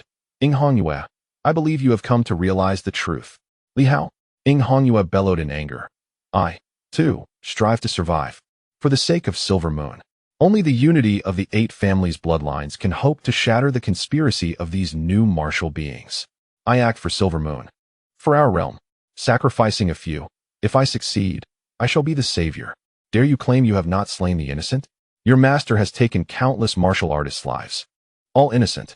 I have merely eliminated a handful of ordinary souls for the greater good of the world. I am also a guardian of Silver Moon. 20 years ago, Only I held the hope to save Silver Moon. Li Hao remained unfazed. I have not slain the innocent. Those who fall by my hand are never innocent. You cannot escape. Silver Moon is but so vast. Where can you flee? Li Hao, do not force my hand. Boom. A fierce surge of blood energy erupted from Ing Hongyue. A swift spread of the power of the red moon engulfing him. The 8 bloodline powers trembled violently. In that moment, his gaze flickered, his voice wavering yet authoritative. Li Hao, we meet again. Do not compel me to this extreme. His expression shifted continuously, now grotesque, now imperious. That was the power of the Emperor. An invasive force exceeding the limits of the 8 bloodlines, threatening to usurp him. Should this continue, he might very well face possession. Li Hao's voice echoed slowly. Emperor, the time stars have manifested. Zhengyu and Li Daoheng are vying for dominance. Once someone succeeds in claiming the Emperor's position, I foresee that your bloodline will soon be cornered. Why not strike down the Scarlet Moon and seal the moment of its release? Perhaps you could then permeate your power into the Void Realm and contend with the two of them, thus avoiding the risk of their success leading to your own demise. Do you truly wish to wade through this murky water? At this moment, the Scarlet Moon's countenance exuded authority. To slay 3 warriors with a single peach, such audacity. The Time Star is none other than this very peach. Is this the source of your resurrection power? Indeed. In this moment, the Emperor's formidable presence gradually waned as his voice resonated. I am aware that you intend to suppress the seal with the 8 cities, but as you rightly stated, with the death of the Scarlet Moon, some fissures will inevitably emerge, allowing me to infiltrate the Void Realm. However, do you not fear that in that moment, I might extinguish your life? Li Hao chuckled. The Emperor may certainly attempt to see whether he can slay me in that instant or forfeit his chance to enter the Void Realm. To kill me would not eliminate you. If I choose not to partake in the struggle, those two will surely vanquish a weakened Emperor. Such is the nature of this grand scheme. From beginning to end, it has always been a deliberate ploy, even if you manage to release your power. Will you choose to kill me or pursue the Time Star? Should you hesitate, will you still have a chance? The Emperor's might dissipated entirely, and the power of the Scarlet Moon within began to fade. His authoritative gaze vanished, replaced by a grotesque countenance as he bellowed. Are you all truly this foolish? Li Hao is the greatest threat. Do you truly believe you can seize the Time Star? Killing him to obtain the true realm is the only true benefit at hand. In this moment, fear and trepidation overtook him. The Scarlet Moon Emperor chose to forego seizing control, abandoning his manifestation in the world, instead opting to waiting for Li Hao to kill him, allowing the seal to develop vulnerabilities. The 3 formidable beings of the Silver Moon world were suddenly ensnared by the allure of that star, no longer concerned with anything else. One single star disrupted the plans of all. Meanwhile, Li Hao revealed a hint of a smile. At this moment, the Scarlet Moon ground his teeth in fury. And the next, a figure materialized beside him. The Sword Immortal. No, it was the Purple Moon. At this instant, she was no longer the Sword Immortal, but the visage of the Purple Moon. Lightning crackled around her, her gaze shifting erratically, yet the Scarlet Moon felt no joy, only rage. Did you not flee? Curse it. How has she returned? The Purple Moon spoke calmly. Is it not permissible to engage him openly in battle? Even in defeat, it should not come to this. Father has remained hidden in the shadows, ultimately losing even the last vestige of dignity. Li Hao schemes against the masses. How could he allow me to escape? As a player, would you allow a pawn like me to slip away? The Scarlet Moon's expression shifted. The Purple Moon stated calmly, to fight him, even if defeated, would grant a more dignified end. The 36 heroes of the Silver Moon, the passionate swordsmen, the Scarlet Moon, should not shy away from battle. Absurd. The Scarlet Moon erupted in fury. Meanwhile, Li Hao merely sealed the heavens and earth, shifting the realm, as the 3 figures materialized above the Silver City. His expression remained serene as he gazed at the two, softly inquiring, Are you finished? Is self-indulgence truly so amusing? Have you descended into such psychological turmoil that you are on the brink of self-dissolution? Or do you believe that this will inspire a mutual admiration for heroism? I am no hero, and you are even less so. The Crimson Moon, today marks your demise. He chuckled softly, questioning whether the Purple Moon remained unchanged. Crimson Moon, are you toying with me through a split personality? Today he must perish. Chapter 399. The Slaying of the Crimson Moon. Above the Silver City, the 7 major cities hovered, their seals standing tall, while 3 figures loomed in the void. The world spun chaotically as Li Hao brought them to this place, the very origin of all causality within Silver City. Here, the tales of year began. It was here that he embarked upon the martial path, initiating his quest for vengeance step by step, leading him to this very day. Today, the one who orchestrated the death of his parents through the Crimson Moon organization would meet his end. It felt almost like a cycle of rebirth. Li Hao did not shy away from revealing the stellar time, ensnaring the three formidable beings, thereby relinquishing any support for the Crimson Moon. This forced the formidable leader to confront Li Hao alone. Once again, they returned to Silver City. The expression of the Crimson Moon was grave as he gazed at Li Hao across from him, then glanced at the nearby 7 major cities and the surrounding saints. All of Li Hao's accumulated strength over the past year culminated in this moment. Silver City, a place so extraordinary that it would forever be etched in his memory.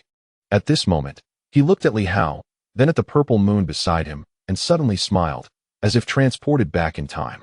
Maintaining his usual nonchalance as he sighed, "My dear daughter." The purple moon merely observed him silently. In this instant, she appeared even calmer than the Crimson Moon. Shaking her head, "Why go this far? What daughter?" Just as Li Hao had articulated, bound by the power of the Crimson Moon. He could not afford to lose his 8 bloodlines. How could he speak of heirs? The so-called numerous offspring were not, but his experiments. The Crimson Moon chuckled self-deprecatingly, nodding slightly, and sighed, "Indeed. Li Hao possesses 3 embodiments of past, present, and future.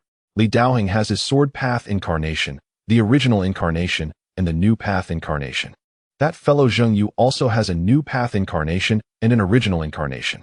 Everyone seems to favor using incarnations for clandestine affairs." He turned to Li Hao with a smile. "In fact, the purple moon does not count as my incarnation." Li Hao nodded slightly. "I understand. Yan Luo, the flying sword immortal, and the other 6 from July, along with the heavenly mountain, total 9 individuals. 8 bloodline incarnations, plus 1 Crimson Moon incarnation, 9 embodiments. With each death of others, the purple moon was almost always nearby. Thus, the purple moon has indeed absorbed the powers of the other 7 bloodline incarnations along with the Crimson Moon incarnation." Li Hao recounted with familiarity. "The purple moon is certainly not an incarnation. She should be regarded as a unique type of shadow, akin to those crimson shadows I encountered previously, which were also your own. All members of the Crimson Moon organization possess a Crimson Moon, except for the 7 moons, who do not, for they are essentially your blood puppets." Li Hao softly inquired, "Crimson Moon, do you have anything further to say?" The Crimson Moon glanced at Li Hao and smiled. "How intriguing. Li Hao, why does it feel as though you understand me even better than I understand myself?" The Crimson Moon organization has 7 leaders, excluding the Crimson Moon himself, alongside 6 others. Within the 3 major organizations, along with Yan Luo and the Flying Immortal, there are precisely 9 individuals, all devoid of blood shadows, aligning perfectly with the 8 embodiments and the Crimson Moon embodiment. Li Hao sighed softly. "You, my friend, claim to be a sentimental swordsman, yet in truth, you are devoid of compassion. The martial artists who once followed you have long been transformed into your puppets, with only Yu Luocham managing to escape, forsaking her identity as Ziyue. Otherwise, she would not be the Ziyue of today." He continued, "This is but a conjecture. Yet it appears you hold little regard for the demise of others in the Hongyue organization, even those from the month of July, who are no exception. Each time a life is extinguished, it seems someone bears witness to it." He turned to Ziyue. "I have slain several others, yet you seem to have lingered nearby." Li Hao smiled slightly. "Thus, I surmise, is there a connection? Hongyue, do you deem my speculation accurate?" Hongyue chuckled, shaking her head. "Not entirely correct. You have deduced some truths, yet erred in others.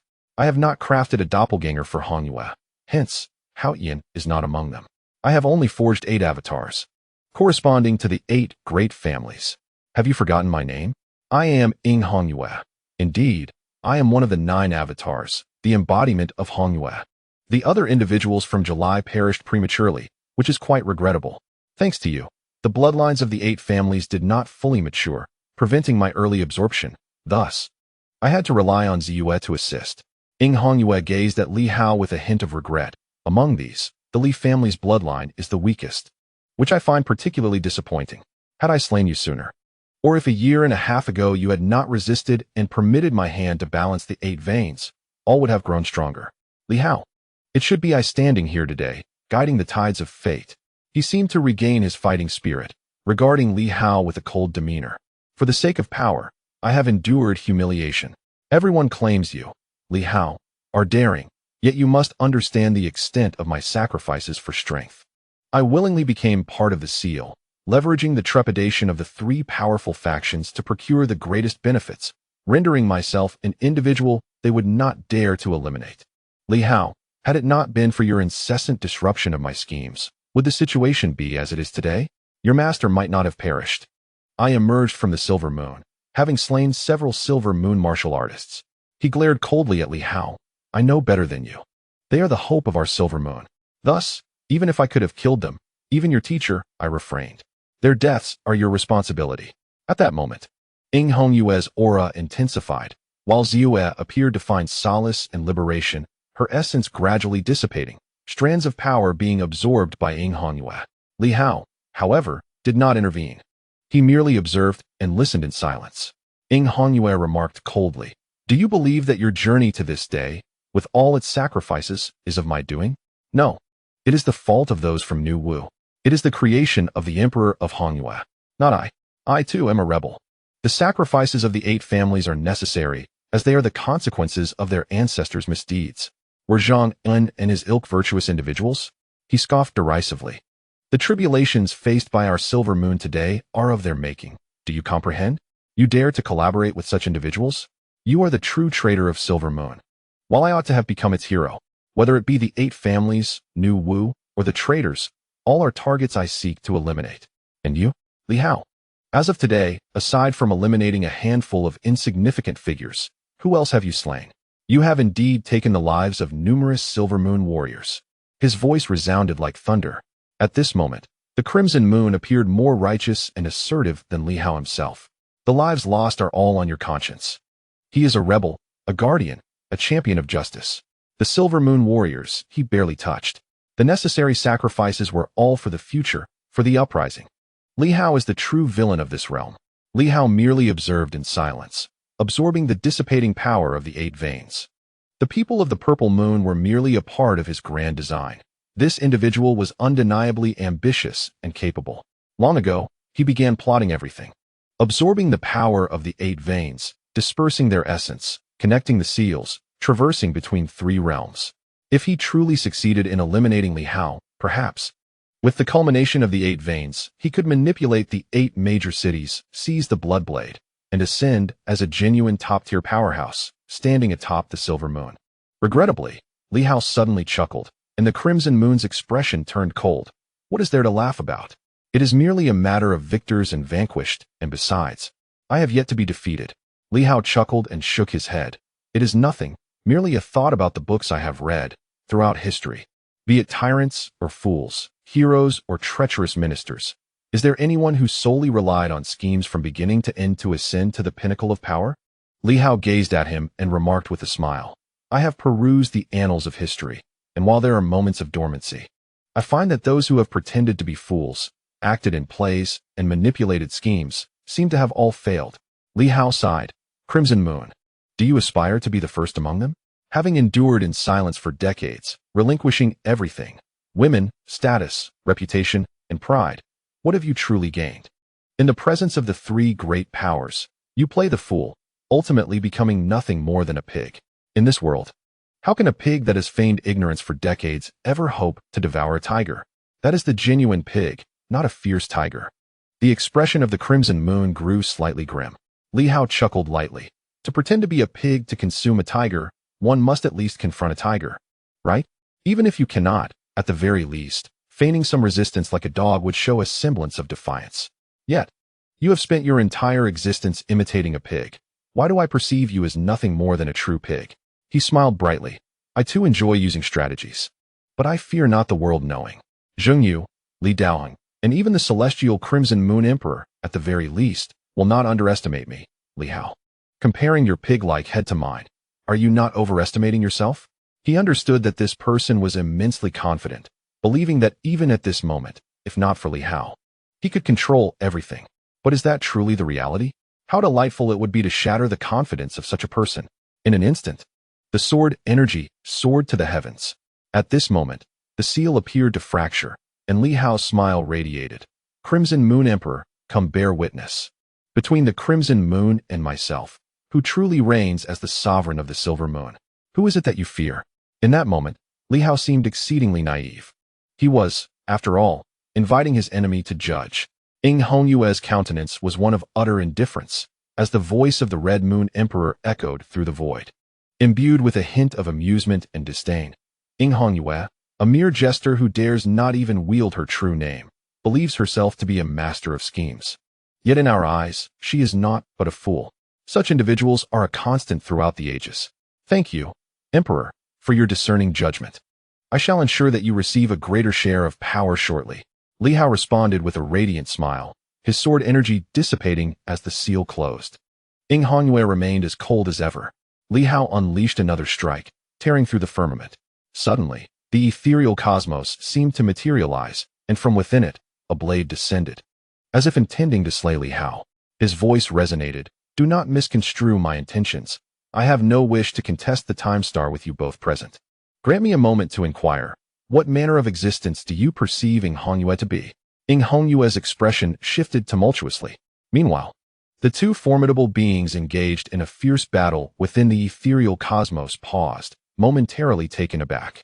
Damn, at such a critical juncture, you choose to pose this trivial question? They were disinclined to respond, their apathy evident. In that moment, Li Hao's voice rang out once more.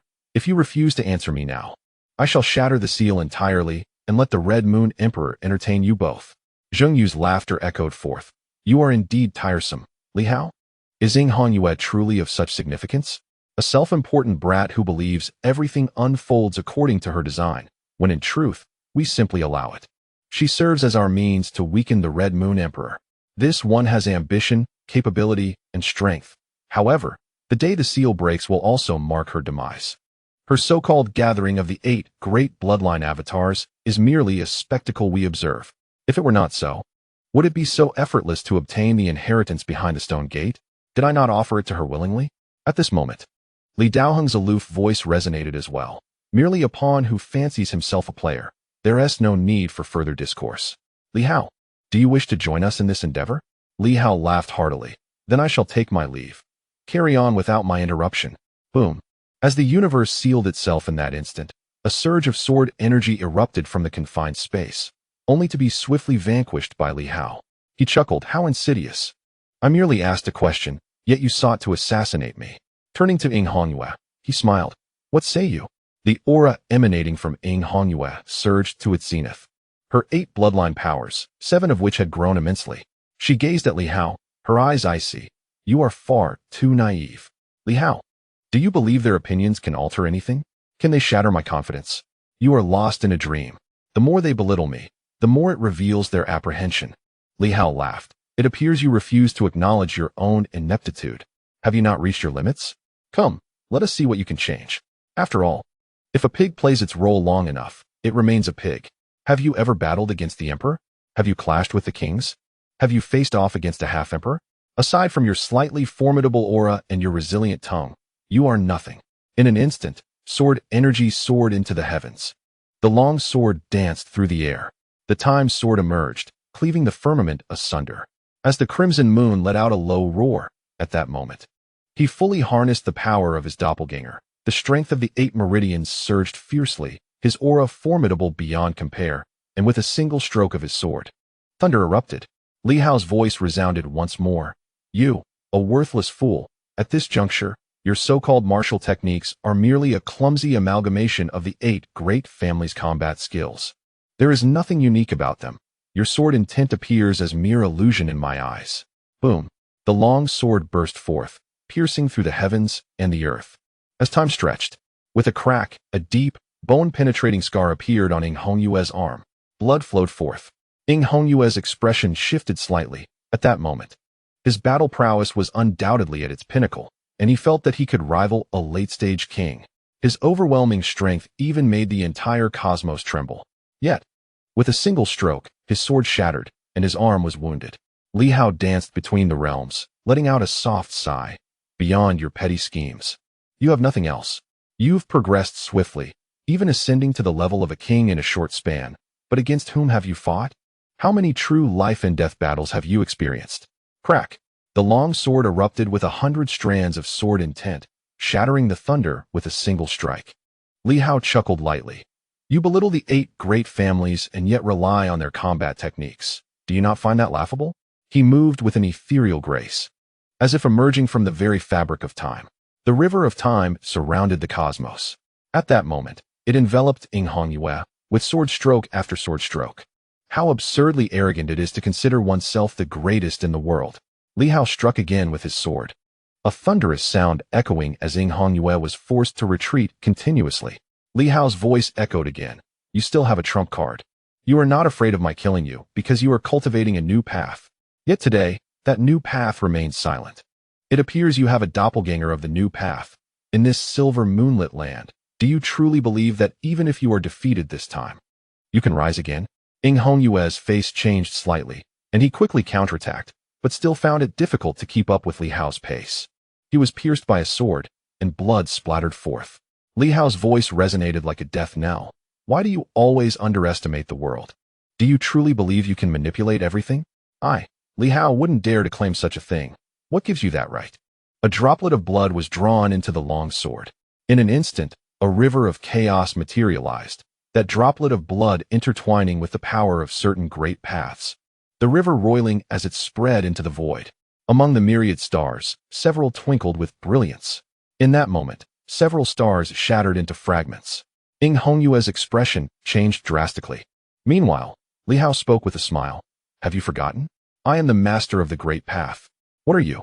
As the stars shattered, people across the land suddenly felt a jolt of pain. Li Hao's voice resounded throughout the cosmos. To those who were suddenly injured, search the world, pursue swiftly. Black Panther, follow the trace and hunt them down. I intend to eradicate this group. The Black Panther instantly traversed the realms, vanishing from sight. Yue's expression darkened as Li Hao remarked nonchalantly, there is no need for such a grim visage. This is merely the realm of the real Tao, with your intellect. There exists yet another layer, perhaps concealed within the realm of the virtual Tao. In that moment, Yue ceased her silence and retorted icily. Can you truly command the virtual Tao as well?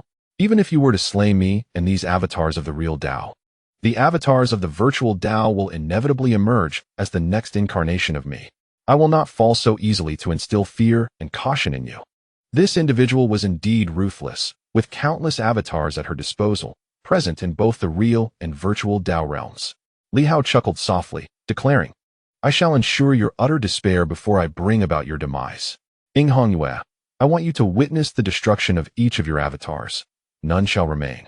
I shall sever all your hopes. With a disdainful snort, he seized the opportunity and suddenly unleashed a powerful punch, abandoning his sword. The punch, fueled by the convergence of 8 meridians, struck Li Hao with ferocity. A flicker of joy sparkled in his eyes. He had finally landed a hit. Until now, he had been suppressed by Li Hao, as if all his plans were calculated by Li Hao's hand. But at this moment, he had finally shattered Li Hao's shadow.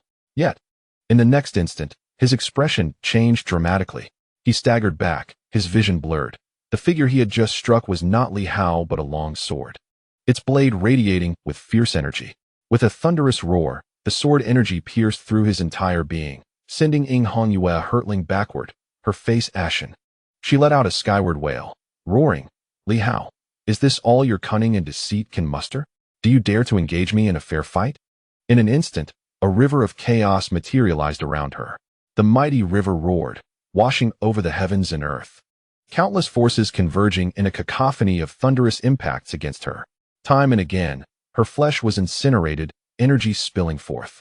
With a ferocious scream, Yue broke free, her flesh regenerating, though her complexion remained pale. Meanwhile, Li Hao transformed into human form, licking his lips with a soft chuckle. The fusion of the bloodlines of the 8 great families, such a delightful flavor. Yue's expression shifted slightly. This man was consuming her blood. Li Hao moved closer. Do you not revel in fusion? Is the bloodline of the 8 great families not to your liking? Come, let us merge today. I offer you this opportunity. Yue, do you not dare to accept? He opened his arms, gazing at her with a smile. You are no match for me, in any regard. Now, I present you with one final opportunity. Come, merge with me, devour me. If you succeed, You shall remain Ing Hongyue. If you fail, I shall gradually consume you. What do you say? Ing Hongyue's face turned pale as she retreated several steps. Li Hao beamed, come. I keep my word. I grant you the chance to merge with the very bloodline of the Li family, which you so desperately need. Thus, the 8 meridians will be completely fused. And perhaps you can transcend this chessboard, becoming a true player of the game. Ing Hongyue gritted her teeth, bellowing, do not force my hand. Do you think I lack the courage? Then come. Li Hao retorted sharply, dare you? You are but a mouse, thriving in the shadows. When will you ever dare to emerge and reveal yourself? Today Li Hao speaks much. It seems as if everything is an outpouring of some hidden sentiment, a narrative yearning to be expressed. He sought to obliterate the confidence and hope of the man before him, to utterly shatter him in the mightiest of realms, to annihilate him. Ing Hongyue gritted his teeth, and in the next moment, with a fierce roar, transformed into a diagram of the Bagua, darting towards Li Hao, enveloping him in an instant. Yet, Li Hao did not evade, allowing the Bagua to encompass him fully. Outside, the onlookers were taken aback, with Zhang and bellowing. That is a reduced version of the Qian Kuan Bagua formation. You cannot allow him to seal you at will. He understood Li Hao's burning desire for revenge, wishing to vanquish Ing Hongyue across all domains. However, from Zhang Yan's perspective, killing Ing Hongyue and tormenting him was already sufficient. Why take such reckless risks? It was far too perilous. This seal, in its complete form, could imprison an emperor. At this moment, Ing Hongyue exuded an overwhelming aura. Though not as potent as the complete version, Li Hao, at present, had merely reached the 4th to 5th levels of the Tao. While he suppressed Ing Hongyue at every turn, the final moment could easily turn the tide. Such occurrences were all too common. The villain often perishes through verbosity. Not killing Ing Hongyue in an instant and engaging in a contest with him was, in Zhang Yan's view, quite irrational. Many villains had met their downfall in such a manner. At that moment, it seemed as if Li Hao had been sealed. The Bagua enveloped his entire being. Ing Hongyue's voice rang coldly. Li Hao, you are far too arrogant. This fellow, having gained the upper hand, had become incredulously overconfident, allowing him to enhance his power. Permitting him to seal, perhaps this was his opportunity to genuinely seize the bloodline of the Li family, amalgamating the bloodlines of the 8 great families into one, thereby achieving the ultimate unity of the 8 meridians. Li Hao was too reckless. A formidable force of absorption emanated from the Bagua, causing the 8 meridians to tremble, as if intent on devouring Li Hao's bloodline entirely. Meanwhile, Li Hao sat cross-legged, permitting the extraction. Gradually, strands of unique bloodline power began to seep from within him, consumed by the Bagua, which grew increasingly resplendent. Ing Hongyue was overwhelmed with excitement. This was indeed a successful absorption. How could this be? He found it hard to believe. Had the tables truly turned? Outside, the saints and those of the Tao were aghast. Zhang Yan leaped forward, seemingly intent on intervening, but in an instant, several figures of the Tao appeared, blocking his path. Lin Hongyu's expression was grave as she turned to Zhang Yan, shaking her head, and transmitted a message. The Marquis has decreed that no one is to interfere until Ing Hongyue is slain. Zhang Yan was somewhat enraged. Did you not see the situation? We did, they replied. Yet Lin Hongyu remained resolute. The Marquis said, at any time. Zhang Yan was left speechless. What was the time for such protocols? At this moment, within Li Hao, strands of bloodline power were continuously siphoned away, a unique essence, intermingled with a hint of sword intent. The golden radiance in Li Hao's eyes began to wane. That was the sword I divine ability. As these bloodline powers were stripped away, the sword I divine ability began to dissipate. Ing Hongyue was ecstatic. Success was within reach. Li Hao, you are far too arrogant. An increasing force was drawn away, and Li Hao's aura seemed to weaken slightly. In his mind, amidst the sea of consciousness, the myriad stars began to stir restlessly at this moment, the essence of the sword beginning to dissipate. Yet, Li Hao's gaze remained remarkably clear, silently observing. Time seemed to stretch indefinitely, the Bagua formation growing ever more resplendent. Ing Hongyue, initially filled with exuberance, now found herself gripped by trepidation. Throughout this process, Li Hao appeared to offer no resistance, which filled her with profound unease. Why did he not resist? Though the Bagua formation was formidable, Li Hao was not weak. Why did he refrain from opposing it? At this juncture, she could not halt the unfolding events. Overwhelmed by fear and anxiety, her earlier excitement and joy diminished. Just as he siphoned the last remnants of his bloodline power, Li Hao exhaled. Is it all consumed? Quite the feat. To be candid, I have long wished to extricate the entirety of the Li family's bloodline power. It seems Li Daoheng has some tricks up his sleeve, which I find difficult to disentangle. Thank you for that. A smile graced his face, the golden glimmer in his eyes having faded. At that moment, Li Hao appeared to return to a state of simplicity, a smile illuminating his countenance. The celestial sword has accompanied my family for many years. Its bloodline essence is deeply ingrained in my very marrow. Even if I were to change my physical form, I could not expel the influence of this bloodline. I have always sought to extricate it and neutralize Li Daoheng's hidden cards, yet I have been unsuccessful. Truly, I owe you my gratitude. Ing Hongyue bellowed. Li Hao, do you think that by stripping away the Li family's bloodline, you have gained an advantage? Today, I shall unify the 8 veins. In an instant, the Bagua formation transformed into a living entity. The 8 bloodlines began to merge completely, and Ing Hongyue's aura surged dramatically, swiftly overpowering Li Hao. A chill flickered across his face as he and Ing Hongyue stood nearly face to face. He regarded her coldly. Expelling Li Daoheng's hidden cards? No. Even if you succeed, you will still falter. Li Hao, you are far too arrogant. However, at that moment, Li Hao did not even glance at her, his attention directed upwards. And he suddenly remarked, it's almost time. What?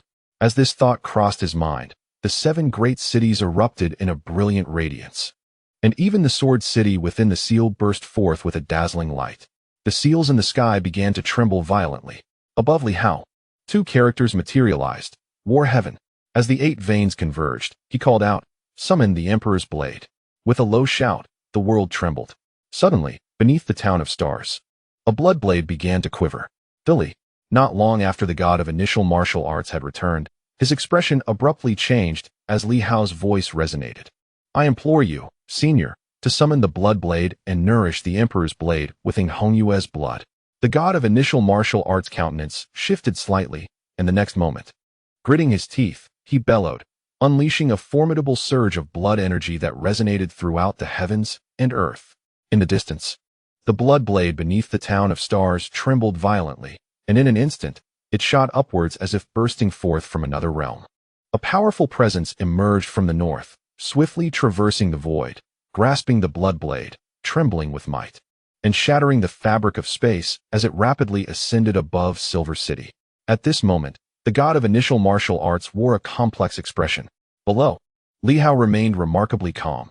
Predecessor, use the blade to sever the 8 meridians. The expression of the god of initial martial arts shifted dramatically, while Ing Hongyue's face also changed profoundly. Gritting her teeth, she cried out in anger. The 8 meridians are under the jurisdiction of the Sword Sovereign, arranged by the Blood Emperor to guard the Silver Moon Meridian. You must not interfere. Li Hao's voice was tranquil. Predecessor, wield the blade and sever the 8 meridians. The god of initial martial arts disregarded Ing Hongyue, casting a deep glance at Li Hao instead, his voice somewhat somber. You have long prepared for this. Seeking to use me. Predecessor, draw the blade. Completing your task will result in the fusion of the 8 meridians, which is immensely nourishing. The god of initial martial arts sighed, feeling somewhat vexed, realizing he had been outmaneuvered by this young man. To wield the blade? Of course. In an instant, a blood-red blade descended. Ing Hongyue, who had just unified the 8 meridians, turned pale, reaching out desperately towards the great sword. Yet, this was the Emperor's weapon, and the wielder was a semi-emperor. With a single stroke, the blood pillar formed by the unified 8 meridians collapsed instantly. Within the blade, the slumbering cat awakened, its mouth opening wide as it devoured all the bloodline power in an instant. The god of initial martial arts executed the strike, and then vanished, his voice echoing with a hint of resignation and conflict. Do not expect me to owe you a favor. I owe nothing. If you seek favors, go to the Blood Emperor, not me. I am merely a subordinate. Cursed to be so. The fusion of the complete 8 bloodlines represented the ultimate nourishment, far surpassing the faith he had gathered over the years. The cat within the blade even showed signs of awakening. For the Blood Emperor, this was a debt of gratitude. He felt a surge of frustration. Having aided Li Hao in severing his enemy's 8 meridians, he now found himself in debt. The god of initial martial arts felt cheated, and in an instant, he disappeared. The 8 meridians were severed in an instant. Just moments ago at her peak, Ing Hongyue suddenly felt her vitality plummet, her strength waning. her entire countenance turning ashen as she stared blankly at Li Hao, who appeared to have anticipated everything. She murmured, "You plotted against me?" Li Hao silently regarded her for a long while before softly responding. "Plotted? What sort of plot is this?" "The unification of the 8 meridians is inherently nourishing for that blade. You have manipulated the heavens, yet remain oblivious to this. If you could not foresee this, what else could you possibly scheme? Why does Zheng Yu not unify the 8 meridians? Why does Li Daoheng not unify the 8 meridians? Are you the only one with a clever mind, capable of such unification?" Li Hao added with a tinge of mockery. "Everyone knows that the 8 meridians can unify, and yet even semi-emperors cannot surpass your intellect.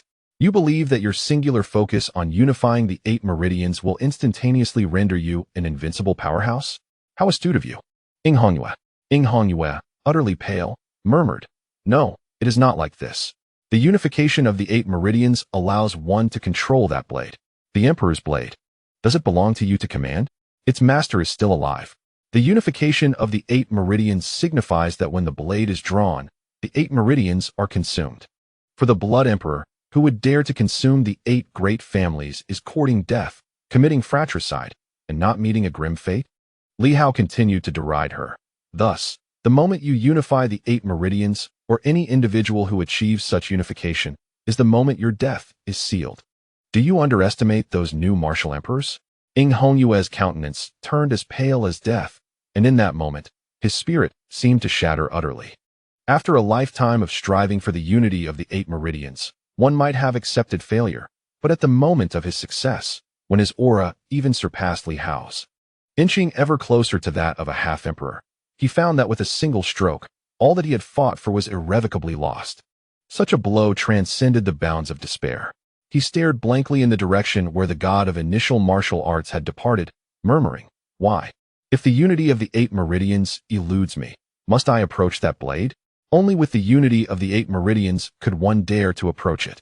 Li Hao sighed, "You remain as foolish as ever. Why would the Blood Emperor allow anyone to approach his blade in his quest for reincarnation? That blade was left not for others to draw near, save for the one he designated. It is not a matter of chance." Shaking his head, he continued, "That blade is not a fortune bestowed upon others, you imbecile. Do you understand now? It is not luck, so why would it permit your approach? Its very existence serves to thwart any interference in the resurrection of that cat. The primary purpose of that blade is to protect the cat. No one, save for the god of initial martial arts, can seize it." Ing Hongyue's face turned a ghastly white as he stared at Li Hao, realization dawning upon him. Not a matter of chance. That blade, which I regarded as my greatest opportunity, was to be mine upon achieving the unity of the 8 meridians. In my vision, with the Emperor's blade, I would become invincible, capable of slaying a half-emperor. But today, you assert that it is not a chance." He murmured, "The Blood Emperor did not leave behind an opportunity. They say the Blood Emperor was benevolent, leaving behind a blade. How could that not be a chance?" Li Hao chuckled lightly. "Why would the Blood Emperor leave behind an opportunity? Even if he did, it would not be in this manner. He seeks to resurrect the being he desires, and even saints have their vulnerabilities. Do you dare to provoke the wrath of an emperor who has emerged from the realm of the new martial arts? You truly are a simpleton. If I were to resurrect my master, would I transform the site of his resurrection into a place of fortune, to be easily disrupted and plundered? No. I would turn that place into the ultimate arena of slaughter. Those who dare trespass would meet their demise. The fact that the Blood Emperor has not directly slain any intruder is already a sign of his mercy. Yet here you are, treating it as an opportunity. What a fool you are. It is impossible, impossible. Zheng Yu and the others have also been scheming for that blade." Ing Hongyue, still unwilling to accept defeat, despaired, "Not just me. They too are plotting for that blade. His father even died for it.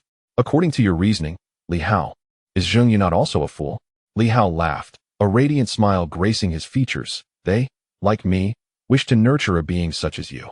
Look, the unified 8 meridians within you is the finest supplement for the blood blade. By feeding that blade, the god of initial martial arts would owe me a favor. Do you think they covet just a blade? You are mistaken. They desire the god of initial martial arts. Foolish creature. Zheng Yu has been nurturing you all along. Did you not notice? He does not nurture you to seize the blade. Rather, he nurtures you to feed the blade." A spurt of blood erupted, staining the moon with a hint of madness. "To nurture me was not to seize the blade, but to nourish it. He thought of Zhengyu, reflecting on the myriad benefits he had received during these past days. Benefits so abundant that even his own doppelganger had been consumed in the process, granting him countless legacies upon entering the Stone Gate. He had initially believed that Zhengyu's intentions were to confront the Red Moon Emperor, to exploit him in seizing that blade. But alas, that was not the case. Zhengyu aimed to empower him, to unify his 8 meridians, and subsequently to feed that blade, thereby incurring a favor from the initial deity of martial arts, with whom he would join forces to vanquish Li Hao. How enlightening.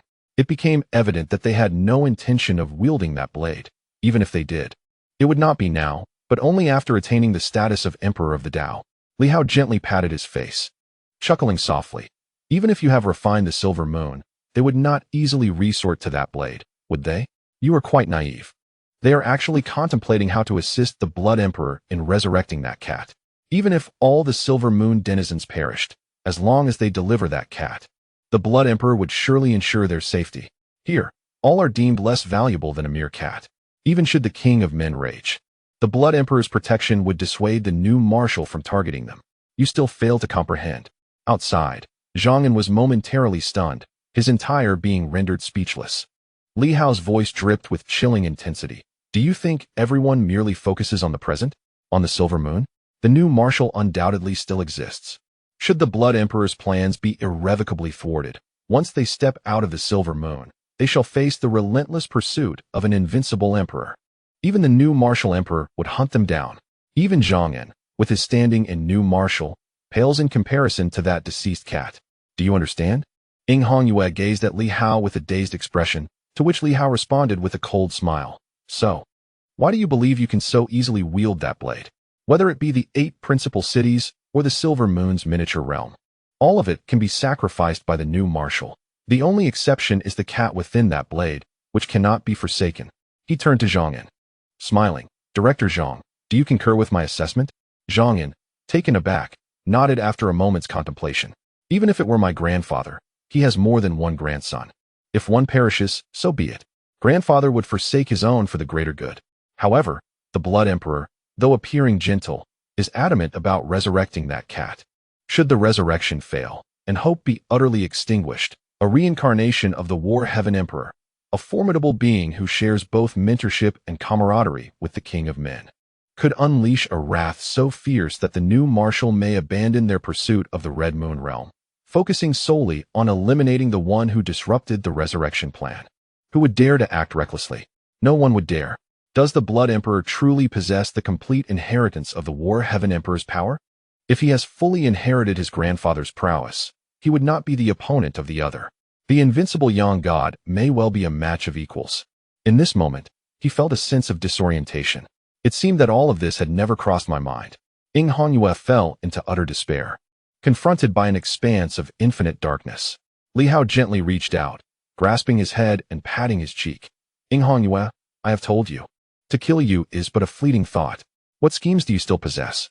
Your 8 meridians unified, I facilitated that for you. Do you still have it now? Li Hao elevated him to the pinnacle of his existence. He achieved the long-sought harmony of the 8 meridians, only to lose it in an instant. At this moment, Hongyue completely shattered, consumed by despair, trembling with madness. Kill me. Li Hao, kill me. You have slain me. He had succumbed to madness, shouting frantically. The unity of the 8 meridians was merely a trap. A trap. The very goal he had pursued for years turned out to be nothing but deceit. What then? Was the worth of everything he had sacrificed? Memories flooded his mind, of those days beneath the Silver Moon, of the martial artists who had once followed him, now all vanished. I once believed I could reach the summit. Yet, I fell from that peak in but a fleeting moment. This pain surpasses even death. My unity of the 8 meridians. You have killed me. Hongyue howled in anguish, spiraling into utter madness, his body convulsing as blood oozed from his orifices. He was unwilling to accept this fate. Even in defeat at the hands of Li Hao, he had never known such despair. Li Hao, with an expression of indifference, remarked, You, a mere rat, have crumbled into despair so easily? How could that be? Did you truly believe I would grant you mercy, allowing you to endure the agony you so relish in deciphering the hearts of others? At that moment, Li Hao struck with his sword, swiftly eliminating a group of foes brought back by the Black Panther. Ying Hongyue's aura dwindled perilously. Simultaneously, Li Hao tore apart the heavens once more. A stream of blood spreading forth, as a surge of sword energy erupted, and Li Hao wielded his sword to sever it. Li Daoheng, assist me in probing all blood-related pathways of the void. Li Hao, the cold voice echoed throughout the realm. You have gone too far. Li Hao replied calmly. Aid me this once, and I shall grant you my understanding of the Haoyue sword, along with the essence of 99 other sword intents, for your study. The void momentarily froze. Zheng Yu's voice reached them, laced with astonishment. You madman, is it truly worth it to kill such a petty fool? Even if you leave behind some clones, what difference does it make? The Haoyue sword Dao, everyone had witnessed its might. Even during the earlier Thousand Sword display, it was formidable, embodying Li Hao's comprehension of the eternal sword intent and the essence of the Dao. Both Li Daoheng and Zheng Yu held Ying Hongyue in low regard. As Li Hao had stated, merely fodder to nourish that blade. Yet, in pursuit of Ying Hongyue's void clone, Li Hao was willing to bestow the profound truths of his swordsmanship. Even though both were semi-emperors, they could not underestimate the sword intent of a semi-Dao master. Li Daoheng's voice sounded, but a strand of blood swiftly merged into the universe of the void, and the next moment, the cosmos trembled, unleashing a cacophony of anguished cries across the lands. Li Hao remained silent, as saints converged, one after another, vanishing from sight. Soon after, numerous cultivators were brought back. In that instant, Ying Hongyue fell utterly silent. He gazed at Li Hao for a long while, then offered a self-deprecating smile. Your madness in pursuit of my demise is beyond belief. Perhaps my death is worth it after all. Li Hao, in his zeal to end his life, had truly lost his senses. He acquiesced to the Emperor of Red Moon, releasing his clone. Having promised Li Daoheng, he bestowed upon him the profound truths of the sword. He relinquished the bloodline of the Li family, offering the unity of the 8 veins. To Li Hao, the myriad heroes of the world seemed less significant than the act of slaying himself. He even revealed the secrets of time and stars. Ying Hongyue surveyed the surroundings. The remnants of her shattered doppelganger now reduced to dust. In that moment, she was utterly disheartened, letting out a sigh. Perhaps my greatest mistake was my decision to await your rise. From that very day, I erred. I should have eliminated you at once. Li Hao maintained an air of tranquility. It is time for you to depart. No matter the cost required to end your life, I deem it worthwhile. For my disdain for you knows no bounds. Crack. Bones splintered, blood and flesh erupted. Li Hao gradually applied pressure, each inch causing bones to fracture. While Ying Hongyue stifled her cries, refusing to scream. She gritted her teeth, her molars shattering, a glint of ferocity shining in her eyes. You wish to render me utterly desolate and broken? I shall not grant you that satisfaction. Even in death, I will haunt your dreams. I care not for anything else. My sole concern is your complete demise. Crack. Her tongue shattered, silencing her voice forever. The onlookers bore witness to Li Hao methodically reducing Ying Hongyue to fragments, yet her eyes remained open, observing the unfolding horror. In this moment, Li Hao appeared eerily calm, almost devoid of life. In the air, a corner of the seal began to fracture, a surge of red moon energy materializing, as an ethereal silhouette began to emerge. Li Hao silently regarded it. The apparition grew increasingly formidable and powerful. After a considerable time, it transformed into the visage of the Red Moon Emperor. He gazed at Li Hao, seemingly eager to strike and eliminate this threat that Li Hao posed. At that moment, the 8 great cities trembled violently. In the distance, a blood-red blade hovered in the air, wielded by an individual who seemed to have zeroed in on this scene. The Red Moon Emperor sighed. I feel that sparing you will lead to complications. With that, he exhaled deeply and shattered the void with a punch, vanishing from sight and plunging into the ethereal cosmos. Boom! The 8 great cities radiated brilliance as the seal reformed. Ying Hongyue's eyes dimmed entirely. As the Emperor's doppelganger ultimately chose not to eliminate Li Hao, however, responded with a cold smirk. What do you anticipate? If he dares to act against me, would it not be in vain for the 8 bloodlines? Ying Hongyue's eyes faded into darkness, instantly turning to ashes. Indeed, how could I have overlooked it? My unity of the 8 veins nourished that blade. The god of initial martial arts would surely intervene. Could the Emperor's doppelganger contend with one wielding that blood-red blade? Perhaps not. In the land of Dali, the god of initial martial arts sighed with frustration, cursing, why do I hesitate? If I take action and eliminate that doppelganger, our debts would be settled, and I would owe you nothing. How vexing. He felt an overwhelming irritation. He wished to remain uninvolved. Yet Li Hao had nurtured the blood blade with the 8 veins, and the creature within seemed on the verge of resurrection. This debt was becoming too burdensome. In Silver City, the 8 cities suppressed the closure of the seal. Yue was utterly dissipated into nothingness. Surrounded by onlookers, Li Hao stood in silence, his presence vanishing in an instant as he reappeared atop a mountain, where wisps of ash drifted away. He gazed at the empty graves scattered across the hillside, quietly affirming to himself, I have slain one of the masterminds. The blood-red moon is dead. He lifted his gaze to the heavens, contemplating the remaining formidable foes before him. These individuals, too, are culpable, and I shall not spare any of them. Father, mother, Xiao Yuan is not far away. Li Hao murmured. The day of reckoning is not distant. I shall thoroughly settle accounts with all adversaries in this silver moon realm. At this moment, the great path intertwines, and mighty dragons soar. A surge of Tao energy permeates the cosmos.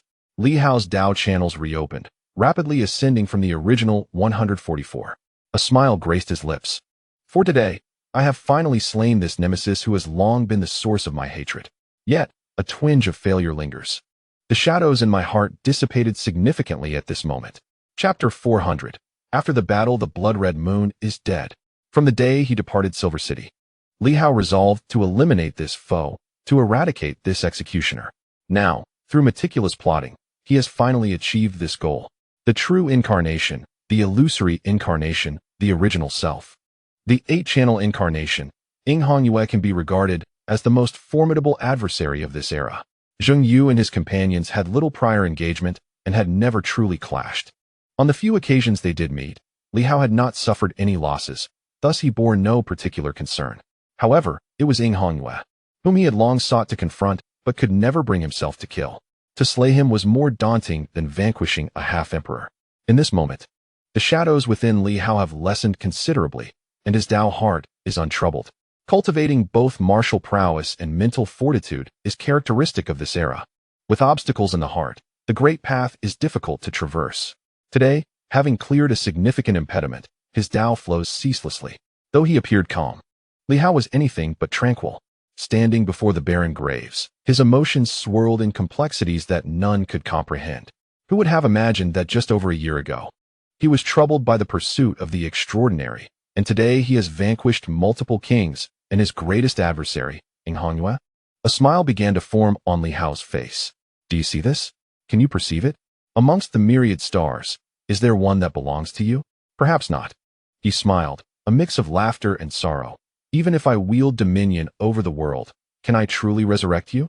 Whether it be my parents or Xiao Yuan. Neither were cultivators. Even with innate Tao bodies and channels, the likelihood of their existence among the stars is slim. In this vast cosmos, filled with countless stars, is there one that belongs to you? Even if there is, can I ever find it? In the countless years of the Silver Moon realm, how many humans have been born and perished? In this grand universe of Tao, how many stars remain, faint and elusive, like dust? To find that one star belonging to you amidst the countless specks of dust may be an endeavor I cannot accomplish in this lifetime. Li Hao laughed, though tinged with bitterness. Gazing up at the starry sky, I felt the subtle vibrations emanating from beyond. Suddenly, a chill swept over me. For the crimson moon reflected a truth that perhaps everything was amiss. Yet one thing remained unerringly accurate. The Silver Moon realm has been plagued by untold calamities in recent decades. To speak of anything else would be futile. Those 3 scoundrels in the void Tao universe are utterly unforgivable. At this moment, the resonance of the great Tao reverberated, and it seemed as though the real Tao universe was also affected. Coupled with the earlier self-detonation of the 3 celestial kings, the real Tao universe was in turmoil, and my thoughts drifted as I gazed into the distance. Across the mountains, the god of initial martial arts had vanished without a trace. Just moments ago, the Crimson Moon Emperor refrained from striking against me, partly due to the contest for the Time Star, and partly out of fear of that formidable entity, of that blade, which deterred any attack. The expectations of the Crimson Moon were destined to remain unfulfilled. Moreover, at this moment, a flurry of thoughts surged within me. Today, there remained an objective unaccomplished. The will of heaven had not manifested. Even when besieged by the 7 celestial kings, the will of heaven did not reveal itself. Even with the emergence of the time star, the will of heaven remained elusive. Where, oh where, has the will of heaven disappeared to? I scanned my surroundings, observing the formidable beings around me. Was the will of heaven concealed among them? Did they believe the moment was not ripe? Or did they fear that revealing themselves would lead them into my trap? A cascade of thoughts flickered once more. In the Silver Moon realm, the will of heaven is of paramount importance. While the benefits it may bestow could be cumbersome, the troubles it could conjure might be utterly unforeseen. This time, enticing the will of heaven to take action was indeed one of my aims, yet it remained absent. Once more, I surveyed the scene. At this juncture, I stood beneath a constellation of stars, the pathways of the Tao continuously unlocking. I had already drawn upon the powers of the past and future, significantly enhancing my strength. Though I had not yet opened my meridians, they were readily accessible. In this moment, the number of stars surged from 144, climbing steadily. Soon, the stars trembled, and 180 stars manifested. In an instant, they formed 5 cyclical rings, and at that moment, after vanquishing the crimson moon, I almost instantaneously ascended to the 5th level of Tao integration. Not only that, despite the severe blow dealt to the Sea of Spirit by Li Hao, the lingering presence of the time star had fortified my spiritual realm rather than weakened it. The essence of the moonlight sword intent, the sword of time, had become even more potent than before. The sword intents that were once inconceivable were now taking shape among the stars. I comprehended 188 varieties of the eternal life sword intent. Previously, I had only consolidated 100, or perhaps 99, with the sword of time excluded. At this moment, 100 sword intents began to coalesce, growing ever more formidable. Around me, the onlookers sensed the vibrations of the great Tao. Throughout the Moonlight continent, countless commoners awaited in bewilderment, uncertain of the current situation. Had the great Tao universe truly merged with the world? They did not know. However, due to my slaying of multiple celestial kings, I had not directly absorbed their essence. Instead, I allowed the energy to diffuse into the cosmos. As a result, the energy between heaven and earth grew denser. Yet if one were to claim that the great Tao universe had united with the world, even the common cultivators would feel it lacked the overwhelming awe they had anticipated. At this very moment, Li Hao's visage emerged amidst the heavens and the earth, the celestial curtain once again unfurling. The grand design of the Silver Moon's integration into the great Tao universe was thwarted by adversaries. Although he had slain 7 or 8 heavenly kings, the emergence of several semi-emperors and even an emperor had obstructed the progress of the Silver Moon's convergence with the great Tao universe. Li Hao's voice reverberated through the cosmos. However, following this, I shall eradicate all threats beneath the semi-emperor level in the realm of Silver Moon. His tone grew increasingly fervent. These semi-emperors and the emperor shall not linger for long. When the time comes, we shall return. The world will revert to normalcy. Recently, due to the deaths of numerous heavenly kings, the energy has surged sufficiently. Once we eliminate the semi-emperors and the emperor, the world shall naturally evolve. With our presence, there is no cause for concern regarding these vermin. The populace fell silent, not particularly tense, yet somewhat bewildered. Just how formidable were the semi-emperors and emperors? They lacked understanding, but sensed an overwhelming strength. As for the heavenly kings, they had a vague awareness, rumored to be above the 4th level of the Tao fusion. Such a realm was indeed terrifying. Last time, it seemed the Marquis had slain many, and today, the slaying of another batch stirred no objections. Those who possessed deeper knowledge among the cultivators were filled with trepidation and anxiety. Semi-emperors, emperors, these legendary beings, these mythical tiers, did the realm of Silver Moon truly harbor such entities? It was difficult to believe. Even the heavenly kings, despite their prowess in the new martial arts, were not weak, yet they had been slain in droves. Just how powerful had the Marquis of Silver Moon become? Although the recent attempt to merge with the great Tao had failed, the people did not perceive anything amiss. The energy of the heavens and earth had indeed surged once more, and significantly so. For all, this was still ample for cultivation. After a brief period, they had absorbed a wealth of the fountain of life, and since the enhancement of energy, none felt they had lost anything, and all were jubilant. As for the impending threats, with the Marquis of Silver Moon present, they held no fears. By this day, the populace had placed their unconditional trust in Li Hao. For every formidable foe that had approached, He had either repelled or vanquished them. Since Li Hao assumed command of the cosmos, chaos had never befallen the Haotian continent. Marquis. It was only at this moment that Lin Hongyu and the others dared to approach Li Hao. At this juncture, Li Hao's aura had grown ever more formidable. However, upon reaching the 180th meridian, he ceased further advancement in the Dao meridians and instead commenced the cultivation of the void Dao sword intent. At present, the celestial bodies of the void Dao sword intent within the sea of consciousness had exceeded 130 in number. From a perspective of cultivation, Li Hao had ascended to the 5th level of Dao fusion, an enhancement that, in truth, was not as significant as anticipated and did not align with his expectations. The cost this time had been substantial. He had exposed the realm of his sea of consciousness, forfeited the opportunity to ambush the void Dao universe, and revealed the temporal stars, laying bare all his contingencies. In the end, he had merely slain a reflection of the red moon and a few heavenly kings whose deaths did not alter the grand scheme. His realm, however, had only risen by a minor tier. To outsiders, if one disregarded personal vendettas, it was exceedingly unworthy. The 5th level of Dao fusion merely placed him at the mid to late stages among heavenly kings, and this was referring solely to those devoid of primordial origins. In the realm of the 6th level of harmonization, even reaching the pinnacle of this stage merely rivals the apex of a king, falling short of the half-emperor by a considerable margin. To truly stand shoulder to shoulder with a half-emperor, one must ascend to at least the 7th level of harmonization. While the most formidable half-emperors may require the 8th or even 9th levels to be on par. At this moment, Zhang An descended, casting a contemplative glance at Li Hao. Feeling a mix of emotions, suddenly at a loss for words, he expressed a hint of helplessness. I have long sought to eliminate those traitors, and now, aside from Li Daoheng and Zheng Yu, you have eradicated them all. He had meticulously plotted for a long time. Yet, he found himself unprepared to confront Zheng Yu. As Li Hao had dispatched everyone else, leaving him in awe, recognizing that Li Hao bore a striking resemblance to his grandfather, the esteemed supreme revered by the new martial artists. Indeed, in terms of strategy and cunning, Li Hao consistently succeeded, orchestrating traps so compelling that one felt compelled to step into them, despite knowing their perilous nature. Even his machinations exuded grandeur.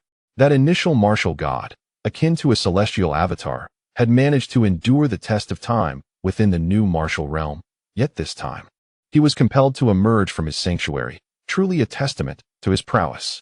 As the 8 meridians converged, Li Hao's offerings, along with the blade's significance, weighed heavily on the mind of that celestial figure, who was likely overwhelmed with frustration. Zhang An was filled with countless reflections, recognizing Li Hao as a remarkable talent. At this juncture, a thought crossed his mind. If Li Hao could surmount the challenge of the Silver Moon, he might even surpass his grandfather. However, whether he could rival the king of humanity remained uncertain. Although the king was not adept at strategy and preferred direct confrontation, his unyielding dominance and valor rendered him unmatched.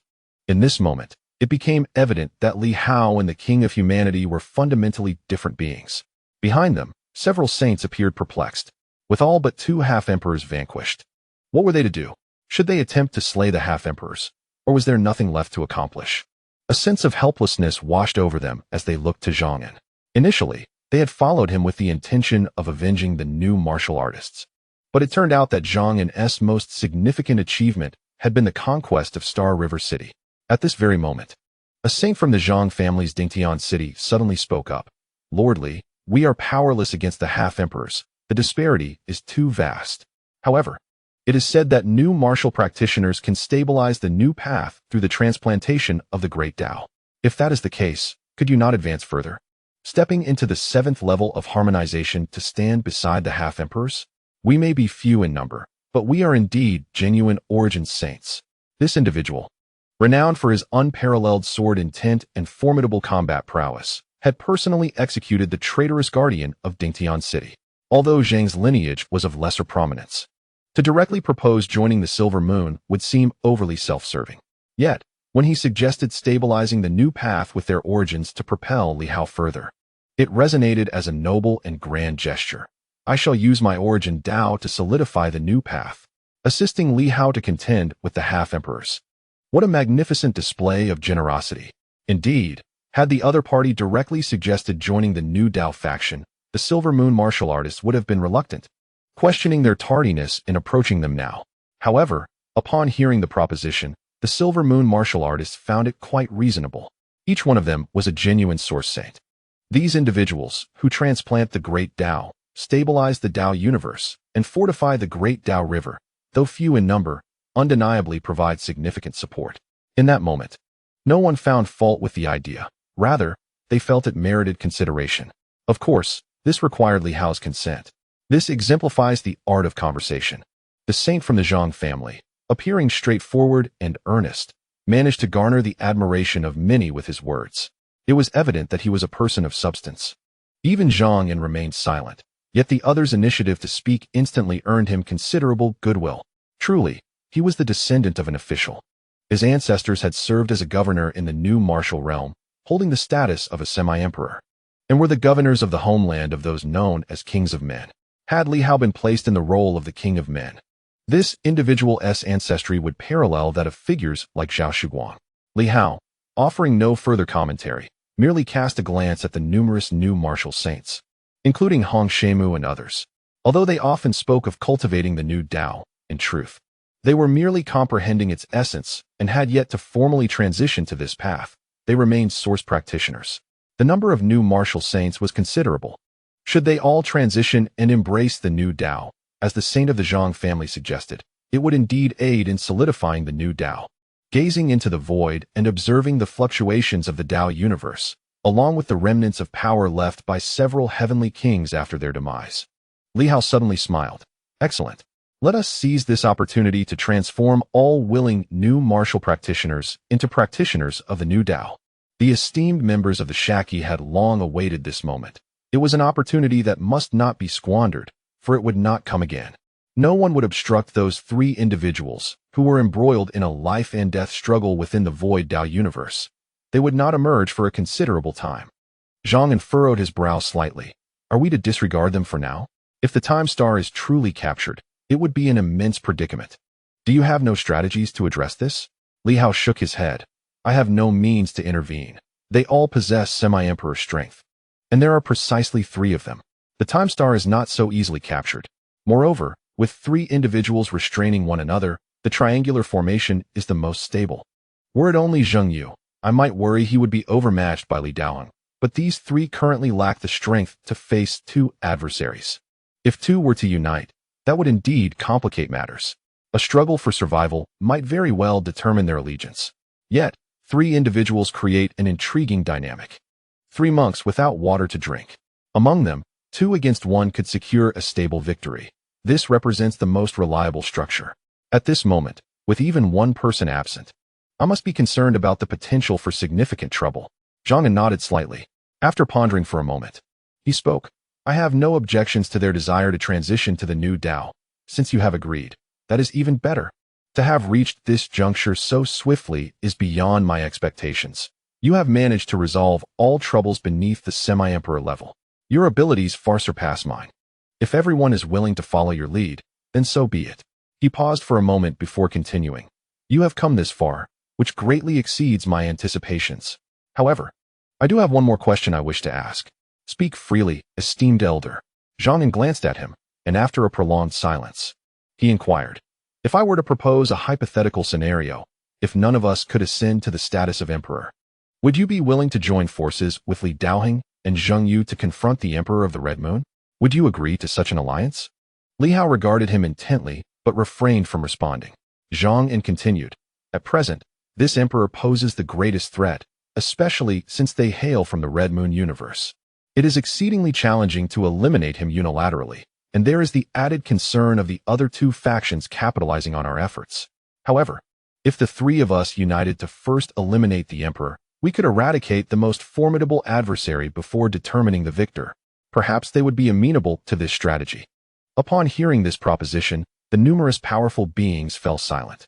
Zhang's suggestion was not without merit.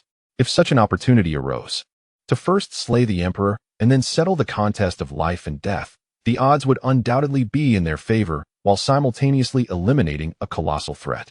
The emperor is exceedingly powerful. Even though Li Daoheng's plans have been repeatedly thwarted by Li Hao, does he truly possess the means to vanquish the emperor? Li Hao remarked with a smile, let us defer this discussion. At the very least, I shall entertain such thoughts only when I reach the 7th layer of harmonization. Otherwise, in my current state, even a mere half-emperor could easily vanquish me. Collaborating with them would be akin to a lamb entering the lion's den. Zhang Yin's proposal held some validity. However, at this juncture, it remains unattainable. Presently, Li Hao, despite being the weakest, possesses control over the true path universe, a domain that both Zheng Yu and Li Daoheng covet. Should the Time Star manage to escape this time, those two would certainly not let Li Hao off easily, for only he holds the potential to summon that celestial body once more. They remain utterly oblivious to how this star emerged, and with each attempt, it becomes increasingly elusive.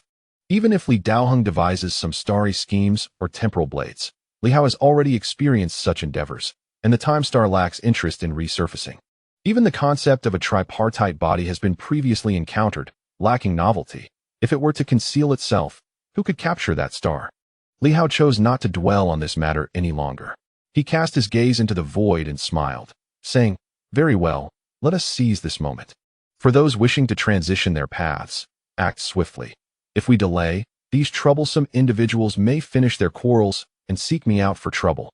The realms currently cannot fully accommodate the emergence of half-emperors. Previously, it was merely the true path universe that had excessive interactions with the realms. Now, with the spiritual universe being reclaimed, the true path universe will also become sealed, making it exceedingly difficult for half-emperors to emerge. Of course, the Emperor of the Red Moon is indifferent to this.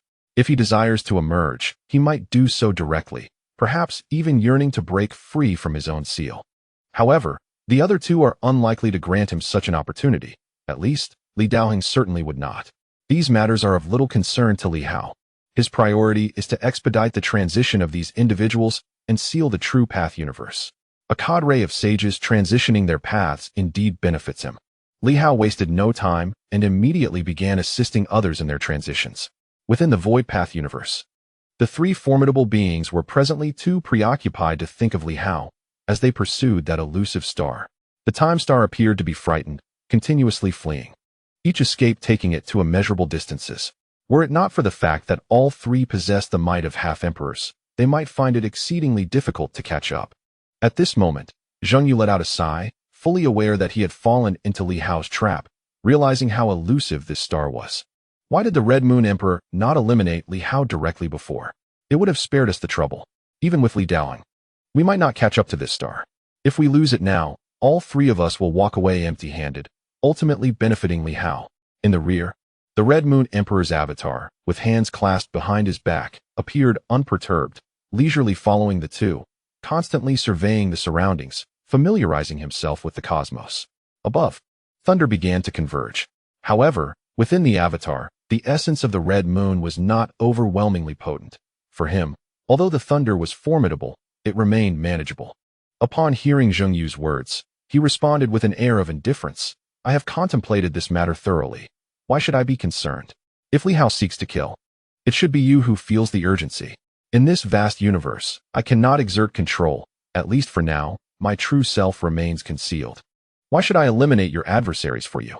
Zheng Yu chuckled softly. "Are you perhaps afraid you cannot contend with the one from Dali? Though both are avatars. One has just coalesced while the other has existed for 100,000 years, wielding a bloody blade. The likelihood is that your avatar cannot match that being." The Red Moon Emperor remained unruffled, maintaining a serene demeanor. "Zheng Yu, you are attempting to provoke me, yet you fall short. Moreover, the threat posed by Li Daoheng is far greater than that of my avatar. In this moment, it is essential for us to join forces and eliminate him.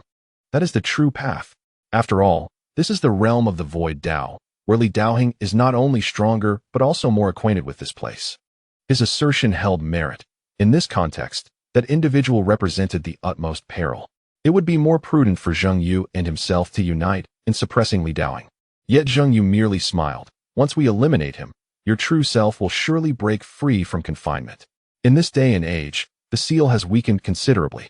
The Emperor is not incapable of breaking free forcefully. It merely requires some sacrifice. But now, the Emperor harbors reservations. If Li Daoheng is truly killed, will you still have such reservations?" The Red Moon Emperor chuckled lightly, choosing not to elaborate further. The three formidable beings continued to traverse the void. and the vast universe appeared boundless, seemingly without end.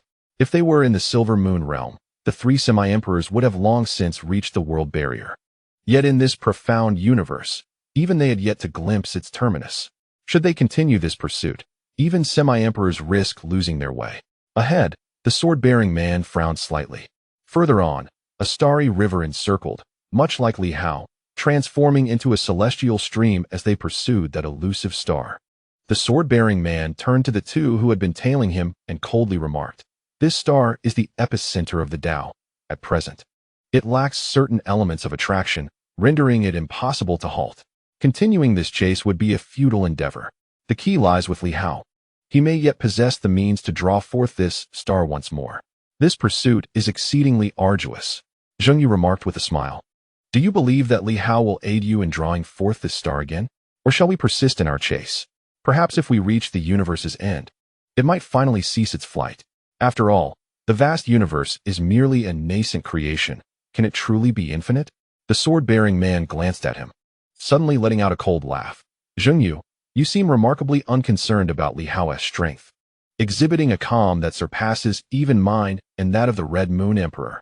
It seems you possess some means." Zheng Yu shook his head and remarked, "Brotherly, you are overly concerned.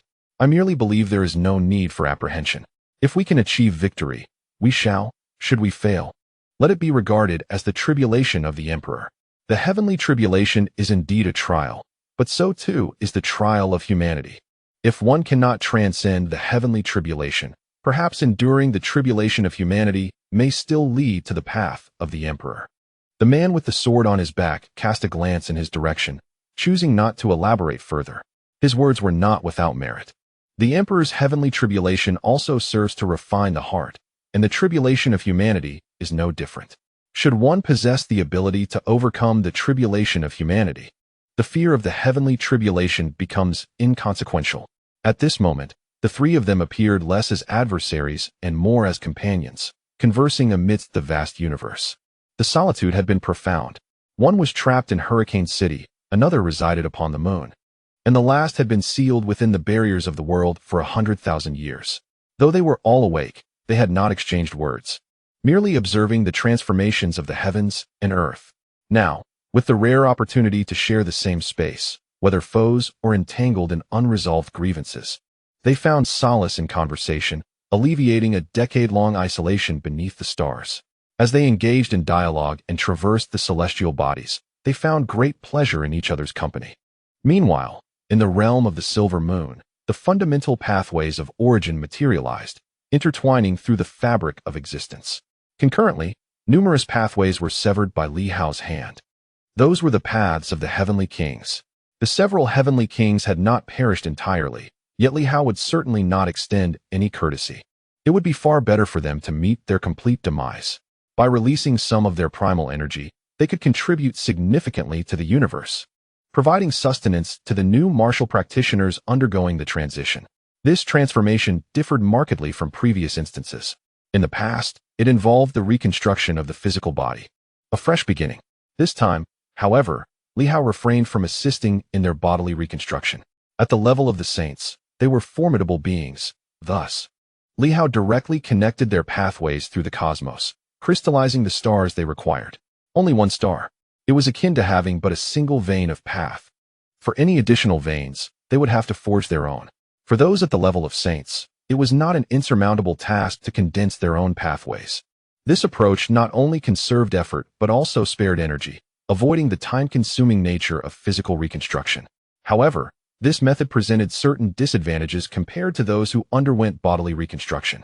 The compatibility of their pathways with the new cosmic order was somewhat diminished, requiring time for refinement to achieve complete integration. Secondly, as they possessed only a single pathway, they needed to cultivate additional pathways independently, unlike Wang Yi and his companions, who could systematically ascend to higher realms. They would need to fill their pathways before making incremental progress. All of this required their own efforts. Li Hao's role was merely to connect them to the new cosmic order. This time, numerous saints were undergoing conversion, not just one or two individuals. Li Fu Hai, the ninth commander, General Huai, Old Turtle, King Kong Wood, the Zhang family saints, and two elder saints from the Martial Alliance. Red Cedar, All were in the midst of this transformation. Another saint under Zhang Yan's command, however, remained shrouded in mystery, having yet to undergo conversion. Li Hao cast a glance at him, but paid it little heed. Who was this other saint? It was none other than Zhang Yan himself, the practitioner of the path of origin. Currently, the Zhang Yan we observe is indeed practicing a new path. These new martial practitioners have grown accustomed to manifesting multiple avatars at will. As these sages transition to different paths, the immortal and pinnacle-level cultivators also begin to follow suit, with various extraordinary flora joining the ranks. The new path has become an unstoppable force. It is evident to the discerning that the new path has far surpassed the original source path, at least in this realm. Li Hao's strength has surged significantly. With the emergence of the time star, even Zhang Yan perceives that the potential of this new cosmic path may indeed eclipse that of the original Tao. The appearance of the time star within the new path, and the very genesis of this new path, remain enigmas even to Li Hao. However, this does not diminish the consensus that the new cosmic path harbors immense potential. This realization has incited even those martial practitioners who were previously reluctant to change paths to hasten their decisions, if they do not seize the opportunity soon. With Li Hao's continuous enhancement in power, will he still welcome the new martial practitioners into the new path? Li Hao merely facilitated their transition. He has not concerned himself with anything beyond that. Silently, he withdrew to a corner, seated himself cross-legged, and began to immerse himself in reflection and cultivation, contemplating the events of the day. Within the spiritual realm, the sword tree, which had lain dormant, awakened today, albeit in pain, as many roots were severed by Li Daohang's sword, inflicting some suffering. At this moment, however, Li Hao paid no heed to the sword tree's plight. A phantom emerged, continuously reversing the flow of time, gradually coalescing into a manifestation of sword intent and a whip intent. These belonged to Li Daohang and Zheng Yu, both of whom had traversed the spiritual cosmos. Moreover, they had previously engaged in combat. In addition to this, there was the somewhat ethereal Thousand Dao sword intent. Though it appeared insubstantial, it served as a reference for Li Hao, equivalent to the intents of 3.5 emperors, all of which he gathered. This was a precious legacy left to him by their journey through the spiritual cosmos. But that was not all. There remained a place Li Hao had yet to explore, the blade that had cleaved the crimson moon and shattered the 8 meridians, embodying the sword intent of the Blood Emperor. This time, the Blood Blade truly made its move. These represented Li Hao's most significant gains during this endeavor, though to outsiders, they might seem inconsequential. Furthermore, the god of initial martial arts, wielding a blade, had also imparted some intent. Although it appeared to be purely a path of physicality, it nonetheless constituted a form of Tao, a legacy from the most exalted beings, which was invaluable to Li Hao, a true treasure, especially given his comparatively lower standing. The remnants of these figures' legacies could serve as targets for his comprehension. Such opportunities are not afforded to others. Gradually, within the spiritual cosmos, a sword, a lengthy whip, and a phantom sword began to materialize, their clarity increasing with the incessant flow of temporal power. A glimmer of joy emerged in Li Hao's eyes. This represented the most substantial aspect of his current bounty, gaining insight into the paths of several formidable beings. Even if he could not directly absorb their essence, he could discern some of their intricacies. In the void, the sword tree's phantom appeared, no longer crying out in anguish. As Li Hao continued to wield the power of time, the entire spiritual cosmos grew increasingly stable, and the sword tree's injuries began to heal. At this moment, gazing into the void where several strands of sword intent flickered, there was a sense of awe. One emanated from Li Daohang, another from the future self of Li Hao, yet another from Li Hao himself, and a faint trace of the Longsheng's sword intent lingered. It could be said that the most formidable sword practitioners in the world were gathered here. Only the sword path of the Queen of Humanity was missing. It murmured softly. And suddenly Li Hao felt a stirring in his heart. Indeed, the Queen of Humanity is also a swordsman. The sword tree transformed into a human form and nodded. The sword path of the Queen of Humanity is not particularly powerful. Her ascension to the status of emperor was largely due to the influence of the King of Humanity. Yet, precisely because of this, the Queen of Humanity has assimilated the strengths of many schools. The sword sovereign has offered guidance on numerous occasions, seeking to comprehend her sword intent, aiming for a simpler and more intuitive understanding. Li Hao suddenly inquired, Could her sword still retain traces of her sword intent? There would certainly be some remnants. Li Hao nodded, contemplating that he might need to borrow the sword of the Water Cloud Empress for further examination. He then recalled the Overlord gauntlets of the Great Li King and asked, "Are the Overlord's gauntlets truly his, or do they belong to the Iron Emperor?" "They are nearly indistinguishable," replied the sword tree. "It is highly likely that what remains in the Silver Moon is a mere imitation. It is difficult to ascertain. It could belong to the initial martial deity you mentioned, or perhaps the slain initial martial expert you spoke of earlier." Li Hao's heart stirred again. Why would he kill an initial martial expert? He almost forgot about this matter. The sword tree shook its head. "I am uncertain. If Yuan Zhang and speculations are correct, this individual would not intervene unless absolutely necessary, especially if the initial martial expert intended to disrupt the resurrection of that cat. The specifics remain known only to him." Li Hao nodded, refraining from further inquiries. However, the sword tree reminded him that perhaps it was time to gather more of the Queen of Humanity's sword intent. He understood the essence of her sword intent, which flowed like a gentle stream, reminiscent of meandering brooks. This somewhat aligned with the power of the long river. If he could grasp some of it, he might uncover sword intents not encompassed within the Longxing sword essence. Assimilating the strengths of various schools is something all aspiring martial artists should strive for. He was not arrogant enough to believe he could surpass these emperors. Their sword intents, including that of Li Daoing, were immensely beneficial to him. Li Hao felt a severance of his connection to the Void Dao universe. The sword tree spoke again. "Henceforth, even if the spiritual universe grows stronger, it cannot breach the Void Dao universe. I have already mastered the coordinates of the Void Dao universe." Li Hao remained unfazed and chuckled. "It is indeed for the best that the connection has been severed. Otherwise, if Li Daoing were to discover this, once he invaded my spiritual universe, I would struggle to withstand him. The spiritual universe has at least fulfilled my plan, drawing both into its realm. Zheng Yu's entry from this side means Li Hao's plan has succeeded, not a loss." Li Hao continued, "The spiritual universe is a mere imitation of the Void Dao universe, which is governed by that individual. I was concerned about any potential pitfalls left behind. One should not underestimate Li Daoing.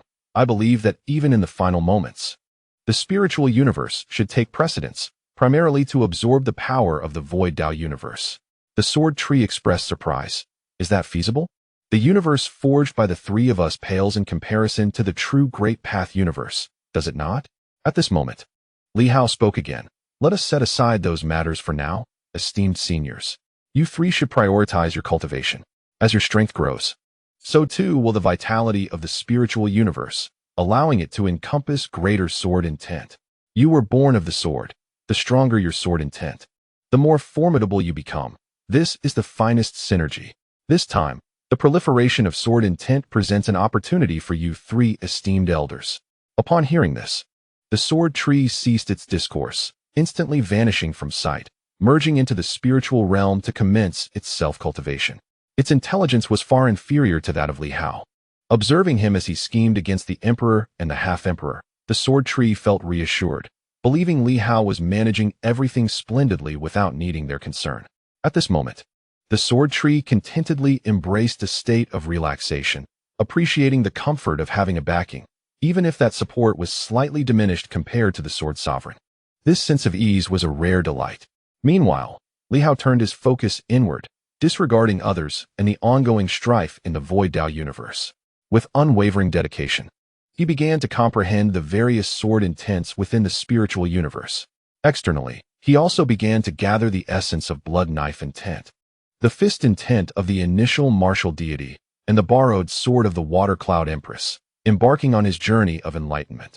In the Great Li, the initial martial deity felt a tinge of melancholy. At this moment, the world was silent. Yet he himself was restless, sensing that this time he had shattered something irreparable, and that tranquility might elude him. For him, the path of cultivation and the cultivation of the heart were intertwined. Owing a debt of gratitude was an intricate burden. If he were indifferent, it would matter not, but it was precisely because he cared that it became troublesome. Years ago, he had incurred a favor from the Blood Emperor, resulting in a decade-long obligation of protection, and even now, he had yet to repay that debt. Now, with Li Hao embarking on a similar course of action, he felt regret, pondering whether he should have refrained from employing the blood knife. Yet without it, he could not absorb the 8 meridians. And with the imminent eruption of the World War, this cat might truly remain irretrievable, compounding the debt to the Blood Emperor. For him, this was an excruciating torment. "How I yearn for the human king," he murmured within the grand hall, nostalgia creeping into his voice. The human king was domineering and fierce, yet he eschewed unnecessary complexities. If you owed him a favor, he would demand repayment the very next day. If you failed to comply, he would simply require you to engage in a battle with an emperor, slay one, and the matter would be settled. But those like the Blood Emperor and Li Hao were truly insidious. They often compelled you to undertake tasks that consumed time and energy, a lifetime as commitment. "I yearn for new martial arts," he muttered, his tone imbued with complexity, expressing his disdain for associating with those who overthink. It was truly vexatious. Casting his gaze towards the blood knife he had relocated, he sighed, wondering when revival would be possible, if it did not happen soon. Once Li Hao ascended to the realm of the half-emperor, a battle among half-emperors, or even against an emperor, would surely ignite across the world. If Silver Moon were truly broken, where would he find another place for revival? Even if he did, would he be forced to endure another century? A sigh escaped him, a rare moment of melancholy. Chapter 401, Boundless Love. The three powerful forces vie for the celestial stars of time, entangled endlessly within the ethereal cosmos. At this moment, Li Hao is engrossed in comprehending various sword intents. In an instant, the vast silver moon falls into an unparalleled silence, devoid of any conflict. As peace reigns and prosperity flourishes. Yet, this era of tranquility is not a desired outcome for all. With peace established and battles absent, opportunities are likewise scarce. In this diminutive realm of the silver moon, the true path is under Li Hao's dominion, the ethereal path is wielded by Li Daoing, and the star gates and dimensional barriers are governed by the Red Moon Emperor. Additionally, the Great Li is home to an exceedingly formidable deity of primordial martial arts. It seems as though all avenues for opportunity have vanished, and for ordinary cultivators, mere abundance of energy suffices. However, for sages and those who surpass them, the few sites of opportunity within the silver moon are already occupied. Hence, without aligning with these factions, the prospect of advancement appears almost hopeless. Upon the land of the silver moon, an individual leans against the cave wall, sighing softly. It is said that fortune favors those destined for greatness, granting them mastery over the world. Yet now, amidst the fierce competition among the powerful, all opportunities are locked away. Even with the heavens' favor, it seems there are no chances to be found. With a touch of self-mockery, he continues in a muted tone, "Oh, destiny, are you not the steward of this silver moon? Yet it appears you hold little sway, unable to contend with these formidable beings. I once believed that with heavenly support, I could ascend rapidly and reach the pinnacle of the world, but alas, the favored one still finds himself evading peril. Gaining the heavens' favor was thought to be the zenith of existence, yet it has instead become a harbinger of doom. Li Hao's presence is felt everywhere, scouring and investigating. After all, with the blessing of destiny, he can still perceive certain circumstances. Yet, his luck seems to have faltered, leaving him to realize that he is more concealed and less carefree than before. This so-called favored one proves utterly ineffectual. For the silver moon still hosts a few progenitors of destiny. This nascent world, birthed not long ago under the auspices of fate, appears incapable of contending with this assembly of powers. The only contender who might rival them, Li Hao, has proven to be a troublesome adversary, nearly overwhelming destiny itself. The state of destiny has deteriorated to such an extent that it recalls tales of a new martial destiny, manifesting as a seed, capable of manipulating the heavens and the earth until ultimately vanquished by the king of beasts, who stood invincible. In comparison, the destiny of the silver moon seems unworthy even of the role of a final antagonist. What a lamentable reality. As these words resonate, a ripple swiftly emerges, causing the ground beneath to suddenly crack open, revealing a nascent energy vein. The speaker seems accustomed to this revelation. Extending a hand, he grasps a multitude of energy stones. Yet bitterness lingers. What purpose does this serve? At this level of strength, who truly cares for such trifling energy stones? Even if I were to scour the world, it seems there is little of value to be found. While treasures exist throughout the world, even for those at the level of the sun and moon, they are regarded as significant. Yet for those who have attained the path of unity, such items hold little worth. At that echelon, Do these materials and treasures truly suffice? What is needed is the path itself, profound insights, and immense opportunities that can directly transcend levels, not these petty offerings meant to appease beggars. The fate of destiny has sunk to such depths. Who could have imagined? At this moment, the speaker felt a subtle fluctuation of power within, as if conveying some message. The person's expression shifted slightly, and their gaze flickered. Seeking the Western Queen? Is it reliable? I am somewhat familiar with her. It seems that she has been frightened into submission by Li Hao this time, but can she truly be trusted? After a brief communion with fate, they murmured, "That queen surprisingly holds the potential to replace the true moon goddess. This is quite remarkable. Shall I give it a try?" With that, the individual vanished. Since fate had suggested so, it would be prudent to test the waters, especially now that peace reigned across the land. On Li Hao's side, the powerful were engrossed in their cultivation, allowing for some freedom of movement. Once they concluded their training, the formidable warriors would be stationed across the realm, making it difficult to stir. In Silver City, numerous strong practitioners were silently honing their skills, the forces of the Great Way and the power of the heavenly kings radiating around them. The Void Dao universe seemed to have reached a standstill, with no clear victor emerging, and even Li Hao struggled to perceive any significant developments. Just as Li Hao was immersed in comprehending the essence of the sword, he suddenly opened his eyes. Beside him stood an unexpected visitor. "Is there something you need?" It was Lin Hongyu. Noting the intensity of his sword intent, she recognized that he was still in the midst of his cultivation. Yet, at this moment, she felt compelled to interrupt his practice, stating, "There is a matter that requires your personal decision." "Speak," he replied. Lin Hongyu hesitated for a moment before continuing. "The Western Queen has taken possession of several fragments of the moon goddess, has she not?" Li Hao nodded slightly. She pressed on. "While you are in the midst of your training, she does not dare to disturb you, nor does she possess the courage to approach you directly. This queen wishes to exchange a piece of information in return for ceasing any hostilities against her." "What information?" Lin Hongyu fell silent, realizing that the nature of the transaction was questionable. "She claims it is of great importance to you, having learned of it through the moon goddess fragments. If you are interested, we can establish contact with her." Li Hao furrowed his brow. Growing too close to this individual is unwise. She is more likely to bring misfortune than success. Anyone associated with her is bound to encounter calamity. Lin Hongyu stifled a laugh at his seriousness. Yet, Li Hao remained earnest. While he did not believe in the notion of bad luck attaching itself to individuals, the queen indeed exuded such an aura, not due to her own misfortune, but her ability to transmit it to those around her. Wherever she went, disaster followed. Apart from Zhengyu, those who had collaborated with her had nearly all met their demise.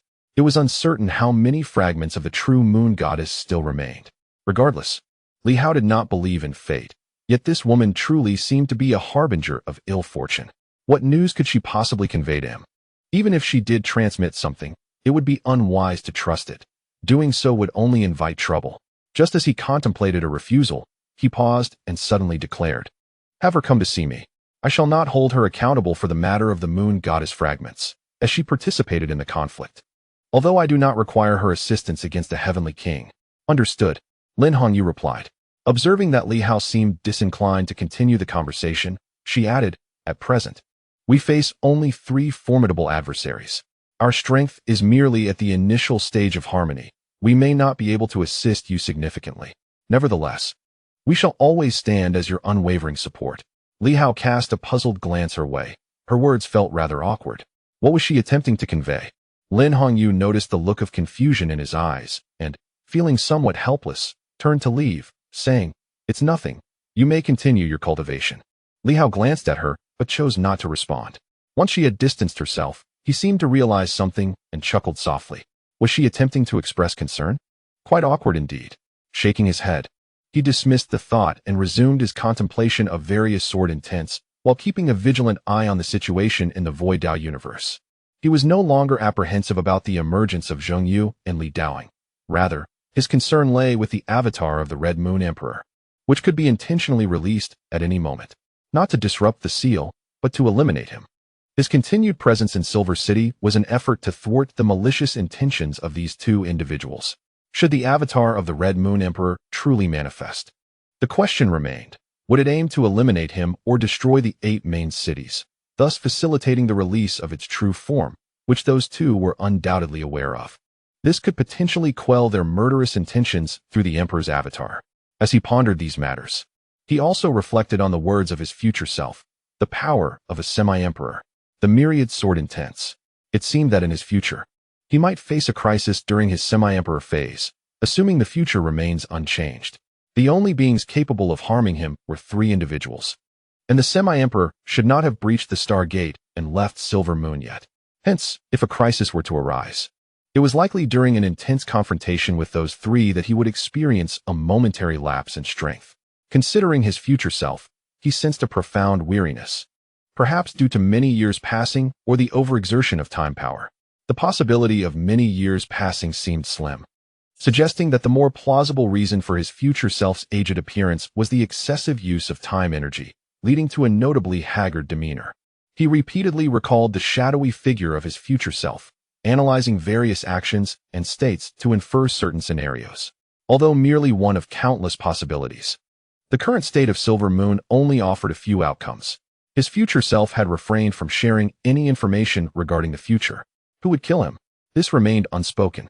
Li Hao understood that he feared a potential misjudgment. For instance, if he were to be warned of being slain by the Red Moon Emperor, he might become overly wary of it, leading to vulnerabilities that Zheng Yu and the others could exploit. Only he truly understood himself. He recognized that his future self's silence was intentional, to avoid unduly influencing his present judgment. The future is malleable, yet a momentary loss of strength was inevitable. Only during the semi-emperor phase could he reclaim the power he had previously borrowed, and this must occur at the peak of his combat spirit. With these thoughts swirling in his mind, Li Hao contemplated how to navigate the impending crisis. One must gain something at the cost of another. This time, having drawn upon the power of the future, he would undoubtedly need to return it. Various thoughts resurfaced once more. After deep contemplation, he sensed a unique force, the power of Silver Moon. The Queen had arrived. Outside, the Queen felt a sense of trepidation, reluctant to meet Li Hao. Yet, she was acutely aware that in this world, Li Hao was paramount. Even though her strength seemed to have grown, she sensed that opposing him would not yield a favorable outcome. Hadn't beings like King Hanyue met their demise as well? Everyone believed he was invincible. Concerning the Emperor's seal, the outcome was that he was ultimately vanquished. Presently, many believe that the Moon Goddess will not perish, nor will they themselves. For the Silver Moon constitutes the core power of the Silver Moon realm. Should the Silver Moon be utterly shattered, it may lead to catastrophic consequences. Yet, in these times, who can speak with certainty? Thus, she has arrived. Her Majesty the Queen. As soon as the Queen arrived, Lin Hongyu and a few others ascended to greet her. The Queen's expression was frosty, unwilling to engage in lengthy discourse. She held no fear of these individuals. Where is Lord Silver Moon? The Lord awaits your Majesty within the city. The Queen did not utter much more. It was merely a procedural formality. She had already sensed the sword intent of Li Hao and followed the others down to the ground, proceeding towards his location. In the courtyard of the Yuan family, the Queen stepped inside, and Li Hao's voice echoed, "Everyone else, go about your business." The crowd dispersed, leaving only the Queen, who felt a twinge of anxiety as she approached the interior. The courtyard door opened. Li Hao sat comfortably in a chair, nodding slightly in her direction. "Please, take a seat." The Queen replied coldly, "No need. Li Hao, I am not afraid of you. Currently, you are merely at the 5th level of the harmonious path, while I have also ascended to the mid-stage of the Heavenly King, and I am on the verge of advancing to the late stage." Li Hao regarded her with mild surprise, responding calmly, "And then? Do you intend to kill me?" "Not at all." The Queen winced slightly. "Who said anything about killing you? I merely wish for you to regard me with caution. I am not to be trifled with."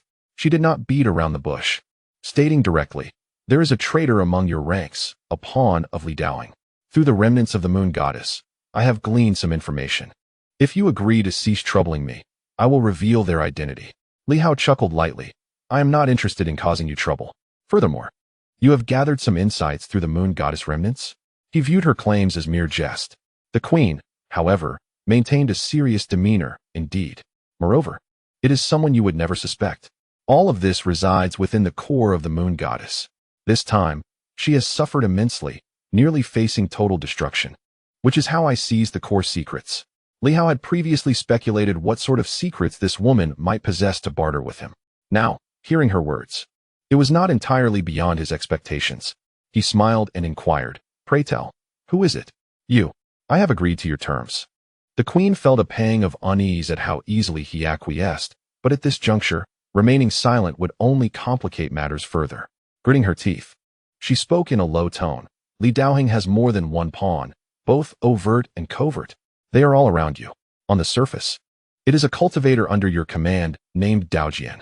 However, the true core is not him. It is the earth-shattering sword." The queen's expression grew grave. The earth-shattering sword, capable of transforming into myriad blades. This is the very pawn Li Daoheng has embedded beside you. From the very beginning, he has been orchestrating his plans. The moment you wielded the starry sky sword, he could not possibly remain indifferent. Thus, when you embarked upon the path of martial arts, there was already someone trailing you, namely, the earth-shattering sword. As she spoke, her excitement was palpable. This news was significant. She felt that her decision to negotiate with Li Hao was indeed wise, for she understood that the earth-shattering sword was one of the few individuals he truly valued. But consider this. How many individuals have been by your side from the very beginning? How many truly excel in the art of swordsmanship? Who possesses the formidable and ever-changing prowess akin to that of the sword sovereign? Her words grew increasingly fervent. Now, do you comprehend the significance of the news I bring you? If, at a crucial moment, the earth-overturning sword betrays you, you will find yourself in dire straits. This individual appears to hold an exceedingly vital position within your great Tao universe. Should he seize control, your demise is inevitable. I initially hesitated to share this with you. Yet I cannot bear the thought of Li Daoheng succeeding. She gazed at Li Hao, seemingly eager to witness his despair and perhaps even his frantic reactions. However, upon observing him, she noted his remarkable composure, as if he had not heard her at all. The queen furrowed her brow. Was he merely feigning depth? Or was the impact of this revelation too profound for him to accept? Li Hao, holding a cup, took a sip of wine. His chalice seldom contained tea, but rather spirits. After a few sips, he spoke with unruffled calm. "Is this information extracted from the core of the moon goddess remnants?" "Indeed." The queen nodded, her tone grave. "I assure you, I would never deceive you, and this knowledge is exceedingly clandestine. Only a fragment of mental energy remained, fortunately. My swift actions allowed me to capture this critical intelligence before it dissipated completely. The earth-overturning sword." She understood the significance of this individual, the Tao sword. Being a recent addition and not particularly prominent within the faction, warranted Li Hao's caution. Yet, it was the earth-overturning sword, a constant companion.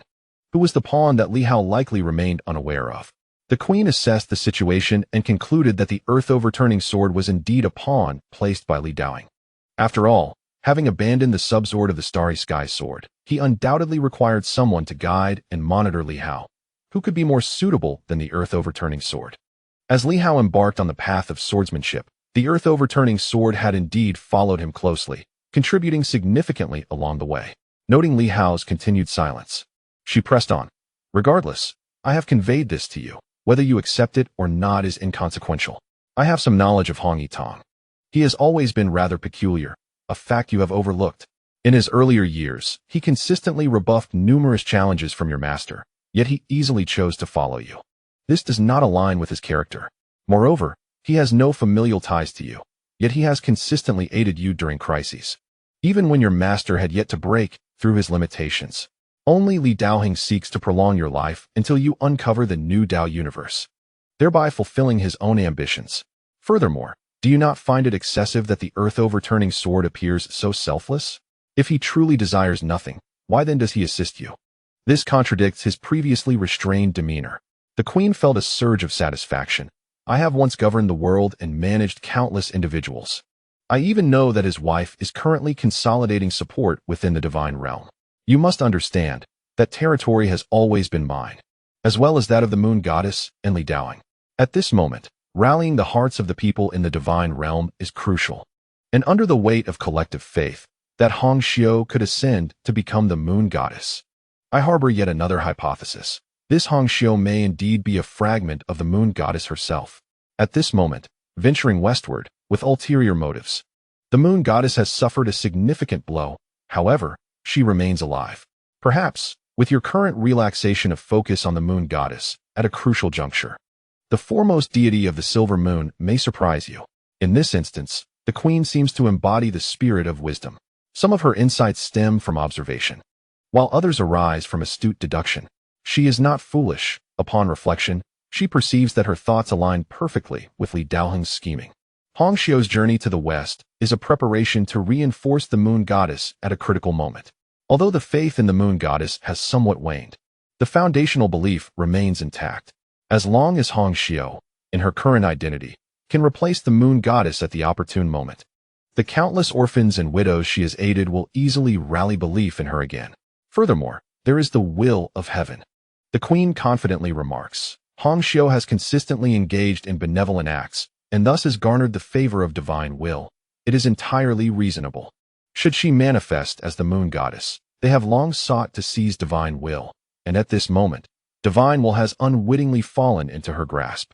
This is true brilliance. Under your very nose, she has acquired divine endorsement and even captured divine will with its assistance. Coupled with the potential of the silver moon's true self, Li Daoheng may soon emerge as the first to transcend limitations and ascend to his semi-imperial status. At that time, surrounded by threats from within and without, your demise is inevitable. The queen, brimming with confidence, declares, Li Hao, this time, I have saved your life by preemptively revealing all of the adversary's schemes to you. You owe me a life.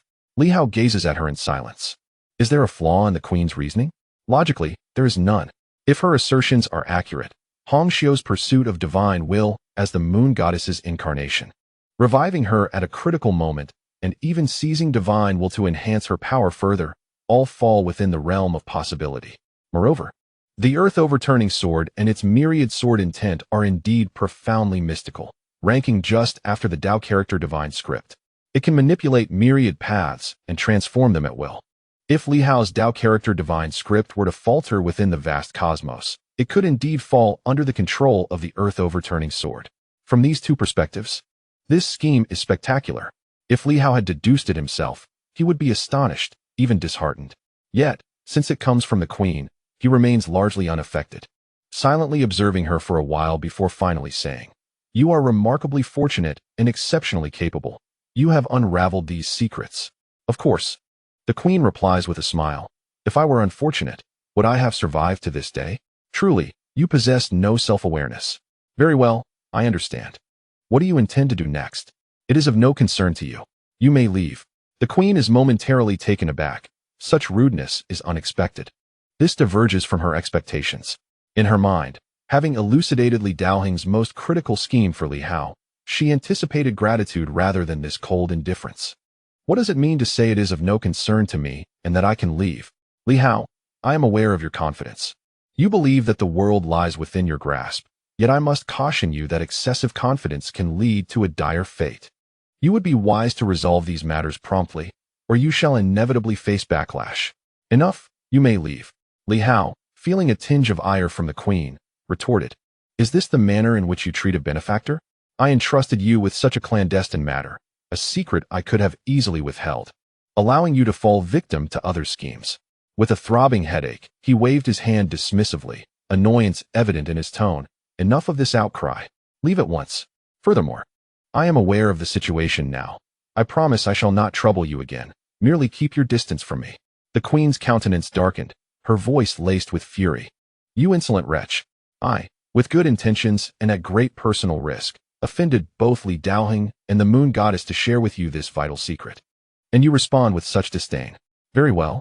If that is your stance, then accept your fate. With that, she turned on her heel, a huff escaping her lips. If you choose to disregard this, do not blame me for what follows. Once she departed, Li Hao exhaled deeply, a smile creeping onto his face. This individual seems to seek my recognition, but I dare not indulge her. It is far too perilous. Reflecting on the queen's words, Li Hao found himself smiling once more. It is entirely reasonable. Having acquired the starry sky sword, though unbeknownst to others, Li Daoheng must undoubtedly be watching closely. Even my own family has become his subjects of experimentation. It is clear that someone is scrutinizing the outcomes. Thus, the earth-overturning sword aligns perfectly with this persona, guiding me towards the path of the sword, imparting upon me some profound truths during our initial encounter. One cannot deny the significance of that unique sword inscription. The individual is indeed one of Li Daohing's avatars, flawless in nature. My trust in this is unwavering. I have even woven the principles of the earth-overturning sword into the chaotic river of existence, where only my own chaotic essence and Lin Hongyu's celestial forces endure the trials of myriad paths. Should Li Hao encounter peril, these two would surely aspire to command the river of chaos, with the earth-overturning sword holding the greater promise. This is due to its swordsmanship resonating profoundly with the essence of the Grand Tao. The celestial stars, when arrayed, resemble a sword. Yet, I remain skeptical, Li Hao murmured. Whether the queen inadvertently caught wind of the information or if you deliberately led me to doubt, employing a strategy of feigned ignorance.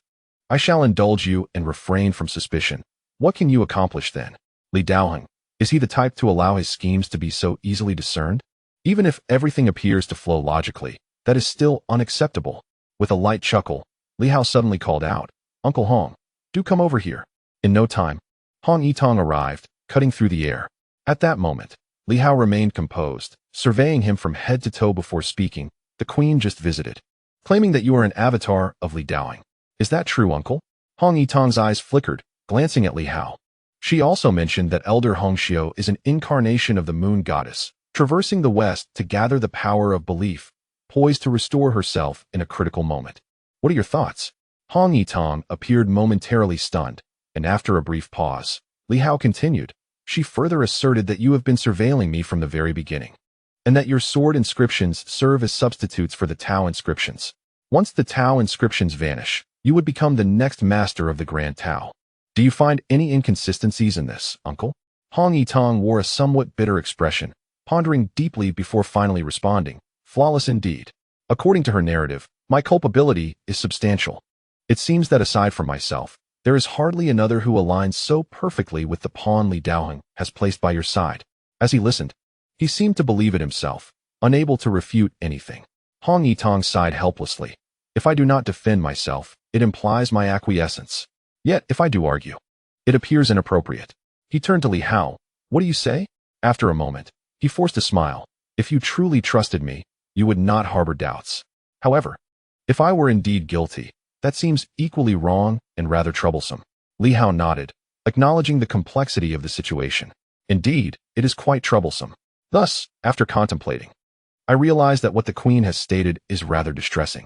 Master, under these circumstances, why not this? In order for you to successfully unite the two cosmic realms, I shall relinquish the true Tao universe to you. Hong Yitong let out a sigh. You have chosen to trust her, which is quite unfortunate. Yet, Li Hao shook his head. No, I am serious. The great Tao universe is yours to command. Hong Yitong was taken aback, momentarily stunned. Li Hao reiterated, I insist.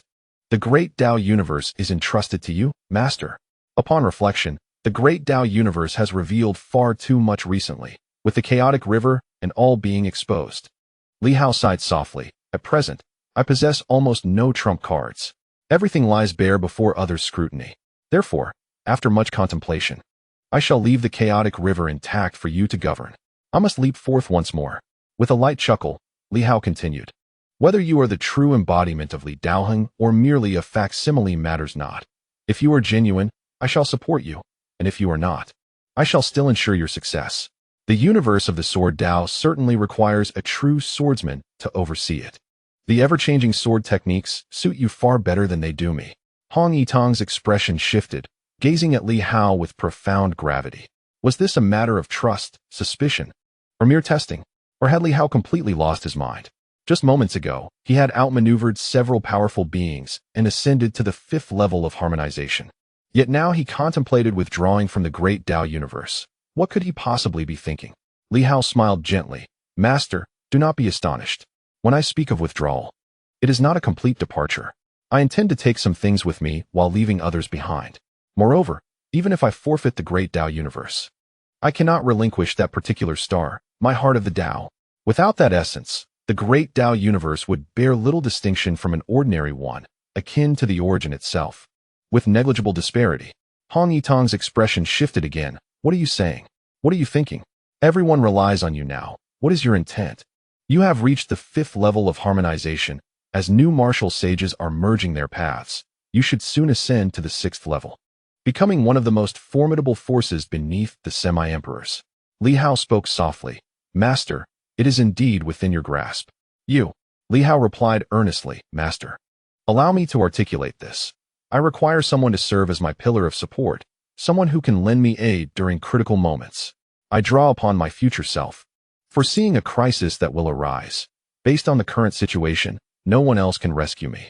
Those around me lack sufficient strength, with you being the sole exception. If you were to oversee the great Tao universe, there would be significant hope for you to make a monumental impact. Hong Yitong's expression darkened slightly, and Li Hao added, Master has long endured and grown accustomed to such restraint. Therefore, even as your power advances swiftly, it is imperative that you do not reveal anything.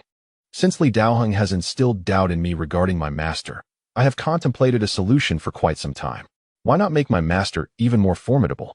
Li Hao chuckled and remarked, If you truly are Li Daoheng's avatar, I must confess that I have little attachment to Silver Moon. Perhaps it would be best to fulfill your ambitions, thus repaying my master's past kindness towards me. If you are not, then I shall have one. My master could become my ally in critical moments. I had been pondering this matter, and the Queen's arrival today has only solidified my resolve. Hong Yitong's expression shifted dramatically. Are you serious? This is not merely a test? No, I replied. You madman. Hong Yitong's demeanor became increasingly frantic. Have you completely lost your mind? After painstakingly developing the cosmic Tao to this point, with the populace revering you, Li Hao, how can you contemplate abandoning it? What will become of everyone? What will happen to Silver Moon? I am not abandoning it. Li Hao shook his head. I never claimed I would relinquish it. I merely said that I am temporarily stepping back from the control of the cosmic Tao. I wish to forge my own destiny. What? Li Hao smiled. Whether it be the true path or the illusory path, neither can successfully merge at present. I am at an impasse with that fellow, and he cannot easily dominate me. We are both vexed. Thus, I shall simulate the fusion of the true and illusory paths, along with the minor stars of temporal constellations. Li Hao's smile grew ever more radiant. I possess everything. I have the true path constellations, as well as the illusory constellations I crafted myself, and the core of the sword of time, the temporal constellations. Although all are but minor forms, each has been painstakingly constructed, created, and cultivated by me. How about conducting a genuine fusion of the cosmic Tao within myself? Of course, it is perilous, but everything belongs to me. From start to finish, it is all mine. If I cannot create from chaos, then I shall create from myself, to forge a new world and a new cosmic Tao. What do you think? This is an extraordinarily audacious notion. Nevertheless, Li Hao felt a stir of excitement. I possess the foundation for this. No one has a better foundation than I do. The architecture of the spiritual cosmos is truly a stroke of genius, compensating for the deficiencies of the illusory cosmic realm. This is a divinely bestowed opportunity. I shall truly establish a realm that belongs solely to me, perhaps even a cosmic Tao. Hong Yitong was utterly astonished, momentarily lost for words, forgetting everything. Is this truly the Li Hao I know? He seems utterly indifferent to what everyone values. What cosmic Tao, what Silver Moon realm, what grand principles? What sword masters and sword intents? None of it appears to concern him. Do you desire it? Very well, I shall grant it to you. I am simply myself. I shall only cultivate myself. At this moment, he was at a loss for words, feeling somewhat paralyzed, his throat tightening. Are you serious? Li Hao nodded, his smile radiant. Master, swordsmen must forge their own paths. Moreover, I am not merely a simple swordsman. I have proclaimed myself the Tao Lord. I wish for all to address me as Tao Lord, yet everything I possess has been acquired through convenience. What sort of Tao Lord does that make me? Li Hao's smile shone brilliantly. I am aware of the challenges ahead. I am indeed arrogant, and even proud. Yet, I wish to give it a try. To achieve what others deem impossible. Step away from this chessboard. Your concerns are of no consequence to me. The bloodlines of the Li family. The 8 esteemed clans. None of it holds value for me. The grand universe and the Silver Moon world you cherish. I care not for them either. I may not be the sword sovereign, nor the human king, nor the blood emperor, yet my resolve surpasses my strength. At this moment, Li Hao's smile radiated with unparalleled brilliance. All believe my success stems from the Li lineage and the vast universe. I shall relinquish these ties, and from henceforth, live as my true self. Li Hao, do you think this is acceptable, Master Uncle? Hong Yitong stood in stunned silence. as if his soul had been profoundly shaken. Is this truly Li Hao, who has just turned 21, yet not yet crossed into his 22nd year? He declares he will solely embody his true self. Li Hao shyly smiled again. Of course, this is a bit self-aggrandizing. I shall still draw upon the legacies left by my predecessors, such as the Sword Sovereign's grand universe, from which I wish to seize the essence of time and stars. I aspire to learn the profound truths of their paths, to first emulate, then align, and ultimately surpass them. Suddenly, Li Hao straightened his posture and remarked with a grin. Furthermore, I must implore you, Master Uncle, to refrain from reckless actions. My master's celestial bodies may still reside within, and I wish to resurrect them. Please, do not let anything go awry. Do you think this is feasible? Hong Yitong was left in awe for a long while, swallowing hard. Is there a possibility that I am indeed a fragment of Li Daoing, yet remain oblivious to it? You grant me the grand universe, then you should live as yourself. Li Hao raised his fist, reminiscent of a child, his smile radiant. Just as the Blood Emperor is said to be the reincarnation of the Battle Heaven Emperor, yet he became his own self. If you truly are a fragment of Li Daoing and are unaware, then become Hong Yitong. You already command half of the grand universe. What is there to fear? Should you vanquish him, you may choose to be called Hong Yitong or Li Daoing. Either name is acceptable to me. As for the slaughter of the Li clan, that was Li Daoing's doing. What concern is it of yours? Li Hao chuckled. Does it matter if you are a fragment? What holds significance is that in my heart, you are Hong Yitong, the earth-shattering sword, my master uncle who guides me in the way of the sword. If you truly are a fragment, then when he seeks unity, deliver a decisive blow, seize his void universe, and the grand universe shall be yours. I ask for nothing more than to resurrect my masters. For myself, I shall cultivate my own universe. Hong Yitong felt as though thunder had struck his mind. What is Li Hao speaking of? Even if you are the other's fragment, it matters not. I care not. Just live as yourself, as Hong Yitong. I do not desire the grand universe. I shall repay past debts of gratitude. What is the meaning of all this? Li Hao, do you truly possess no emotions? He murmured. Is this what passion is? No. This is coldness. He disregards such matters, seemingly unconcerned with everything except what truly matters to him. Beyond that, he appears willing to forsake all else. How terrifying. Suddenly, he felt that the Li Hao before him was fearsome enough to be dubbed the Demon Sword. Demon Sword Li Hao. Li Hao, with a bashful countenance, suddenly produced a flag, displaying it with a hint of pride. Master Uncle, do not wrongfully accuse me. I, Li Hao, have garnered the recognition of countless individuals. Behold. What is this? The inscription read, to the benevolent and altruistic, from Inspecting Officer Li Hao of the Inspection Department. Hong Yitong stared blankly, perplexed by this relic, which bore an air of antiquity. Where did this come from? Years ago, during my tenure at the inspection department, the townsfolk presented this to me. Li Hao beamed brightly. Indeed, everyone knows I am a person of great compassion and willingness to assist others. Just the other day, I thought I had lost it while visiting the ruins of the inspection department, yet it was still there, so I brought it back. Goodness, is someone blind? Hong Yitong was utterly speechless. The crux of the matter was that Li Hao had managed to retrieve it, leaving him at a loss for words. With a smile upon his face, Li Hao caressed the sword in his hand and gazed at Hong Yitong, proclaiming, I am about to unleash my own small universe. How delightful. Only in this way can I truly break free.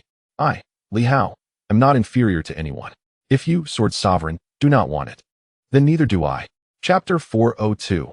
Confidence abounds at this moment.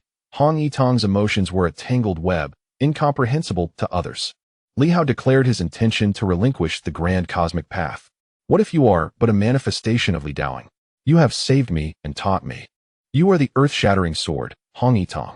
Regardless of your form, you must live as yourself, as Hong Yitong. All schemes and conspiracies seemed trivial in the face of Li Hao's resolve. You wish to undermine me? You aim to destabilize my mindset? You seek to sow discord? It matters not.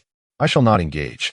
What you desire is the grand cosmic path, the Silver Moon realm, the position of the Emperor, is it not?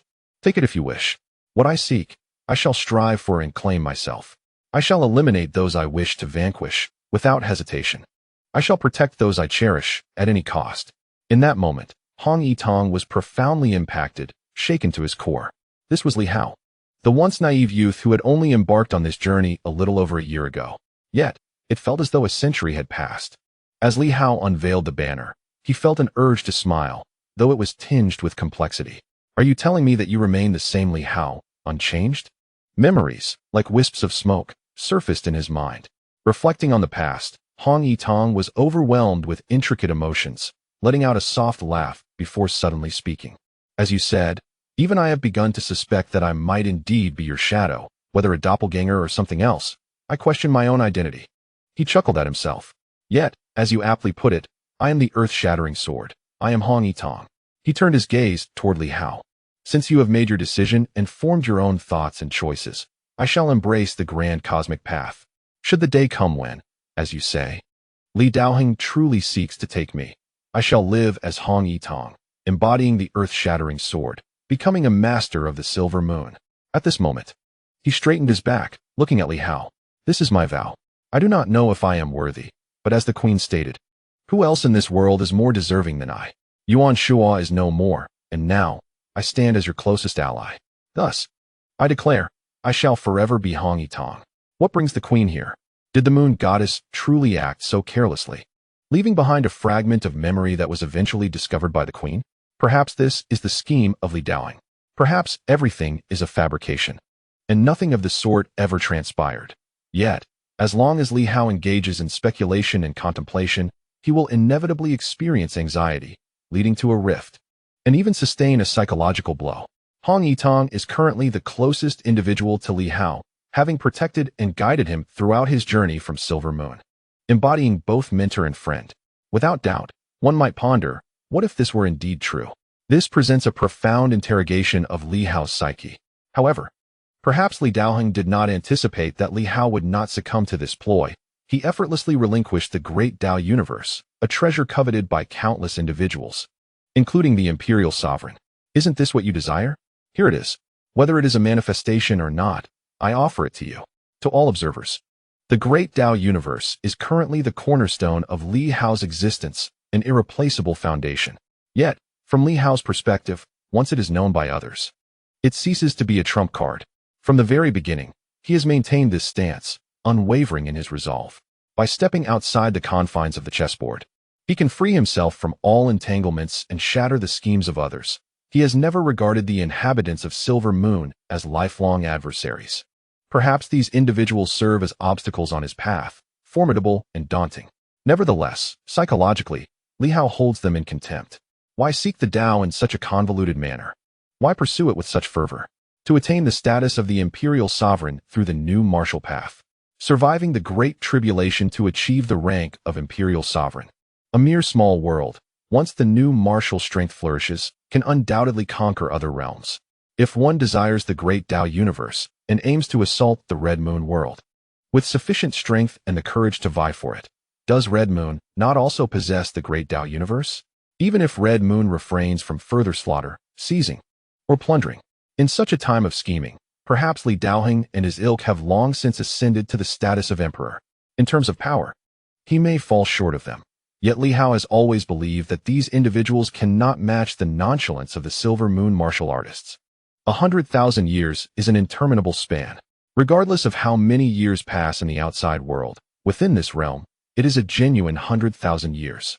Such an extensive period is simply to await the acquisition of that which others deem worthless. How can one surpass their predecessors? To fall behind the ancients, why cultivate? Future generations should stand upon the shoulders of giants, paving the way laid by their forebears, and strive to journey further. If the successors merely seek the legacy of their predecessors, is this not a form of regression?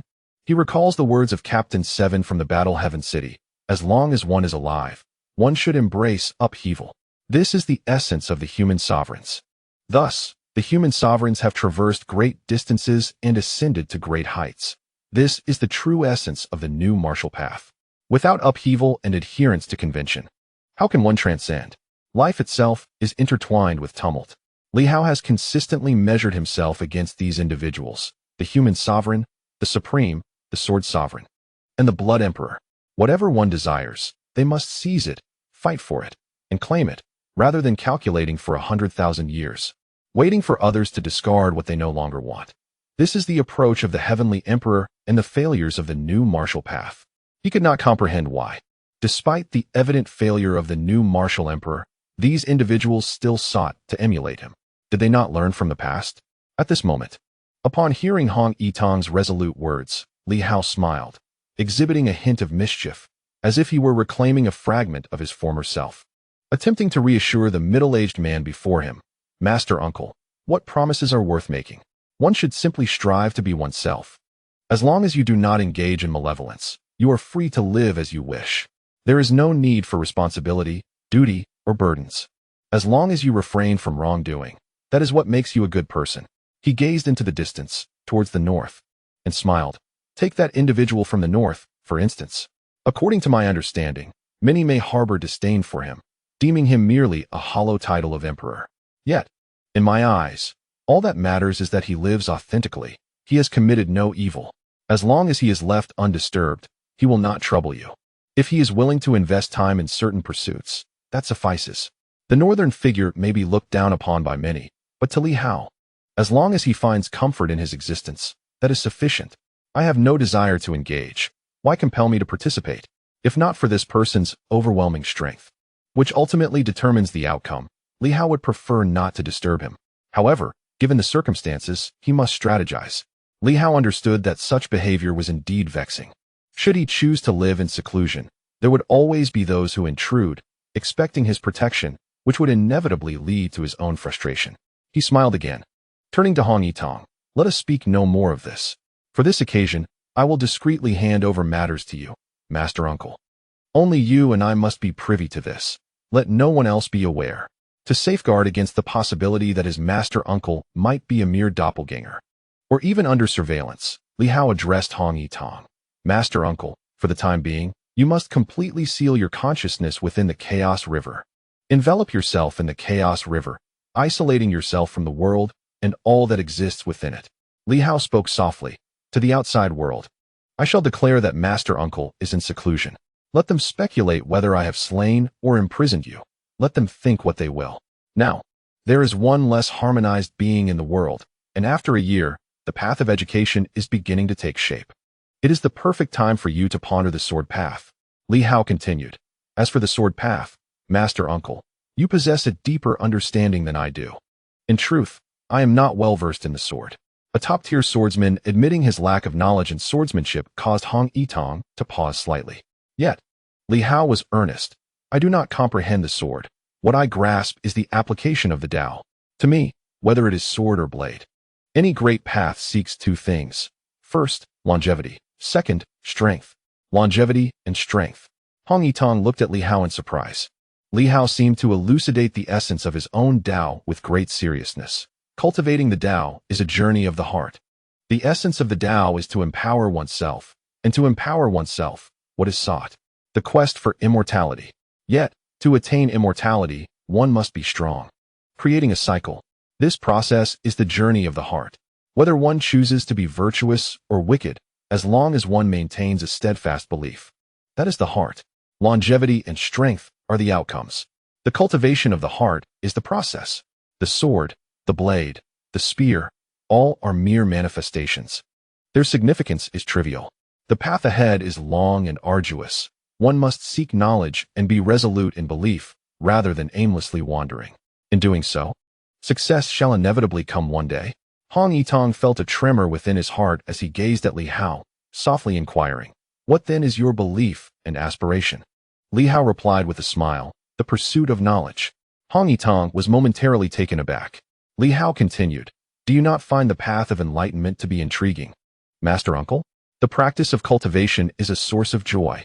For instance, one begins with momentum, then progresses to divine texts, followed by the Tao veins, the cosmic laws, the spiritual ocean, and ultimately the essence and void of the Tao, along with the realms and combat techniques. Each step taken in exploration, each trial and error, and every instance of dismantling and rebuilding is a form of enjoyment, a delight inherent in the pursuit of knowledge." Li Hao expressed his sentiments. To validate one's thoughts through cultivation and to embark on such trials is indeed fascinating. Take, for example, the forthcoming creation of the heavens. This, too, is an act of imitation, yet it is certainly not the culmination. The cosmic laws already exist. I am merely endeavoring to emulate the heavens crafted by the cosmic order. Even if I succeed, it will not mark the end. There are surely higher realms and more perfected techniques to discover. Li Hao smiled. The wisdom of predecessors is not infallible. The birth of the universe may not be the epitome of perfection. However, one can build upon that foundation, striving to understand, to perceive, and to create anew. Perhaps, future generations may glean something from the endeavors of those who came before them. Just as my master, Yuan Shuo, who, upon the foundation laid by predecessors, established the 5 animal secret techniques. This very technique is fundamentally tied to my journey thus far. The 5 animal secret techniques integrate numerous elements, harmoniously interwoven. If my master could create so, why should not the disciple aspire to do the same? Moreover, I have grown stronger than my master. I have witnessed more and grasped deeper insights. I do not claim to surpass others, but I should certainly emerge from the blue, being stronger than my master. Hong Yitong chuckled. Yuan Shuo might not be pleased. Li Hao laughed in response. Perhaps, but my teacher often claims that being surpassed by one's disciple is commendable. In truth, he harbors an immense pride, believing his talent to be unrivaled and that none should surpass him. Alas, he is limited by his narrow perspective and scant experiences. Have they ever encountered the power of the kings? Have they ever witnessed the might of a semi-emperor? Have they ever battled an emperor? I have experienced it all. Therefore, talent is not the sole determinant. The essence lies in one's insights, experiences, fortune, opportunities, and efforts, complemented by talent, which allows one to venture further. The two ceased, discussing matters of the cosmic laws and the concept of separation. It was as if these topics were mere trifles. After a leisurely conversation, Li Hao suddenly remarked, I still find myself inadequately prepared and require some time to gather my resources. During this period, Master Uncle, you might consider visiting Master Hongxiu. The Queen's words may not be entirely unfounded. Although he recognized the Queen's unreliability, he believed that the message she carried this time might hold some truth. Hong Yitong appeared slightly solemn, but Li Hao reassured him, there is no need for concern. Whether it is the avatar or the true self, once separated, it is no longer you. Previously, I utilized the chaos river as my true self to condense an avatar, only to discover the inherent pitfalls. An avatar is still a person, flesh and blood, with thoughts, truly a living being. One should not delve into the 3 realms of separation. The moment I grasped this principle, I understood, in all worlds, I alone exist. The future self is not the present self. He spoke softly, perhaps. In the eyes of others, the future me is me, the past me is me, the present me is me, and the doppelganger is also me. Yet in reality, there is only one of me. Li Daoheng and his companions are overly enamored with the notion of doppelgangers, which is not a commendable habit. Of course, while no significant issues have arisen thus far, the continued pursuit of doppelgangers will inevitably lead to complications. Once you embrace the idea of duplicity, certain drawbacks will manifest, perhaps unbeknownst to you. Hong Yitong furrowed his brow slightly. Are you suggesting that the method of doppelgangers in the new martial arts is not advantageous? Indeed. Li Hao nodded. As I peruse ancient texts, I ponder how many among the esteemed new martial emperor frequently employed doppelgangers. Only the supreme of the Zhang family, who, in earlier years, sought to augment his strength, resorted to duplicity a few times. The monarchs of humanity steadfastly adhere to their singular selves. Can they not create doppelgangers? Certainly, they can. But why do they refrain? Can the sword sovereign not create doppelgangers? Of course, he can. Even those in the north manage it. Why doesn't he, the sword sovereign, leave a doppelganger to safeguard this realm? If a doppelganger were to be established, combined with the Bagua formation, even an emperor could potentially be vanquished. Moreover, the impact on oneself would not be overly significant. Why does the sword sovereign not leave a doppelganger?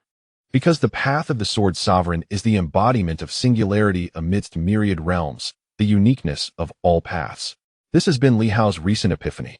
He merely hinted at it without elaborating further, then continued.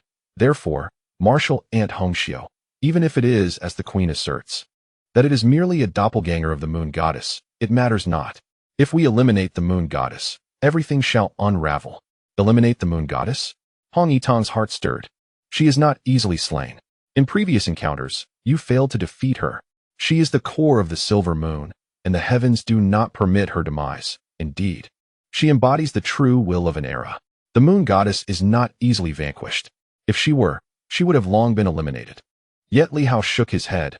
No, it is not that I lack the desire to kill her. Rather, I do not wish to squander too much time on her. If it came to it, killing her is, in truth, not difficult. If she represents the will of an era, then what exists now is merely the will of a subsequent era. She seeks to capture the will. The will itself is not insurmountable. Martial ant. It is actually quite simple to eliminate the moon goddess and the will. Hong Yitong gazed at Li Hao, intrigued. How is it simple? To this day, we have yet to locate the will. The moon goddess has retreated into the void realm, leaving no trace behind. How can one kill her? Seeing her anticipation, Li Hao discerned her thoughts, likely concerned for his beloved disciple and wife, and he chuckled, a hint of flirtation in his tone. Hong Yitong fell silent. You have a wife, albeit an unwed one. Li Hao laughed. Why should I feel awkward? What is there for you to be embarrassed about, martial ant? Li Hao continued. Let me create an opportunity for you. If I were to open the heavens with my physical form, it would likely cause quite a stir. I would require your assistance to conceal certain matters. On the day I open the heavens, I ask you to perform a task. Open the great Tao universe and engulf the Haotian continent. Hong Yitong's heart trembled. Li Hao continued. Let us cut off the roots. Directly incorporating millions of silver moon inhabitants into the great Tao universe. In a land devoid of people, can it still be called heaven and earth? The will shall collapse upon itself. Whether it be the moon goddess or the will, they will undoubtedly oppose the occurrence of such an event, even seeking to infiltrate the great Tao universe. If martial ant Hongxiu is indeed a doppelganger of the moon goddess, this time, she shall surely gather belief once more and return to her true form. These two are pivotal figures, while the third is the queen, who has taken away too much of the silver moon's power. Perhaps she is merely the moon goddess inhabiting the queen, attempting to emulate Li Daoing, seeking to merge her essence. Whether it be destiny or the moon goddess, both have been influenced by Li Daoheng and his ilk, favoring the division of selves. Destiny need not be singular, nor must the moon goddess be the sole entity. Li Hao pondered for a moment and then remarked, on that day when my physical form opens the heavens, it may very well draw forth the stars of time. This is indeed a crucial point. If my esteemed uncle can capture a fragment of them, I shall devise a method to harness the stars of time, to traverse the past and future, and slay both destiny and the moon goddess entirely, leaving only the red-sleeved uncle, for in a realm where only I exist, I shall manifest my true self. When destiny collapses, the heavens will tremble, and the great Tao can seize the opportunity to invade the cosmos, reconstituting destiny with me as its embodiment. I speak of my uncle himself, embracing the Tao as heaven. Hong Yitong gazed at him in astonishment. Is this the path you originally intended to pursue? Li Hao seemed to have long harbored such calculations. This path appeared promising. Perhaps it was indeed his initial plan. Li Hao nodded slightly. Indeed, yet as I progressed, I discovered more options. Thus I became less preoccupied. This also has its drawbacks. My bond with the silver moon is too profound, the burden too immense. I must shoulder the weight of countless silver moon denizens, a responsibility I do not wish to bear. However, I also do not desire to be utterly shackled by the silver moon. He left the latter sentiment unspoken. Yet Hong Yitong comprehended. Taking a deep breath, Hong Yitong queried, if that is the case, can the semi-emperor transcend the heavens? Possibly, Li Hao affirmed. But when that day arrives and I succeed in opening the heavens, I shall not fear them. If the semi-emperor emerges, so be it. Besides, they currently find themselves in a precarious moment, likely lacking the time to trouble us. Seeing his conviction, Hong Yitong nodded in agreement, refraining from further comment. After a while, he inquired, is there anything else you require? I wish to withdraw my 360 stars, regardless of whether they have been cultivated or not. I aim to extract the chaotic river, which may be somewhat diminished. My uncle will need to replenish the deficit. That is one. Secondly, should the stars of time manifest, I may directly ensnare them, trapping them within my own universe, provided they are willing. If not, it would be a challenging endeavor. Thirdly, Li Hao paused, contemplating for a long while before continuing. Let us defer the third point for later. I do not wish to entangle myself excessively. However, should Lin Hongyu be inclined to leave, I might take her life star. We shall see how things unfold. Hong Yitong chuckled softly and nodded, having no further words to add. From this day forth, my esteemed uncle shall commence the endeavor of wielding the sword's path. mastering the river. As for me, I will gradually extract my life stars, departing in an orderly manner, without concern for other matters. Hong Yitong nodded again, exclaiming with a hint of awe, I have truly stumbled upon your great fortune. If you genuinely intend to relinquish the real Tao universe to either Li Daoheng or Zhengyu, they are unlikely to pursue you any further, perhaps even feeling profound gratitude towards you. If Li Hao were to act in such a manner, while both were indeed nefarious, they might not target him again. Having cultivated to their level, should Li Hao undertake such an action, they may very well be left in admiration, provided they are not fearful of retribution from Li Hao. Otherwise, the possibility of elimination remains. Li Hao suddenly laughed, a laugh tinged with a hint of arrogance. What I grant, they may possess. What I withhold renders them inconsequential. In this moment, Li Hao appeared utterly transformed, as if experiencing a profound internal conflict. Yet, it felt entirely justified. I am willing to give, it pleases me. If I choose not to, they may attempt to seize it, but they must first reckon with my blade. Li Hao ceased further discourse, and in the next instant, he tore through the heavens, revealing the vast cosmos. A long river of energy surged forth as Li Hao stepped into it, and Hong Yitong instantly followed suit. Li Hao's voice resonated in the external realm. I shall once more enter seclusion to contemplate the essence of the sword. Master Hong will join me in this retreat. Hong Yu will manage matters on her own. Upon hearing this, some felt a stir within, while others experienced a twinge of unease. Meanwhile, the departing queen seemed to have caught wind of it. She abruptly turned back, snorting in disdain. You are yet another who believes in this king. A heartless and ungrateful wretch. For your own sake, will you not do what must be done? What retreat? She was certain that this time, Hong Yitong would not emerge from the vast cosmos. With a dismissive curl of her lip, she mused that had she been in his position, the threat would have been too great for her to ignore, and she would have resolved the predicament herself. Yet, a flicker of disappointment lingered within her. She had expected Li Hao to possess a more ingenious solution. Although she perceived the elimination of Hong Yitong as the optimal choice, it struck her as a decision befitting only the mundane. Was this truly the extent of Li Hao's capabilities? The extraordinary individual who seemed to manipulate the fates of all beings at will? In contrast, Li Daoheng appeared even more formidable. Alas, the queen soared farther away. As Li Hao opted to take Hong Yitong with him, she felt a diminishing sense of trepidation towards Li Hao and suddenly realized it would be prudent to distance herself further. Previously, a fleeting thought had crossed her mind to seek Li Hao's allegiance, but now she deemed that notion ill-advised, for he was undeniably cold and unfeeling. In the ethereal cosmos, the three formidable beings continued their relentless pursuit. At that moment, the avatar of the Red Moon Emperor remarked, "Is that entity deliberately toying with us?" He furrowed his brow.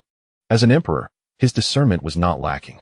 In the distance, that star had evaded them several times, and just when they believed it lost, it flickered back into view, exuding a somewhat mischievous aura. It resembled a child playing hide-and-seek, eluding capture only to re-emerge, beckoning them anew. Such sensations were disconcerting, leaving this emperor feeling as though he had been playfully mocked by a mere star. Li Daoheng and Zheng Yu shared similar sentiments. At that moment, the distant star, noticing their cessation of pursuit, also came to a halt, seemingly unperturbed and curious as to why they had ceased chasing. Zheng Yu cast a glance and chuckled lightly. How amusing. It seems this fellow truly enjoys leading us on, as if inviting us to play. The heart of the great Tao is indeed not so easily ensnared. Should the dual universes unite, perhaps we could confine it. Alternatively, akin to Li Hao, employing some unique means to attract its attention might suffice. But capturing it now seems a daunting task. The Red Moon Emperor wore an expression of indifference. This emperor will not let it escape. Why not lift the seal? I shall capture it myself. Once I have it in my grasp, how about we divide it among ourselves? Zheng Yu, Li Daoheng, we need not engage in a deadly struggle. Are you not both seeking to attain the path to become an emperor? He glanced at both of them, a smile gracing his lips. By annexing the Silver Moon Realm, there lies hope for ascension to emperor. The Silver Moon Realm shall be ceded to Zheng Yu. The unification of dual cosmic paths can also lead to coronation. Li Daoheng, since this is your design, how about you claim the great Tao universe? All I require is this time star, even if only half of it suffices. Furthermore, in the pursuit of the new martial yin-yang world, the three of us can reap rewards. Otherwise, if we continue on this path, it is likely that none of us will emerge victorious. As for Li Hao, While he may not seem formidable at present, his rapid advancement is unimaginable. If he were to seize the star and merge the dual cosmic realms, we may find ourselves in peril, a division of the world. Zheng Yu chuckled. I have no objections. What do you say, Li Daoheng? The sword-bearing man gazed at Zheng Yu, his demeanor icy. Zheng Yu, why the pretense? Over the years, while others may have misunderstood you, I have seen through you. Were it not for your constant interference, I might have succeeded long ago. Do not presume I am unaware of your attempts to thwart me. Zheng Yu laughed. I was oblivious to your existence until Li Hao mentioned you. Do you wish for me to take the blame? The sword-bearing man scoffed derisively. I discerned long ago that the scion of the Zheng family was a hindrance. This rumor did not originate from me. Do you not know who spread it? Zheng Yu chuckled. What does that have to do with me? For years, I have been trapped in Hurricane City. If you wish to play your part, then continue with your charade. The sword-bearing man ignored him, merely gazing ahead. Before them lay a great prize. Everyone desired a taste. Their appetites whetted. They could see it but could not touch it. This sensation was both tantalizing and maddening, perpetually dangling before them. The three men, akin to donkeys, were led by this carrot dangled before their eyes. Three formidable quasi-emperors were, astonishingly, toyed with by a single star. To entice it closer, one must enact grand gestures. I have attempted several times to lure it, but to no avail. Li Hao has likely succeeded multiple times in summoning it. According to my assessment, to draw it near once more, we must either unify the dual cosmic paths or, pausing, the sword-bearing man declared, or I could eliminate you, devour your essence, and ascend to emperor. Zheng Yu took a step back, chuckling. Do not entertain such thoughts. I am allied with the emperor, and you stand no chance. Perhaps consider alternative methods. If Li Hao can draw it forth several times, why can't you? Why not devise a plan to devour the moon goddess and the will of heaven? Perhaps the unification of heaven and earth could entice it. What do you think? He turned to the sword-bearing man and added, there must be a cost involved. Li Daoheng, you have plotted until today with countless avatars. Why not attempt a merger of your avatars? Once the moon goddess is dealt with, you may have a significant chance of claiming this star. The sword-bearing man remained silent, contemplative, before suddenly stating, Li Hao poses a substantial threat. We must all recognize that he will inevitably become a significant danger. Although we have prepared in the past, Li Hao's ability to manipulate the past and future has disrupted our plans. He must be addressed. Yet, he is not easily dealt with. Zheng Yu shook his head, lamenting. The heavens and earth are once again suppressed. It seems we are bound to remain trapped. The man with the sword on his back turned to face the two, proposing, I have an idea. Instead of waiting for Li Hao to revive the heavens, let us three take action. It will be difficult to determine the victor among us here. Why not eliminate Li Hao first? Zheng Yu smiled faintly. And how do you propose we do that? Li Hao can descend into the realm of reality. The swordsman replied softly, and I too possess a means to enter the realm of illusion, enveloping the heavens for a brief moment. During this fleeting time, we shall join forces and penetrate the realm of reality. We can attempt the union of dual paths to lure the stars. At that moment, we can then decide our fates. Upon hearing this, both Zheng Yu and the Red Moon Emperor's gaze flickered momentarily. They turned their attention to Li Daoheng, deep in contemplation. Did this man dare to suggest such a plan, indicating his unwavering confidence? The one from the north is a manifestation of the celestial extremity, isn't he? The Red Moon Emperor suddenly remarked. He wields the Blood Emperor's blade and possesses half the power of an emperor, which poses a significant threat. If we three truly follow your suggestion to attack the realm of reality together, what if that individual intervenes? He is formidable. To be frank, my own manifestation may not match him in strength. If he is indeed the celestial extremity, he is a seasoned emperor. And the Blood Emperor's blade is not to be trifled with. Zheng Yu chuckled lightly. Does the emperor not grasp Li Daoheng's intent? It is inconvenient for me and him to take action, so it would be better for the emperor to expend effort in dealing with that individual. The Red Moon Emperor sneered. What a delightful thought. You propose I confront that being while you two attack Li Hao.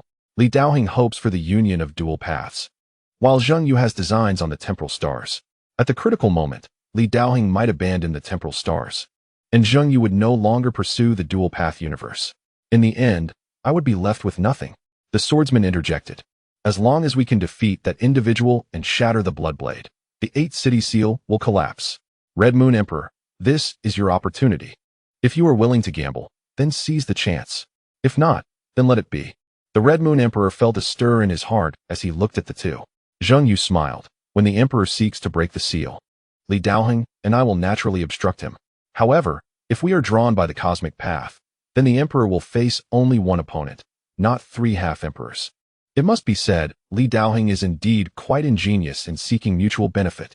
Originally, the Red Moon Emperor would never have agreed to confront the celestial extremities manifestation. How could he? Yet now, he felt a flicker of temptation. The cosmic path and the temporal stars are indeed valuable treasures, which both men will undoubtedly strive to obtain. However, if he confronts the celestial extremities manifestation, he would not leave empty-handed. If he could truly defeat his opponent, shatter the Bloodblade, and break the 8 cities formation, he could emerge victorious. Let us see who acts more swiftly. If he can defeat the celestial extremity in advance and emerge, while the two half-emperors have yet to succeed, he can eliminate them and claim everything. Of course, if he fails to defeat them and Li Daoheng completes the union of dual paths and becomes an emperor first, that would be troublesome.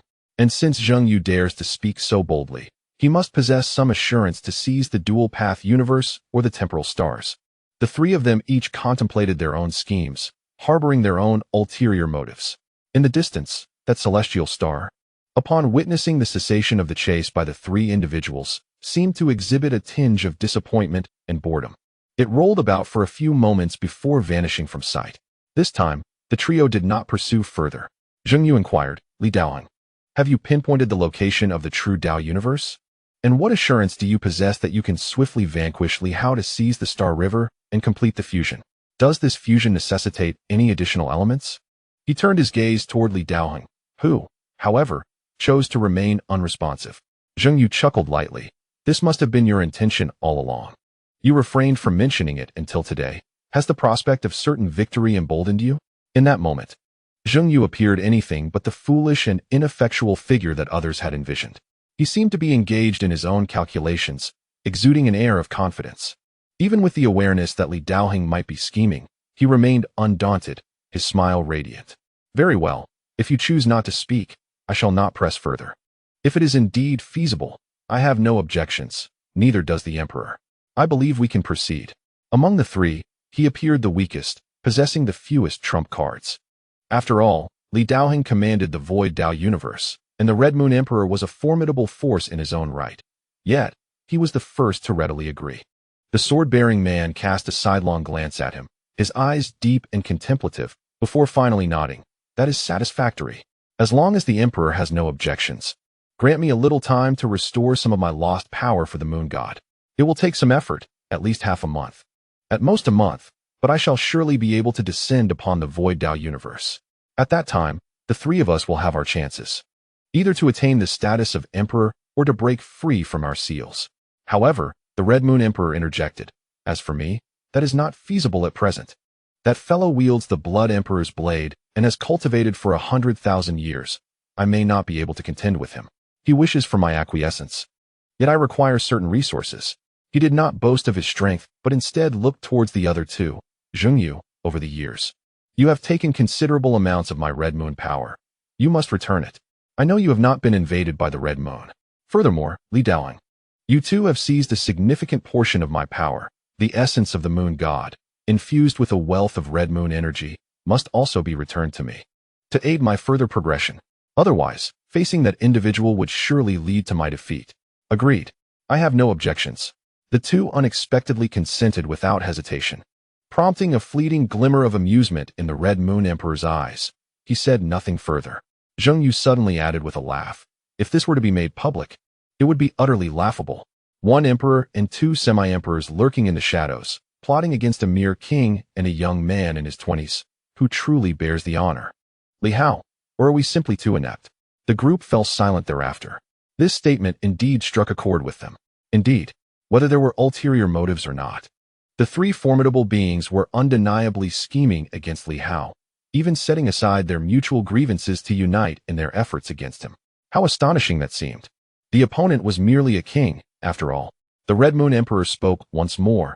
There are those of extraordinary talent. Every era has its heroes. The emergence of a new martial king holds little significance. In the face of our limitations, it seems only fitting that we join forces to preemptively extinguish such an existence. For we are indeed inferior to them, as a certain emperor once remarked. Two individuals appeared to harbor some dissent, yet they swiftly regained their composure, uttering nothing further. Perhaps it is true. Even the emperor himself has made such a declaration. No matter how feeble an emperor may be, such assessments carry weight. This sentiment would resonate even across the chaotic cosmos, where the sovereigns of myriad realms would regard this as an exceptionally high appraisal. The swordsman made no further comments and gracefully departed, cautioning the two, "Do not disturb me in the near future. Otherwise, our previous plan shall be irrevocably thwarted. I trust you will remain quiet for a while." With that, he ceased his pursuit of the stars and vanished in an instant. As Zheng Yu observed the retreating figure, a smile broke upon his face, as if speaking to himself. This fellow must have a significant strategy in mind, or he would not dare to take such risks. The Red Moon Emperor chuckled knowingly and remarked, "Aren't you in a similar position, Zheng Yu? This individual is quite formidable. Perhaps we could collaborate when the opportunity arises." Zheng Yu smiled in return and nodded. "I hope such an opportunity presents itself." He then glanced around and remarked, "This universe is indeed vast. The Great Path universe is truly wondrous. I shall explore a bit. Feel free to do as you wish, Emperor. By the way, should you break free from your confines and retaliate against the new marshal, do remember to involve me." With that, he too vanished. The Red Moon Emperor raised an eyebrow as he watched the two depart.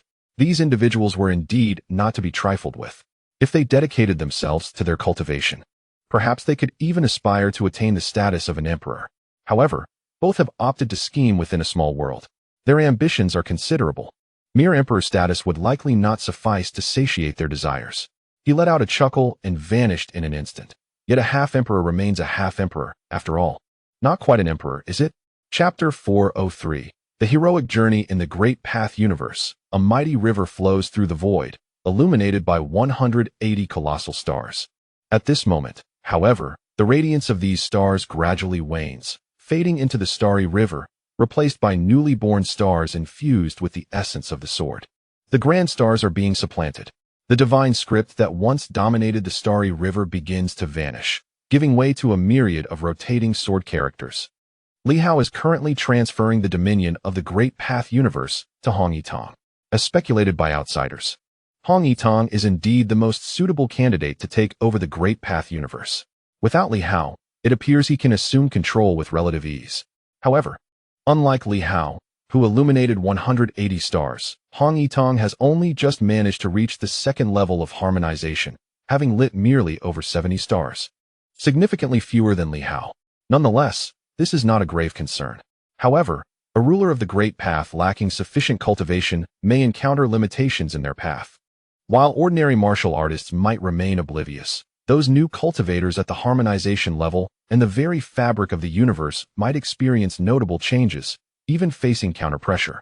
Li Hao, at the 5th level of harmonization, can already rival the pinnacle of a heavenly king, whereas Hong Yitong still has a considerable disparity to bridge.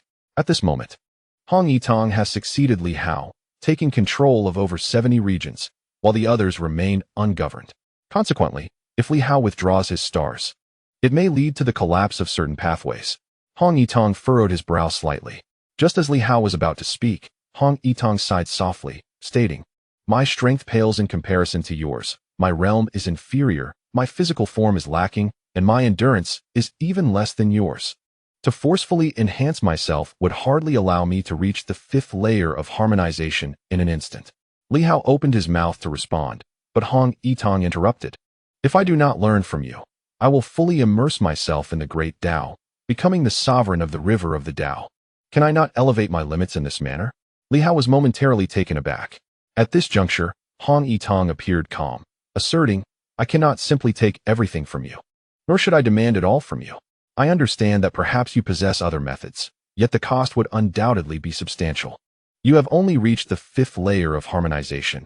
Forcibly enhancing me would be exceedingly difficult. I might as well directly merge with the river." Li Hao fell silent, momentarily stunned. Hong Yitong chuckled, "You have yet to express whether there is hope. The notion of completely merging with the river implies a total binding with the great Tao. A complete commitment. All essence, spirit, and energy would be intertwined. This differs from Li Hao's approach. He does not fully integrate, but merely submerges his physical form, akin to taking a temporary slumber. In contrast, Hong Yitong's intention is a total fusion. Henceforth, the river will be me, and I will be the river. If the river perishes, so shall I. If the river endures, so shall I, transforming the human form into the Tao form. Li Hao pondered for a moment and did not oppose this notion, merely stating, Master Uncle, complete immersion undoubtedly allows for further advancement. However, it also carries significant drawbacks, the most considerable of which is the inability to extricate oneself. Yet Hong Yitong smiled with a peculiar expression. How many emperors have longed for such an opportunity? Even if the new marshal and the monarch of humanity become the sovereigns of the world, they have also indirectly merged with the world, entwined with the great Tao. How many emperors desire this chance? For many, total immersion represents fortune. Your assertion of inability to detach is merely a drawback in your eyes. Do you think I am like you? Hong Yitong's smile bore an odd twist. Who can be like you? Dismissing a new Tao universe at will.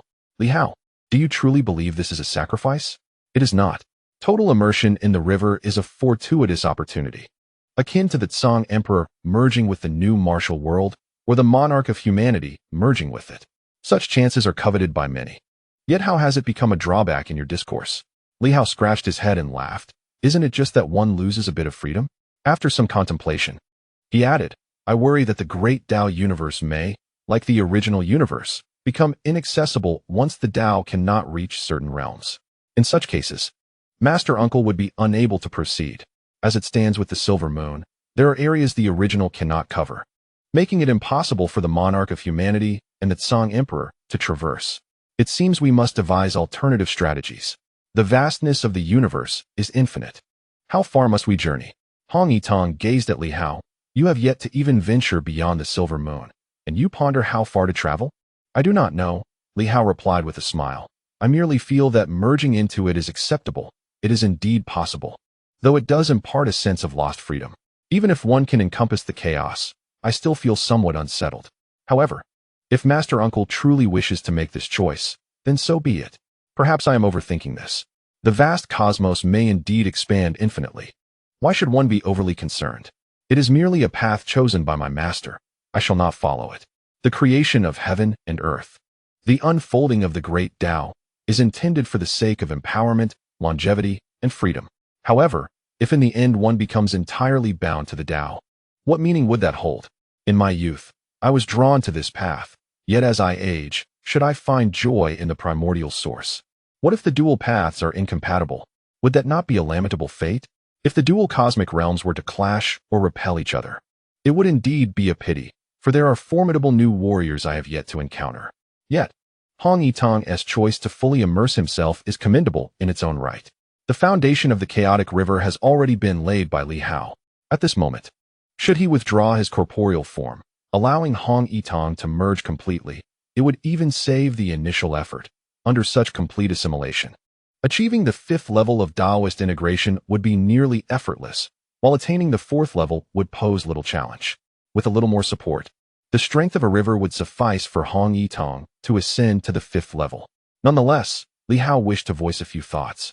This would bind him even more closely to the Silver Moon, the myriad stars and paths. This river is a confluence of the strength of countless beings. Thus, should those beings perish, the river itself may extinguish. If someone were to unleash their wrath and slay 100 billion cultivators of the Silver Moon, Hong Yitong could very well meet his demise. Countless thoughts raced through his mind, and he believed Hong Yitong was aware of this as well.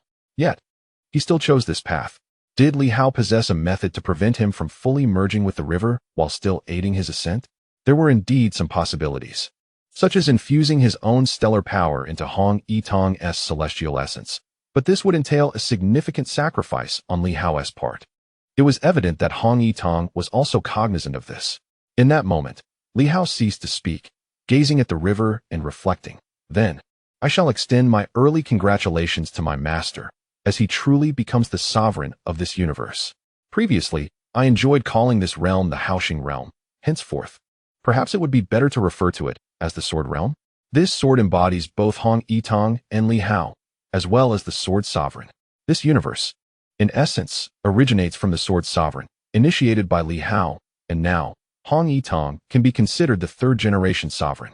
The sword sovereign may not have witnessed this universe or known of its inevitable emergence, yet it is undeniable that this grand cosmic Tao springs from the sword sovereign. A truth Li Hao comprehends well. The sword realm? Hong Yitong murmured, pondering for a long while before breaking into a smile. It does not sound appealing. He shook his head, declaring, "Let it be called the sword pool." Li Hao was taken aback. Was that truly a pleasant name? It sounded rather unappealing. A sword pool. One might mistake it for a mere pond. Yet, Hong Yitong beamed with delight, proclaiming, "Let it be so, sword pool." Indeed, a pool. While some may perceive it as an expansive ocean, believing it to be the center of the universe, the singularity of heaven and earth, it is not so. He desires to convey that this place is merely a sword pool.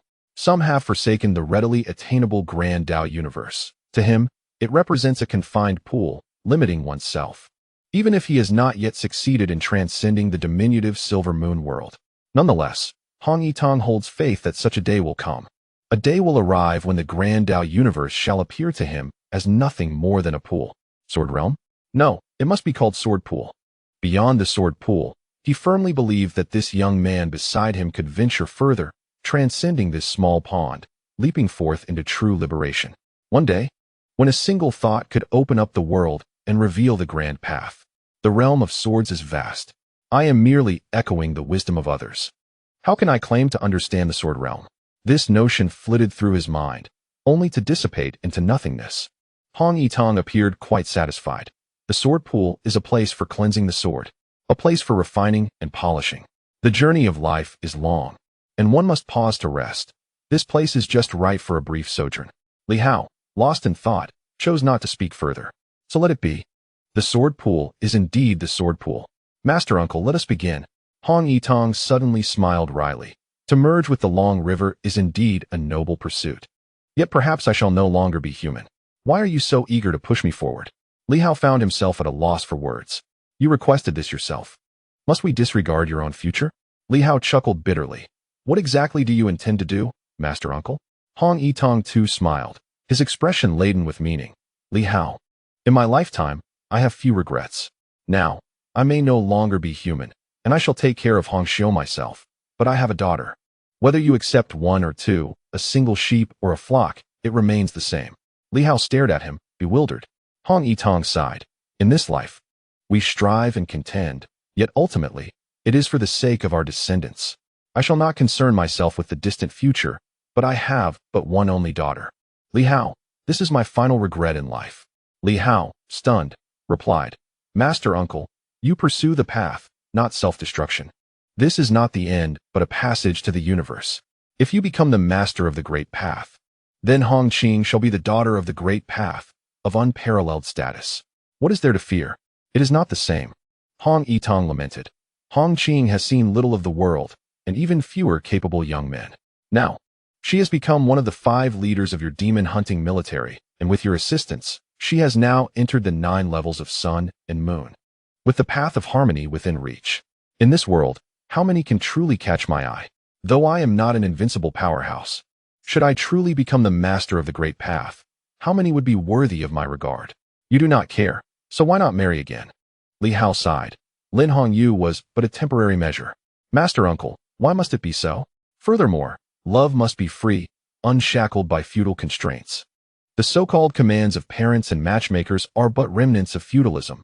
We are warriors in pursuit of freedom. What of it? Can Qing not consent?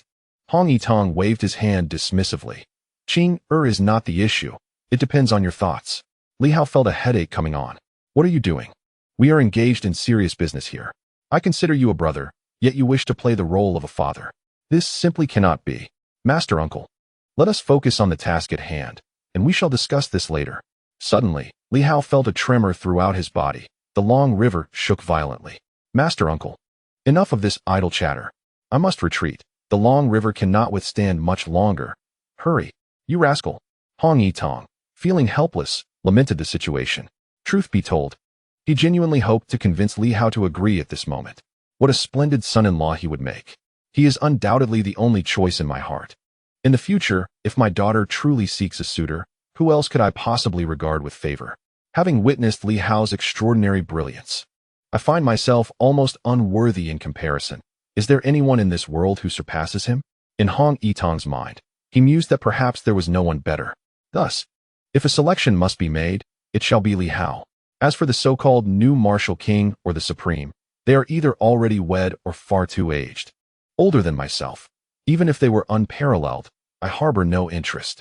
What a pity indeed. Resolutely dismissing these thoughts, he stepped into the long river.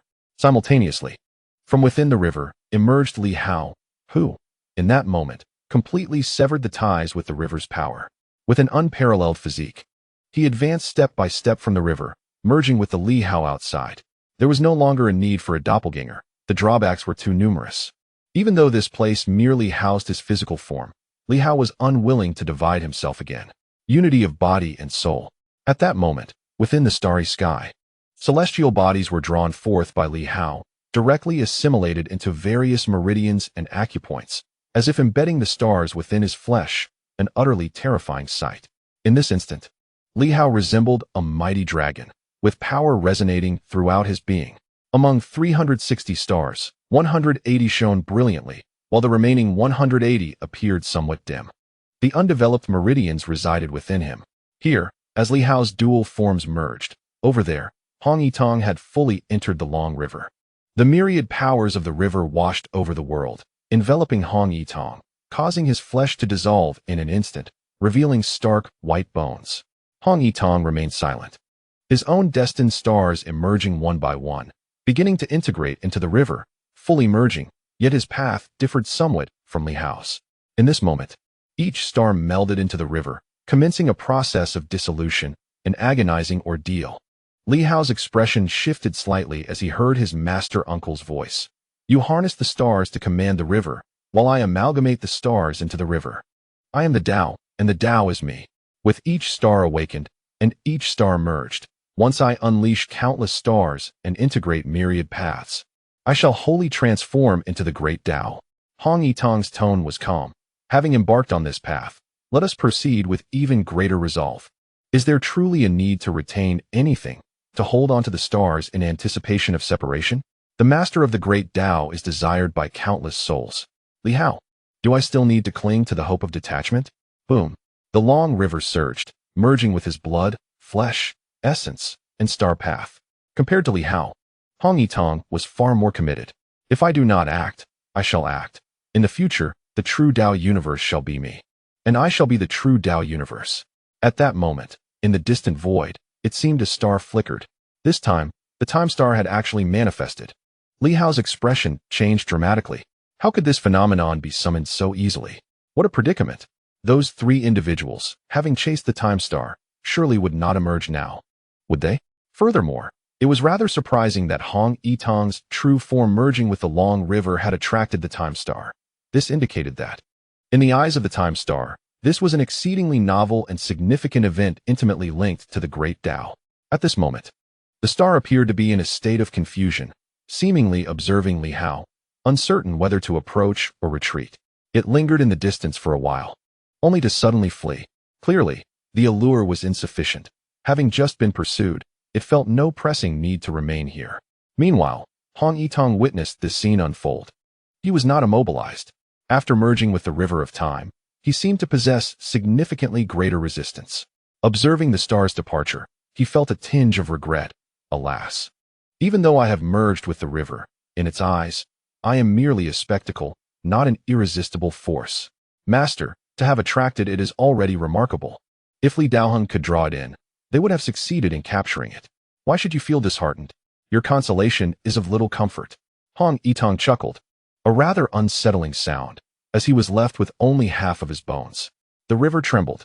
The water, once murky, transformed into a vivid crimson, resembling blood. Stars twinkled. The great Tao subtly quaked. The river had acquired a new master. This grand cosmos was on the verge of a change in dominion as well. Were it not for Li Hao's relatively shallow grasp of the Tao, this shift would undoubtedly result in cataclysmic upheaval. Even though the two were intertwined within the cosmic Tao, external changes were apparent. The heavens shifted. The skies suddenly turned crimson, seemingly in tribute to something, yet not quite to that extent. It appeared blood-red without any rain or other extraordinary phenomena. Between heaven and earth, a palpable sword intent flourished. Such sword intent had previously existed, albeit faintly. Yet today it felt overwhelmingly majestic. This signified a transition of the Tao master. Although both were sword practitioners, subtle distinctions existed between them, nearly imperceptible. Li Hao was adept with the earth-overturning sword, and he possessed many facets of sword intent as well. In this moment, only the most formidable could discern the changes. In the northern realm of Great Li, Tianji gazed upwards, his brow slightly furrowed. What was occurring? A shift in the heavens? Were peculiar events transpiring within the cosmic Tao? Was Li Hao cultivating, or were the three powers contending for the star of time? Beside him, King of Great Li also observed the sky and, after a moment, inquired curiously, "Elder, do you not sense a reduction in the aura of slaughter?" The king elaborated, "Previously, it was rather unsettling. When Li Hao summoned the Tao, I felt a profound discomfort. My hair stood on end. The killing intent was overwhelming, likely linked to the intensity of his summoning. Now it seems much improved. Has he progressed, calming the turmoil within his heart? That was indeed a possibility. Was the killing intent too intense? Tianji had not felt it deeply. However, upon careful reflection, it did seem somewhat more tranquil than before. The sword intent remained potent, but there were no significant issues. Had he improved? Quite possibly. As for the other thoughts that troubled him, he could not fathom how a transition of the Tao master could occur.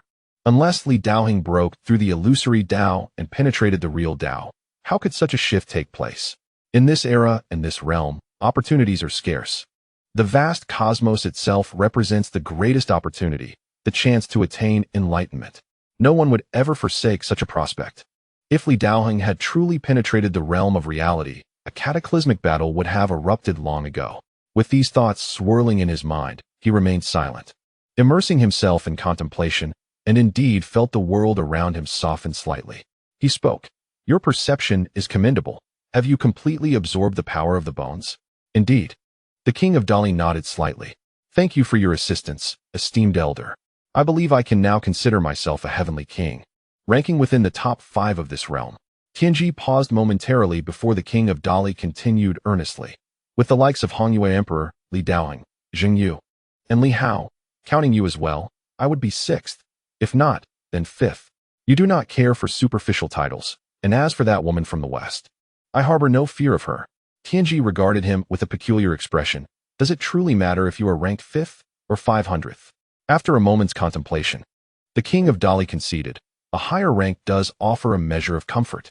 He then chuckled, "Esteemed elder, with the ruins of Jinqing city gone and that blade returned to you, am I no longer required to guard it?" "Quite so. After Li Hao's last intervention, I have no further need to go," Tianji affirmed. "There is nothing left there. Why bother? I shall assign you a new task to replace the previous one." "What is it?" "Go to the seal and suppress the sword city. Among the 8 main cities, 7 are here and 1 is within. I worry it may be compromised.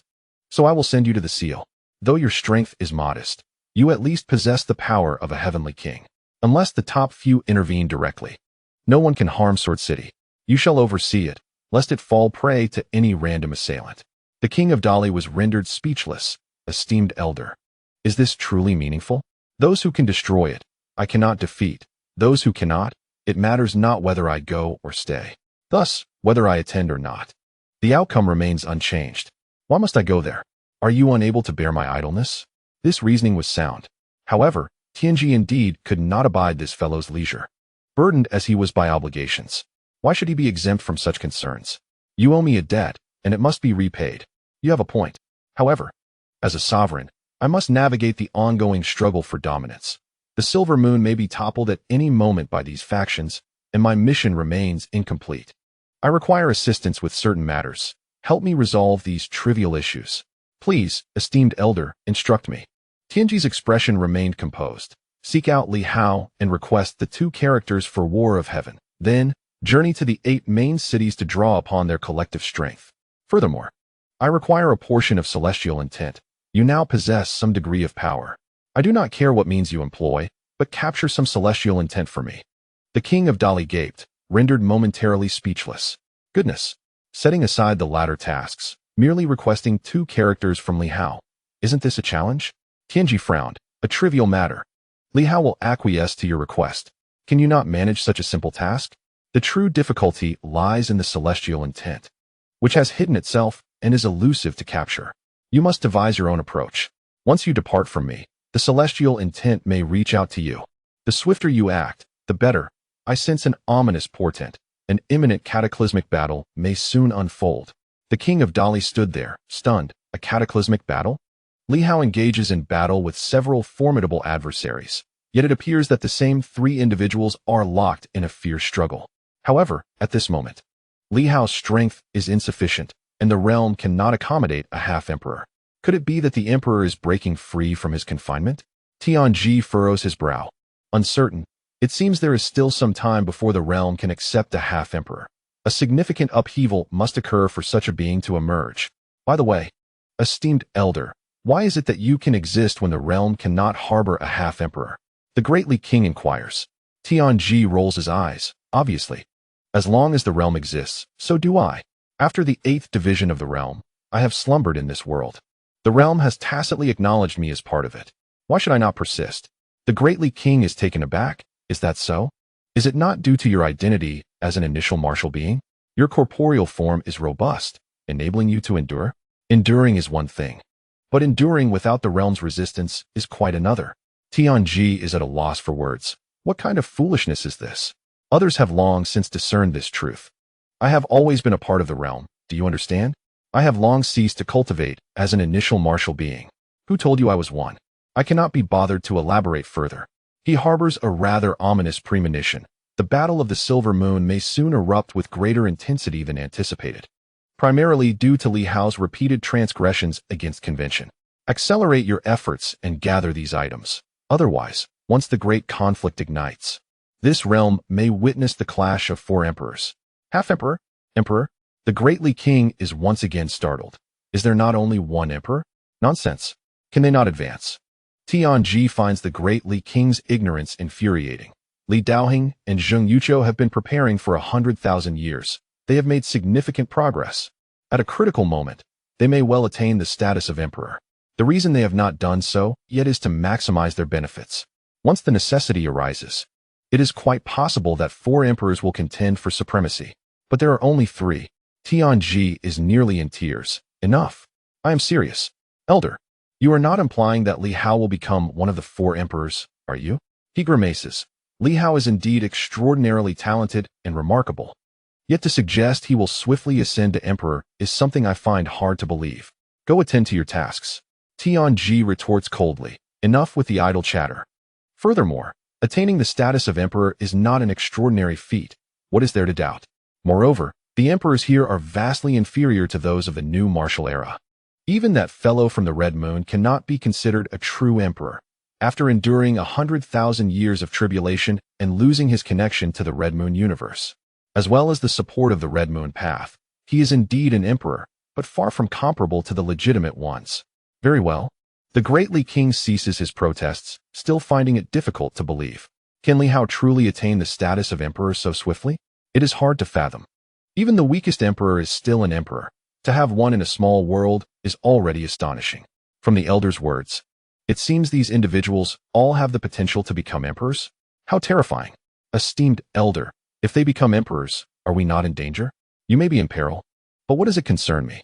Tianji scoffs. Depart. The great Li King, somewhat annoyed, refrains from saying more. This person is exceedingly rude. Without further ado, the great Li King departed in an instant. Work must be done, for otherwise, this individual could be quite violent. Recently, I have noticed a certain restlessness in him. Previously indifferent to all matters, he now seems to have taken an interest in affairs, perhaps due to prolonged solitude. As for Tianji, he chose to observe without interference. After a silent contemplation, a hint of perplexity emerged. The great Li King possessed keen perception, yet he paid it no mind. Once again, he sensed the world around him. Indeed, the atmosphere had softened, devoid of the previous chilling ferocity and brutality that characterized Li Hao. Li Hao, though seemingly amiable, bore a cold-blooded nature, perhaps stemming from the massacre of his family. At that time, his singular focus on annihilating Ing Hongyue rendered him utterly ruthless. Could it be that after slaying Ing Hongyue, he underwent some transformation? He pondered briefly, deciding against delving further into such thoughts, for overthinking could lead to exhaustion. In that moment, within the vast cosmos, stars were utterly shattered, merging into the flowing river of time. This river began to ripple, akin to a sword or a living being, as veins seemed to emerge, and a visage faintly materialized amidst the currents, stirring tremendous waves. Rays of light connected with the celestial river above. The starry expanse dazzled, reflecting upon the flowing waters. A voice resonated. From this day forth, I shall advance and retreat in unison with the Silver Moon people and the Silver Moon Tao. As the Tao thrives, so shall I thrive. As the Tao flourishes, so shall I flourish. Boom. The river trembled, and in the next instant, it transformed into a person. Hong Yitang's aura intensified as he strode toward Li Hao, each step reverberating with the brilliance of countless stars. Suddenly, he lifted his gaze, opening his mouth wide, drawing in the myriad stars. As countless celestial bodies cascaded into his being, you willingly refrained from binding me. I gladly accept this. Thus, the star river shall fill my belly, and I shall become the father of the silver moon. Li Hao chuckled softly, to consume the stars as a mother does her child. How could one be the father of the silver moon? You must be its mother. Hong Yitang smiled, and in the next moment, he gently swung his sword toward Li Hao. A tremendous sound erupted as Li Hao staggered back a step, while Hong Yitang remained unmoved. Do not disregard hierarchy, nor size. The sword pool is my dominion. You are now the outsider. Li Hao laughed, surveying the scene and nodding. What you say is true. It appears my master has made significant gains. Perhaps he possesses the strength of the 5th or even 6th stage of Tao, truly advancing at an alarming rate.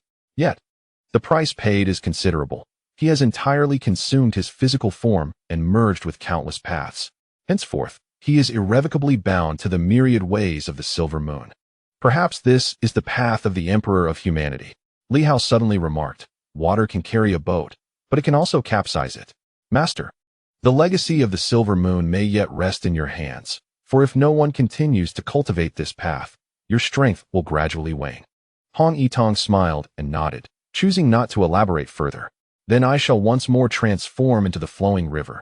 As before, you may choose to remain or depart, but I shall not venture out again. He could exit, yet at this moment, doing so would easily attract the scrutiny of supreme beings. From today onward, he would no longer traverse the vast cosmos. Moreover, he recalled that Li Hao had once mentioned he was destined to face a calamity. Perhaps during his confrontation with the half-emperor, or even the emperor himself, a moment when his strength might falter. Hong Yitang also needed to cultivate further to empower himself, so that he could assist Li Hao in overcoming this impending crisis. At this moment, Li Hao felt a tumult within his body, his Tao veins intertwining, stars in tumult.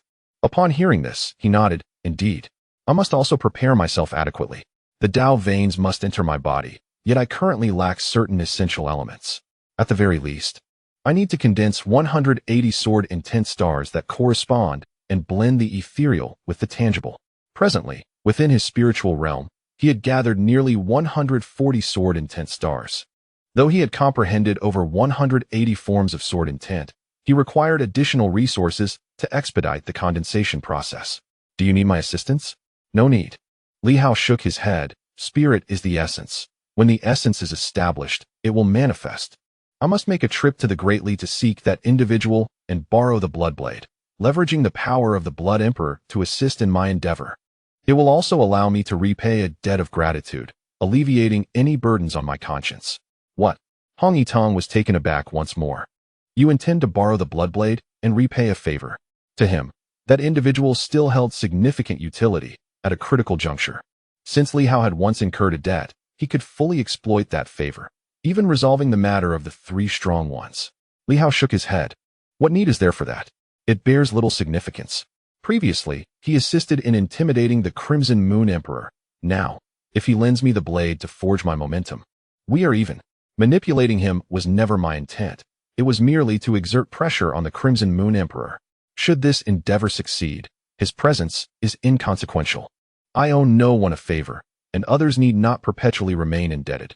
A clean slate is sufficient. After pondering this, Hong Yitang nodded. As long as it brings you peace of mind. Indeed, Li Hao smiled. It is precisely about finding peace of mind. At this moment, he seemed quite vexed. In truth, owing favors and possessing a thick skin should not matter. If he was irritated, it indicated his skin was not thick enough. Interestingly, he found that the new martial king had quite an eye for talent. The formidable beings of his era were all remarkable individuals. If he could emerge from the Silver Moon, he would also wish to make their acquaintance. Hong Yitong chuckled wryly. Aren't you afraid they might cleave you in two? It is said that individual is quite irascible and fiercely protective, having slain numerous new warriors. Such words. Li Hao replied innocently. I kill only those who deserve it. Master Uncle, you underestimate that martial king. Reaching that level is no small feat. Enough of this. I shall take my leave. With that, he vanished. Hong Yitong shook his head slightly, but then an idea struck him, and he couldn't help but laugh and scold. This kid runs awfully fast. You didn't even take the Tao character divine script. No wonder he can traverse at will. Crack. Just as he finished speaking, the divine script of the great Tao suddenly collapsed within the void. Hong Yitong's expression changed dramatically. At that moment, the divine script of the great Tao began to spill forth various powers, merging into a new character. Within the vast river, a sword character suddenly shimmered with brilliance, devouring countless powers of the Tao. At that instant, the entire great Tao trembled anew. It seemed that the previous transfer was incomplete. Only now had the exchange truly been finalized. Hong Yitong's expression darkened, and gritting his teeth, he muttered, What has brought us to this point? Do you truly wish to leave nothing behind? Not even a trace? You are merely merging Tao, not an emperor. Leave the Tao text, you can return. And there is still hope to reclaim this place, you scoundrel. He felt a surge of anger. Preserving the Tao text was an agreement made earlier, one that Li Hao himself proposed. By safeguarding the Tao text, Li Hao held the prospect of seizing control of the Tao once more. If Hong Yitong were to perish in battle, he would seamlessly take over. Yet at this moment, Li Hao had severed his own hope of reclamation. What a fool. At this juncture, Hong Yitong was indeed enraged. Why bother? Do you think I would be troubled by this? You have given me the Tao universe. Would I find dissatisfaction in that? Beyond the Tao universe, Li Hao stepped out, gazing upward with a faint smile, his complexion slightly pale, chuckling lightly.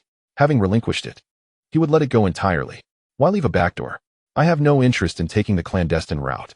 As long as the Tao character divine text remains in my grasp, Hong Yitong shall never be considered the true lord of the Tao. The Tao character divine text was a reward from the heavens for comprehending the Tao, a legitimate key to the authentic Tao universe. Now, having given away the house, why retain the key? The critical issue is that Hong Yitong cannot change the locks. Thus, does it not render the act of giving or not giving utterly inconsequential? This world is mine to traverse, galloping through the rivers and lakes. In that moment, Li Hao began to hum a tune. The Silver Moon warriors occasionally enjoyed a few lines. I come with nothing, I leave with nothing, solitary in my journey, encountering injustice, acting with chivalry, seeking no gratitude, only wishing to be true to myself. Master, perhaps I remain that Silver Moon warrior. The vastness of the world cannot let me go. The greatly. When Li Hao spoke, allow me to borrow the Bloodblade for a moment. The power of the 8 meridians was instantly nullified, leaving Tianji in a state of shock. Within the great hall, Li Hao reclined casually, sipping a richly flavored wine, and in Tianji's dazed state, he spoke again, breaking into a hearty laugh. Elder, permit me to borrow the Bloodblade. I shall not interfere with that cat's resurrection, only seeking to harness the might of the Blood Emperor to aid my understanding of the Tao. I, Li Hao, am a man of my word, absolutely no deceit. Tianji stared at him blankly. You speak of nullification? Truly? Indeed. Tianji gazed at him in disbelief. Why? No reason. I need the Bloodblade as assistance. That is the reason. If I require it, everything is worth it. If I do not, nothing holds value. Do you know, I never lightly owe anyone? Zhengyu. Li Daoheng, the avatar of the Blood Moon Emperor. I assure you, I shall slay one of the 3, even if it leads to my complete downfall. The words struck with conviction. In that moment, this formidable being seemed to feel a tinge of humiliation.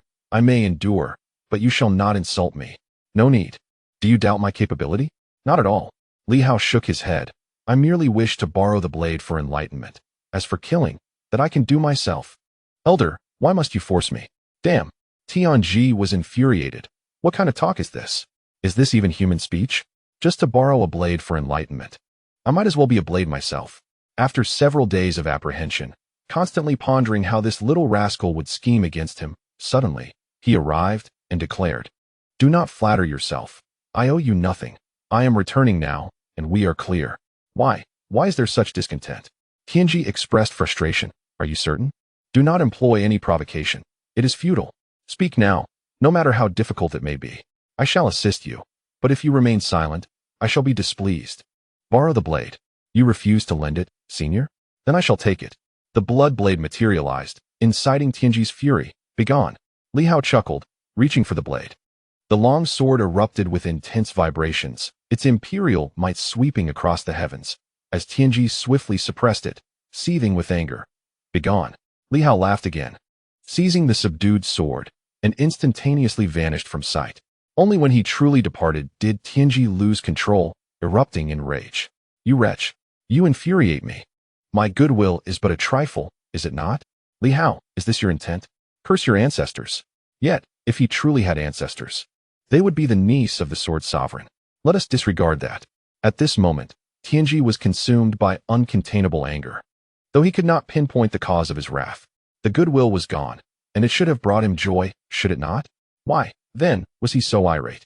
Yet the discomfort was profound, so intense it drove him to thoughts of violence, robbing him of sleep and pushing him toward madness. Today he took a leave of absence, intending to indulge his wife and children, to purchase festive attire, to get a haircut, and to dine out. It felt as though he had not stepped outside since returning from the conference in BJ. How miserable. A day of indulgence.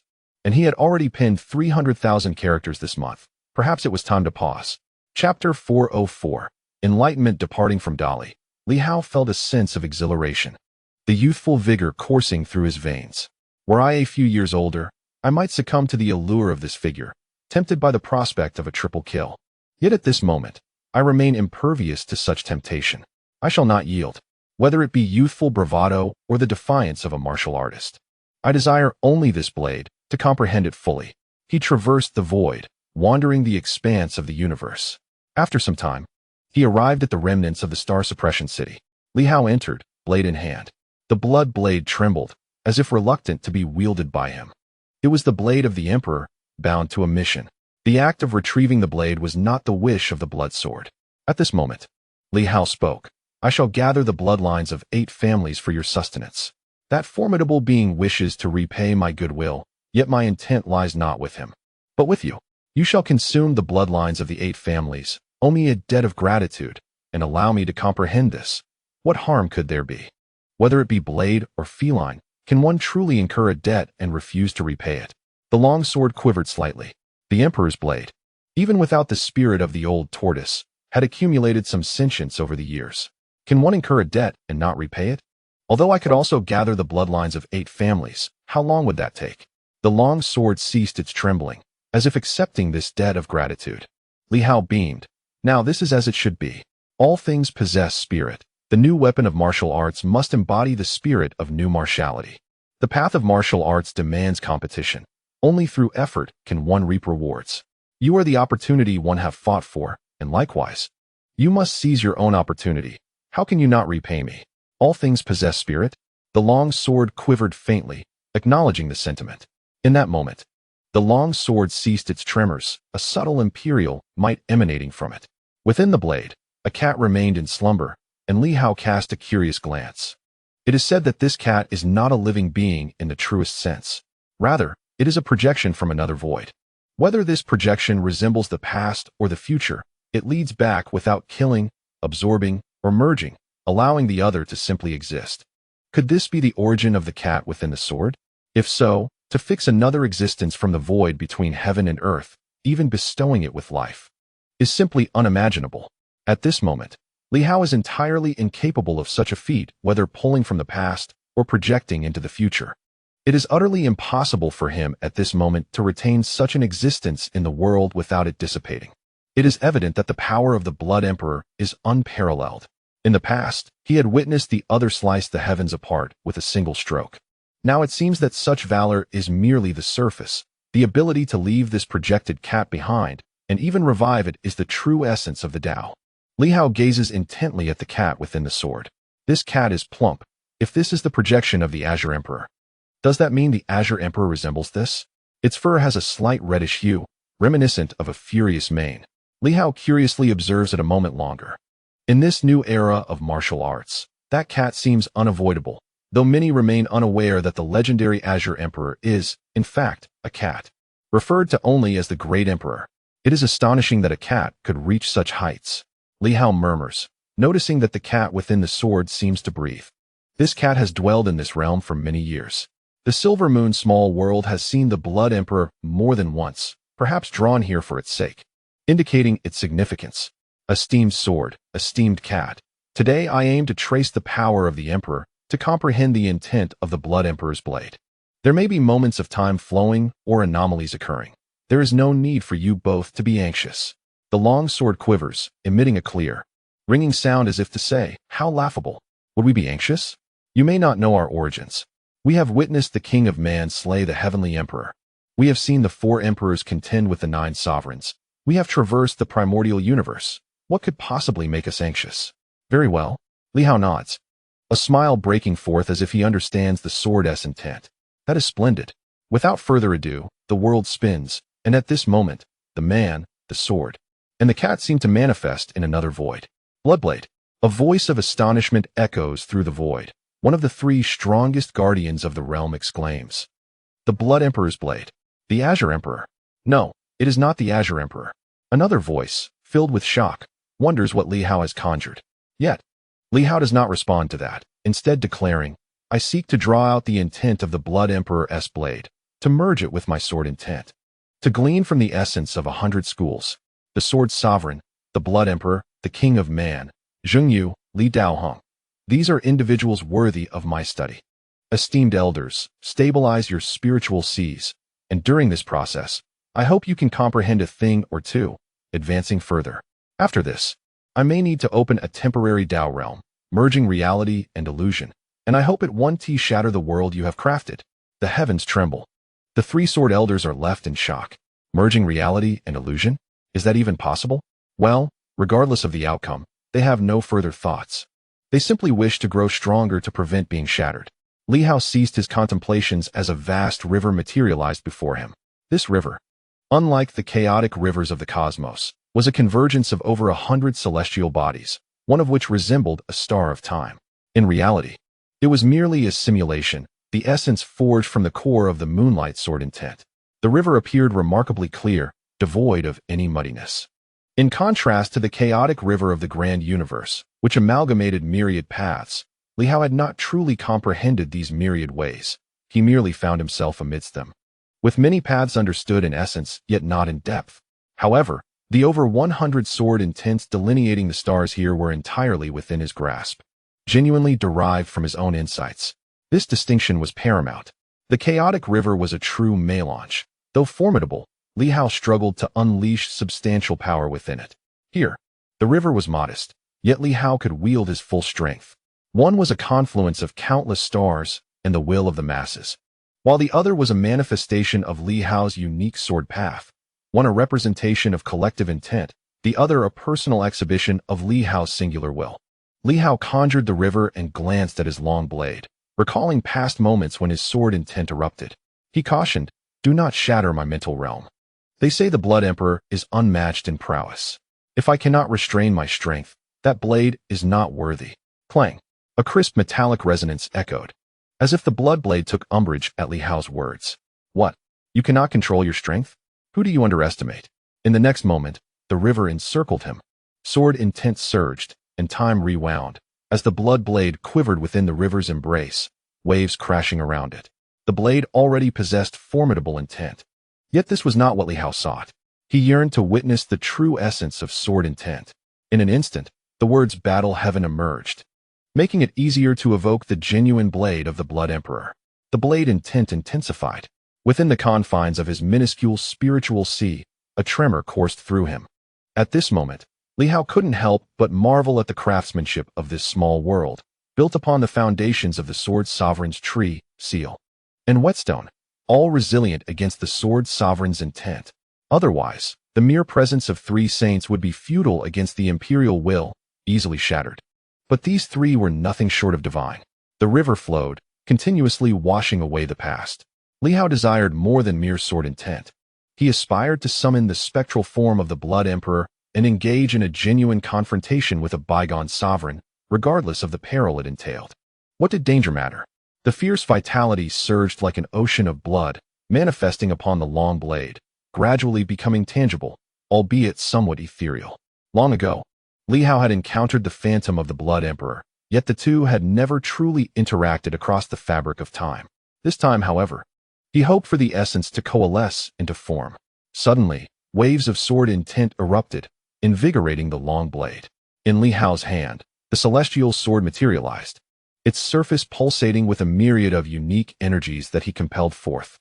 The celestial sword, once a mere substitute for the starry sword, had previously devoured the divine weapons of the 8 great families, thus harboring a substantial amount of their bloodline power. At this moment, Li Hao exerted immense force to extract this latent power, yet the celestial sword seemed reluctant, finding it far easier to consume than to relinquish. Li Hao's voice resonated once more. Without destruction, there can be no creation.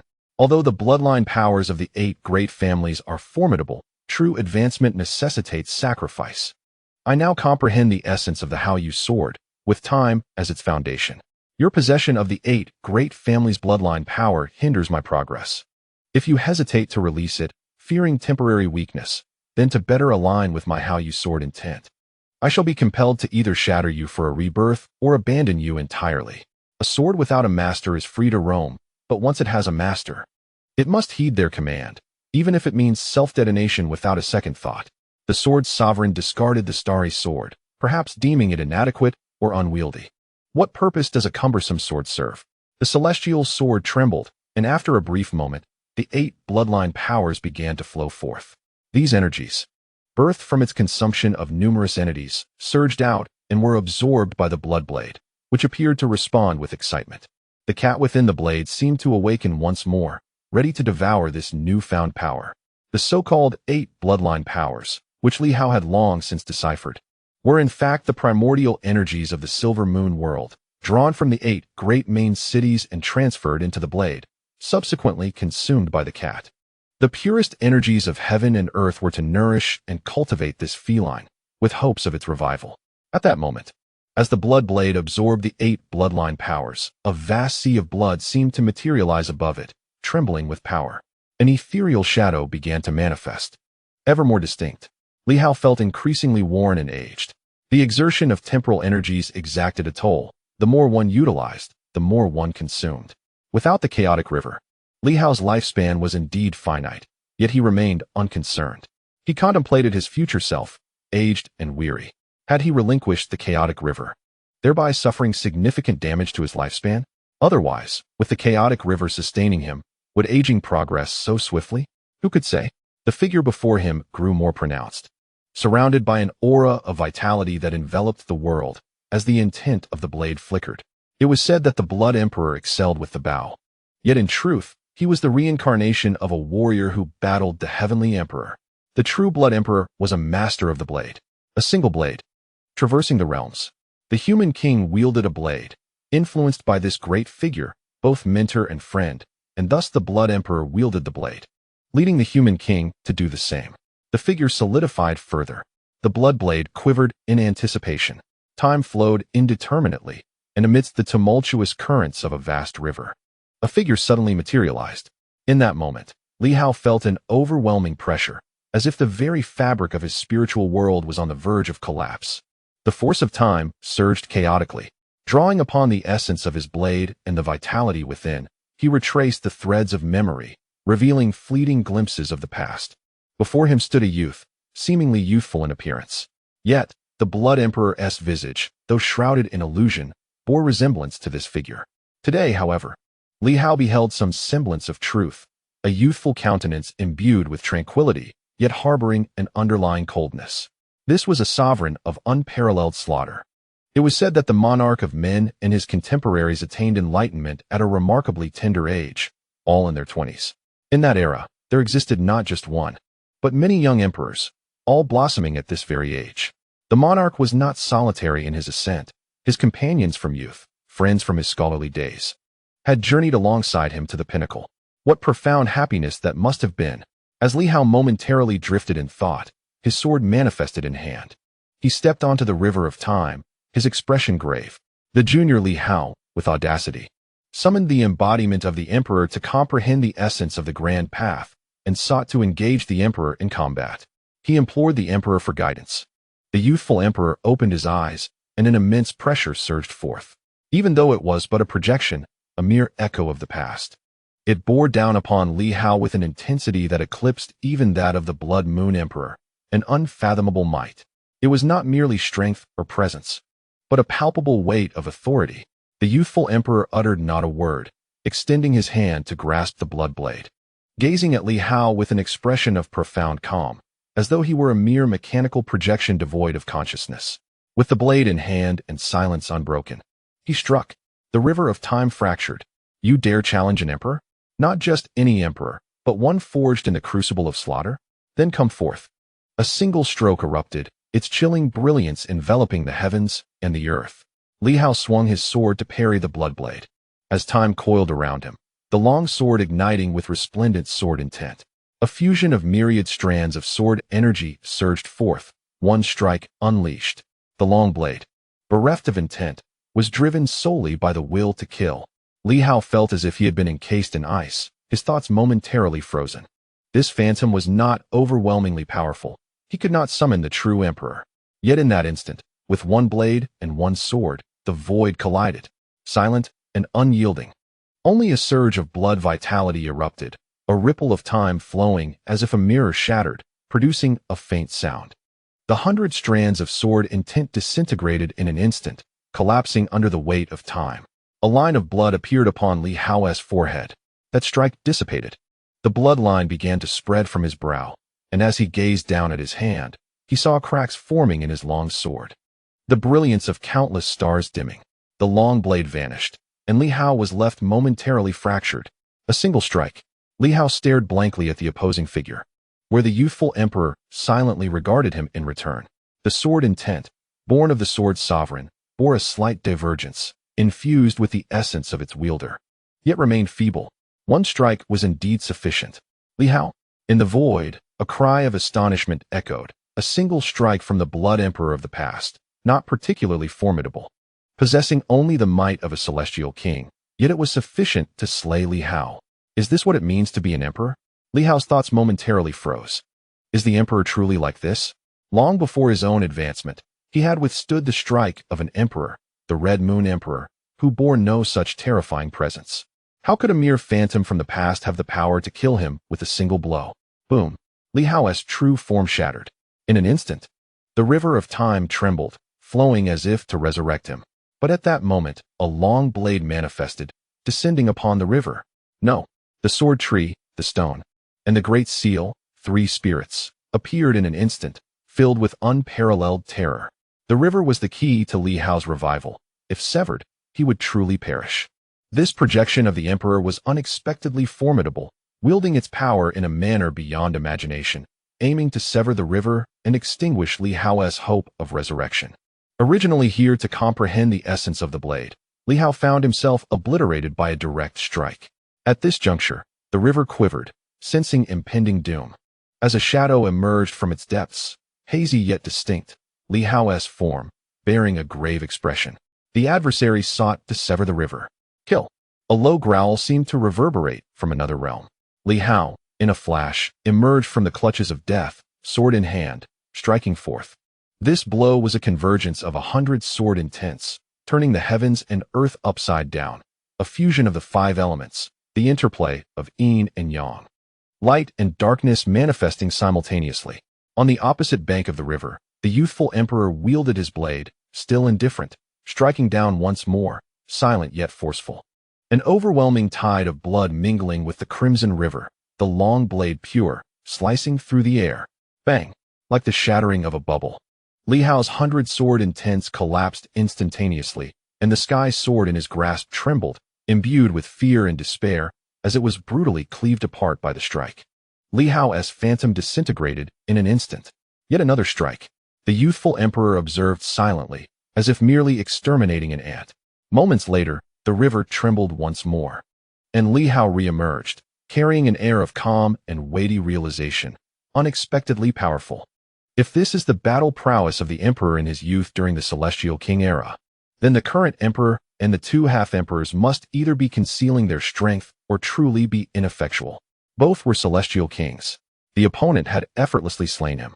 Yet, those two half-emperors posed no such threat. Even the true form had not instilled such a profound sense of danger in Li Hao.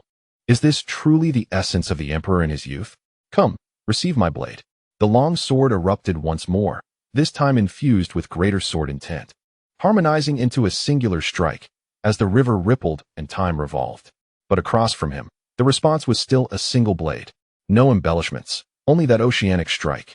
With a thunderous crash, Li Hao's phantom shattered once again, torn asunder, the long blade stirring, causing the river to begin fracturing. The three saintly phantoms emerged, each engulfed in boundless terror. It is over. If this Blood Emperor's projection does not dissipate, Li Hao's demise is inevitable. How could this be? In their eyes, Li Hao, while perhaps not surpassing several sword sovereigns of his era, was certainly not far behind. Yet, how could he, facing a phantom of the Blood Emperor at the same realm, fail to withstand a single strike? This was inconceivable. In the new martial era, the Blood Emperor was formidable. In the past, during the fierce battles of the same realm, apart from the sword sovereign and the foremost among the kings of men, the Blood Emperor stood next. However, this was not the true Blood Emperor, and Li Hao was far from insignificant. At such a tender age, he had already opened his spiritual universe, merging 100 sword intents, inheriting the sword intent from the sword sovereign and the kings of men, becoming an unparalleled force. Why then did it come to this? As the three great saints felt a wave of trepidation, the river of time rippled once more. At the river's end, Li Hao's phantom reappeared, casting a glance at the young emperor's phantom, exhaling deeply, so powerful. It seems my sword has many weaknesses. With a self-deprecating smile, in the next moment, the long sword converged again, 100 sword intents instantly coalescing. Li Hao sighed. Is the fusion insufficient? So that's how it is. The long sword struck out. The long blade slashed again. Boom. This time, the sword intent shattered, yet Li Hao vanished in an instant, reappearing once more to deliver another strike. The long blade cleaved down, the blood sea engulfed the heavens, and once again, Li Hao was slain on the spot. The three saints watched in horror, but soon realized that the Blood Emperor's phantom had not completely severed the river of time, and they secretly breathed a sigh of relief. Soon, Li Hao emerged again, resuming the battle. He had never withstood more than 3 of the opponent's strikes, 3 strikes at most, and Li Hao would surely perish.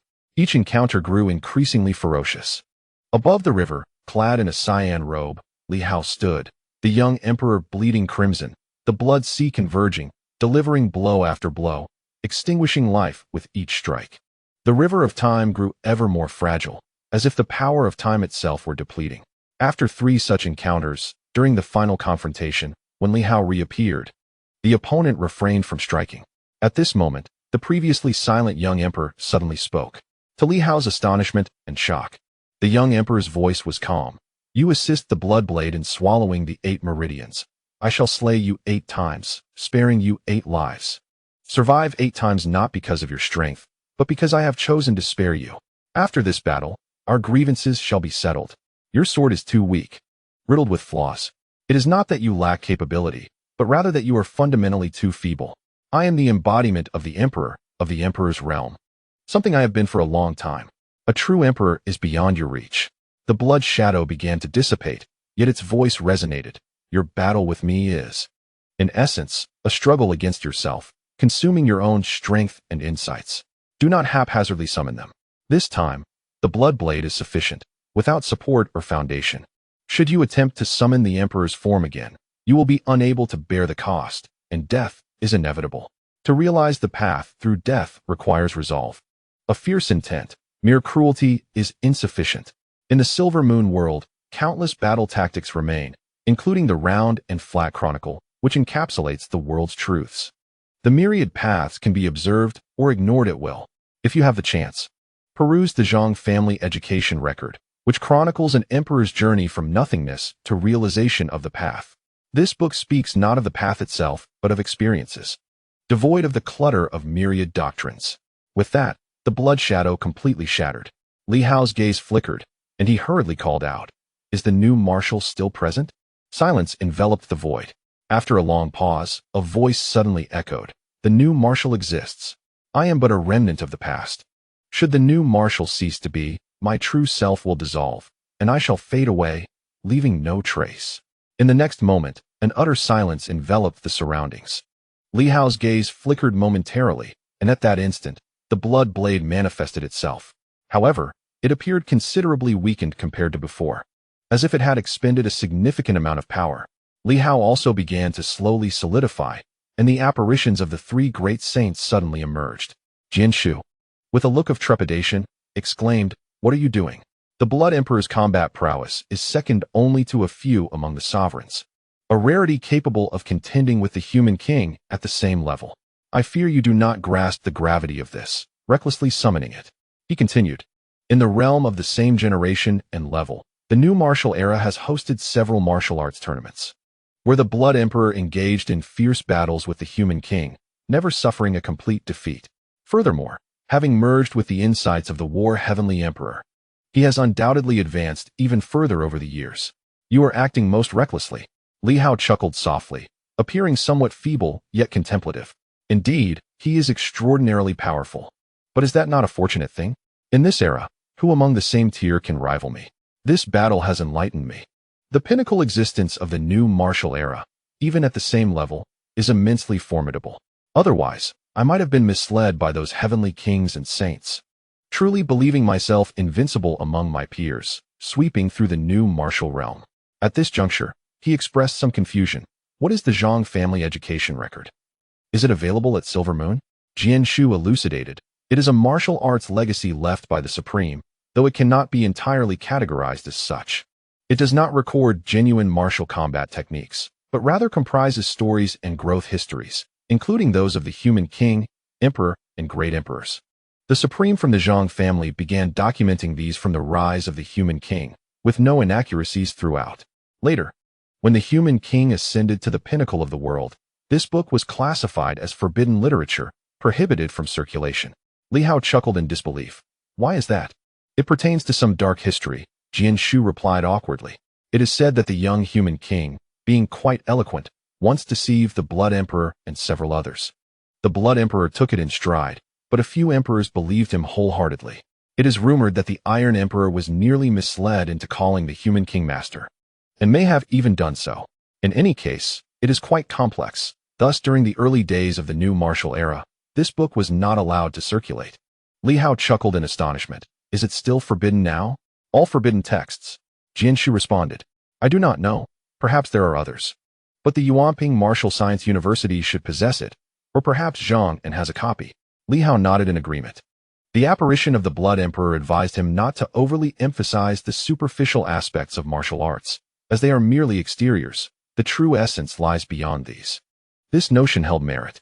Having been struck down 8 times, Li Hao garnered numerous insights. The opponent's blade was indeed ruthless, designed for killing without remorse. It was terrifying.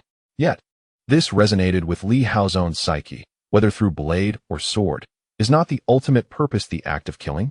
Is the art of swordsmanship and blade mastery merely for show? At that moment, Jianshu's demeanor turned serious once more. Li Hao, why can the projection of the Blood Emperor from years past speak and exhibit thought? Li Hao laughed lightly. It is not as exaggerated as it seems. It is merely some residual will embedded within the blood blade. Having wielded it for many years without a change of master, it has remained at its pinnacle, essentially allowing the blood blade to communicate. The others were taken aback, turning their gazes towards the eerily silent blood blade. This implies that the blood blade was just speaking?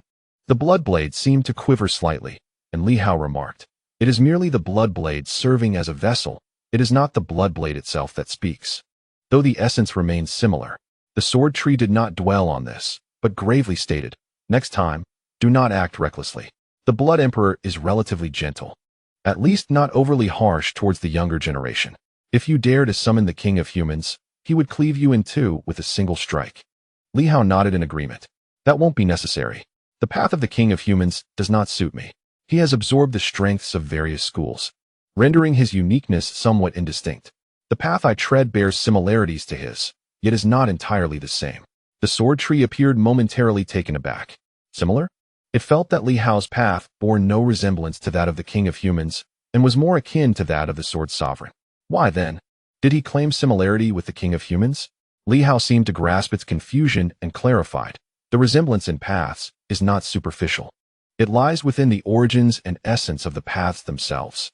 The king of humans has also amalgamated the paths of myriad schools, extracting the essence while discarding the extraneous, resulting in a seemingly indistinct uniqueness. Yet in reality, he is exceptionally formidable. This is the type of path I wish to pursue.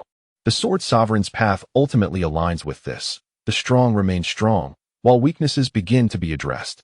The Sword Tree remained puzzled and refrained from further commentary, only expressing uncertainty. Next, can we withstand your unification of the virtual and the real?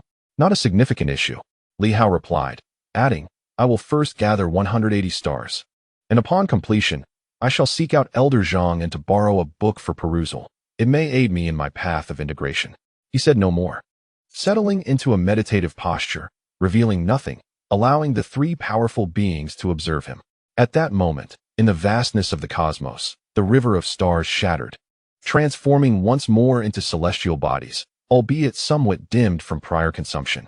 One by one, stars manifested, and in the next instant, more stars began to coalesce. The emergence of stars accelerated, distinctly bearing the characteristics of the Blood Emperor. In the void, the Blood Blade appeared to be observing, while the cat within the blade seemed to be on the verge of awakening. Previously, when the Blood Emperor's shadow dissipated, a fragment of his will appeared to have fallen into the blade, combined with the celestial sword releasing the power of the 8 meridians. Now, this cat truly seemed to be on the brink of revival. Moreover, not far off, the words were heaven subtly radiated some brilliance, a unique power being absorbed by the cat. Li Hao noticed this, but chose not to dwell on it. He had borrowed these 2 characters from the War Heaven City and intended to return them thereafter. As for how much the cat absorbed, it was no longer his concern. Both the War Heaven City and the Blood Blade were legacies of the Blood Emperor. What his own belongings were being siphoned by the cat he sought to revive was of no consequence to Li Hao. The number of stars began to steadily increase. 160, then 170. The entire realm resonated with sword intent, now infused with an additional layer of unique lethality. This continued for several days until, suddenly, 180 stars encircled the heavens. Boom! The mental realm trembled, as if undergoing a minor metamorphosis.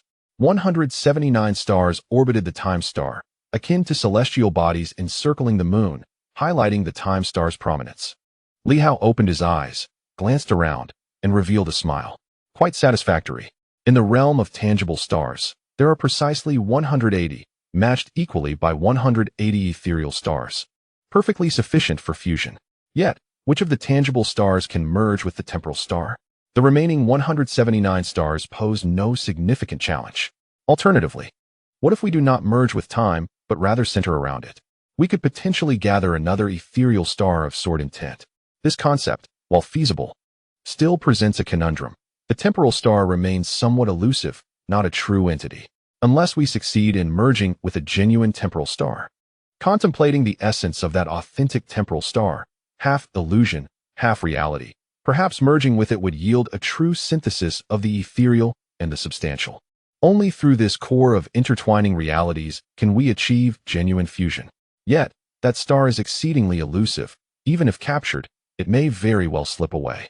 Li Hao pondered incessantly on how to prevent such an escape. It seemed that only by providing something truly captivating, enough to entice the other party to linger, could he achieve his goal. He shook his head in resignation. How troublesome it was that a single star could be so obstinate. Moments later, after several days of seclusion, Li Hao vanished once again. In the land of Dali, a blade soared back instantaneously. Tianji grasped it, initially scolding the weapon for its considerable energy consumption. But in the next heartbeat, he paused, staring in bewilderment at the cat within the blade. How peculiar it seemed, as if it were genuinely on the verge of revival. Li Hao had rendered the blood blade somewhat insubstantial, yet that was not the crux of the issue. The real mystery lay in why the cat within the blade appeared to be truly on the brink of resurrection. If that were the case, it seemed he had not incurred any loss at all. In Silver City, specifically in the City of War, Li Hao materialized, and the words War Heaven emerged instantaneously, inscribing themselves upon the city gates, prompting several saints to appear. The old turtle expressed surprise. How had the name War Heaven returned?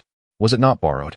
General Huai, taken aback, remarked, Your Excellency has arrived at an opportune moment. The king of Dali from the north sought to borrow the name War Heaven for a time. No need, Li Hao replied, shaking his head. At present, such borrowing is unnecessary. The intent behind the request was evidently to revive that cat, which had already absorbed a unique energy from the name. Thus, it was no longer required. The others were left perplexed, but since Li Hao declined, they accepted his decision. The old turtle continued, Your Excellency, the ethereal universe has been remarkably quiet of late. Previously, we could vaguely sense battles, yet now there is not a whisper. Li Hao nodded in acknowledgement. He was aware of this. With the temporal star having fled, what battles could be fought? Previously, during the transfer of the grand universe, the temporal star had emerged. I understand now. Your Excellency, for other matters, please consult Lin Hongyu. I may need to enter seclusion once more. With that, Li Hao provided no further opportunity for discussion and vanished in an instant. Once he departed, the old turtle sighed. Gentlemen, have you not noticed how increasingly enigmatic he has become? Now, it seems Li Hao seldom concerns himself with affairs. The others exchanged glances, remaining silent. There was little that could be done. With several half-emperors and imperial dignitaries lurking, ready to strike at any moment, Li Hao undoubtedly bore immense pressure, which all could comprehend. Zhang An was somewhat taken aback by Li Hao's request, furrowing his brow slightly. This book, he remarked, was indeed penned by my grandfather. To describe it merely as a book would be an understatement. It is a chronicle of an era. It contains numerous strategies of warfare, albeit only superficially mentioned. Most people prefer to regard it as mere gossip. He sighed. Eventually, it was censured by the king. However, this book is not solely a collection of gossip. My grandfather once stated that it embodies his lifelong elucidation of the Tao. Yet, some argue that his entire life revolved around gossip. He felt a tinge of awkwardness, a hint of resignation. After its censorship, my grandfather remarked, If no one can comprehend it, so be it. If it is to be suppressed, let it be. Should anyone be able to grasp its essence, it would indeed be worth a read.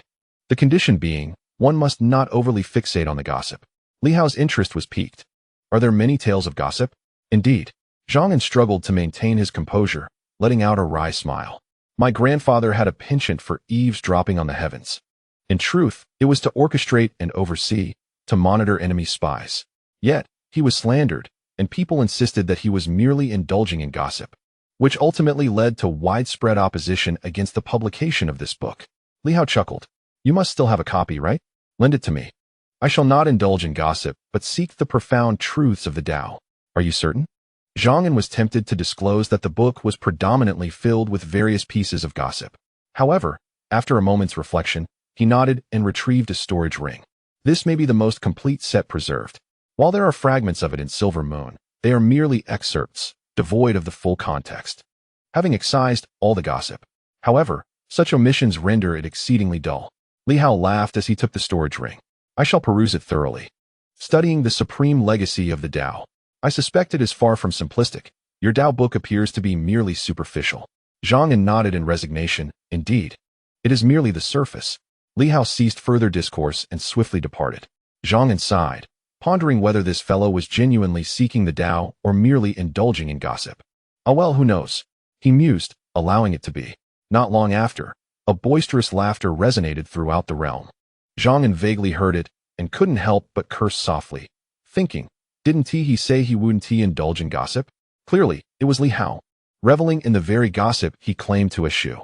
Oh grandfather, the educational record you left behind seems truly incomprehensible to anyone. Shaking his head, he recalled his grandfather's assertion that it was accessible to all, promising rewards for the readers. Yet, it appeared everyone could only glean gossip from it. No wonder it deserved to be banned. I wonder, in 100,000 years, will Li Hao manage to derive any genuine insights, rather than fixating on the gossip? At that moment, Li Hao was thoroughly engrossed, laughing heartily. How delightful! How intriguing! This may very well be the most comprehensive historical account of the new martial era. Entirely authentic in nature. It's no wonder the king sought to suppress this book. If left unbanned, everyone would know just how shameless the king truly is. Deceiving, tricking, and manipulating, seemingly without restraint. This undoubtedly tarnishes the king's reputation. Were I in his position, I too would impose a ban. As Li Hao gazed upon the pages, his laughter gradually subsided. In that moment, He ceased to see mere gossip and instead beheld the vivid historical scenes that unfolded, an authentic portrayal of the struggles against foreign adversaries, the humiliations endured, and the fierce resistance that marked the annals of war. Each esteemed emperor's journey towards enlightenment, encompassing their experiences and outcomes, was intricately detailed within. This tome resembled the myriad facets of life, a confluence of countless paths and origins, the very source of the Tao. Li Hao observed in silence, his eyes perceiving what could only be described as true history, rendering him momentarily entranced. This book meticulously chronicled the journeys of all the emperors, detailing how they ascended to their esteemed positions. Such a work undoubtedly transcended the realm of trivial gossip. He continued to study, noting the author's innovative use of deconstruction techniques to fragment the text, which effectively recreated historical scenarios, allowing readers to immerse themselves in a profoundly mystical experience. An exceptional book, Li Hao murmured, finding it far more comprehensive than the Chronicles of Yuanping. In retrospect, the Chronicles of Yuanping appeared superficial in comparison. This book encapsulated the essence of wisdom. It seemed that any path within the Tao could trace its origins here. At that moment, Li Hao's mental realm surged with tumultuous energy, transforming freely and coalescing into diverse manifestations of the Tao.